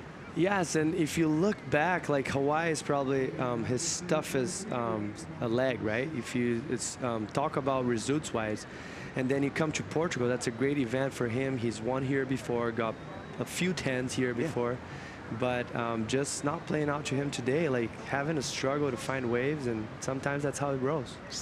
The unpredictability of surfing because of the ever-changing playing field that we're on. Yeah, Felipe Toledo, you would think, you know, he's a former winner here, 2015. Here we go. Toledo looking down the line. He needs something big. Open face carve, a little frustration as he looks out the back, and you can see the body language, and he's just going to stick with this wave. Takes it in, but you can just almost feel, you know, the air getting let out of Felipe Toledo right now. Yeah, that's a bummer. He was probably expecting a little bit more punch on that wave just to, so he was able to really match the power, and the wave kind of backed off a little bit. He looked back, probably saw some sets on the lineup, and he probably couldn't make it out in time, and he was going to get probably smoked, so he just calling it off. He's gonna, Felipe Toledo's gonna concede at this point with 1 minute and 35 seconds on the clock, and he's gonna take this one and take this loss because he knows he's not gonna make it back out for another attempt. Here's his last wave. Yeah, check this out, like how he's able to cut through the water even in such a tough condition right there on that wave. He's just so good on rail and so powerful. He's able to match power to power most times on the wave, and unfortunately the wave just split it up a little bit and he just finished it and called it in. But people's champ right there, as he is such a great guy, and yeah, it's good to see that support from all the fans once you have kind of not the best heat, right? Yeah, that was a tough one for Toledo to digest. He will now prepare for stop number 4, the Rip Curl Pro Bells. And that's coming up when we start that Australian leg. But right now it's Joan Duru. You know, you talked about it before. Whoa, Liam O'Brien in the non-priority heat. Spending some time in the barrel, just can't spend any time out of it. No exit for Liam O'Brien. We're talking about Joan Duru, and you know, when you overcome, you know, a big name like Felipe Toledo, like Joan did in 2018, he went on to go into the final of this event. So this could be good signs for the French surfer, again, overcoming Felipe Toledo and continuing his run here at Super Tubos. Yeah, and Joan is a veteran, super used to surfing heats against big guys, and he's free here, has no pressure to try and qualify, so he's probably having a good time. Yeah, lack of pressure. Looked like it worked for Joan Duru. He's on to the round of 16. We're going to take a break. When we come back, it's going to be Paul and Peter. They'll talk you through all the action as we continue on in the round of 32 here at Super Tubos.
Ian Gentile, I'm 26 years old, from Paia, Hawaii. I had so much pressure as a kid and just to compete, and I had the big contract, I had all this stuff going for me, but I went through like a burnout phase. I wasn't really sure if I was ever going to compete again. You know, all the sponsors went, and that was the best thing that could have happened to me. I wish it happened sooner. It sort of like flipped the coin, and I got to go to school for a little bit and got an associate's degree and like did things I never thought I was capable of doing, like sit in a classroom and take a test. It kind of showed that I could like open new doors and just commit.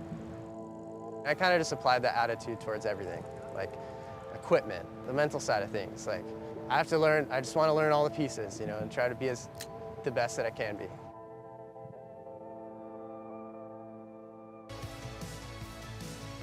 Welcome back to Portugal. Big heats coming thick and fast. The world champ, he's out of competition here.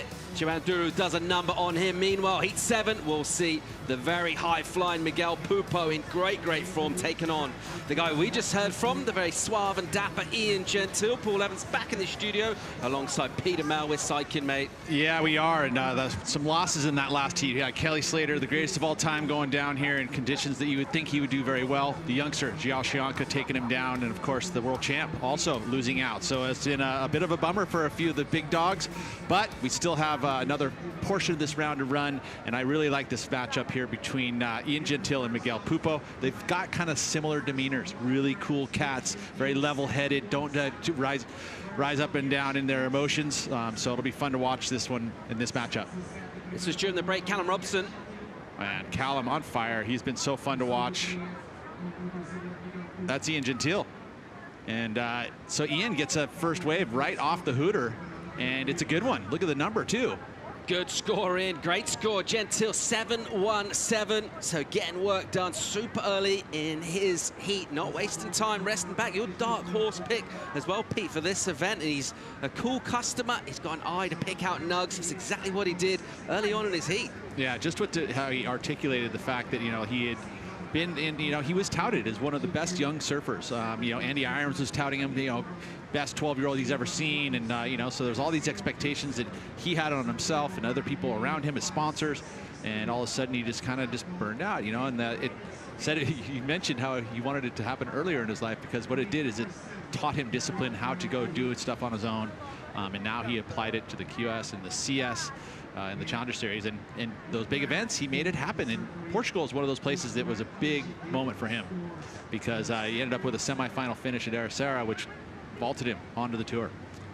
Miguel Pupo with a quick in and out then, and right behind him on the paddle, that's Callum. Here goes Robson, and also unable to find too much of a section to tee off. I'm really interested in that story, almost like that second coming. It's something you could also apply to Miguel Pupo, and it seems like we're seeing quite a lot of surfers who maybe got on tour or got their careers going young, did okay, and then just came back a few years later, wiser, smarter, still super fit, and they're doing damage. Yeah, so, I mean, it's maturity, right, is what it comes down to. It really is. You know, Miguel, on the other hand, had the family, really got into a good place in his life. You know, competition wasn't everything like it was when you were younger. All of a sudden, you know, you got all these other things to kind of distract you slightly. You're even keeled. You learn to deal with kids, you know, and their emotions. And so ultimately, you become a better person and a better competitor. So 40 minutes for our surfers out in the water. The first 20 of those 40, they don't have priority. They'll try and stay out of the way of the other heats. And of course, in the final 20 minutes of their heat, it's all about them. In terms of priority coming through in our heat that's been out in the water for a while. Not loads of numbers to bring you other than that 5-5 for Callum Robson. Of course, he got massive 10 earlier this morning. That was the biggest roar, well, certainly of the week so far. It was one of those waves that came when he needed a score, and that Aussie contingent in full voice as he got that huge 10-point ride. And a bit of a different task then to come back, Pete, in the afternoon, kind of reprocess, and you got to sort of forget about that and wash it off. It's so true, you know, because you get that heightened emotion that comes with a perfect 10. You don't get them very often, and when you do, it's a memory. And of course, that one there specifically was a really heavy wave, one of the heaviest waves we've seen out here ever in a competition. Giranduru just knocked out the world champ. Let's go hear from him. But it's not the first time he's knocked out Felipe Toledo here at Portugal. The last time you did it, 2019, you went on to finish second that year. What kind of confidence does this give you?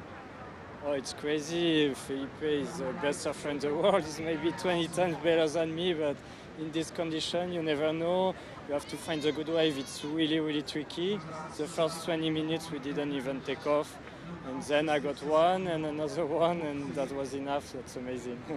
As an expert in these conditions, what do you look for that you were able to take advantage of?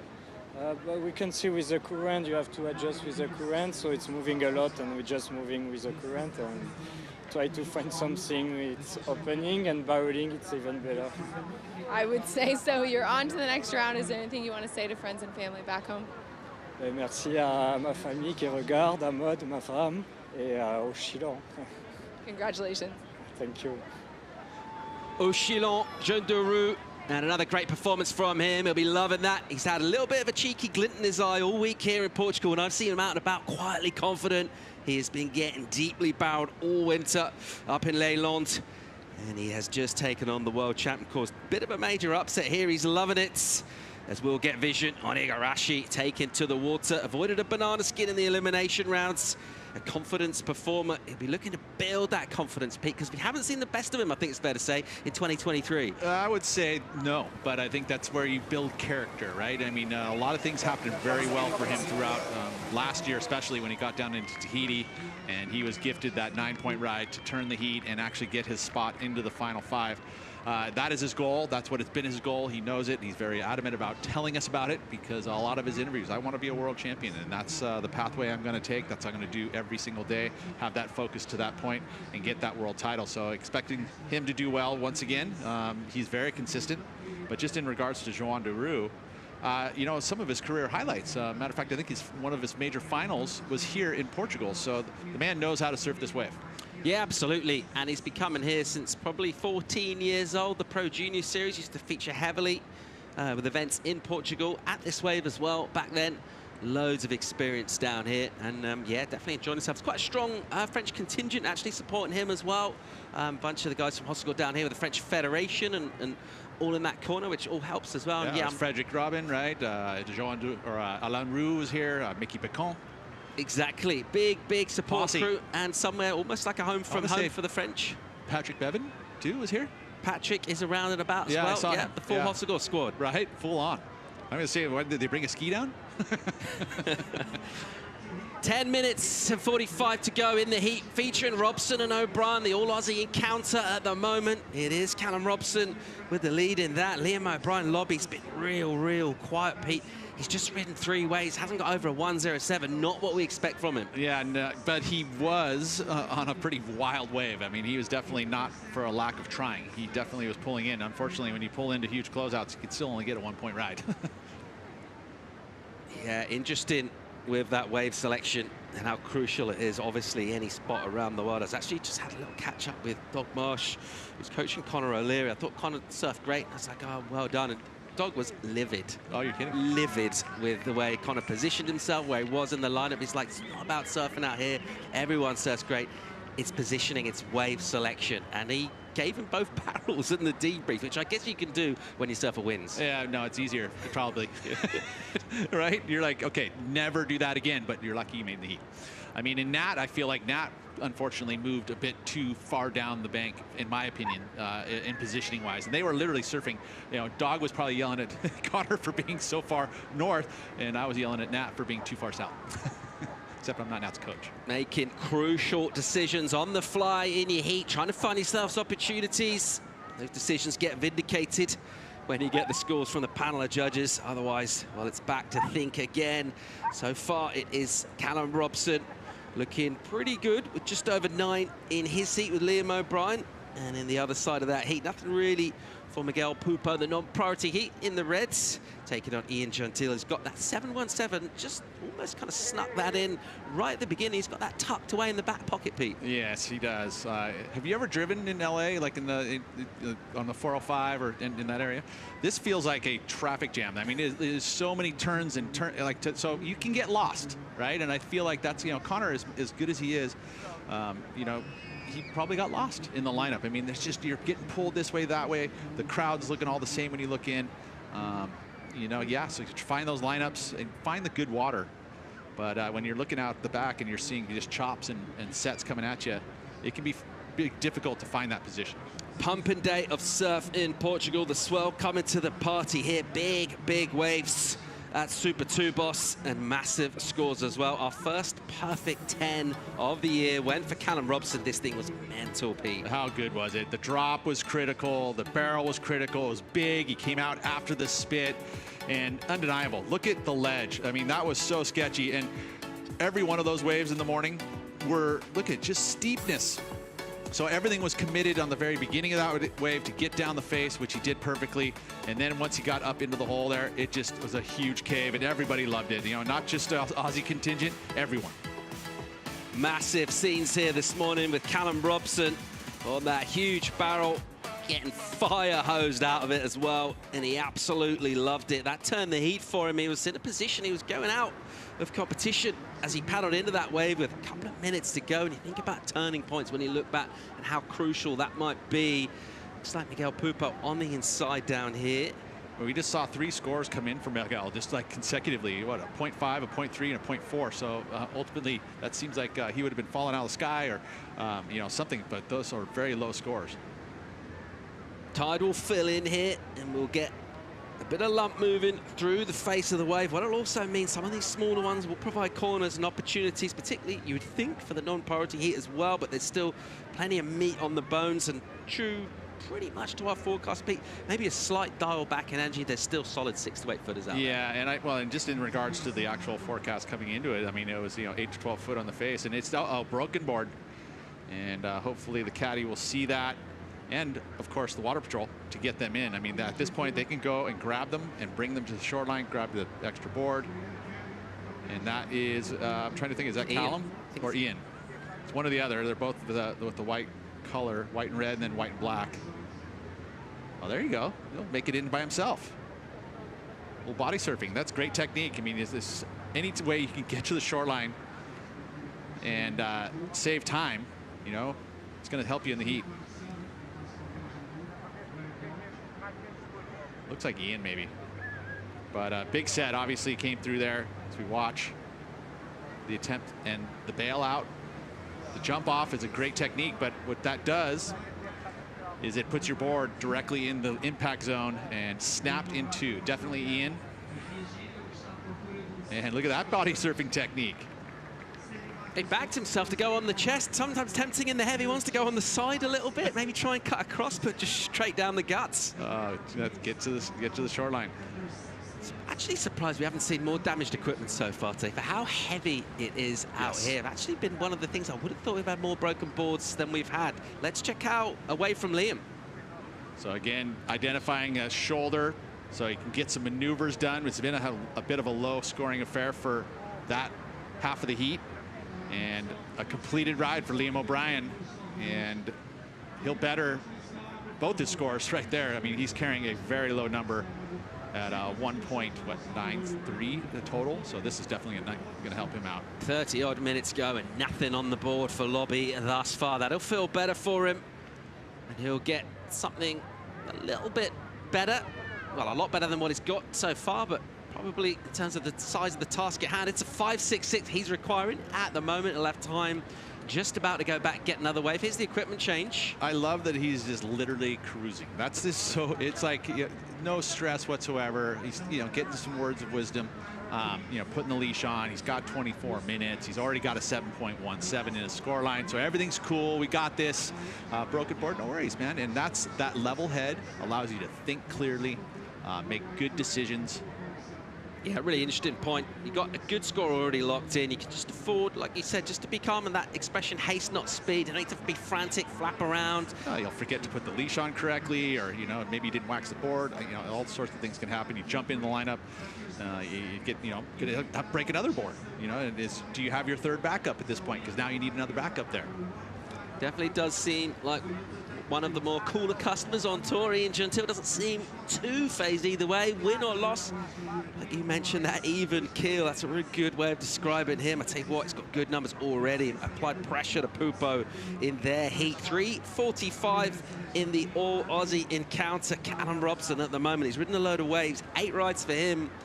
Crucially, 2 of them good enough for the lead, but not big numbers for these 2. And now look at the score came in for Liam, and it's similar to Callum's, and so you've got these 2 really basically tied. It's now going to come back to this next 3 minutes and 20 seconds. Callum has priority. Liam's got to get back out in the lineup. I fully believe he's there. And we're going to watch this next 3 minutes. Should be a bit of fireworks. A really important number, isn't it, for Liam O'Brien? That 5-2-3, that's going to feel huge as he hears that read out. You can check it, of course, on his Apple Watch as well. Find out the situation in terms of the time. Just over 3 for him. And a small number, Pete, a 1.5. I mean, it's something he could get with his eyes closed if he gets a wave. Yeah, it's so true. And even for Callum, no, he knows this situation just as much. So in this next 2.5 minutes, both these surfers are going to have to get waves. And it's who's going to get the best one. Who's going to find their place in the lineup that's got the best position. I mean, right now we see a little bit of wind affecting the lineup as well to add a little extra element, as if it wasn't challenging enough. Couple lumps coming in. Final 2.5 minutes for our heat number 6 of the round of 32. Overlapping heat format, 40 minutes in the water. All about making 2 scores count. Here's a bit of energy here. It's going to stand up. No takers on this one. So strategy-wise, you think about what Callum should be doing here, and it is sticking right next to Liam. And what he can do there is he can take away any opportunities, but he has the lead already, so he doesn't have to ride a wave. So now just covering him and let that clock kind of wind down.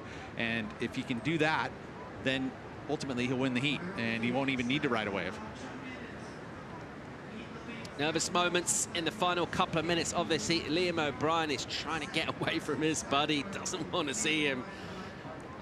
And he just wants to get a little bit of space, a little bit of water room, try and find himself an opportunity. What he's also hoping for is a multiple wave set, and he's going to be allowed to. He's going anyway. He's going to go. He had a good paddle at that one. But he got away. He got a good 5 yards away. Got a bit of distance, couldn't get onto the wave. O'Brien desperately scanning a 1.51. That's Miguel, looks like. Pupo having a look down the line, realizing not the wave he's after. And these things, they sort of feather, and then the bottom drops out of the wave. It's not an easy wave to paddle into, even for the world's best. Exactly, and especially since you've got the rip that'll actually pulling out at you. So getting underneath it and getting into it is very difficult. All right, here's Pupo. Great looking wave. Absolute hanger from him, and he gets exploded.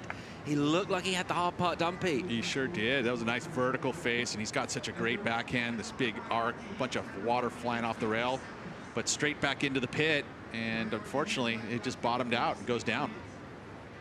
Miguel Pupo still with 20 minutes and 40 in his heat against Ian Gentile. He's got nothing of note on the scoreboard as yet. That's the best looking wave we've seen him paddle into. Really nice as he squared up off the bottom. He hit it really hard with speed. There we go. Look at this. There was one of the eyes on these 2, and guess who gets it? O'Brien looking for 1.51. He'll tag it, and he'll just try and milk this for all it's worth. I tell you what, it's not going to be worth much. Oh, man. Is that enough? Here goes Callum. Oh, and he didn't get anything either. Was that lipper enough for a 1.51?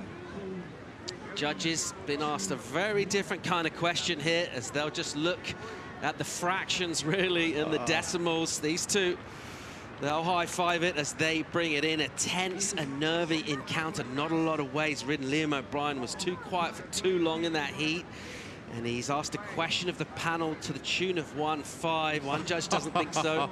This is going to be such a close one. It's yeah, wow. I mean, my first inclination, just in regards to what I saw today, just trying to throw it out, it feels like it was just going to be just slightly under. Really difficult when we're watching here just on the broadcast cameras, because it looks like, you know, that was a nice turn. But in relation to where he was in the lineup, looked like he was like halfway in. Took off on an insider. He had to force his hand, had to try something. He really would have hoped for a little runner and get another go, a little turn to finish. It wasn't there, so he just took the opportunity with the first turn.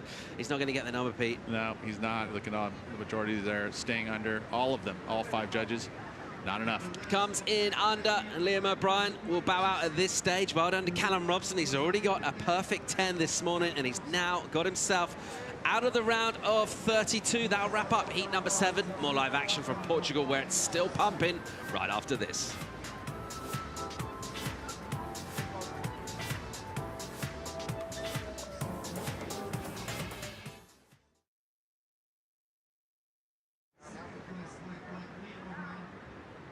Thank you so much for your serving here.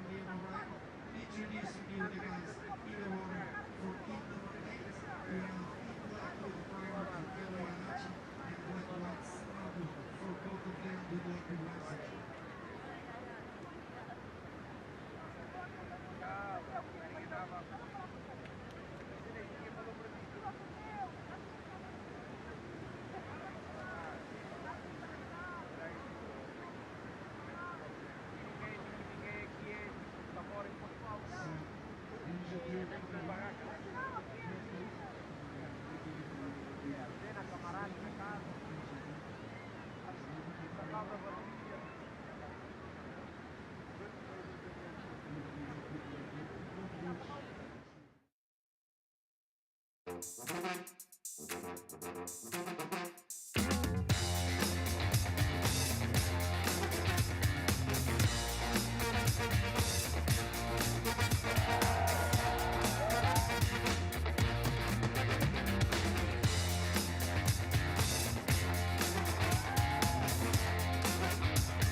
Welcome back to Stop 3 on the 2023 Championship Tour MEO Rip Curl Portugal Pro, presented by Corona. Out in the water, heat number 8 of the round. Kanoa Igarashi taking on Samuel Pupo. Two surfers, we've seen big performances, big skill sets from them in the past. They're going to need to bring it here in conditions that, Pete, there are scores out there, but it can also go awful quiet for awful long too. You're kind of just having that magic to be able to jump in the lineup and all of a sudden have something kind of unfold for you, get into that rhythm, sometimes forcing yourself, trying to find yourself into good water. All of that stuff can be so challenging. These two youngsters, though, it's funny you would actually call Kanoa Igarashi kind of a veteran, but that's what he is nowadays. He has put himself in a very solid spot on tour. One of the best in the world, one of our title contenders for sure. Was able to make the final 5 last year, but Sammy Pupo came in here as a rookie, blowing up, and with brother Miguel, those two have been a force. It's been great to watch. Yeah, absolutely. And really, that first event this rookie season at Pipeline back last year, I think just maybe showed a lot of people would have thought about what he can do. We saw him on the challenges and his skill set, and hey, he absolutely delivered. Yeah, humping surf and showed he doesn't really have a weakness. No, he doesn't. He's not afraid. He knows how to ride the barrel. Those are all things you're going to need to do and be very good at if you want to contend for a world title here on the Championship Tour. Being able to do aerials on any types of waves, which he can do both backhand and forehand. An exciting surfer to watch. All right, 15 and 30 to go in the heat with Ian Gentile, who's still sitting on that 717. Miguel Pupo looking to do a bit of damage. Someone who got out of a tight heat against his good buddy is Callum Robson. He's with AJ. Yes, a tight heat indeed. This is so different than what you had to face in the elimination round. What did it take for you to get through this heat? I don't know, that was really hard heat. And, I was up against my good friend Liam, and I had one wave at the start, but it was just really hard to find something with a corner. And in hindsight, I should have just backed up that 5-5 and would have been in a much better position, but it is what it is, and I'm stoked to make it. But yeah, had to get a bit grindy at the end and just sit on him, which just sucks because he's one of my best mates, but it is what it is. Hindsight's 20/20, but looking ahead, you have a really bbig day to build off of after this elimination round, the perfect 10, all that comes with that, and then getting through this heat. What kind of confidence are you carrying into the next round? Yeah, I'll just go surf and try and catch waves, and I'm definitely so buzzing after this morning. That was a crazy moment, and I'm super stoked. And yeah, just to get through that heat as well was a big thing for me. So no, just try and keep it simple and have fun. So keeping it simple, what was harder, the perfect 10 or this heat? That heat then, for sure. That sucked. I hate when I do that to myself, but it's what it is. Made it. You made it. Congratulations. We'll see you in the next round. Thank you. Cheers. Great stuff from Callum Robson, and he'll heave a sigh of relief. Totally different kind of emotions and energy to his performance this morning, and that's the game with surfing, right, Pete? Conditions ever changing, particularly here in Europe, but any spot around the world. We say it's so cliche as we see Ian running around. So he's had a pretty big heat already. A swim in, a run around, looked good on that with his board. But in regards to Callum and what he's been able to do, and of course you come up with your good friends. There's a replay of that last maneuver. So good. He's got this just cool hand Luke approach, but all of a sudden you get into the maneuver and he accentuates the maneuver. You know, you look at the bottom turn, it almost kind of looks like he's just kind of going, whoa, cruising, and then next you know it, there's this whip and a bunch of spray flies out there, and that's kind of in his style, and it works because all of a sudden you see his maneuvers very easily when he does them. Yeah, uses that tall frame, doesn't he? That's something you'd know about as well, but just a little point of difference and able to stand out and just show the judges a little something a little bit bigger, different. Right, it looks bigger. It really does, and it's just it's taller, lanky frame. He's able to whip through all the maneuvers and use that height and that leverage. Still some meaty ones exploding on the sandbar here. We see that energy towards this high tide really coming in close to the beach. Couple of wash-throughs in our packed spectators area. Big crowd once again down here on a Sunday afternoon. Yellow jersey of Jack Robinson getting some final counsel from his coach, and he is ever the picture of calm as he prepares and tries to quieten down that headspace, not fire himself up, not loud music, not lots of information, just space it out, Pete. That's pretty much, I mean, you know, it's kind of neat because you can sit in the Red Bull athlete zone and, you know, you kind of observe everyone and the way their approaches are. I saw Zhao Xianco, which I've seen him come in, fire blazing, earphones in, dancing hard, right, at an event. And then today he had the cover over his head in the athlete zone and into a meditative state against Kelly. So a little different look that I've seen in the past. Jack's pretty much standard, stock standard, very zen, all the way across the board. He'll even get down there on the beach end and put it together.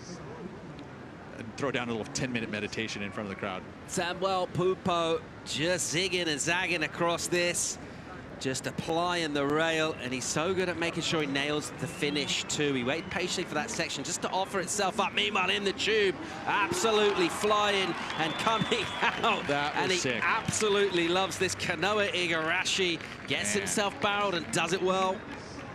On wave number 2 of the set, ended up being better, bigger, on the barrel.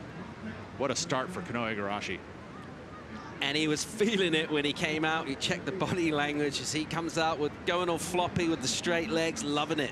Well, when you get barreled already, right, and that's going to be a feeling that you chase all the time in your career, even if you're just free surfing, it feels really good. Let alone doing it in competition where you've got the globe watching you and all the fans cheering on the beach. That is the ultimate. Igarashi on the back of the Red Bull ski. Let's get another look, Pete. Behind it, pumps up into it. That wasn't an easy barrel to deal with. It had one big chandelier that he had to go over, and then a little pop at the end just for good measure. Almost kind of like that was a claim. Look at that. Just that chandelier, he rode over the foam ball, and that big pump allowed him to glide over the top of it. Sometimes if you don't have the amount of speed you need, it's just going to stop you dead. As we see Sammy Pupo on the way beforehand, beautiful snap though, and just a vicious one. And with the higher tide, there's going to be more of these waves. They're not easy to ride, but they're always going to be an opportunity. And then there's still those barrels. And ultimately, when you look at the text from what we saw at Renato Hickel this morning and Pertamo Rent, the head judge, they want to see deep technical tube riding today. And we saw that earlier. We saw a perfect 10, our first perfect 10 of the season. And we're going to see a big number right here for Kanoa Igarashi. Yeah, Samuel Pupo would have been feeling pretty good about hitting that last section. The last thing in the world he wanted to see when he turned around was Kanoa Igarashi streaking through a tube. And think about some of the tubes we've seen this afternoon, Pete. Some of those exits kind of coming out, kind of punching through the curtain a little bit. Came out clean on that one. Yeah, and it should reflect in the score. That cleanliness of getting through the barrel and coming out clean is huge. All right, nice looking left-hander here, hitting hard off the top. This wave will just fold a touch there as Gentile just looks to deal with this, and he'll snap it back into the pocket. Looking to back up that 7 he got, which feels like quite a long time ago. Still going with speed. What's he got for us in here? He'll take on the section. Just tries to carve in a little wrap next to the whitewater. Doesn't quite get it, but he's still looking for that backup. He does have a 4 on the board. Let's see where that goes score-wise. Probably be similar, maybe a little higher. Didn't have that nice finish section that you would like to see. Nice first snap, though. Big number in for Igarashi on your screens, the 8-point ride for Kanoa. He'll be absolutely feeling this. Strider, you're out and about in the Corona zone, mate. What have you got? Yeah, we're out on the Corona deck at the moment. It's absolutely a viewing pleasure. Everybody over here having some beers, enjoying the sun, and watching the live action right off the deck here. I mean, it's standing room only, which is a really fun thing to have. And then you can walk inside, you can drop your kids off, and they can get some, face painting, and then you can walk over into the dining zone and have an actually really great meal prepared for you. You could come out. It's a full family affair, but everybody really enjoying, I'd say, a European lifestyle. And this place is absolutely rocking. Sunday afternoon, sun is out, beers are flowing, and I'm getting thirsty. At least someone's having a good time. Right?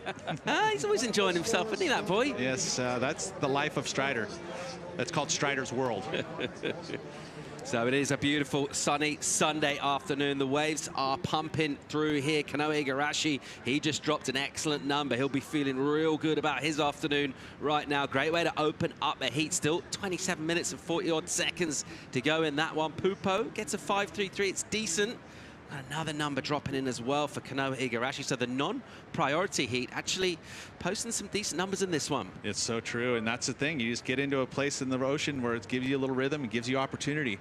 Whereas the one heats can struggle, and just with their positioning, they thought that was going to be the spot. All of a sudden, the tide's filled in a couple more inches, and it changes where it is in the lineup. Or the rip just moves out at different spots. Sets will come in at this side and push the rip over in that area, so you just got to be on it. Here goes Samuel Pupo on a meaty right-hander. Unable to find a section to really tee off on there, so just a couple of pumps to an exit for him. He will be seething a little, but he wasn't able to do more. Meanwhile, Miguel Pupo, his brother, in deep on a big right-hander. Miguel unable to find an exit there. He's been pretty quiet as well, Pete. Yeah, it's one of those things, you'd be selective too. You're thinking about the 717 that's already been posted by Ancient Till. You kind of want to match that, so you start looking for a wave in the similar scoring potential. That one right there was it. It just, again, with this fuller tide, we don't have the offshores blowing real strong. Matter of fact, it's kind of coming a little bit crumbly, and it makes those barrels very difficult, especially backhand. You're not able to kind of pump and get that extra speed through the barrel. You could see what he did is he just got into that tripod position where he had his hand on the rail and he was just going to bull through it. Didn't happen though. It's pretty powerful out there. A really enjoyable afternoon of competition. A little hold this morning for the low tide. We're now flooding back in towards the high. Feeling pretty good with the bigger swell. Tends to like the high tide out here. Mid to high, pretty much premium in terms of the water depth we want on this sandbar. Our locals were giving us info on this sandbar, and it's solid. And you think about how big it's been and how stormy, you could forgive it for washing away. This thing's solid. It's not going anywhere. Yeah, and a lot of it's due to the sand, the special sand that we have here. It's very fine, and when it gets packed down, it doesn't move very quickly. In contrast to, say, one of the quickest moving sands in the world is the North Shore. I mean, and those bigger pebbles, it moves really quickly. The sand can disappear. As we watch this replay here, that snap. Beautiful hooking snap. And did this actually go into his two-way total? It did, by 0.03 better than his last wave. All by the virtue of that basically backhand snap. Not a lot of going on in here. And the judges take note of that. That's why it didn't go extra number. But you would love to see a big, steep, critical section in there for Ian to literally, lift that score above the 4-point range. And then you watch that snap right there. One big hooking snap for Kanoa Igarashi. That came in at a 5.23. So two pretty darn good numbers for Kanoa right here, and still plenty of time to add. Set standing up. We had a little look. No takers on that one. Was a bit straight, so a good call not to go. Wait for a better opportunity, wait for a corner, something that's going to give you the score that you need. That requirement for Miguel Pupo right now, it's big. 8.53. He's got just over 4.5 minutes to go about getting it. And we talk about that reset button. That's what he needs. He's had a bit of a shocker thus far. Wondering if we're seeing a little fluff of offshores there. I mean, we can see it as the day goes on. You get that wind going over from that more northerly direction. It could turn offshore. I mean, fingers crossed. Ultimately, we're going to get through all the way to heat 14 today before we're done. So we're going all the way, what, 5:30, 6 o'clock tonight? So a big day of surfing. We did have that break for the low tide, which was a great call. Considering what happened in that last heat of that elimination round, we saw the 10. We saw high 7s from the two surfers. I mean, poor Maxime Husseneau, in that elimination round. Get back to that. Big whipping turn and another one, hitting it hard in full flow. Igarashi. He does a little snap under the lip as that white water kind of consumes him. Meanwhile, Ian Gentile on a big, big wave here. And looking for open face, which isn't forthcoming. But he's caught. That was his 6th wave. Did get the improvement prior to that. It's going to be a small number. So 3 of the best waves of the morning happened in that last heat, and then we went on hold. Maxime ended up staying out in the water for a good, hour afterwards, looking for a wave to kind of wash off his loss since it came at the last minute of the heat. And he took a very long time, and he was trying for waves, so it was very difficult, and a really good call by the crew here to call it off during that period of time. Watching this replay here on the backhand, 2 quick snaps for Kanoa.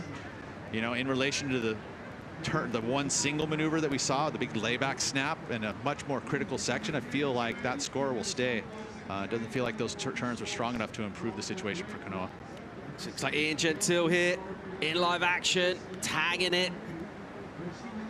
Another nice wave from him, just the one maneuver. He's getting busy towards the back end of this, that big number early on. And now looking to really improve on that 4. Anytime you're sitting on a 4, I guess that opens up the range of waves that you see that you think might offer a 4 or better, right? And that's why we're seeing him going on so many. Yeah, and you just don't know. I mean, you're thinking at this point with the higher tide, it maybe give you 2 sections. That was, again, he identified the one major section. He was able to hit it there, similar to that 4-point ride that he already has in his score line. Didn't get another opportunity with a bigger section at the end.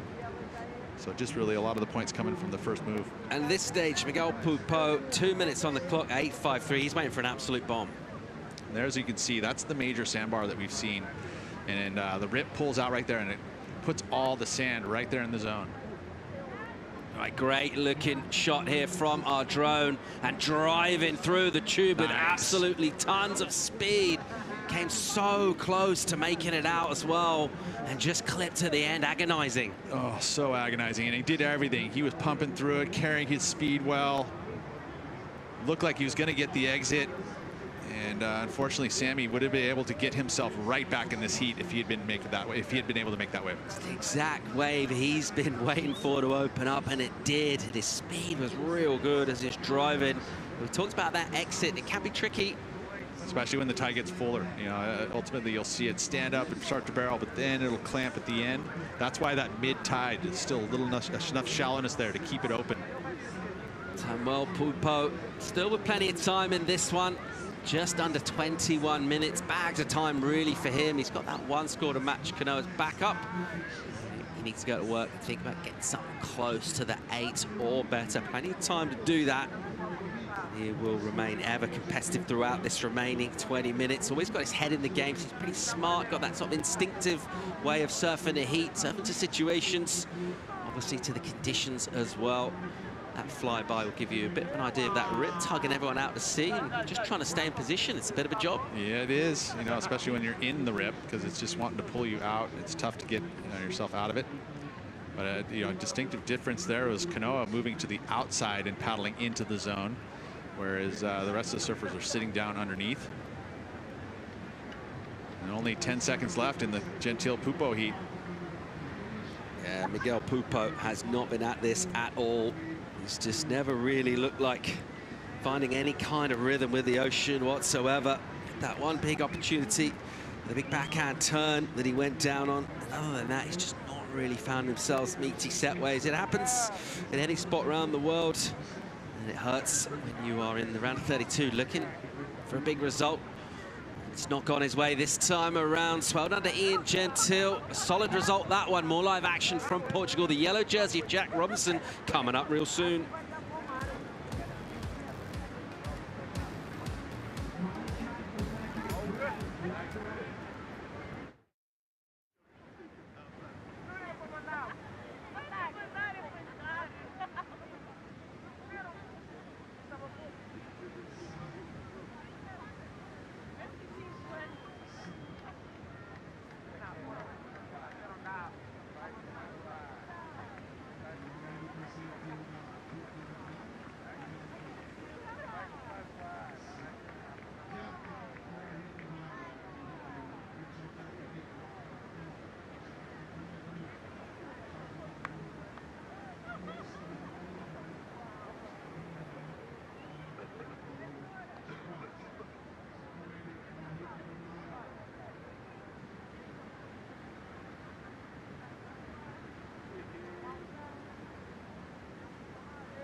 The MEO Rip Curl Pro Portugal presented by Corona is brought to you by Yeti, built for the wild, by Visit Portugal, official tourism partner of the MEO Rip Curl Pro Portugal, and by EDP, official partner of the MEO Rip Curl Pro Portugal.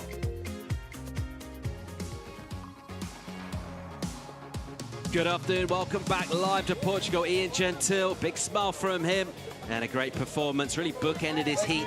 Got a 7 early on and looked pretty calm and collected throughout. Good value for the win, Pete. So cool to see. You know, he's got a, Portuguese Brazilian heritage, right, in his bloodline. So he's loved here in Portugal. And especially when you win the heat, that always helps to do those selfies that grin a little bit brighter. Heat number 9, we'll see the yellow jersey of Jack Robinson taken to the water, taken on a wild card, a goofy foot, Thiago Carrick of France. And we've already seen one French wild card do a number on a very highly rated world champion called Philippe Toledo. Thiago Carrick will be looking to do the same here. Here he is. Looking to stall himself into a backhand barrel. That one runs away from him. He'll ditch the board away. Coming in as a wild card, Pete. No real pressure on you, just a chance for glory. Well, and exactly that, though. This is the time, you get your first attempt at a championship tour event. You're going to be up against the yellow jersey. Everyone's going to be watching, and you want to perform. And this morning, I was stoked to see in really challenging conditions. I didn't know much about Thiago. I hadn't really ever seen him compete yet. So to see what he was able to do and how hard he charged this morning, I think he's got a good chance against Jack, though. Although Jack, one of the best barrel riders in the world, can sniff him out anywhere. Certainly the skill set he would match for a wave called Super Tubos. But the other thing, of course, about Jack Robinson is just the way he's able to compete. So not just an amazing surfer, but an amazing competitor. And looks like coming in here, Miguel Pupo. He's in a bit of discomfort here. No one wants to see this, Pete. No, we don't. And Water Patrol on it, getting him to the shores. Our lifeguard's there to bring him up. Maybe looks like a lower appendage issue. And I hope it's not too serious. El Pupo in a bit of discomfort down here. Just get lifted back in. Maybe that's something that happened early on in that heat. That's perhaps part of the reason why we didn't see much of him and we're really guessing from up here, but he certainly didn't look himself either way. No, he didn't. Big wave here for Jack Robinson as he collects with that bottom turn to kick out. When we talk about his skill set, we've always associated him with big, heavy water and big tubes, but really coming on, particularly coming alive last year with his ability with all sorts of turns and maneuvers as well. Here's Pupo. Going to the rail. And this was happening during the break. 2 beautiful snaps. That's the kind of wave he wanted to see, and a third. So this is going to be a pretty good number here for Sammy. And he's going to keep himself in this heat. Still plenty of time as well. Look at this, another section. Up and grinds that one. Oh, he didn't pull it off. All that work. Thought he had that one down. No worries. Similar to his earlier effort, just a bit more juice on it. Doesn't get the completion on the end. Does get a 6.4 from the panel. Brings that requirement now. 6.88 is what he's looking at to get past Kanoa Igarashi, who's got an 8 for his opening ride for a really nice barrel with speed and the clean exit. Went excellent in the range to Kanoa. And that confidence that he always brings. Well, about a little bit extra when he got that number. He's had a couple of 5s since then as well. His total's decent. Samuel Pupo, 14 minutes and 40 seconds to chip away at that. Yeah, Kanoa's not safe at this point. That 5.27, he's got to better that one, especially against the caliber of Sammy Pupo. Now, especially with the 6.4 he just put in the scoreline. Jack Robinson's new status with the yellow jersey as a #1 in the world. Wonder how that'll change his approach. We talked about that in the past, how people react to the yellow jersey. Definitely seems like he does have a little bit of a shell around him psychologically. Meanwhile, live action from Igarashi on a meaty one. Looking for an opening, wasn't it? It wasn't really there.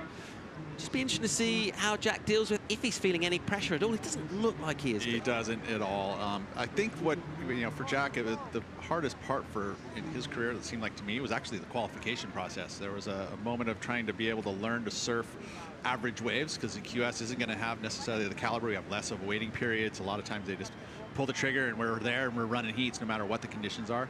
And that can be kind of challenging in order to keep motivated, especially when but like we all knew if he could get to the championship tour, that transition would be really easy because we have such great waves on tour, and he's been one of the standouts at a lot of those breaks, Tahiti, Pipeline.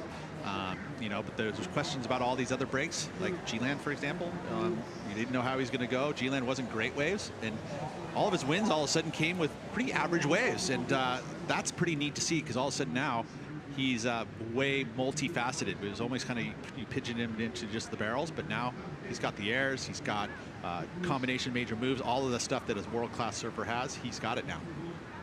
It's almost like he matured when he got on the championship tour.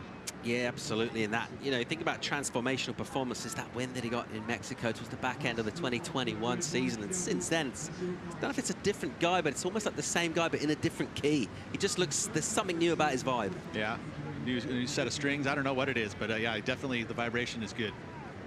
A quick shot there of Ryan Callanan getting ready. He's got a heat against Jordy Smith coming up. Looks like he's going to be riding the 6-1. There's a little bit chat about the board choice from him, whether it's going to be maneuvers or going to the barrels. Meanwhile, someone has already gone to the barrel. Got an 8-4. Oh, sorry, this is Jack Robinson coming out there, just emerging and still plugging down the line.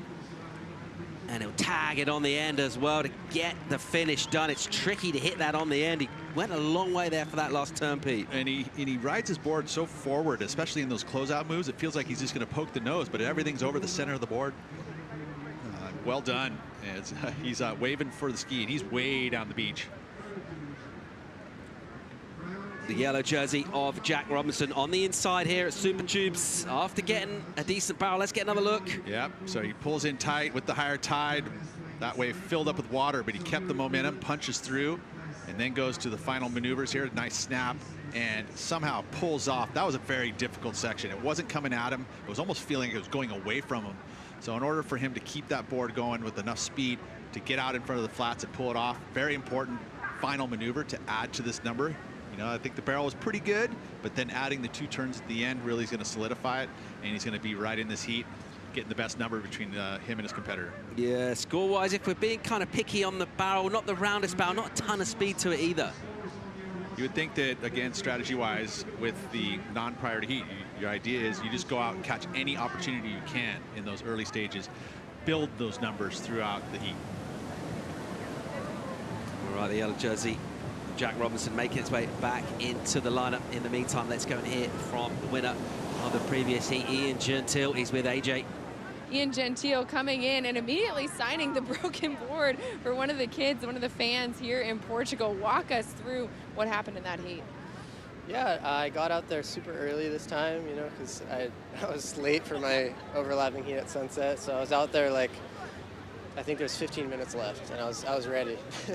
And then just so happened that as soon as the heat started, the one good wave that I was in the spot for came in and kind of set me up for that heat. And then broke my board, and that kind of like shifted things a bit, and I had to just hustle and, you know, switch boards, get back out there. Took a couple beatings, but I'm stoked. As you should be, especially in a heat where something that big sort of you have to pivot around and work around. How much confidence does that give you that you're able to find your surfing, find your waves, despite any of the distractions that might happen in a heat? Yeah, it's like I just have to do my part. You know, it's all we can do as surfers, and I'm just feeling pretty good, feeling really comfortable here in Portugal. Awesome. You look very comfortable surfing. Anything you're going to take into the next round? Just try to have fun. I love it. Try to have fun. Congratulations. Thank you. Super chill, Ian Gentile. He's enjoying himself, Pete. Yeah, that's so true. And again, just having fun, man. It's all about. He is surfing for a living. If you're having fun, generally winning heats. So a great performance from him, and just taking it all in his stride. We mentioned earlier, it doesn't seem to really be overly affected by wins or losses. Just keep things, that energy, just always kind of dialed back and laid back. Maybe he gets in his room and he like all of a sudden, yeah! I wonder if he gets annoyed in traffic. Like what? I would say no. How do we get on his Literally, nerves? he just goes to the radio, finds a good song, and just like, yeah, that's cool. Hey, you want to, have a good chat with you, and just get down the road. Easy. Ian Gentile through to the next round with a good performance. Just under 9 minutes to go in the Igarashi Pupo heat. Meanwhile, down on the water's edge, Strider Wasilewski.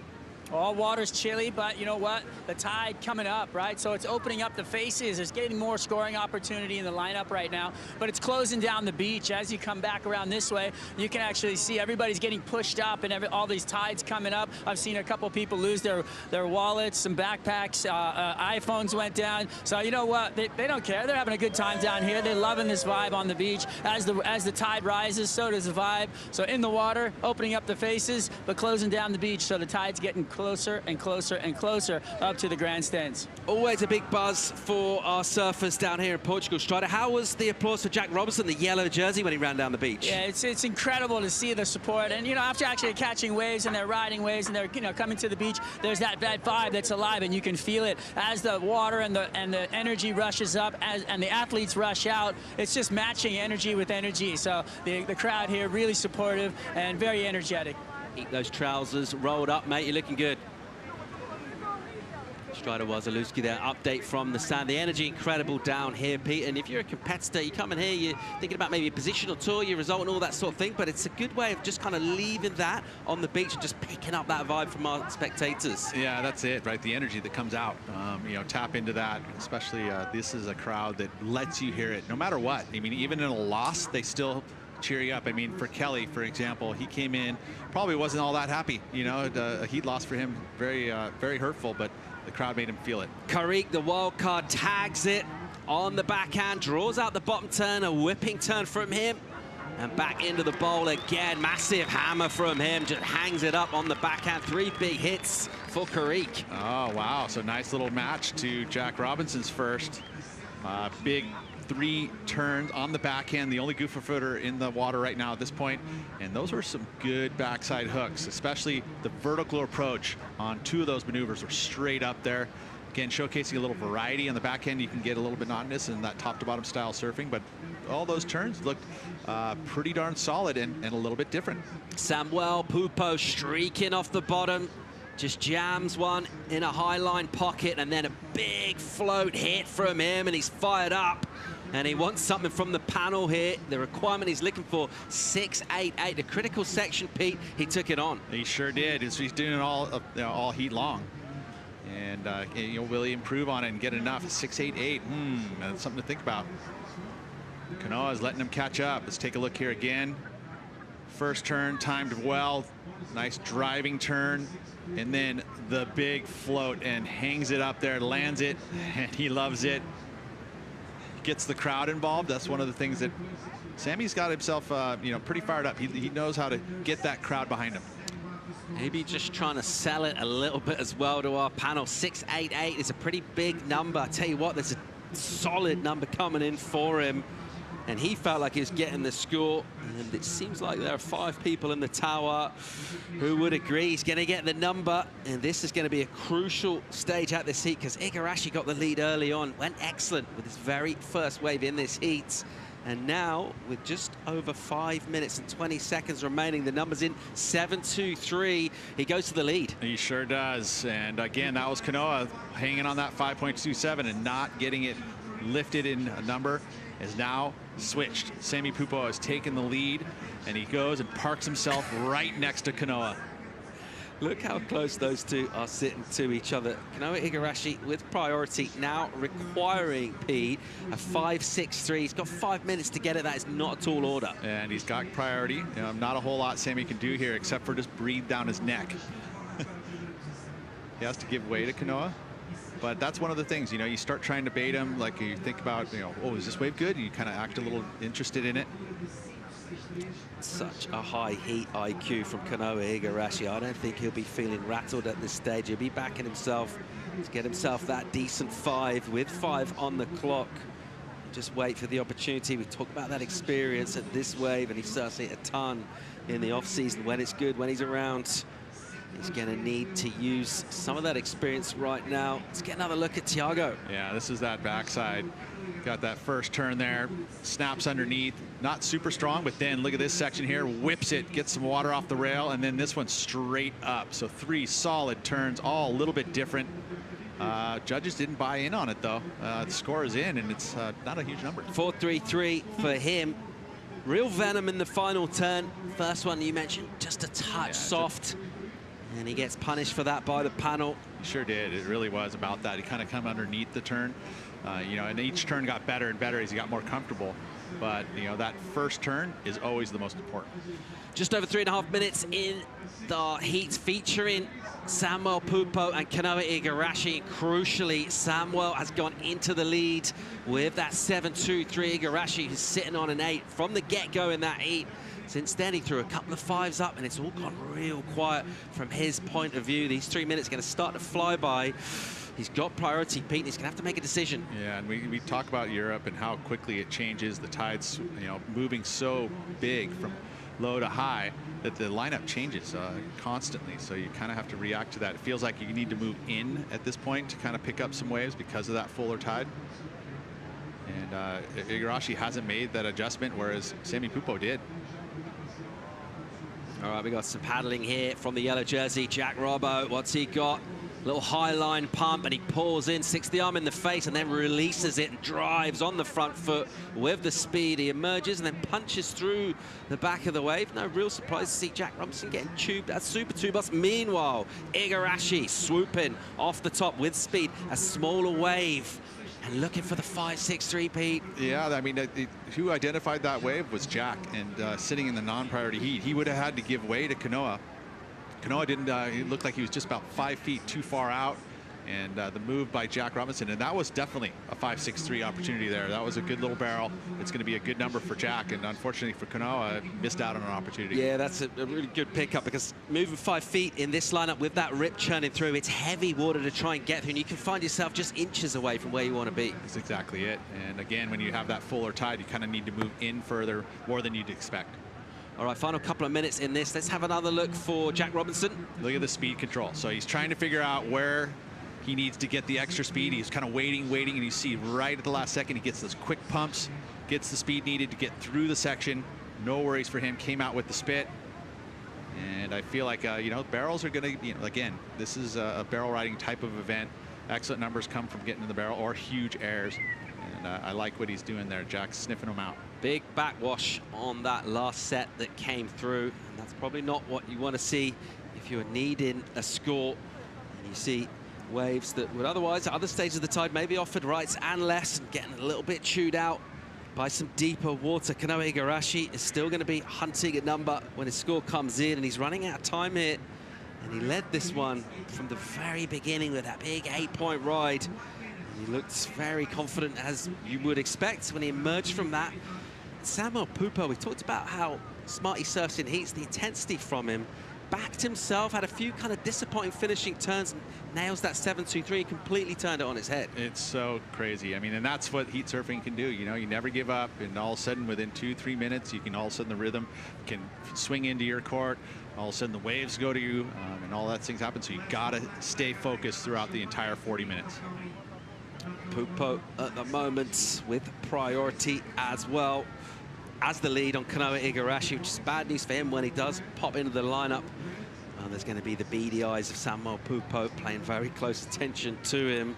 We're going to count down here, and after a season, a career best 5th in the world for Kanoa Igarashi, making it all the way to the finals at Trestles. It could be disappointment for him, as we'll count down here, and we'll check out Samuel Pupo with an absolute ton of speed using that priority.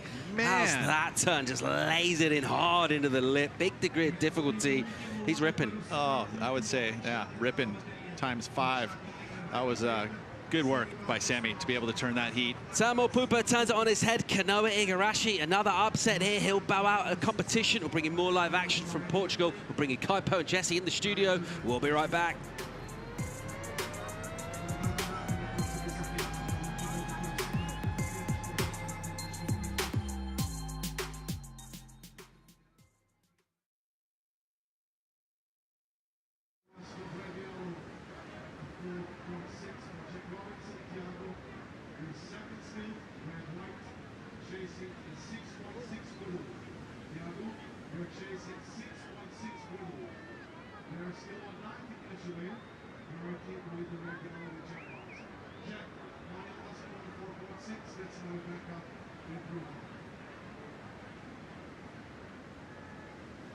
In the last of Samuel Pupo, separated black,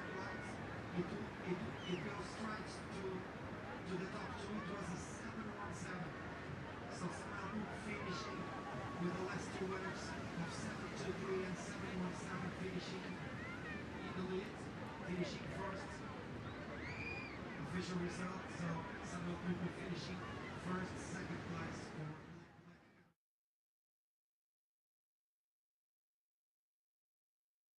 for I'm Kelly Slater. I committed my life to this, you know, all of this. There is so much pressure now. It's really do or die. He's not coming here to participate. He's coming here to win. Her career is at stake. You want to perform in the big stage? This is the biggest stage you can have. Oh my goodness. This is sport history.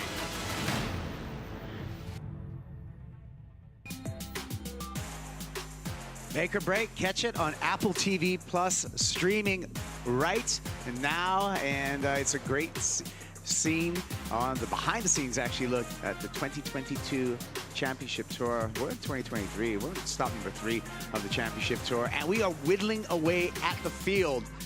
Around the 32 out there for the men. I'm Kaipo, along with former CT surfer Jesse Mendez. And Jesse, we got another matchup in the water. Ryan Calnan, Jordy Smith. But before we get ahead of ourselves, let's look behind. How impressive was Sammy Pupo in that last heat? Coming back against the wall. Kanoe Igarashi with an 8-point ride at the beginning of that heat, coming back and taking the win. Back against the wall on the heat and also on the rankings. He only has 213, so this is crucial for him. And Kanoa started with an 8-point ride in the beginning of the heat in conditions like today, and him being able to just come back, that was just pure talented and just a lot of passion and emotions going through. It was amazing to watch. That closeout turn he did was out of this world. Yeah, that was impressive. So we're going to see Sammy Pupo in the round of 16, battling for a spot in the round of 16. Is the new heat in the water. Ryan Calnan up against Jordy Smith in this matchup. That is a great heat coming up. Just started, actually.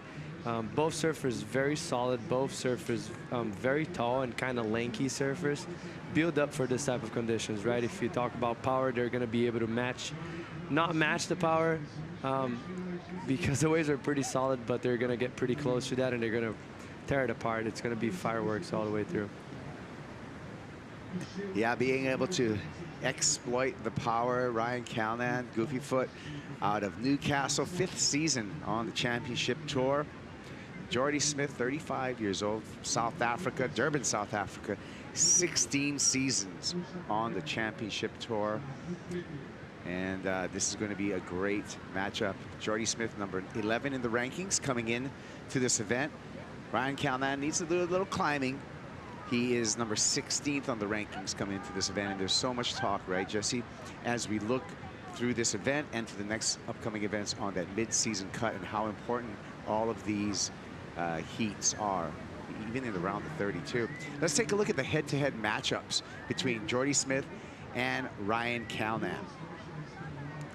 Jordy Smith with 2 wins over Ryan, and Ryan with 3 wins over Jordy Smith.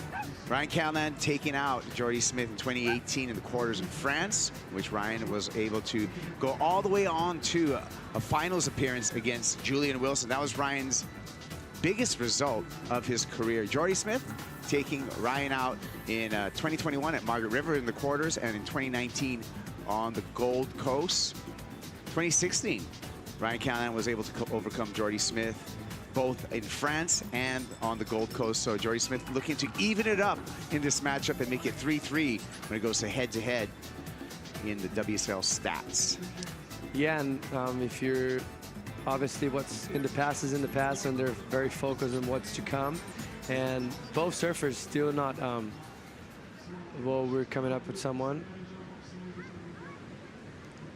Jordy opening up his account, and that's just going to be a small score. Has a 2.17 right now in the score line as we fly over and look at the flocks, the groups of people. We were expecting big numbers here today. It is a beautiful Sunday, estimated crowd of about 40,000 people when we look at the totals. Replay here of Jordy Smith. Yeah, kind of a short wave, but nice way to warm up for him. Looked like he kicked out and was able to paddle back out. So smart decision for him, just getting the feet in the wax and feeling the board. But looking at that drone shot, I was actually just talking on the athletes area with Eric, which is John Jones' filmer, and he said he was mind blown how many people and how tough it was for them to arrive to the contest. He said it felt like he wasn't going to be able to because the car was stopped. Everyone was around the car wanting to get photos with John, and they just couldn't move. So that shows how much passion those people have here for surfing. Yeah, and you know, and it's a passionate Portuguese crowd, but also it's visitors from all over Europe that are descending upon this small town of Peniche right now. There's people making all kinds of trails and different goat paths on their way to the beach. People are parking miles away, kilometers away, and walking in. It's really refreshing to see the energy, the live energy that we have on the beach here. And speaking of energy, he kept his energy through his matchup against Konoe Igarashi. He came out victorious. Let's hear from Sammy Pupo. So much energy, Kaipo, both from Sammy and the beach, who you hear cheering as they have been this entire afternoon. Sammy, what kind of grit did it take to get through that heat? Oh, it took so much. Konoe just started so strong, and after that, a couple of minutes, I was just a little bit bummed, just knowing that it was going to be really tough to, get to him. But then I thought, he has an 8 and a 5. If I just get 2 mid scores, I could get to that total. And that's what I thought about. And it just took a lot for me mentally to go after it. And thankfully, the wave came in. The wave came in, and you did everything you needed to do with it. What did you see you were able to take advantage of?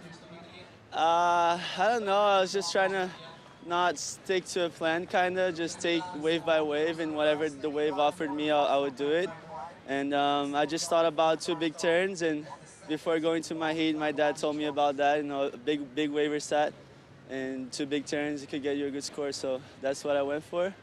And thankfully, the judges thought the same thing. Yes, they did. Congratulations. You're on to the next round. Você quer mandar mensagem para o Brasil? Obrigado a todo mundo na torcida. A bateria foi bem difícil, mas acho que agora vai. Estou sentindo que esse campeonato vai ser bom e que Deus nos abençoe nessa caminhada e já tem me abençoado, claro. E é isso. Obrigado pela torcida e beijo para todo mundo em casa e para minha namorada. Parabéns. Obrigado. Yeah, Sammy Pupo. He's got a lot of fans. Here, all of the surfers have a picture, and they have a parking on site for all of our surfers in this event. And on the picture for the Sammy's parking, there's some notes of encouragement, some hearts drawn. I had to take a picture of all the graffiti, all the fans that are giving the props to Sammy Pupo. I don't know if you saw that on the way in. I was cracking up. We'll get back to that, but Ryan coming up, wow, so much drive to that first turn and straight vertical in that last section. That was beautiful surfing from him. I didn't see from Sammy, but I saw from Kelly, and I thought it was very interesting. It was the first time I've actually ever seen Masters on the car park poster, so that was pretty cool. Yeah. And I expected all the people here today, we're going to see more messages on more of the surfers' pictures in the car park. But coming off of that, we're waiting for that score for Ryan Callahan, but that was textbook RCal. Such a strong backhand. He leans on that a lot for success, and he just put it together with beautiful leverage on the backside. Yes, one of the prettiest backhands on tour. He makes every turn look so round and nice. Like, it's so nice to watch, so much technique, and he makes it actually very exciting. He's super explosive when he needs to be, so he has a good balance to it. Jack Robinson in the lead with his matchup against Thiago Caric. And Thiago needs to climb out, just doesn't need a huge score, just a 6.6 for the French surfer to turn the heat in the priority heat with 9 minutes and 20 seconds counting down. Let's take a look at the last wave for Jordy Smith. Yeah, nice bottom turn, huge layback turn right there, releasing, and unfortunately for him, the wave dined it out, and it's going to get the score out of that first turn. He was able to connect it to the inside and finish it up pretty nice, but the wave was already kind of small. But that first turn was just so committed, so on rail, and kind of very explosive. Like, hard to expect what was going to come out of it, and he rode out clean. Yeah, Jordy Smith, he's had a lot of success here at Super Tubos. 3-time runner-up here, 2010. Got second to Kelly Slater. 2014, got second to Mick Fanning. In 2019, Jordy Smith, runner-up against Italo Ferreira. So Jordy Smith actually surfing through a couple of generations of surfers here at Super Tupos and being, making finals. Yeah, and he's a veteran on tour for sure. A lot of experience. This is a great venue for him, obviously, as you see results-wise, super consistent. But he has a big task in front of him. Ryan is gonna has been surfing very well and looked very in rhythm with the ocean this last few days. So it's gonna be a great heat to watch. Numbers are in. Ryan Callanan, his first wave of 5.67. Jordy Smith, his second wave of 4.67. Smith with the lead by virtue of having 2 waves in his scoreline. Ryan Callanan can turn that non-priority heat with just a 1.17. So early days in the black heat, the non-priority heat. In the red heat, the priority heat, Jack Robinson with heat control. He's got priority and the lead. Arcal dropping into a left this time. Up into the lip. Manages the foam, no problem. Looking down the line, wants to close this out, needs to hang on, grips the toes in, and gets the finish. Great surfing for Arcal right there. It's almost like they're in a better rhythm than the heat with priority right now. Or almost like Jack is just playing a little bit cat and mouse with Thiago, and hopefully hoping that he's so we had someone on the other side of the wave. Looks like Thiago coming. Does a little foam climb right there. Hits a very strong, so explosive, but it ended up getting stuck right there. But Arcal on a very lumpy wave. Good bottom turn, straight up and vertical. Got a little spit on the back of his turn right there, and just finishes strong. Good backup for him, smart move. And yeah, good surfing. Yeah, Arcal's going to take the lead over Jordy Smith when that number drops in that non-priority heat. Thiago likely not to get the score that he needs to turn the heat. He needs a 6.6. We're still waiting for those numbers. As we wait for those numbers to drop, we saw Miguel Pupo getting carried out of the water. For an update on Miguel, let's go to Luisa Florence. Yeah, Kaipo, we all saw what happened, and he came straight to our medical room. Miguel is over there still with his physio and our official doctor with whom I just spoke to. And Miguel, Samuel Pupo just got straight to the room. Felipe Toledo is there to giving him some support. And what I heard is that he got a grade 1 or grade 2 sprain on his left ankle. And he has to go through MRI, and a bunch of exams to understand the severity of what happened to him. But one thing is certain, he has to undergo to a couple of weeks of physical therapy before he goes to Bells. So fingers crossed for a fast recuperation. All right, well, we're sending positive thoughts out to Miguel Pupo. Really one of the characters that's, Miggy is someone that's just loved on the championship tour, such a bright personality. So we hope a speedy recovery to Miguel Pupo. Yeah, it's never good to see someone get carried up the beach. I was watching with Felipe and everyone, and we are just cringing when that happened. We're so bummed, and Felipe just started running towards him, and just to give him some support. I had to come in the booth, obviously, but yeah, just hopefully it's nothing serious and he can come back for Bells and for Margaret River, which is going to be very important events for him. Yeah, I mean, Miguel had an incredible year, his best year on tour just last year. And as we're looking at our current tour leaderboard, grayed out are the surfers that have been eliminated in this round of 32. You can see Miguel Pupo coming in at an equal 8th, eliminated from competition. And so we are seeing a little bit of a rattling. We saw Felipe Toledo eliminated from competition. So a little bit of change in the tour rankings when we exit Portugal upcoming. Looks like Jordy Smith. Jordy stalling, finding a pocket there, finds a second section. Jordy Smith has to get high and tight, and the lip clips him on the head, so he is not able to exit that barrel, trying to maximize tube time. Yes, I think you called it on that one. It almost felt like he wanted to be a little longer than he should have, and ended up losing a little bit of balance, went too high, and got lipped in the head right there.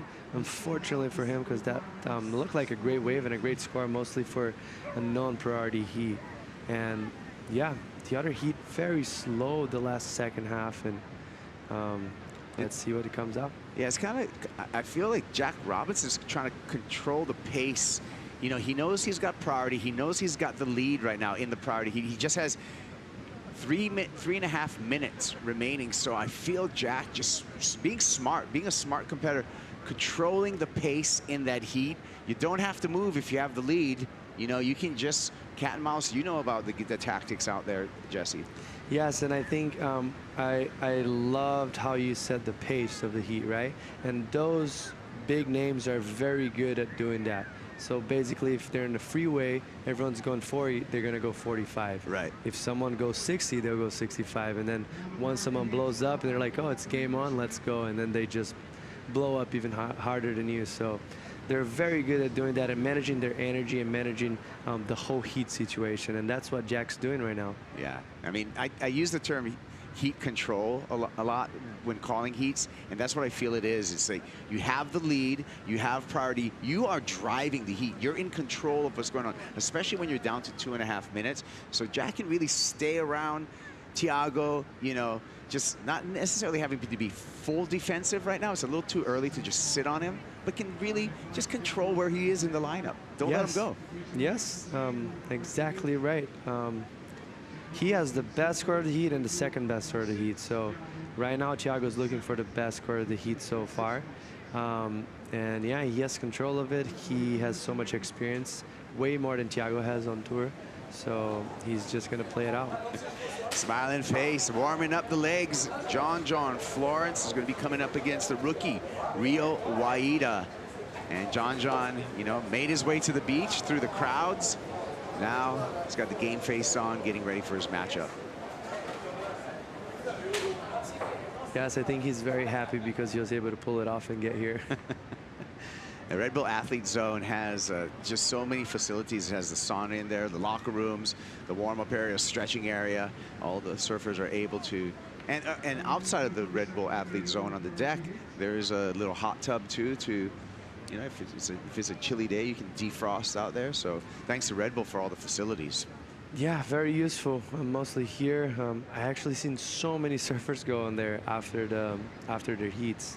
I've seen Molly, I've seen Sammy, I've seen Jack. So everyone's kind of using that facility, and not many times you have that option, that opportunity. So that's great. Yeah, pretty deluxe. There's Rio Waida along with Chris Gallagher, who's taking care of some of the coaching responsibilities for the Indonesian surfer, giving him some, you know, some updates and some support. Sounding wall, if you would.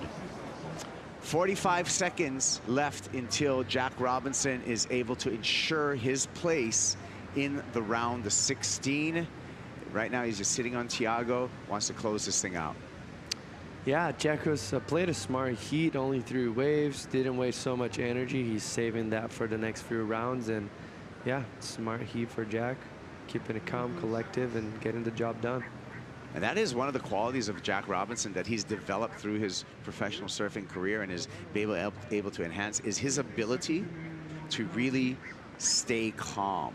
He gets into this almost like Zen-like state when it comes to competition days, and he's just like level, calm, just like calm vibrations coming off of him, and he's going to vibe right now because his work's done for the day. Thumbs up for Jack Robinson, and he's moving on into the round of 16.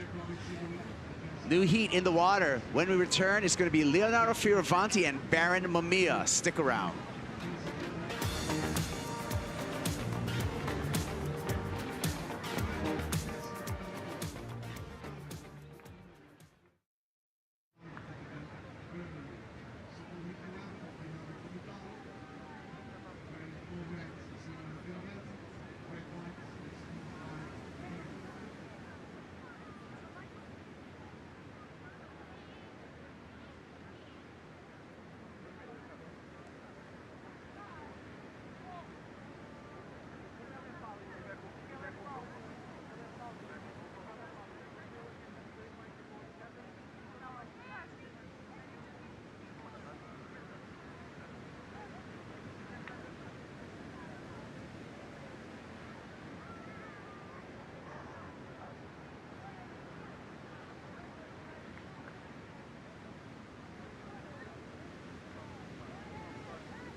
On the site here in Peniche, the Rip Curl store, along with all the collectives. We got the flash bombs, the E-bombs, wetsuit repair, all on site here. Rip Curl, the ultimate surfing company since 1969, and congratulations for Rip Curl for being a certified B Corp.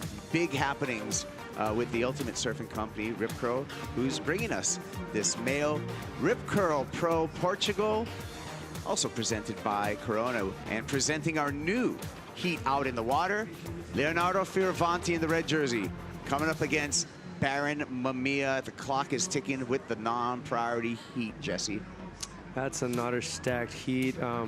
Both very evenly matched, both very powerful surfers, good in the barrel, and I hope actually there's some barrel actions for them, and yeah, looks like Jordy up and ready. Jordy Smith caught up there on the toes, and the big South African goes down. He's searching for a 6.43 in his matchup against Ryan Kalman. Here goes Arcal on the backhand. Hesitates on the bottom turn, carves off the top, keeping some smooth rail line. Little bobble there, however. Was looking really smooth on the outside, but just caught that little side chop, threw him off. Yeah, it really threw him off, and that shows how much power it's going on, because he looked very steady and very calm throughout the wave. He identified the wave was running and the best opportunity was way down the line. So like you mentioned, he took his time, went way in front of the wave, did a nice down carve, and as soon as it looked like he was gonna just explode a beautiful turn, it just got caught in the bottom turn and just threw him off. As we see Jordy right here in this backwash. No, actually was kind of the foam gonna hit him and he just fell awkwardly forward. And Ryan here, check this out, like really identified the wave was way ahead of him, so he carves it down very nicely, and right here, as soon as he goes for that second turn, kind of gets a little wobble halfway through and just throws him off, and he has to kick out. So that will not change the situation for either Jordy Smith or Ryan Kalman. Jordy's still looking for a 6.43, 16 minutes on the clock. Smith does have priority in the black heat. Red heat, non-priority heat, no waves ridden between Leo Fioravanti and Baron Mamiya. Leo Fioravanti is a great story. You know, we talk about the mid-season cut. Last year, 2022, Fioravanti did not make that mid-season cut. You know what it did? It motivated him. He went to the Challenger Series and he won the Challenger Series, and now he's coming in. Well, Baron Mamiya, we're talking about Leo. Well, let's talk about Baron with a nice bank off. So that's going to be the first score for Baron Mamiya. But Leo Fioravanti now, this season, coming in to stop number 3, number 4 on the leaderboard. Runner-up finish at Pipeline, 9th place at Sunset. It's not a whole new Leo Fioravanti, but I just think it's a new motivation and confident Leo Fioravanti. Yeah, definitely a new energy there for him, and Baron here really making that turn look very big for such a tough section right there, just kind of down lip line and pushing a little bit of the back foot and riding out pretty clean. That was a nice turn for him. And back on Leo, I think he put a lot of work behind the scene that I was able to travel with him a few times and I could see that, and maybe a lot of people weren't seeing, but this is really paying off. And yeah, he's definitely a hungry competitor and is very excited, and he wants more than what he had before, so he's looking for that right now. Speaking of hungry competitor, here comes John Florence. He wants to make a snack out of Rio Waida, the rookie. We'll see, but Waida coming into this matchup probably feeling pretty confident, because in the opening round, Rio Waida took down Jordy Smith as well as Gabe Medina. Focus time for John Florence. Yeah, it's taking his time a little bit right there, closing the eyes and just trying to get in the moment and be focused. So there's no opportunity missed out there. So yeah, smart of him, and Rio was probably the highlight of the first round, and yeah, looking good. 13 minutes, 40 seconds for the priority heat. And the situation remains the same. Rip's running through here, tied. just about topping off. I think we're about a half an hour to the high tide mark right now, and we can see the different personalities of Super Tubos through those tide swings, and also, Jesse, the way the swell has changed too. It feels like it's calming down just a little bit. Yes, and that's what we were expecting for definitely the swell dropping throughout the day, tides getting higher, which mostly in these big conditions, it makes it a little bit more manageable for all the athletes. So yeah, it looks like it's going to be a great few less heats. Let's hear from the yellow jersey right now. Jack Robinson took a heat wins onto the round of 16. Before when I found out, I was like, Hey, Jack, in situations like this, when you're surfing against someone that you never surfed against before, does that serve as like a clean slate of like, okay, I'm fresh and fiery, or kind of like puts a doubt on you because you don't know what kind of maneuver he will pull on you? it does, but then, yeah, you don't really get to study him much before, so it's kind of almost more dangerous. You're like, yeah, that's why at the end of that heat, I didn't really surf much. I kind of stayed with him. And yeah, it's really random out there. There's waves that could come anywhere, so I didn't want him to really get an opportunity in the end. So I let one good one go, actually. I went and sat with him. So I was talking to your wife before, and she was like, oh, he's definitely feeling the pressure. But we know that you grew up on the spotlight, so the pressure is something that you manage as well. But I want to hear from you, though. Yeah, for sure. We feel everything. I feel all the emotions, every single one of them, and I was feeling them today a little bit. And then I was like, no, man, this is my moment. Let's go and do it. And yeah, just embrace the beach, embrace the waves. This is what I go do. So yeah, I'm happy to get through that one. I have a special question for you. I was also talking to Slater, and he definitely told me again that he sees him in you, when he was younger. So how does that land on you without scratching too much on your ego? No, it's so cool. I respect Kelly so much. I've learned a lot off him. But yeah, he's watched me grow up, and it was actually really funny today when he was running through the comp area before his heat.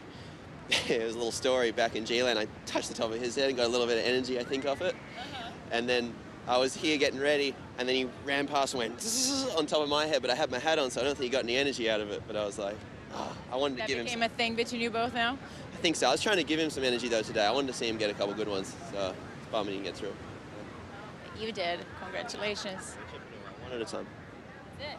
Keep on moving. Thank you. Oh, man.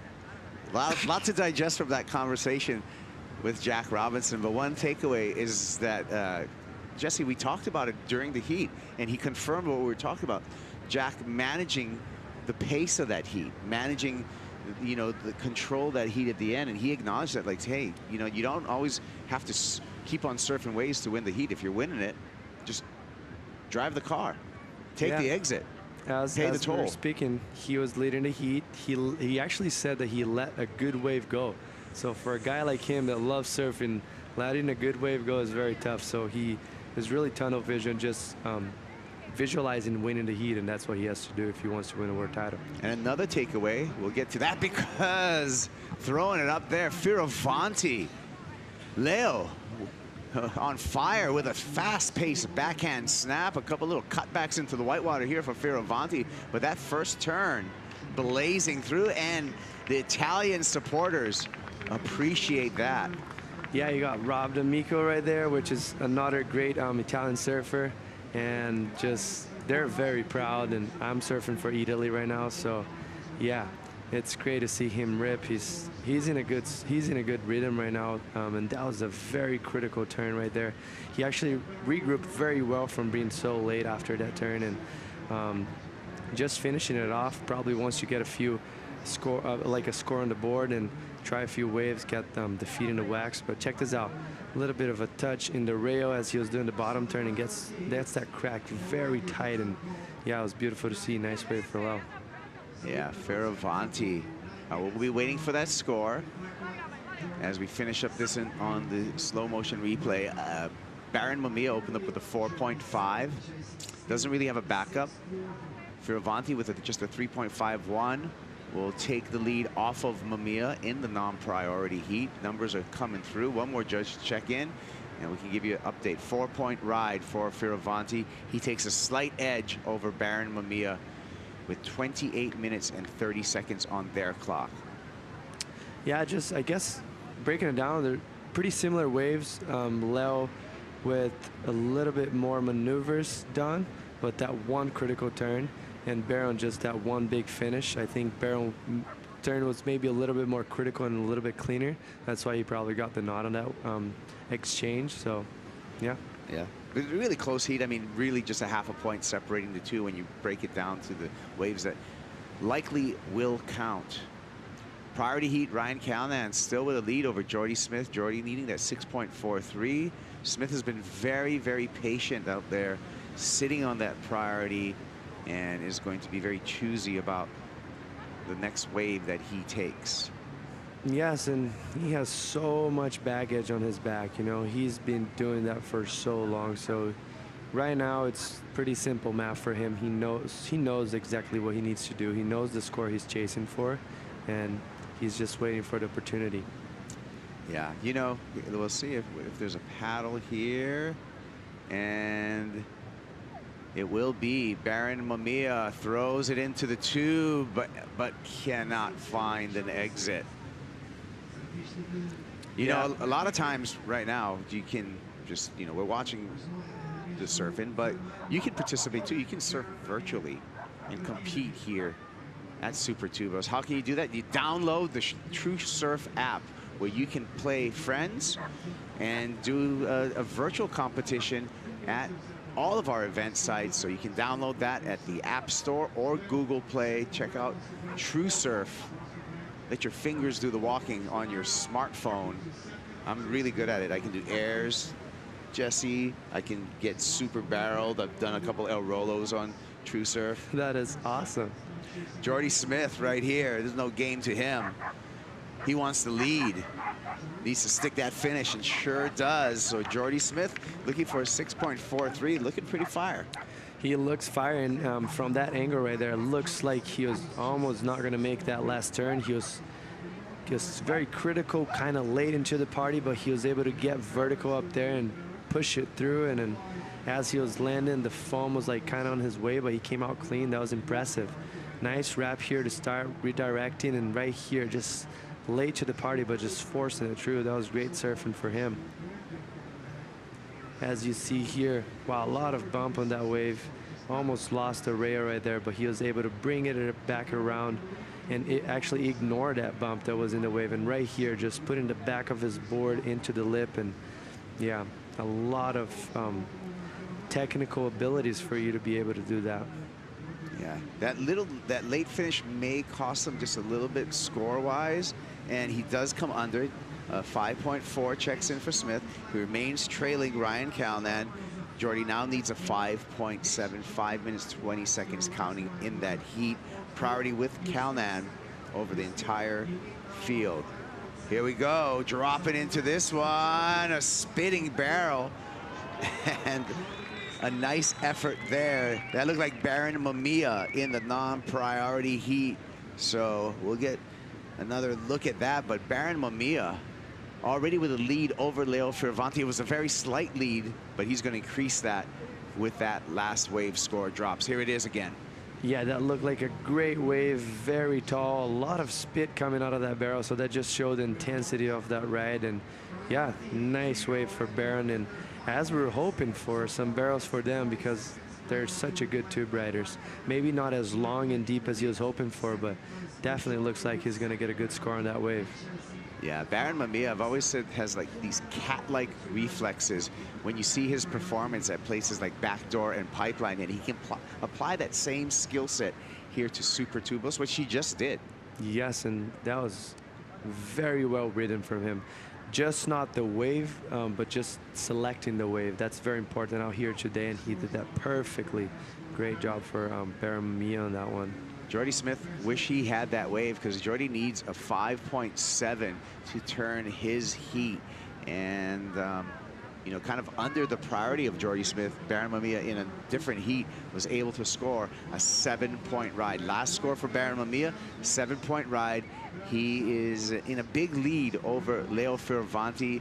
Leo needs a 7.5 to take the lead off of Baron. So, Mamiya with a good score, a very good score of 7.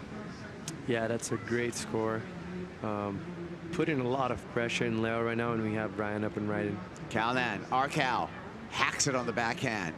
Quick back to the bottom, long bomb turn, vertical, and a little twitch off the top.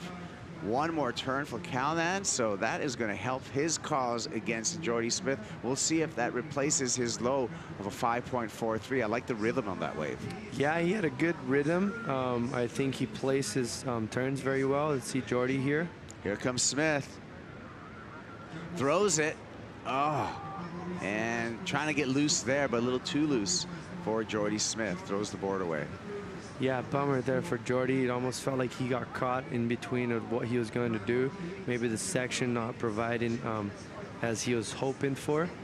As we see right here, he's in the bottom, and then he's waiting for that lip to come, but he never really hit it, so he went for a blowtail, and it just wasn't in the best angle possible for that turn. But back to Ryan here, 3-turn combo. Nice vertical first turn.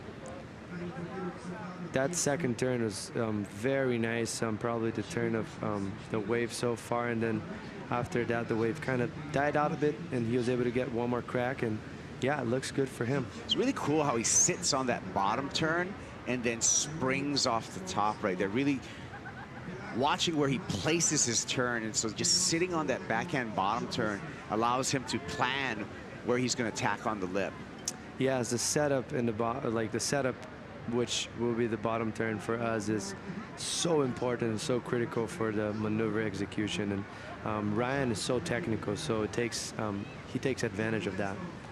But yeah, it looks like we have 1:40 and Jordy has priority, so now Jordy's got a chance. Got a chance. And although we love the aesthetics of that last wave for Ryan Calnan, that did not change the situation. 5.27 does not change the situation. Jordy Smith needs a 5.7. Jordy's got priority and 1 minute and 18 seconds. Yeah, and I actually agree with the judges on that one. The 5.67 and the 5.43 were way more critical sections, and that's what you're looking for out here today. The waves are big, it's solid, so you're looking for those big sections, and I think he delivered more of that on those other waves, even though he served very well this last one. Yeah, sometimes, Jesse, I find myself, I get hypnotized by style, right? But when in the judging criteria, it really is about degree of difficulty and commitment to the maneuver, right? So you can't, even though it looks nice to kind of cruising through and connect turns, that's not always going to give you the big number. Yes, 100%, Kaipo. Leo. Down carve to begin. Snap for some variety. Throws the tail for more variety. So 3 types of turns for Leo Fioravanti, answering back to Baron Mamiya. That was very interesting right there. Let me see Jordy up and riding. So Jordy finishing off his ride. Remember, he needs a 5.7 to turn the heat. Jordy wants to milk everything out of this wave, bring it all the way to the sand to give himself some hope. Kicks the board and stands up in the shore break. Arcal before the horn, so this is going to count. What's he got? Tosses it in the air, and wow, an awkward landing right there. Hopefully he stayed away from his board. Looks like he's okay. Yeah, it looks like he's okay, but he was so close from, he got kind of stuck with the board, and that's the sketchiest part about doing a big air. Like if you're stuck with the board and with the feet where it's not supposed to be, so you just land on it, and that's what happened to Arcal here. Nice little wrap. You could see that he was eyeing it down that section, and he hit it while the backwash was hitting the lip, so that was, he got a lot of launch. And Jordy Smith on his backhand going very vertical. Super nice turn there for Jordy. Whoa, straight back in it again. A for effort right there, and such a tough wave, so hard for him to get that vertical, and he was able to really make the most out of that wave. And right here, just milking it, trying to get the most of this little end section. I guess the question is that a 5.7? Tough if you compare it to the other waves in the heat. I think, yeah, I don't think that's going to be. And you know what? You're right. A 3.6, not enough for Jordy Smith. So Ryan Calnan on to the round of 16. Stick around. When we return, John Florence will be in the water versus Rio Waida.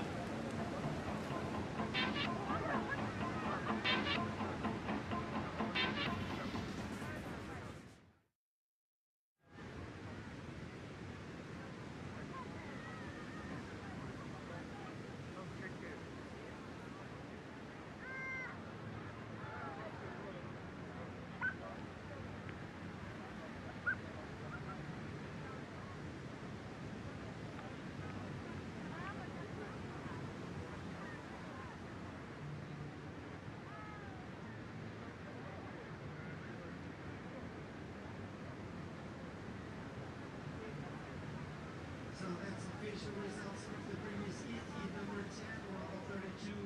First place, Black Ryan Cullen. Second place, Black White Jordy Smith. Congratulations, Ryan. Thank you so much for your serving here, Jordy. So right now, introducing you the surfers in the water. Black, we have John Florence, and Black White, we have Rio Wade.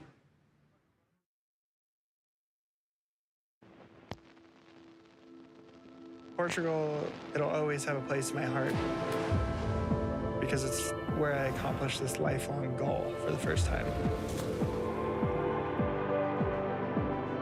The coastline is rugged and the ocean is raw.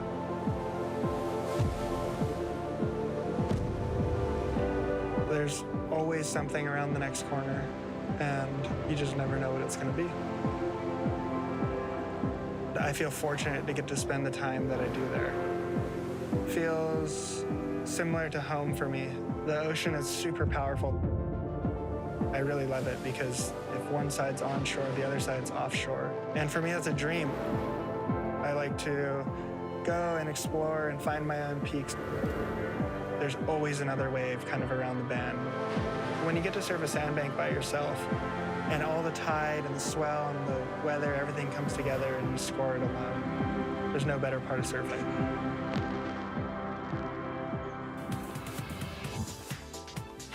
Portugal, a special place in John Florence's heart, especially this event, the MEO Rip Curl Pro Portugal presented by Corona. This is where Super Tubos, John Florence, locked in his first world title in 2016, won the event, won the world title, came back to Hawaii just for the celebration as the tour was still going on. John now in the non-priority heat faced up against the tour rookie Rio Waida, Jesse.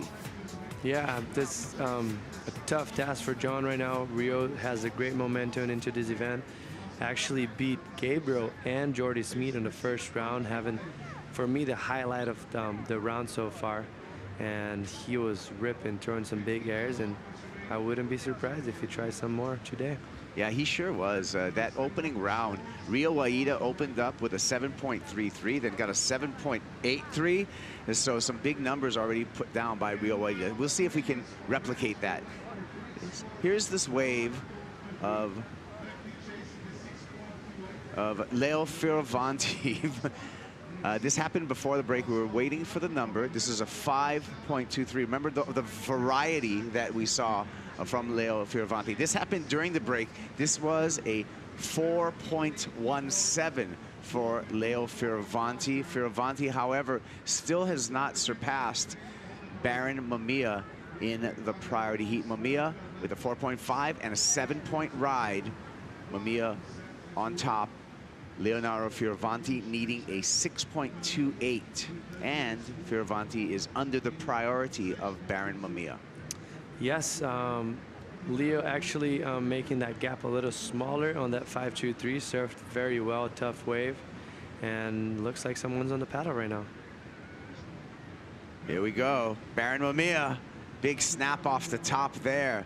Mamiya carves through, looking down the line. A little variety with a layback slash, and not able to quite finish it off. Just looking to improve upon a 4.5 to pull further away from Leonardo Fioravanti. We'll see what the judges thought about that effort. Yeah, I thought that first turn was impressive. A lot of power and drive through the turn. As you see right here, he bottom turns coming from behind and really puts it up there with the backwash. Right here, another nice wrap. I think he got a little short in this third turn right there, and then this last finish he ended up getting caught, which is unfortunate for him because he was looking for a great score on this wave if he finished it up. Yeah, Mamiya, with a little bit of variety out there. Talked to him earlier. I think he chose a 6.2 sharp eye for this heat, but the waves have been becoming a little bit more manageable right now, so maybe he went to a little bit of a shorter equipment. We'll find out about that after the heat, but we'll wait for that number to come through for Baron Mamiya. We're still waiting. The judges contemplating that performance. Leo Fioravanti now with priority, and at the moment he needs a 6.28. Here's our first look at Rio Waida in this heat. Air drops into this one. Waida just weaving down the line and is going to give up on that. Yeah, Baron's score coming in pretty close to his backup right now. Let's see what comes out. Slight improvement for Baron Mamiya, a 4.67. Now Leonardo Fioravanti needs a 6.45. Plenty of time on the clock, 12 minutes and 25 seconds, and holding priority, the Italian. Yeah, and any improvement is better, mostly because he has such a high score wave compared to Leo's best wave. So it was interesting for him to get that little improvement, but a little lack of opportunity right there, because he could have probably gotten that 5-point range finishing that wave, and he's just going to have to reset now, calm down, his nerves again, and just go into the next one. But great surfing for him and great tactics as well. Yeah, let's take a look at Team Leo Fioravanti right here. Girlfriend, mom, all there. Go Italy. 100%. Oh, looks like they're getting caught. That's probably why his mom was looking kind of worried, because it's a mom's nightmare probably seeing the kid paddling out in that big of conditions. Yeah. What's the vibe like with the Italian surfers, Jesse? I mean, you've joined the ranks there. It's actually awesome. I was just talking to the federation a little bit before, in between the calls, and the whole team is super supportive. Obviously, I know Leo probably for 15 or 20 years. And yeah, oh, it looks like John broke his board. I don't know if he was getting caught or he caught a wave, but yeah. Yeah, cleaned out. So John Florence is going to take a trip to the beach and get a backup board. Not the start that the two-time world champ would want in his matchup in this heat. Yes, not a great way to start, that's for sure. It looks like he got caught, so he had to bail his board first. So for John to bail a board on a wave, that means the wave was pretty solid. And you see João right there giving him his board. That's pretty funny. João was like, I'm going to help you out, but I'm not going to get my shoes wet. So I'll just sling it at you. But we're going to keep the kicks dry right now. John Florence, yeah, we saw him break a board at Sunset. Now he broke a board over here. So Glass Factory is going to have to maybe like add another 4-ounce patch on top of those boards. I know you want to make them light, but there's a, you know, there's diminishing return, but he's got plenty. He's got a backup. He definitely has plenty of boards. But yeah, João has so much energy, so they're not even like I mean, they're good friends, obviously. Everyone's friends on tour. Oh, I guess we're going to see the replay on that. They're just scratching for their life right there, and just, oh, he actually duck dove. It broke in his hands underwater, and I don't know if you've ever experienced that, but that stuff happens. You know, you can have a board, just the pressure and snap in your hands in the duck dive. Yes, but yeah, it actually never happened to me, but I've seen it happen, but it's not so common, and I'm sure he was surprised. I was like, what? That really happened in the heat? What are the chances? Well, he's on his way back out. He's got plenty of time, and there's no big scores in his heat either. Rio Aida just has a fractional score on the board right now, so John has plenty of time to make up. 9 minutes for Leo Fioravanti, however, to make up this afternoon against Baron Mamiya. Fioravanti again needing that 6.45. A little bit of fog and weather starting to roll in as well, Jesse. Yes, it looks like we got some fog out the back. I wonder if they're gonna kind of swing all the way to the beach, which that would be a bummer for everyone watching, but we'll stand by on that call. Yeah, let's hear from our Cal. Brilliant surfing. He's in the round of 16, Ryan Calnan. Yes, he is. And Ryan, this is not your first rodeo against Jordy, you know, but again, he's a veteran. How does that, you know, land on you? Yeah, I mean, he's unbelievable, man. He's one of the best surfers I've ever seen. And, you know, growing up, like watching movies like Mon Collective, and, you know, he was really setting the benchmark, and like, it was like, he's always been unbelievable, and I think he's still one of the best surfers in the world. Like, the way he surfs, his style and flow, and how he can put everything in, definitely makes me nervous when I come up against him. But I've had a lot of heats with him, and you know, sometimes you just got to grind him out and put yourself in the right place, and you never know what can happen. You had a lot of heats with him. They're all screaming for him here. Talking about Conor O'Leary, who's just screaming your name, like you're staying with him for the first time, and you were were telling me that you're having a lot of fun with them, and that's definitely helping you take the pressure off. So, like, expand on that for me. Yeah, I don't know. We just got a good program going where we seem to be laughing heaps and having a lot of fun, surfing a lot, which is cool. Sometimes I come to events and really like just lock into the event, so it's been nice to get some extra surfs in and just, you know, maybe feel out the waves a bit more. But yeah, definitely feeling pretty relaxed over here. It's been great. Well, and back to the, you know, head-to-head you had with Jordy, you're still on the positive side. So I'm wondering, how does that work for you as far as confidence and moving forward to the round of 16 now? Yeah, feeling good. I think I get Robbo, so it's going to be hard.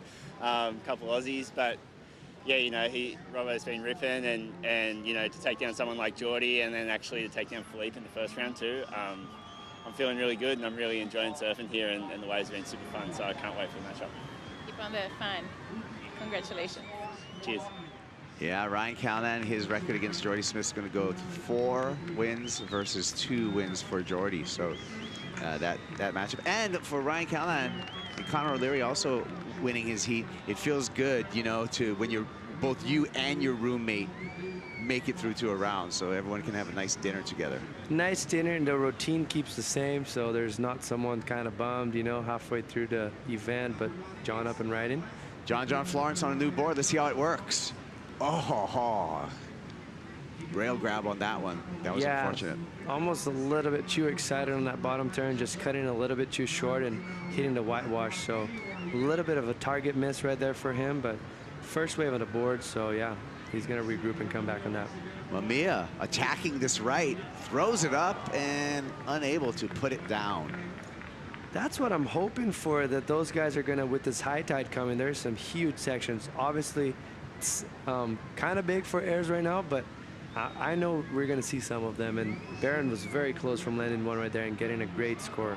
It's interesting how the mind works, Jesse, because you just made a point. It almost seems like, hey, it's manageable, it's not that big, but that's just because I'm comparing what was happening this morning and how huge it was. It's still sizable out there, and it'll still pound you out there, but it just plays tricks on you because it was huge this morning. Yes, and it almost, if you pulled up at the beach first time right now, you're going to be like, whoa, it's massive. But then, like you said, if you see it this morning and you see it now, it definitely looks a little bit more manageable. And this guy is just ready to manage anything that comes his way. So frothed and so excited. Yeah. Oh, I was hoping to see what he was going to do right there. Yeah, Italo Ferreira, what's going to come his way?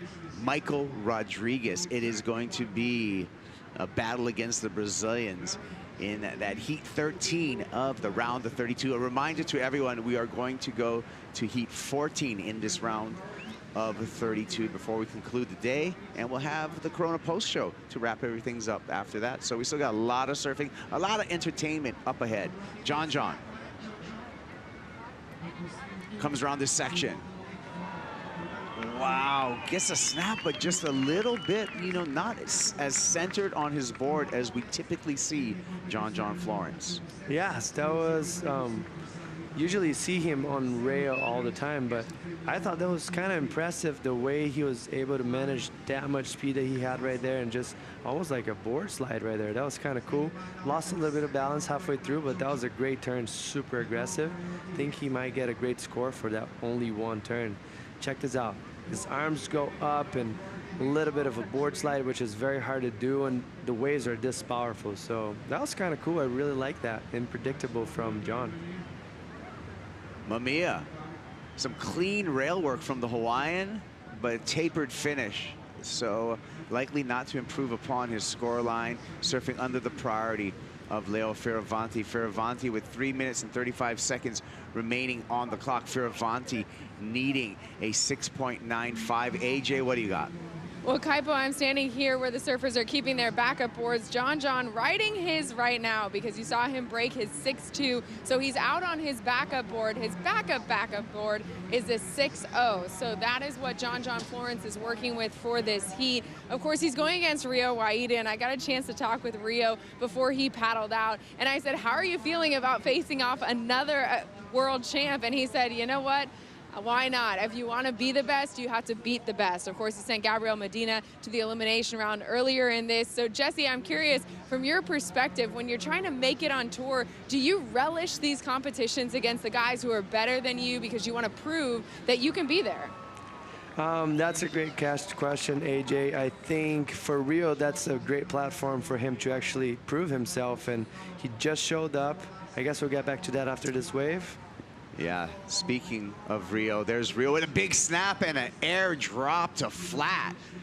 So commitment from the Indonesian surfer in his challenge against John Florence. I would have loved to see the tail of that board again from AJ on that, just to see what model was. But look at this. Big, giant snap, air dropping back in, keeping the board underneath his feet. Yeah, and a little bit more push than John right there. And interesting that AJ asked that. He's actually matching head-to-head right there. That was very similar waves. We'll see what the score comes. But I think for you to get to the next level and fight with those guys, you got to beat them first. So that's a great opportunity for him. All right, John with a carve there. We're going to be waiting for the substantial number from Rio Waida. A 5.17 checks in for that one maneuver. Yeah, so it's kind of a great way for him to answer that wave from John. Very similar, obviously. I don't know if he saw it or not what John did, but he noticed that one big turn could get him a big score. So he was very smart to do that. And Leo up and riding. Wow, here we go. The Italian attacking, but the wave attacks back. And that's going to be it for Leo Fioravanti. He's going to have to make a quick paddle back out. Baron Mamiya sees that Leo went down and wisely kicks out to hold priority. Jesse. Yeah, that's when the strategy comes to mind, and obviously taking off, probably seeing that Leo didn't go too far on the wave before, as we see right here. Huge backwash came his way, unfortunately just kind of destroying the wave, and Baron identifying that, taking off on the wave behind and just kicking out, going straight at him. Nice drawn shot right there. Leo actually got popped out the back pretty quick, so he was able to get back pretty fast. And as you see it in the end of that clip, you could see Baron taking off and just identifying that. And right now, 20 seconds left. Yeah, 20 seconds left in the priority heat. Rio Waida in the non-priority heat. He's got a lead over John Florence, and he wants to secure that lead. Sure-footed in his approach there. Waida with a 5.17. He's going to add to his two-wave total. Meanwhile, the clock ticks down in the priority heat between Baron Mamiya and Leo Fioravanti, and it is going to be the Hawaiian Baron Mamiya advancing into the round of 16, and unfortunate for Leo Fioravanti to be eliminated from competition, coming in here number 4 on the rankings. There's the numbers between Mamiya and Fioravanti. We got more surfing on the way. We're going to bring in Paul, Strider, and Peter, talk you through it right after this.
The MEO Rip Curl Pro Portugal presented by Corona is brought to you by MEO, official title partner of the MEO Rip Curl Pro Portugal, by Rip Curl, the ultimate surfing company, and by Corona. This is living. World's best surfers back in town in Portugal. The MEO Rip Curl Pro presented by Corona. And a couple of the very finest that have ever done it in the water right now. We'll get caught up with Florence and Wider in the water. It is the Indonesian rookie with the best of that. And we'll also introduce Italo Ferreira, 2019 world champ, two-time winner here, taking on Michael Rodriguez. I'm Paul Evans, joined by Peter Mel and Strider Wazalewski. Good afternoon, gentlemen. Very serious warm-up from Italo Ferreira going into this heat up against Michael Rodriguez. Michael Rodriguez taking a more even-keeled approach, but Italo bouncing around the walls all over the Red Bull athlete area. Probably had a few of those Red Bulls while he was in there too. Yeah, the intensity strider from Italo is always there, and that energy motion all around him. He's intense. Yeah, it's what you expect from him, though, right? We kind of, you know, par for the course for him. But I'm just interested in this other heat in the water here with our man Rio Waida in the lead against John Florence. It's a pretty big feat for him coming into this if he could take this out. Yeah, absolutely. But you know what? Coming in as a rookie, you've almost got that maybe don't have as much fear factor. You don't maybe realize quite how heavy the situation is, and you've got a little bit of a free run, a free crack at it. Hey, he's already taken down a massive surfer in an early round. He's going to have another good shot here. Let's pick up live Ferreira. A left with a ton of speed, and he just skids out as he tries to ditch those fins. It was like a, what was that? Like a drift, just a full-on front rail drift. I mean, everything pushed into it, and it's just released, unfortunately. Yeah, all four tires were loose on that one, man. The trucks were just completely off the truck. Oh, that was just ridiculous. Grabbed the rail, poked out the fins, dropped it into the low gear right there. It was in 4x4, and then he lost the tires and came out. It was just insane to watch. But this is why we've come to love Italo surfing, right? Because he doesn't play safe. He's not conservative, Pete. He goes all out. He's going to push everything to the limit. Yeah, and sometimes that's to his own detriment, but most of the time it's good for us, right? Ultimately, we see him above the lip. I mean, it was so explosive here for his win, and you'd expect him coming into this event where he sits at the rankings now. He knows that this is an event that he needs to capitalize on. And watching, you know, Toledo and Italo surf this place in the finals here, the waves were pretty good, but the surfing really put the show on and really saved the day. And it was to our pleasure as a viewer what these guys can do to bring up the level of, you know, performance out here. It's just amazing. So we expect that from Ferreira. 40 minutes in that non-priority heats for Italo and Michael Rodriguez to try and snaffle opportunities from under the priority heat, which sees John Florence at the moment a little work to do. Not a massive number he's chasing, 4.18, but Rio getting that 5.17, and that'll give him a little bit of confidence as well. And it just seems like the way he's approached the championship tour, Pete, just a totally different surfer. His energy's kind of mellow and dialed back. I reckon there's quite a lot going on upstairs. He's a smart You talking about Rio, or are you talking about, Rio, right? I think one thing that was cool about Rio that I've noticed when he was a rookie on tour is he came in and he's gotten these big names that he's had to surf against, and he doesn't look rattled by it whatsoever. It was fun to see him kind of doing his warm-up. He actually likes to detach himself from the Red Bull athlete zone. He was actually outside, away from everyone, doing his own thing. He actually had his eye on the broadcast, so he was able to see what was happening in the water, but he was over on the back. And he likes to do that. He disappears. I was working with Matt Myers, Myers mentorship, and they were working together on the Challenger Series. And sometimes Rio would just disappear. And he's like, "Hey, you got his heat coming up. Like, I need to talk to him." And he was gone. He was off doing his own thing, and he comes in right before the heat and has a little chat. So Rio is definitely, walking to his own beat of his own drum. No, he's just super confident in where he's at, and he's got a trainer over here. He's got a good focus. He's doing everything to put himself in the best position to win, and he knows that. And that's what I think he's playing into his favor as he comes through these heats. Yeah, just confidence, right? I mean, he has Galley kind of in his corner here that he's been talking to and working with also. So a lot of information there. And that's what I think is kind of cool, too, that, Chris Amore kind of almost started by working with different people at different venues and getting a little bit of everything. You can just kind of make your library nice and full.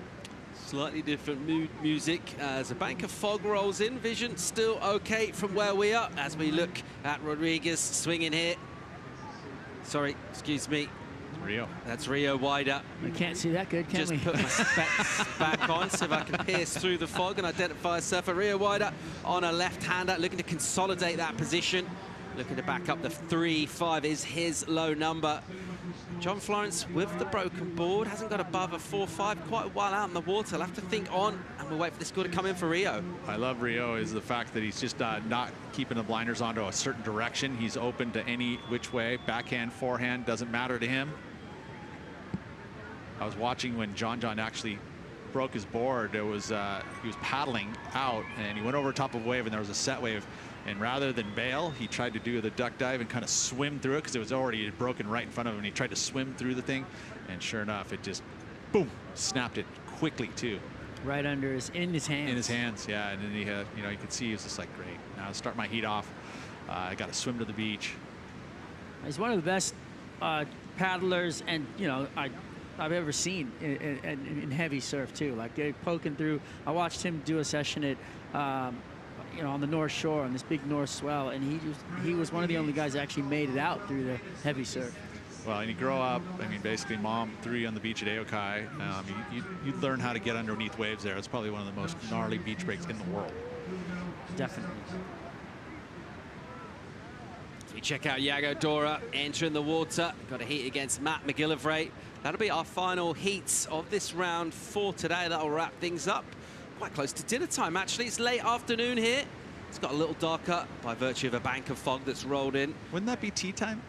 I was going to say that, but I actually changed my mind. I panicked being at the last minute and changed my mind. Too good. 11 and 40 remaining in the heats for John and Rio. And a little bit of pressure on Florence, a 2-time world champ. Let's see what he's got. Off the bottom, opens up the body. And a snapping, carving turn, goes into the lip. Gets it done. It's not necessarily highlight reel John surfing. That's not what he needs right now. Looking for just a 4.18. If he's surfing to the requirement, it'll feel good to get a combination and get a completion. I would say 4.18, pretty darn close. It's just going to be a seesaw battle, if at all, if he turns it on this wave. Let's take a look at it. He really had to take it because the other surfers were having such a look at it, but it was smooth on the face there. Carves it back. This one was nice. He kind of underneath was able to drive the board up and over, but nothing super dynamic. Didn't get to see any tail release. Anything right there showing a high risk, so that'll kind of help suppress the score. Yeah, I don't feel like this is. I feel like John's just surfing to kind of a criteria. So you know, it's just not the free John we love to watch, and you know, the way that he can really attack waves.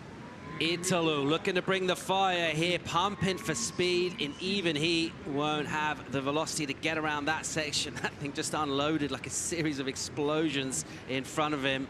Meanwhile, driving off the bottom hard, out the back, trying to deal with some wobble. Rio unable to find some clean face. Hardest point of the day, it feels like to me, with this higher tide. It's really bumpy. The walls are just disappearing instantly.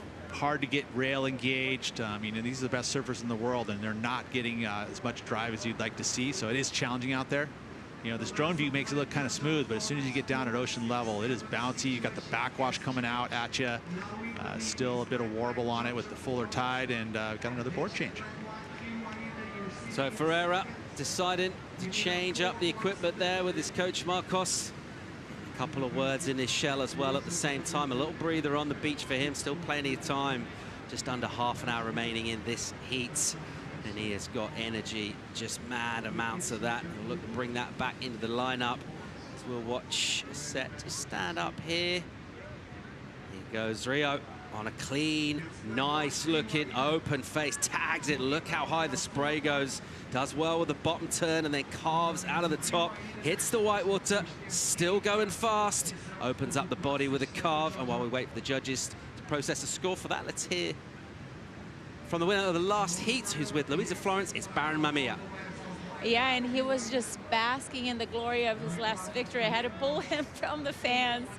Baron, the interesting thing to me is, like, last year you arrived here in Portugal with so much confidence after sunset, and then now it was Leo's time to arrive in Portugal with all the confidence because of his Hawaiian campaign. Does that intimidate you anyway? You know, I know Leo's a really good competitor, and he surfs really well. Obviously, he had a great Hawaii season. You know, I put in so much work in the off season, and to just like go out and like in my home break and basically get 2 last places, it was pretty rough, you know. you know, I worked a lot since then, you know, and I think a lot of it had to do with the mental aspect. And then, yeah, you know, coming up against Leo, I kind of just told myself, you know what, I was so worried about, like, kind of who would be in my heat and stuff, and, like, that's kind of what's happening in Hawaii. And I kind of just told myself, you know what, like, I'm on tour, this is where I belong, and, like, I can't worry about who's going to be in my heat or if I'm going to surf against the top guys. Like, I just had to go out there and surf my heat myself, and that's what I did. And, yeah, I'm stoked to make it. So when you see yourself surfing on this wave, what do you think is your strongest weapon here? For sure, the barrels. I love getting barreled. I grew up in Hawaii, and that's all we do is get barreled. But yeah, I mean, I had a few turn waves. I didn't surf them like that great. But yeah, I mean, I just think, you know, I just need to get my waves, and whoever gets the best waves of the heat is probably going to win. So. In your like perfect world, if not barrels, would be anything else for you to keep on moving? Yeah, just some fun, rippable waves, maybe some wind into the left or the right, do some big airs, and, you know, just have fun. That's just the main goal. Is, you know, last year on the road, I was so focused on, like, oh, I got to make heats, I got to do this, and I ended up just basically not even making heat. So, you know, I'm just focused on just, like, having fun. I'm here with a good crew. I'm here with Jake Marshall and Chris Gallagher. He's helping us out, you know, and we've been just, you know, having fun. We've been watching a lot of golf. There's a big golf tournament going on, so we're all psyched. The other day we watched 2 hole-in-ones, which was pretty cool. But yeah, you know, I just have fun and surf some heats. It's working. Congratulations. Thank you. Paramount through to the round of 16. Let's turn our attentions back to the water. 2-time world champ John Florence under a little bit of pressure here, under 7 minutes for him, still looking for a 4.64.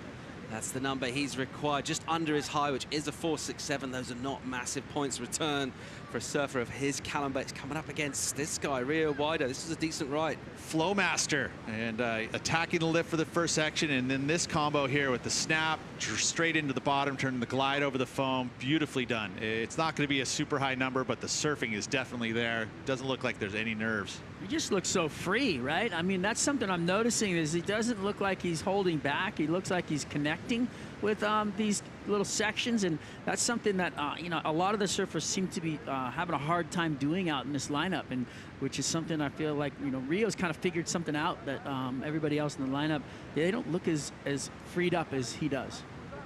Definitely feels like Rio Wider's just got exactly his approach kind of figured out, where he wants to be, even around the contest site, what he's doing. He's not kind of wide-eyed, staring around, trying to take too much in, that narrow focus, not necessarily blinkers, Pete, but just calm it all down and just, hey, I got here by doing what I do, keep doing it. Yeah, and it feels like it's just this independence that he has. It's not like he's looking for you know, answers anywhere. It's like, I know what I'm doing. I'm doing my own thing, and he's super comfortable doing it. And you know, we get to see it. There's a fishbowl right up there. You know, the area's there for 100%. Everyone to see.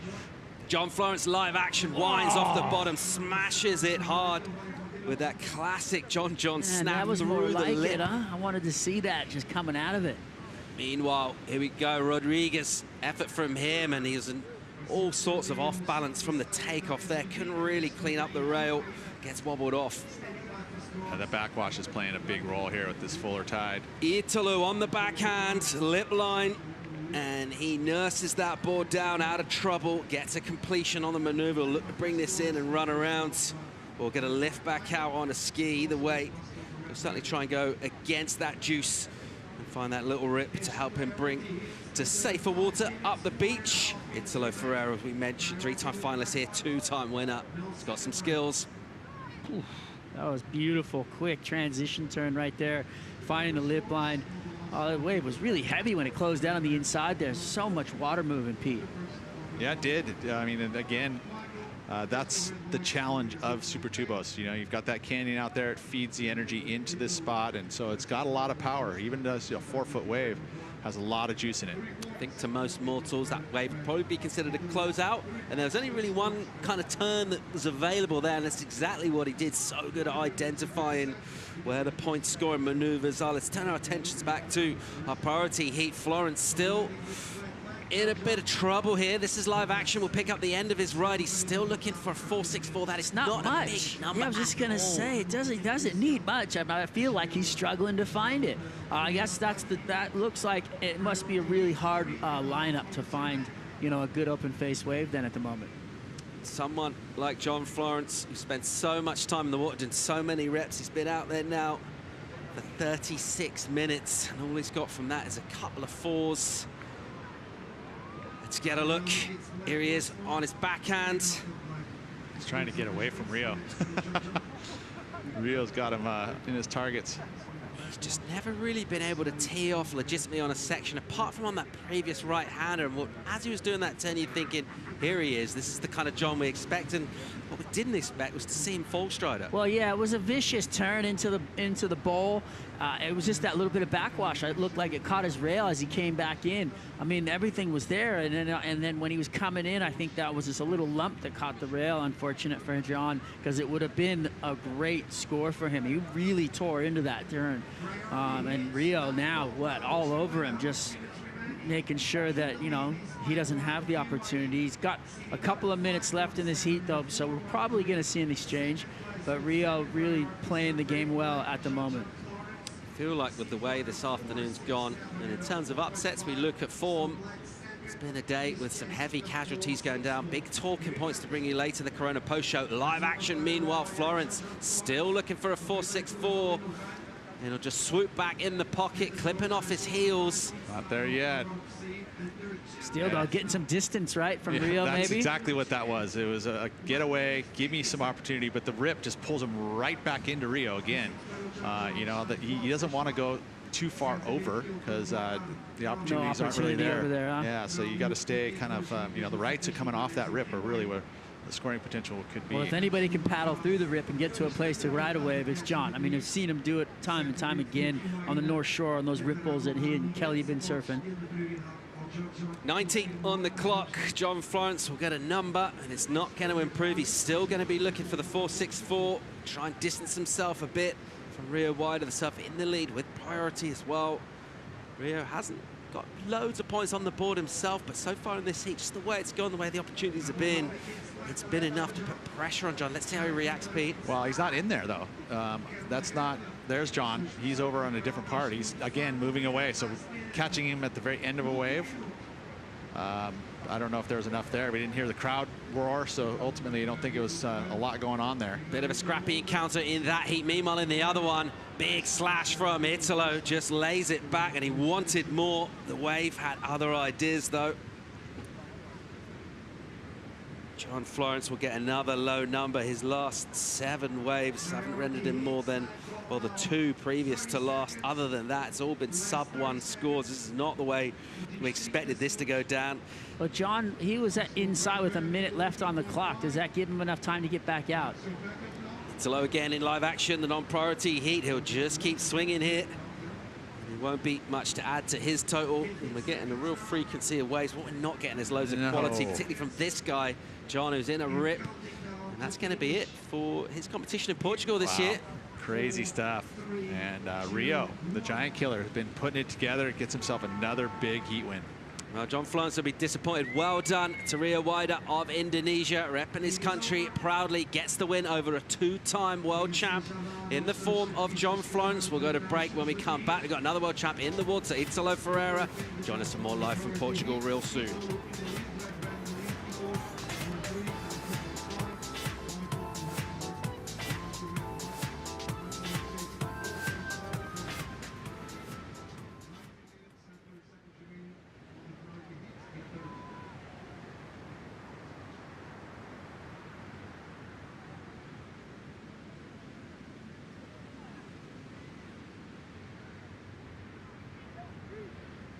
Official results from the previous one. Heat number 12, round of 32. First place, black, white, Phil White. Second place, black, John Florence. Congratulations, Phil White. Thank you so much, John, for your surfing here. Always a pleasure to have you here. Thank you. 1,300 to the points. Very good. Sinal Clubes 3 para o Indonésia e 9.16 para o Amanhã.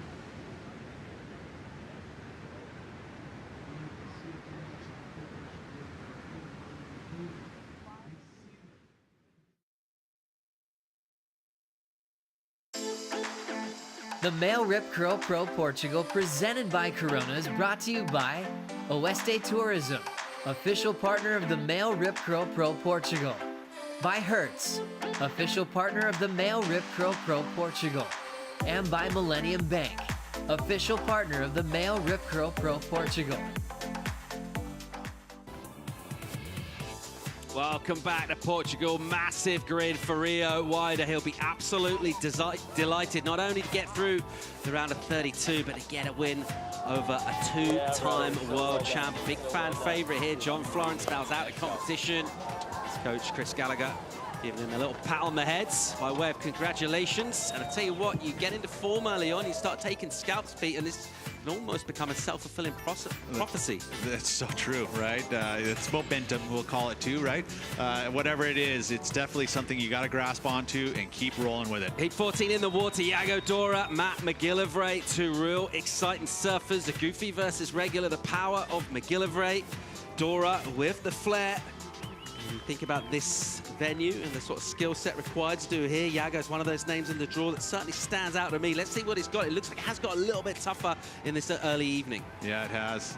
Full tide, bounciness. That's kind of what I see, big old bounciness. Italo. Or barrels. In behind the curtain, check the speed. He gets back on the tail to go to the turns, grabs the rail, sticks it in. And again, just tags it to finish. All energy, all action. That's wave number 7 for Italo Ferreira. And he is looking busy and sharp. And we mentioned that energetic approach, really just a frenzy of activity from him in all sorts of places. He'll beach that one all the way to the sand. Yeah, dog, that's what I like to see. A little power fist, too. I love it, man. He's like a little kid. Man, well, you get barreled, you come out, you do a couple of turns, you end up doing floaters onto the sand, you can be pumped. I would be, too. I think. Look, there's a little jiggy jig after this heat right here. He's like, he was waiting for this, though, you know? This is his best ride of the heat so far. He's feeling really solid about it. Yeah, he did a little jiggy jig. He's like, he's pumped. Yeah. And then this on the beach. What's he Ride got? it. Keep riding, dog. Yeah. Yeah. You think about the essential skills of surfing. Aside from the maneuvers themselves, it's matching what the conditions are offering up, and he's absolutely bringing the energy here. As a look at Dora with a nice hit on the forehand. That was cool. Using his height, just accelerated through the lip, compressing on that steep section, and then extending to get out of it. The thing I love about Iago surfing is that he's got this radical, technical side above the lip, but he is so smooth on the rail, and he's got great power surfing because of his frame, his size. So yeah, I think he can match, obviously, McGillivray, but also he can top him with the kind of technical side of surfing above the lip. So kind of a shift really in these last couple of heats in our conditions.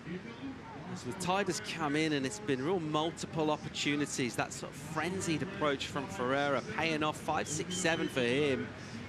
And if you go enough reps, if you're a former world champ surfer like Italo, you're gonna get payoff in terms of points. He gets that 5, 6, 7. It's a pretty decent number. It's better than anything we saw in the previous heat as well. And he's got a decent lead now with under 15 to go over Rodriguez. And we've been talking about the mid-season cut, and this back half of the round of 32 is where a lot of the surfers that are seated in that mid-tier are at right now. So a lot of these heats are basically thinking about cut lines. I mean, Italo sitting outside of it has to get himself through this heat. Iago sitting at 16th. We saw Kelly's out. Ryan Callanan's at 16th. He needed to get through his heat. He did. Callum got through. Kanoa is 16th, lost out. So like all of these surfers, they're all kind of in that same range. And this is where you start to see the separation happen at event number 3. Italo Ferreira on the right of his shot there. Just forced his way to a score by taking enough waves in this one. And Michael Rodriguez, one of those surfers, certainly, like everyone else, looking for a result. A couple of 17ths in Hawaii for him. He's going to need a bit more than that. But at the moment, a big buzz up and down this beach for something of a giant killer. Rio Wider has taken out the 2-time world champ, John Florence. Let's go hear from him. He's with Louisa. Yeah, the rookie strikes again after a killer opening round. Rio, I was nervous for you. How are you feeling before this heat? Definitely nervous. Today, from yesterday, everyone was saying, oh, it's going to be big and stuff. And today, this morning was crazy. Like, the south column got perfect, and that was the craziest wave I've ever seen in the comp. So that was next level. And I don't know, at the center I was excited, you know, I saw him against John, so I knew I have to push my level. So I don't know, if the waves come, I'm gonna give everything. So that's kind of what I did, but I don't know, that was like really tough conditions. It's like foggy and a lot of bumpy, it's super high tide, so bad. I would just keep catching wave and trying to find a rhythm, and I don't know, it was very stressful heat. This heat, it was obvious that sometimes it's not just pure talent, it's not just wave, but it's a strategy. You guys were like keeping each other on the track there. So how are you feeling with that pressure of him just like on you and you being on him? I don't know, just I can't really do much. It's John Front, he's like best surfer in the world, so I don't know, I just try and do my best, just try and find the waves that I want and trying to surf the best that I can. I think I didn't, but I think I get the job done, so. You did get the job done, and I want to ask you if you want to say anything to your parents, because you just took John Florence out of competition.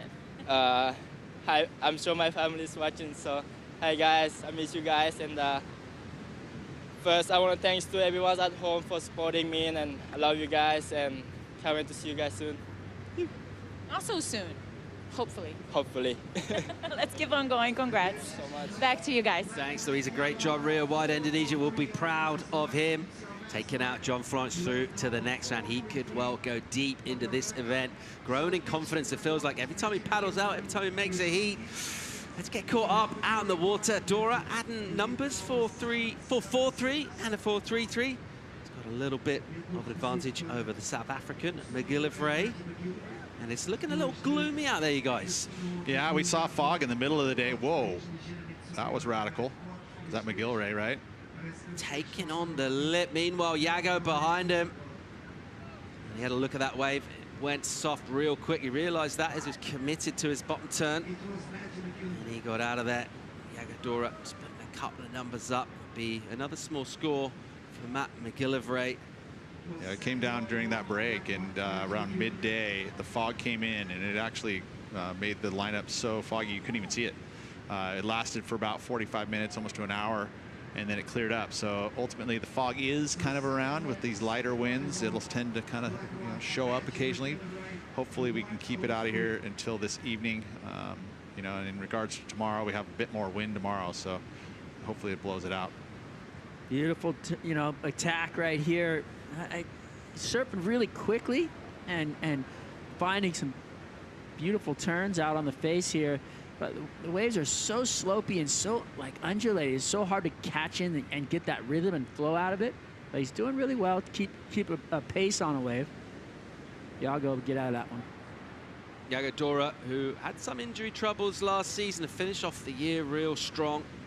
Strong back half to the season, just giving us a little bit of a display of the kind of form he's in at this stage of his career. He's done a couple of laps building up that experience. And we talk about how deep that talent pool is coming out of Brazil.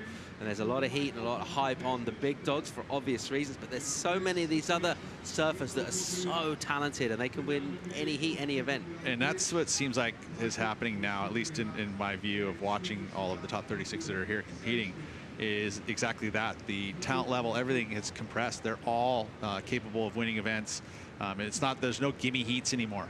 It's just pretty much, if you're going to go out there, you're going to have to put up big numbers, or else, you're going to start to get left behind. Italo, he's pretty good. Here he is, snapping in the pocket on a slopey wave, just forcing the tail and throwing up spray with a nice bit of venom to his turns. It is a slopey wave. What's he got for us on the inside?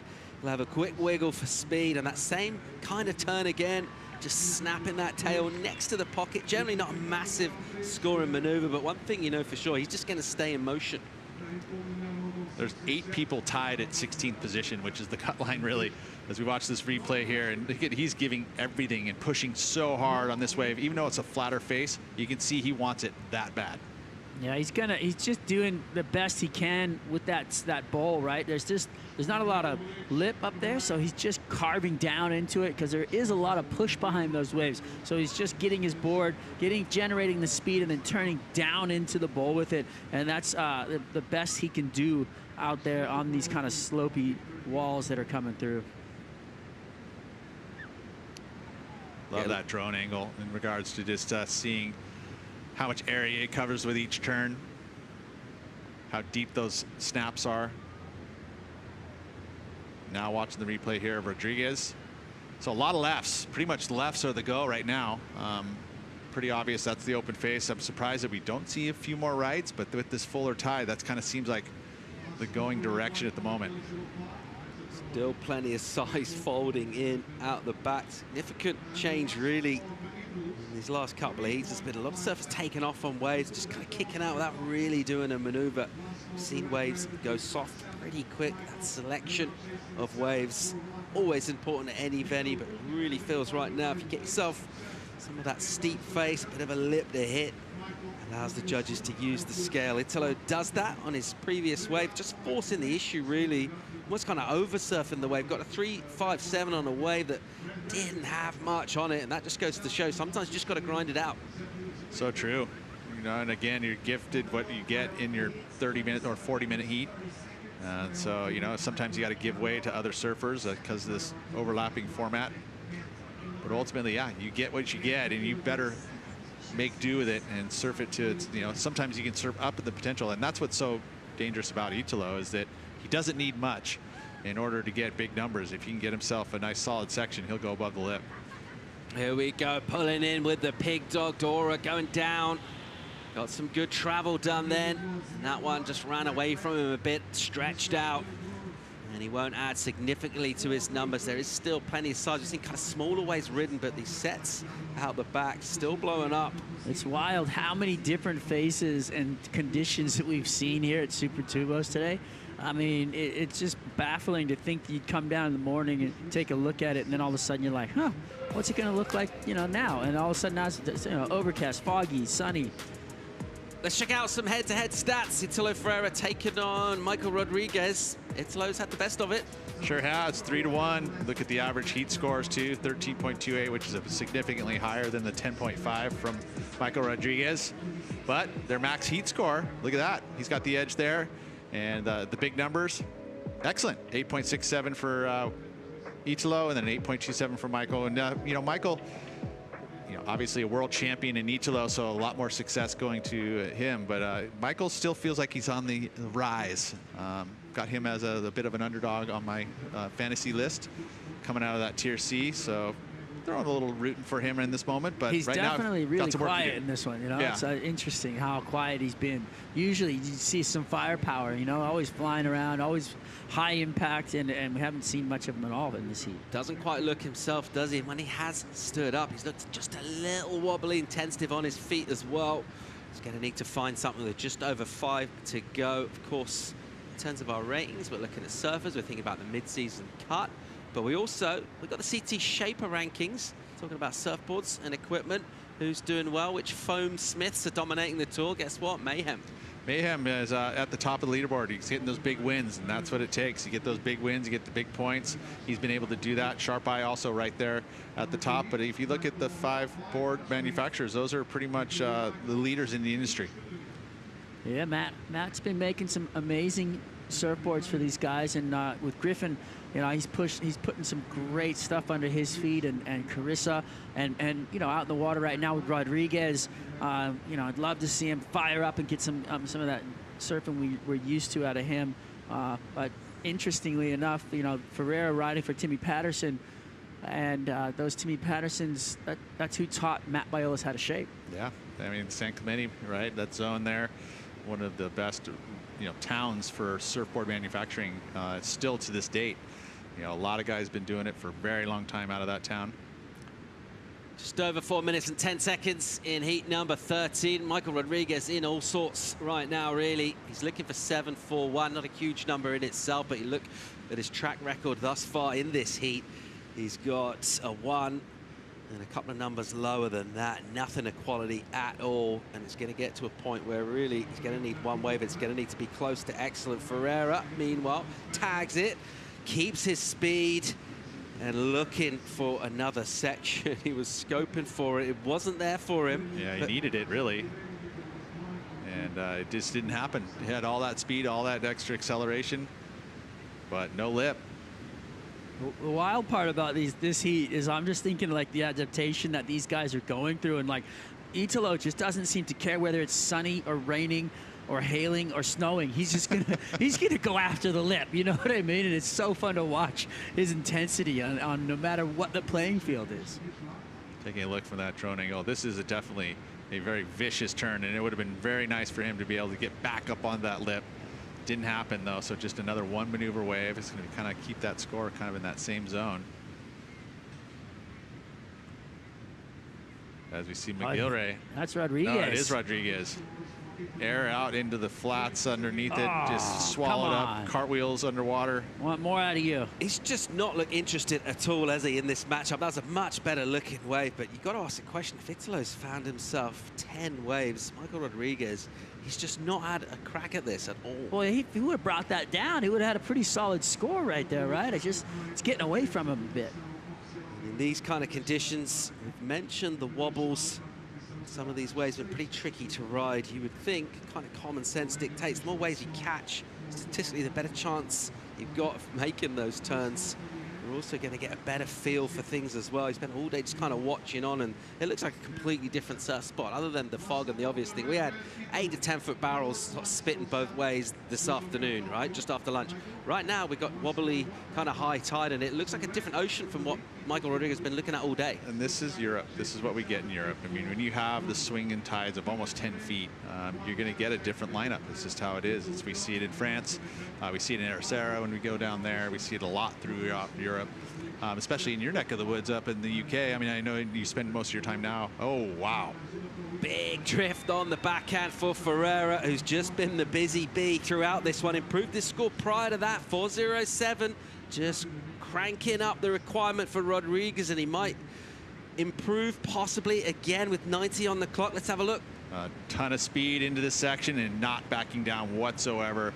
We have seen single big maneuvers go upwards into the good range. This one feels like that could be an opportunity there for Italo. Definitely going to improve on the 4.07, which is in his scoreline from his last wave. This one, a much more intense, bigger wave, bigger section. So you expect it to be a little bit higher score. The way that he had the inversion there, where he hit the lip and pushed his fins across, but then had all the momentum and weight in his chest going down to get back into and come out with speed. That's the kind of stuff I love watching, just to see that technique. Ferreira turning the screw. Final minute of this heat. Rodriguez has not been at the races in this one. His requirement now a 9.04. The improvement does come in for Italo. Gets the 5.27. Yeah, and that's what it was, right? For turn the need for Michael Rodriguez from a net 7.84, like an excellent number, now to a 9, which feels kind of unreachable. Yes, we can see it done in one wave, but it has to be a very special wave. And at this point in the heat with 25 seconds, you'd have to say Italo is going to go through into the round of 16. 20 seconds on the clock for Rodriguez. Here he goes. Swallowed. They're just absolutely swatted. Gave it an effort at the end of that heat, but at this point, he's going to... Oh, that looks like... That's McGillivray. Yep. On the inside, just collected after that last effort and getting absolutely exploded for his trouble. That'll be it for heat number 13. Italo Ferreira, a 2019 world champ. Always a big buzz around him. Any venue around the world, particularly in Portugal. And there's one of the reasons why he is absolutely relentless in any kind of condition. Taking the advantage, moving through the round of 16. Our final heat, the back half of it, coming at you right after the break. Yagadora and Matt McGillivray, who's going around to 16? Find out right after this.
Welcome back to Portugal. The round of 32 out in the water. Meanwhile, in the Red Bull Athlete Zone, plenty of ways to stay out of trouble. The GOAT and Betty Lou Sakura Johnson having a swing. He's giving lessons to Betty Lou.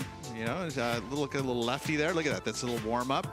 Kelly is literally in there doing some coaching.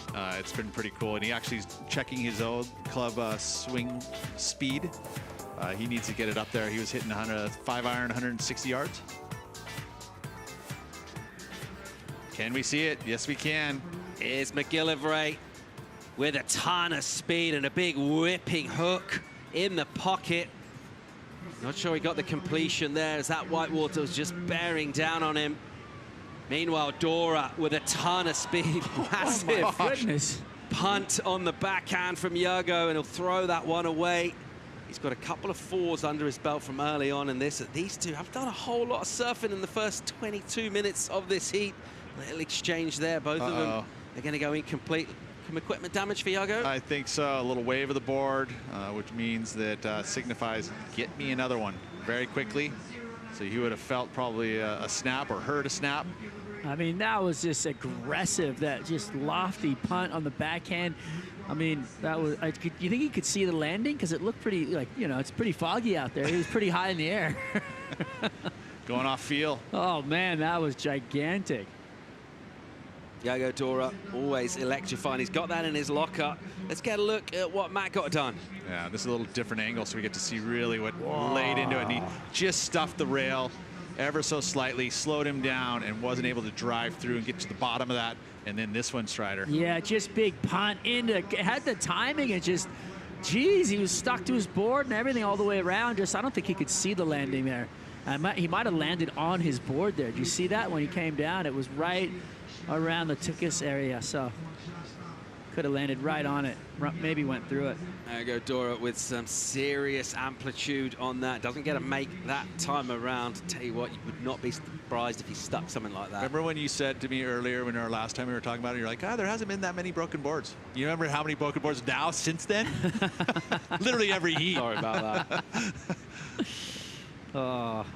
Dora back on the ski, the Red Bull ski making his way into the lineup. Just under 16 to go in this heat 14 of the round of 42. One of these two, the South African or the Brazilian, heading to the round of 16 at the moment. There's 2 fours from Yago early on. Pretty decent from him. McGillivray unable to build up any kind of momentum thus far. That with 15 minutes, plenty of time for a couple of waves. And you look at the score number, right? The 8.76. That's the total. Oh, there you go. Oh, he blew a fin out. Literally so rad, he ripped the fin out. I think he landed on it, you know, because he was connected to his board when he came down. Yeah, I would agree with that. And it looked like he was tangled up with it. And I thought maybe he went through the board, but he went through the fin of the board, which is even more dangerous. McGillivray tagging it hard. Those strong legs. There's a nice carve from him. This is going to feel much, much better for the South African.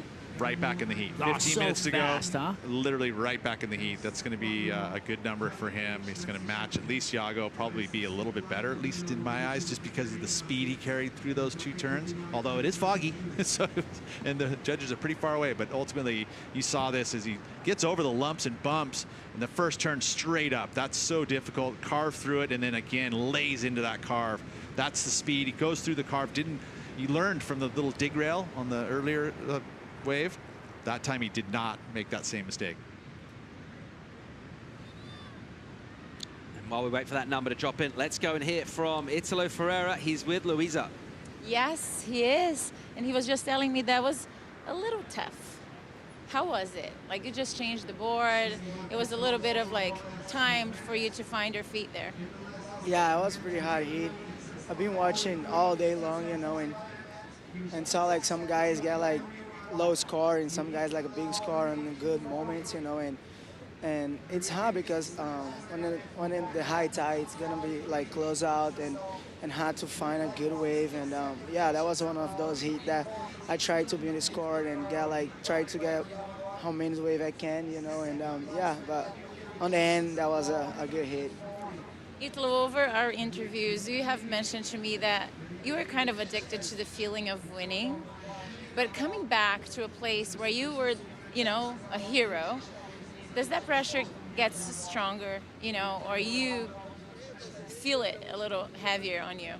I don't know. I feel like I'm so like calm right now, you know, like, and just try to give the show to the fans, you know, and I love Portugal, and it's so nice to be back and feel this energy, you know. It's a lot of people on the beach, and those people, it's waiting for my heat too, and that was pretty nice, you know, and this is the feeling, you know, not about result, and just about, like, get the best wave and surf, you know, and be happy. Amazing. Vamos falar português então para deixar essa galera feliz. Ficaram aqui o dia inteiro. Falei que eles chegaram com a lua ainda. E estão aqui até o finalzinho. Enfim, dá um recado para eles. Como é que tá o coração? Como é que você tá aqui em Portugal? Como é que você vai continuar nessa competição? É, muito massa. Eu cheguei com eles também. Eu cheguei aqui, tava à noite com a lua. Entrei no mar com o Gabriel de manhã cedo. E tava bem grande, mas é isso. Foi o dia inteiro de surf. É legal que reúne muita gente num final de semana onde, poxa, a galera tá todo mundo junto aqui na praia, e lá no meu hotel também tinha a galera da pipa lá torcendo por mim, os amigos dela e os amigos dela também, todos os amigos do Marcos, né, o cara que cuida das minhas coisas, e pô, muito legal isso, ter essa energia, essa força. O Bruninho, a Débora, a galera tá mandando boas energias, minha família, minha namorada, obrigado pelo carinho, por tudo também. Então, pô, essa energia, essa que tem que carregar e não me preocupar com as outras coisas, e sim só surfar. Simbora, bravo, boa sorte. Parabéns. So I pretty much asked him to say hi to the Brazilian fans because we know more than nobody. They arrived early. The sun wasn't even out and they stayed the entire day. I was like, you know what? I got up early too, and then he was on the waves with Gabriel Medina. It was still dark, and he was like, this is all about it. It's about the energy. It's about surfing. It's not about results. And when he tapped into that energy, forgetting about the heat and the competition, that's when he delivers better. So that's what he's going to keep on doing.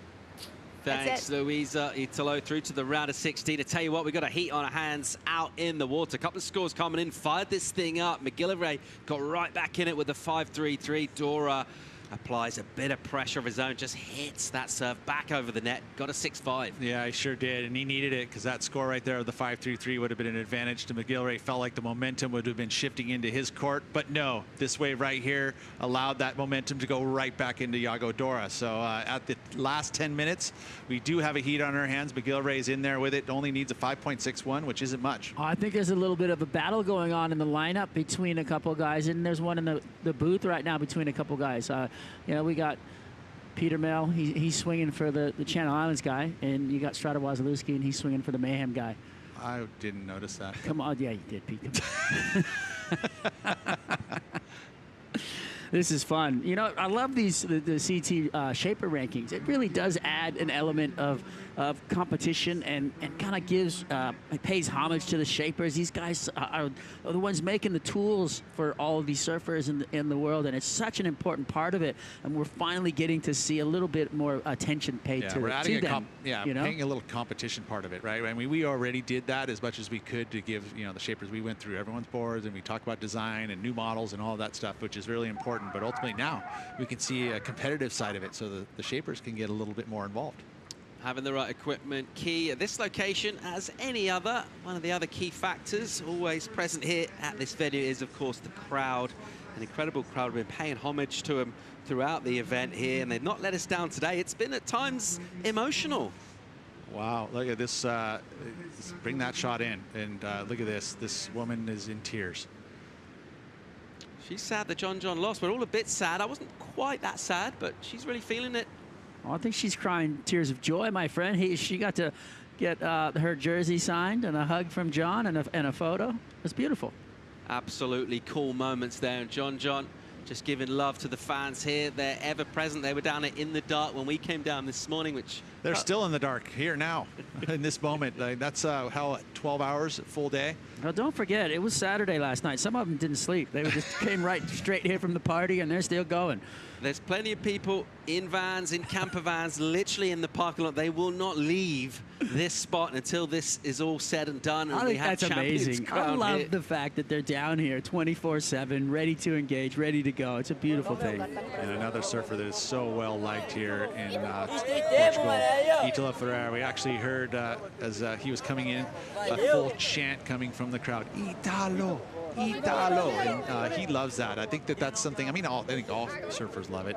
And you're coming in and you're doing your job, and people love it and entertained. And he did that today. He entertained us with a ton of waves. And I love them being down there, giving them the time, and I feel like you know, it's something that you're almost, you owe it to the fans a bit, you know. And I saw Slater down there. He did an hour and a half, 2 hours down there along that line of fence down there signing autographs for people. But it's like, you know, you get to this position in your career and you've gotten elevated to this kind of, you know, star status, and these people want, you know, they want a piece of you, and you want to give them a little bit. And it doesn't, like, it's kind of unique to Portugal. In relation to the Hawaii events, you're not going to see that happening. There's not a bunch of fans that are wanting to have photos and stuff like that. It's pretty mellow in those events where, you know, Surf Ranch is pretty much kind of closed quarters, so you don't see a lot of that as also at that place. You know, you're thinking about events. Well, Pipeline's pretty elevated. It is. It is. You just weren't there for that one. Yeah, no, but I mean, it's not this level. Let's just put it that way. It's not this level. You know what I mean? Like these fans are determined. They're here in a big way, and everybody wants a piece of it. Yeah, they're not too cool here. They really do show their you know, excitement and their feelings towards all the pro surfers. And it translates into good performances. Like, that's the thing that I think is so cool, is that it literally, you know, the surfers rise to that energy, and they want to perform for these crowds, especially they want to hear the cheers. We love the fans here in Portugal. Make this event what it is. Out in the water right now, under 7 on the clock. McGillivray's got priority, looking for 5.61. Not a huge number. And he just lost priority. A little splash of the water in frustration there. Ooh, that was a big mistake right there. Dora's going to be all over him. Yeah, that was a bit of an error, and he knew it too. You know, he had a good dig into it, had the priority, needs, you know, nominal score, and now Dora's up and riding. Using the priority, not using it super well. Tried to go real vert on that backhand hit. Just disconnects. A volley of mistakes there, huh? Throwing that priority straight back to McGillivray, and now that requirement just over 6.5, 6.1 for him with priority. Be thinking, all right, I got one shot at this. I got time to pick a set wave. Well, he doesn't hang about. Airdrops in to a big wave, holds the bottom turn, snaps it in the pocket off the rail, and then goes on with a carve back into the whitewater. Needs to take on the lip here, which he does real well. Will he get a landing? He won't. Oh, he doesn't ride out of it. Yeah, that's you know, he needed to in order to turn that score into a 6. Oh, and still got time though. Still 5.5 minutes. Get that ski ride back out, and this wave was a challenge. I mean, he gets around the corner here and it just flattens out on him. He had to carve back and hope that another steeper section happened, but it didn't. And then finally he gets the meaty section and he doesn't quite pull it off. I mean, he attacked it, had everything going for him, but just fell into the explosion, eaten up. And that's unfortunate, because maybe he pulls that move off. Oh, he would have got a great score out of that. I feel like he was a little late to the party on that. If he would have come up a little sooner and kind of projected out over and kind of with the lip instead of trying to come, you know, straight up and down with it, it might have had a different result. Well, those margins of error could prove well costly at this level. Looking to get into the round of 16, under 5 on the clock. A number comes in, it goes in his top 2. It's not what he wanted. It's a low number, which means his requirement will stay the same.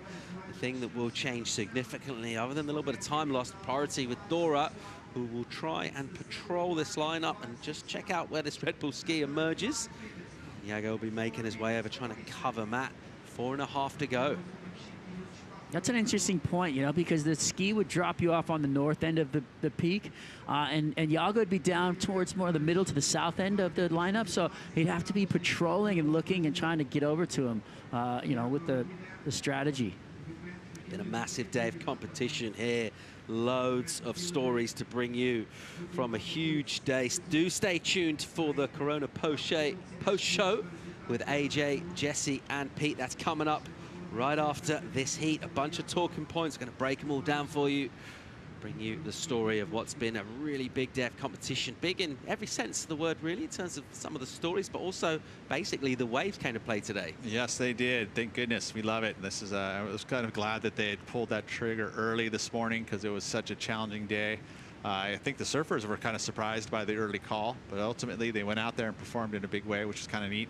you were mentioning about the distance between these two. Well, yeah, I can see He's Iago. closing it, yeah. He is. He's going straight at it. And that's, I mean, that's just good strategy, right? I mean, ultimately, you've got priority. Get over next to your competitor. You know, make sure you cover him.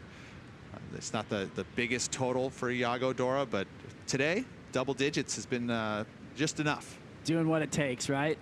So Iago's going to head over there, get as close as he can to Matt. You're in McGillivray's position. What do you do here, Pete? Well, he just looks at waves. I mean, you start to kind of try and sell waves and force Iago Dora's hand is really what he needs to do, so that he may get an opportunity. And sometimes Iago can just go, okay, go for it, and he gives himself the opportunity. But you ultimately don't want to pull the trigger on a wave that is not going to give you the opportunity of a 5.61, right? I mean, so it has to be a set wave, most likely, unless it's just got the super ramp at the end. But we haven't seen a ton of errors. It's been really it's been challenging. hard out there with these conditions. And you know, Iago, he's been studying all day about the judges and how much the scores that are coming out. I was watching him and Ryan Callanan kind of playing a little game of guess the score, you know, and they were putting up scores and they were coming in almost exact to the number of the judges. And I was watching, just going, wow, that was incredible. Just watching them pick apart waves, and they know exactly what they need to do to get what, you know, That's the your scores. homework, dude. You got to do your homework. It was great to watch, though. We do. It was over in the Red Bull athlete area watching that, and I did a little hit on it on that VIP mic, but it was really cool insight. 2 to go in this one. Dora still with priority, still with the lead, crucially. At the moment, he's heading to the round of 16. It's not a massive lead. 5-6-1 is the requirement. McGillivray got away from him here. What's he got for us? He's got some open face to attack. Big hack, nicely done from Matt. Again into the lip, gets a little release. I tell you what, he's asked a question here. Ooh. He has. That's not a bad wave. And you think about it, it's not a full 6. Man, this is, I mean, how is it every time we come to the end of the heat, they get to surf a wave to almost the number, and then we all have to guess on it. Like, is it enough? Is it not enough? Like, we get hung out to dry. What's Iago thinking letting him go that wave? Didn't see the number there? Yeah. Well, it wasn't a very big wave. Exactly. I Was the think thing. that was what might suppress the score. Exactly. And I feel like it just right out of the gates. As much as I am, you know, the CI fan, I feel like it's going to come up as just a little bit shy. We'll see. I'm just thinking back to the beginning of this day. There was a little rumble in the jungle about running. But we've come up with our first 10-point ride of the season because they ran this morning, and it was pretty rad. Let's get a replay here. McGillivray shracks into the corner, pushes pretty hard, huh? And then right there was a nice little turn. But yeah, again, I think it's a smaller wave. And they'll take notice of that. You know, it didn't have the critical sections, even though the turns were vicious. I mean, that turn there was so solid. Just drifting on the carve, like a drifting carve is something that's kind of wild. That angle too looks more impressive. Well, and that's kind of a more judge's angle too, from behind looking at it like that, but no inclination of any number yet. You can see how technical the surfing is in that slow-mo. The board's doing quite a lot there, crucially, and the judges will look at that, right? Yeah, they sure will, you know, on edge. And look, the not enough. Numbers in, and it's just under. He gets a 5.37, so 0.2 of a point shy. One judge had it there at a 6 and had it turned, but the rest of the 4 just under. It was a mayhem or a Merrick, but now it's just a mayhem. Dora, meanwhile, snapping on a big wave on the backhand, and he'll project out the top of that. Whatever the score comes in, it'll be inconsequential in terms of the result. It is the Brazilian who will get the nod and go through to the round of 16. A late charge from McGillivray, not quite enough. A real entertaining heat. Well done to Iago Dora. We got a quick commercial break. After that, the Corona post-show. Stay tuned for that.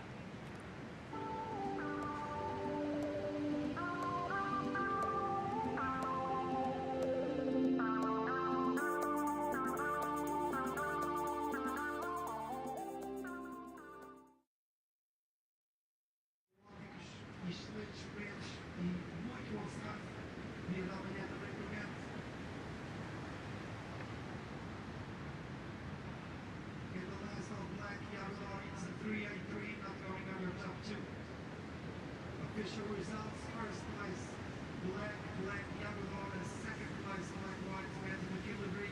Congratulations, Iago Dora. Thank you so much for your surfing here, Matt.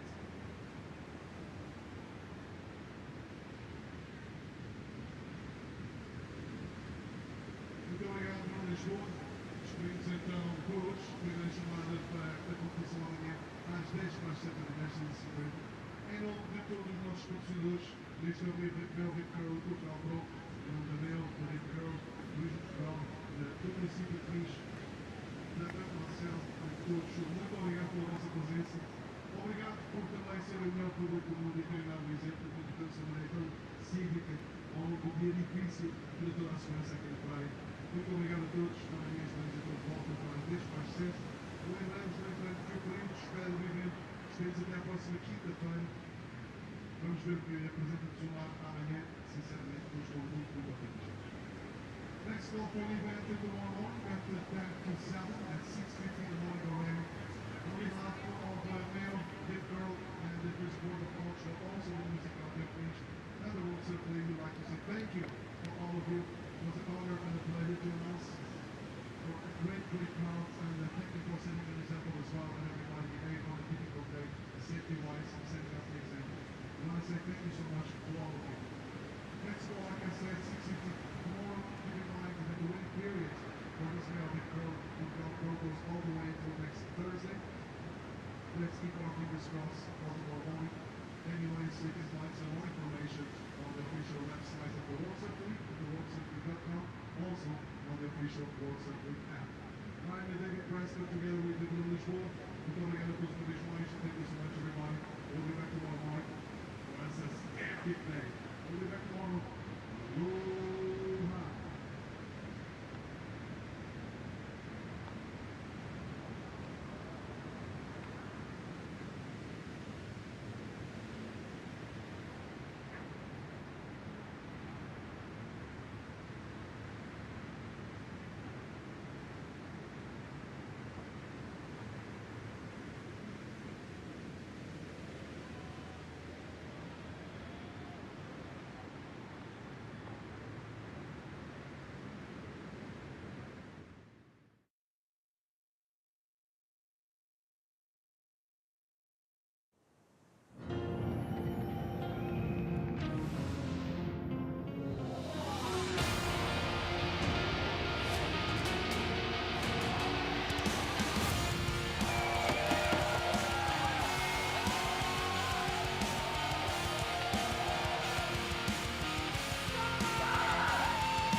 Welcome into the Corona post show at the MEO Rip Curl Portugal Pro, presented by Corona, and day 2 of action here in Peniche, wrapping up pretty much the way it started on an exciting note. The fans showing out all day long from dawn to dusk.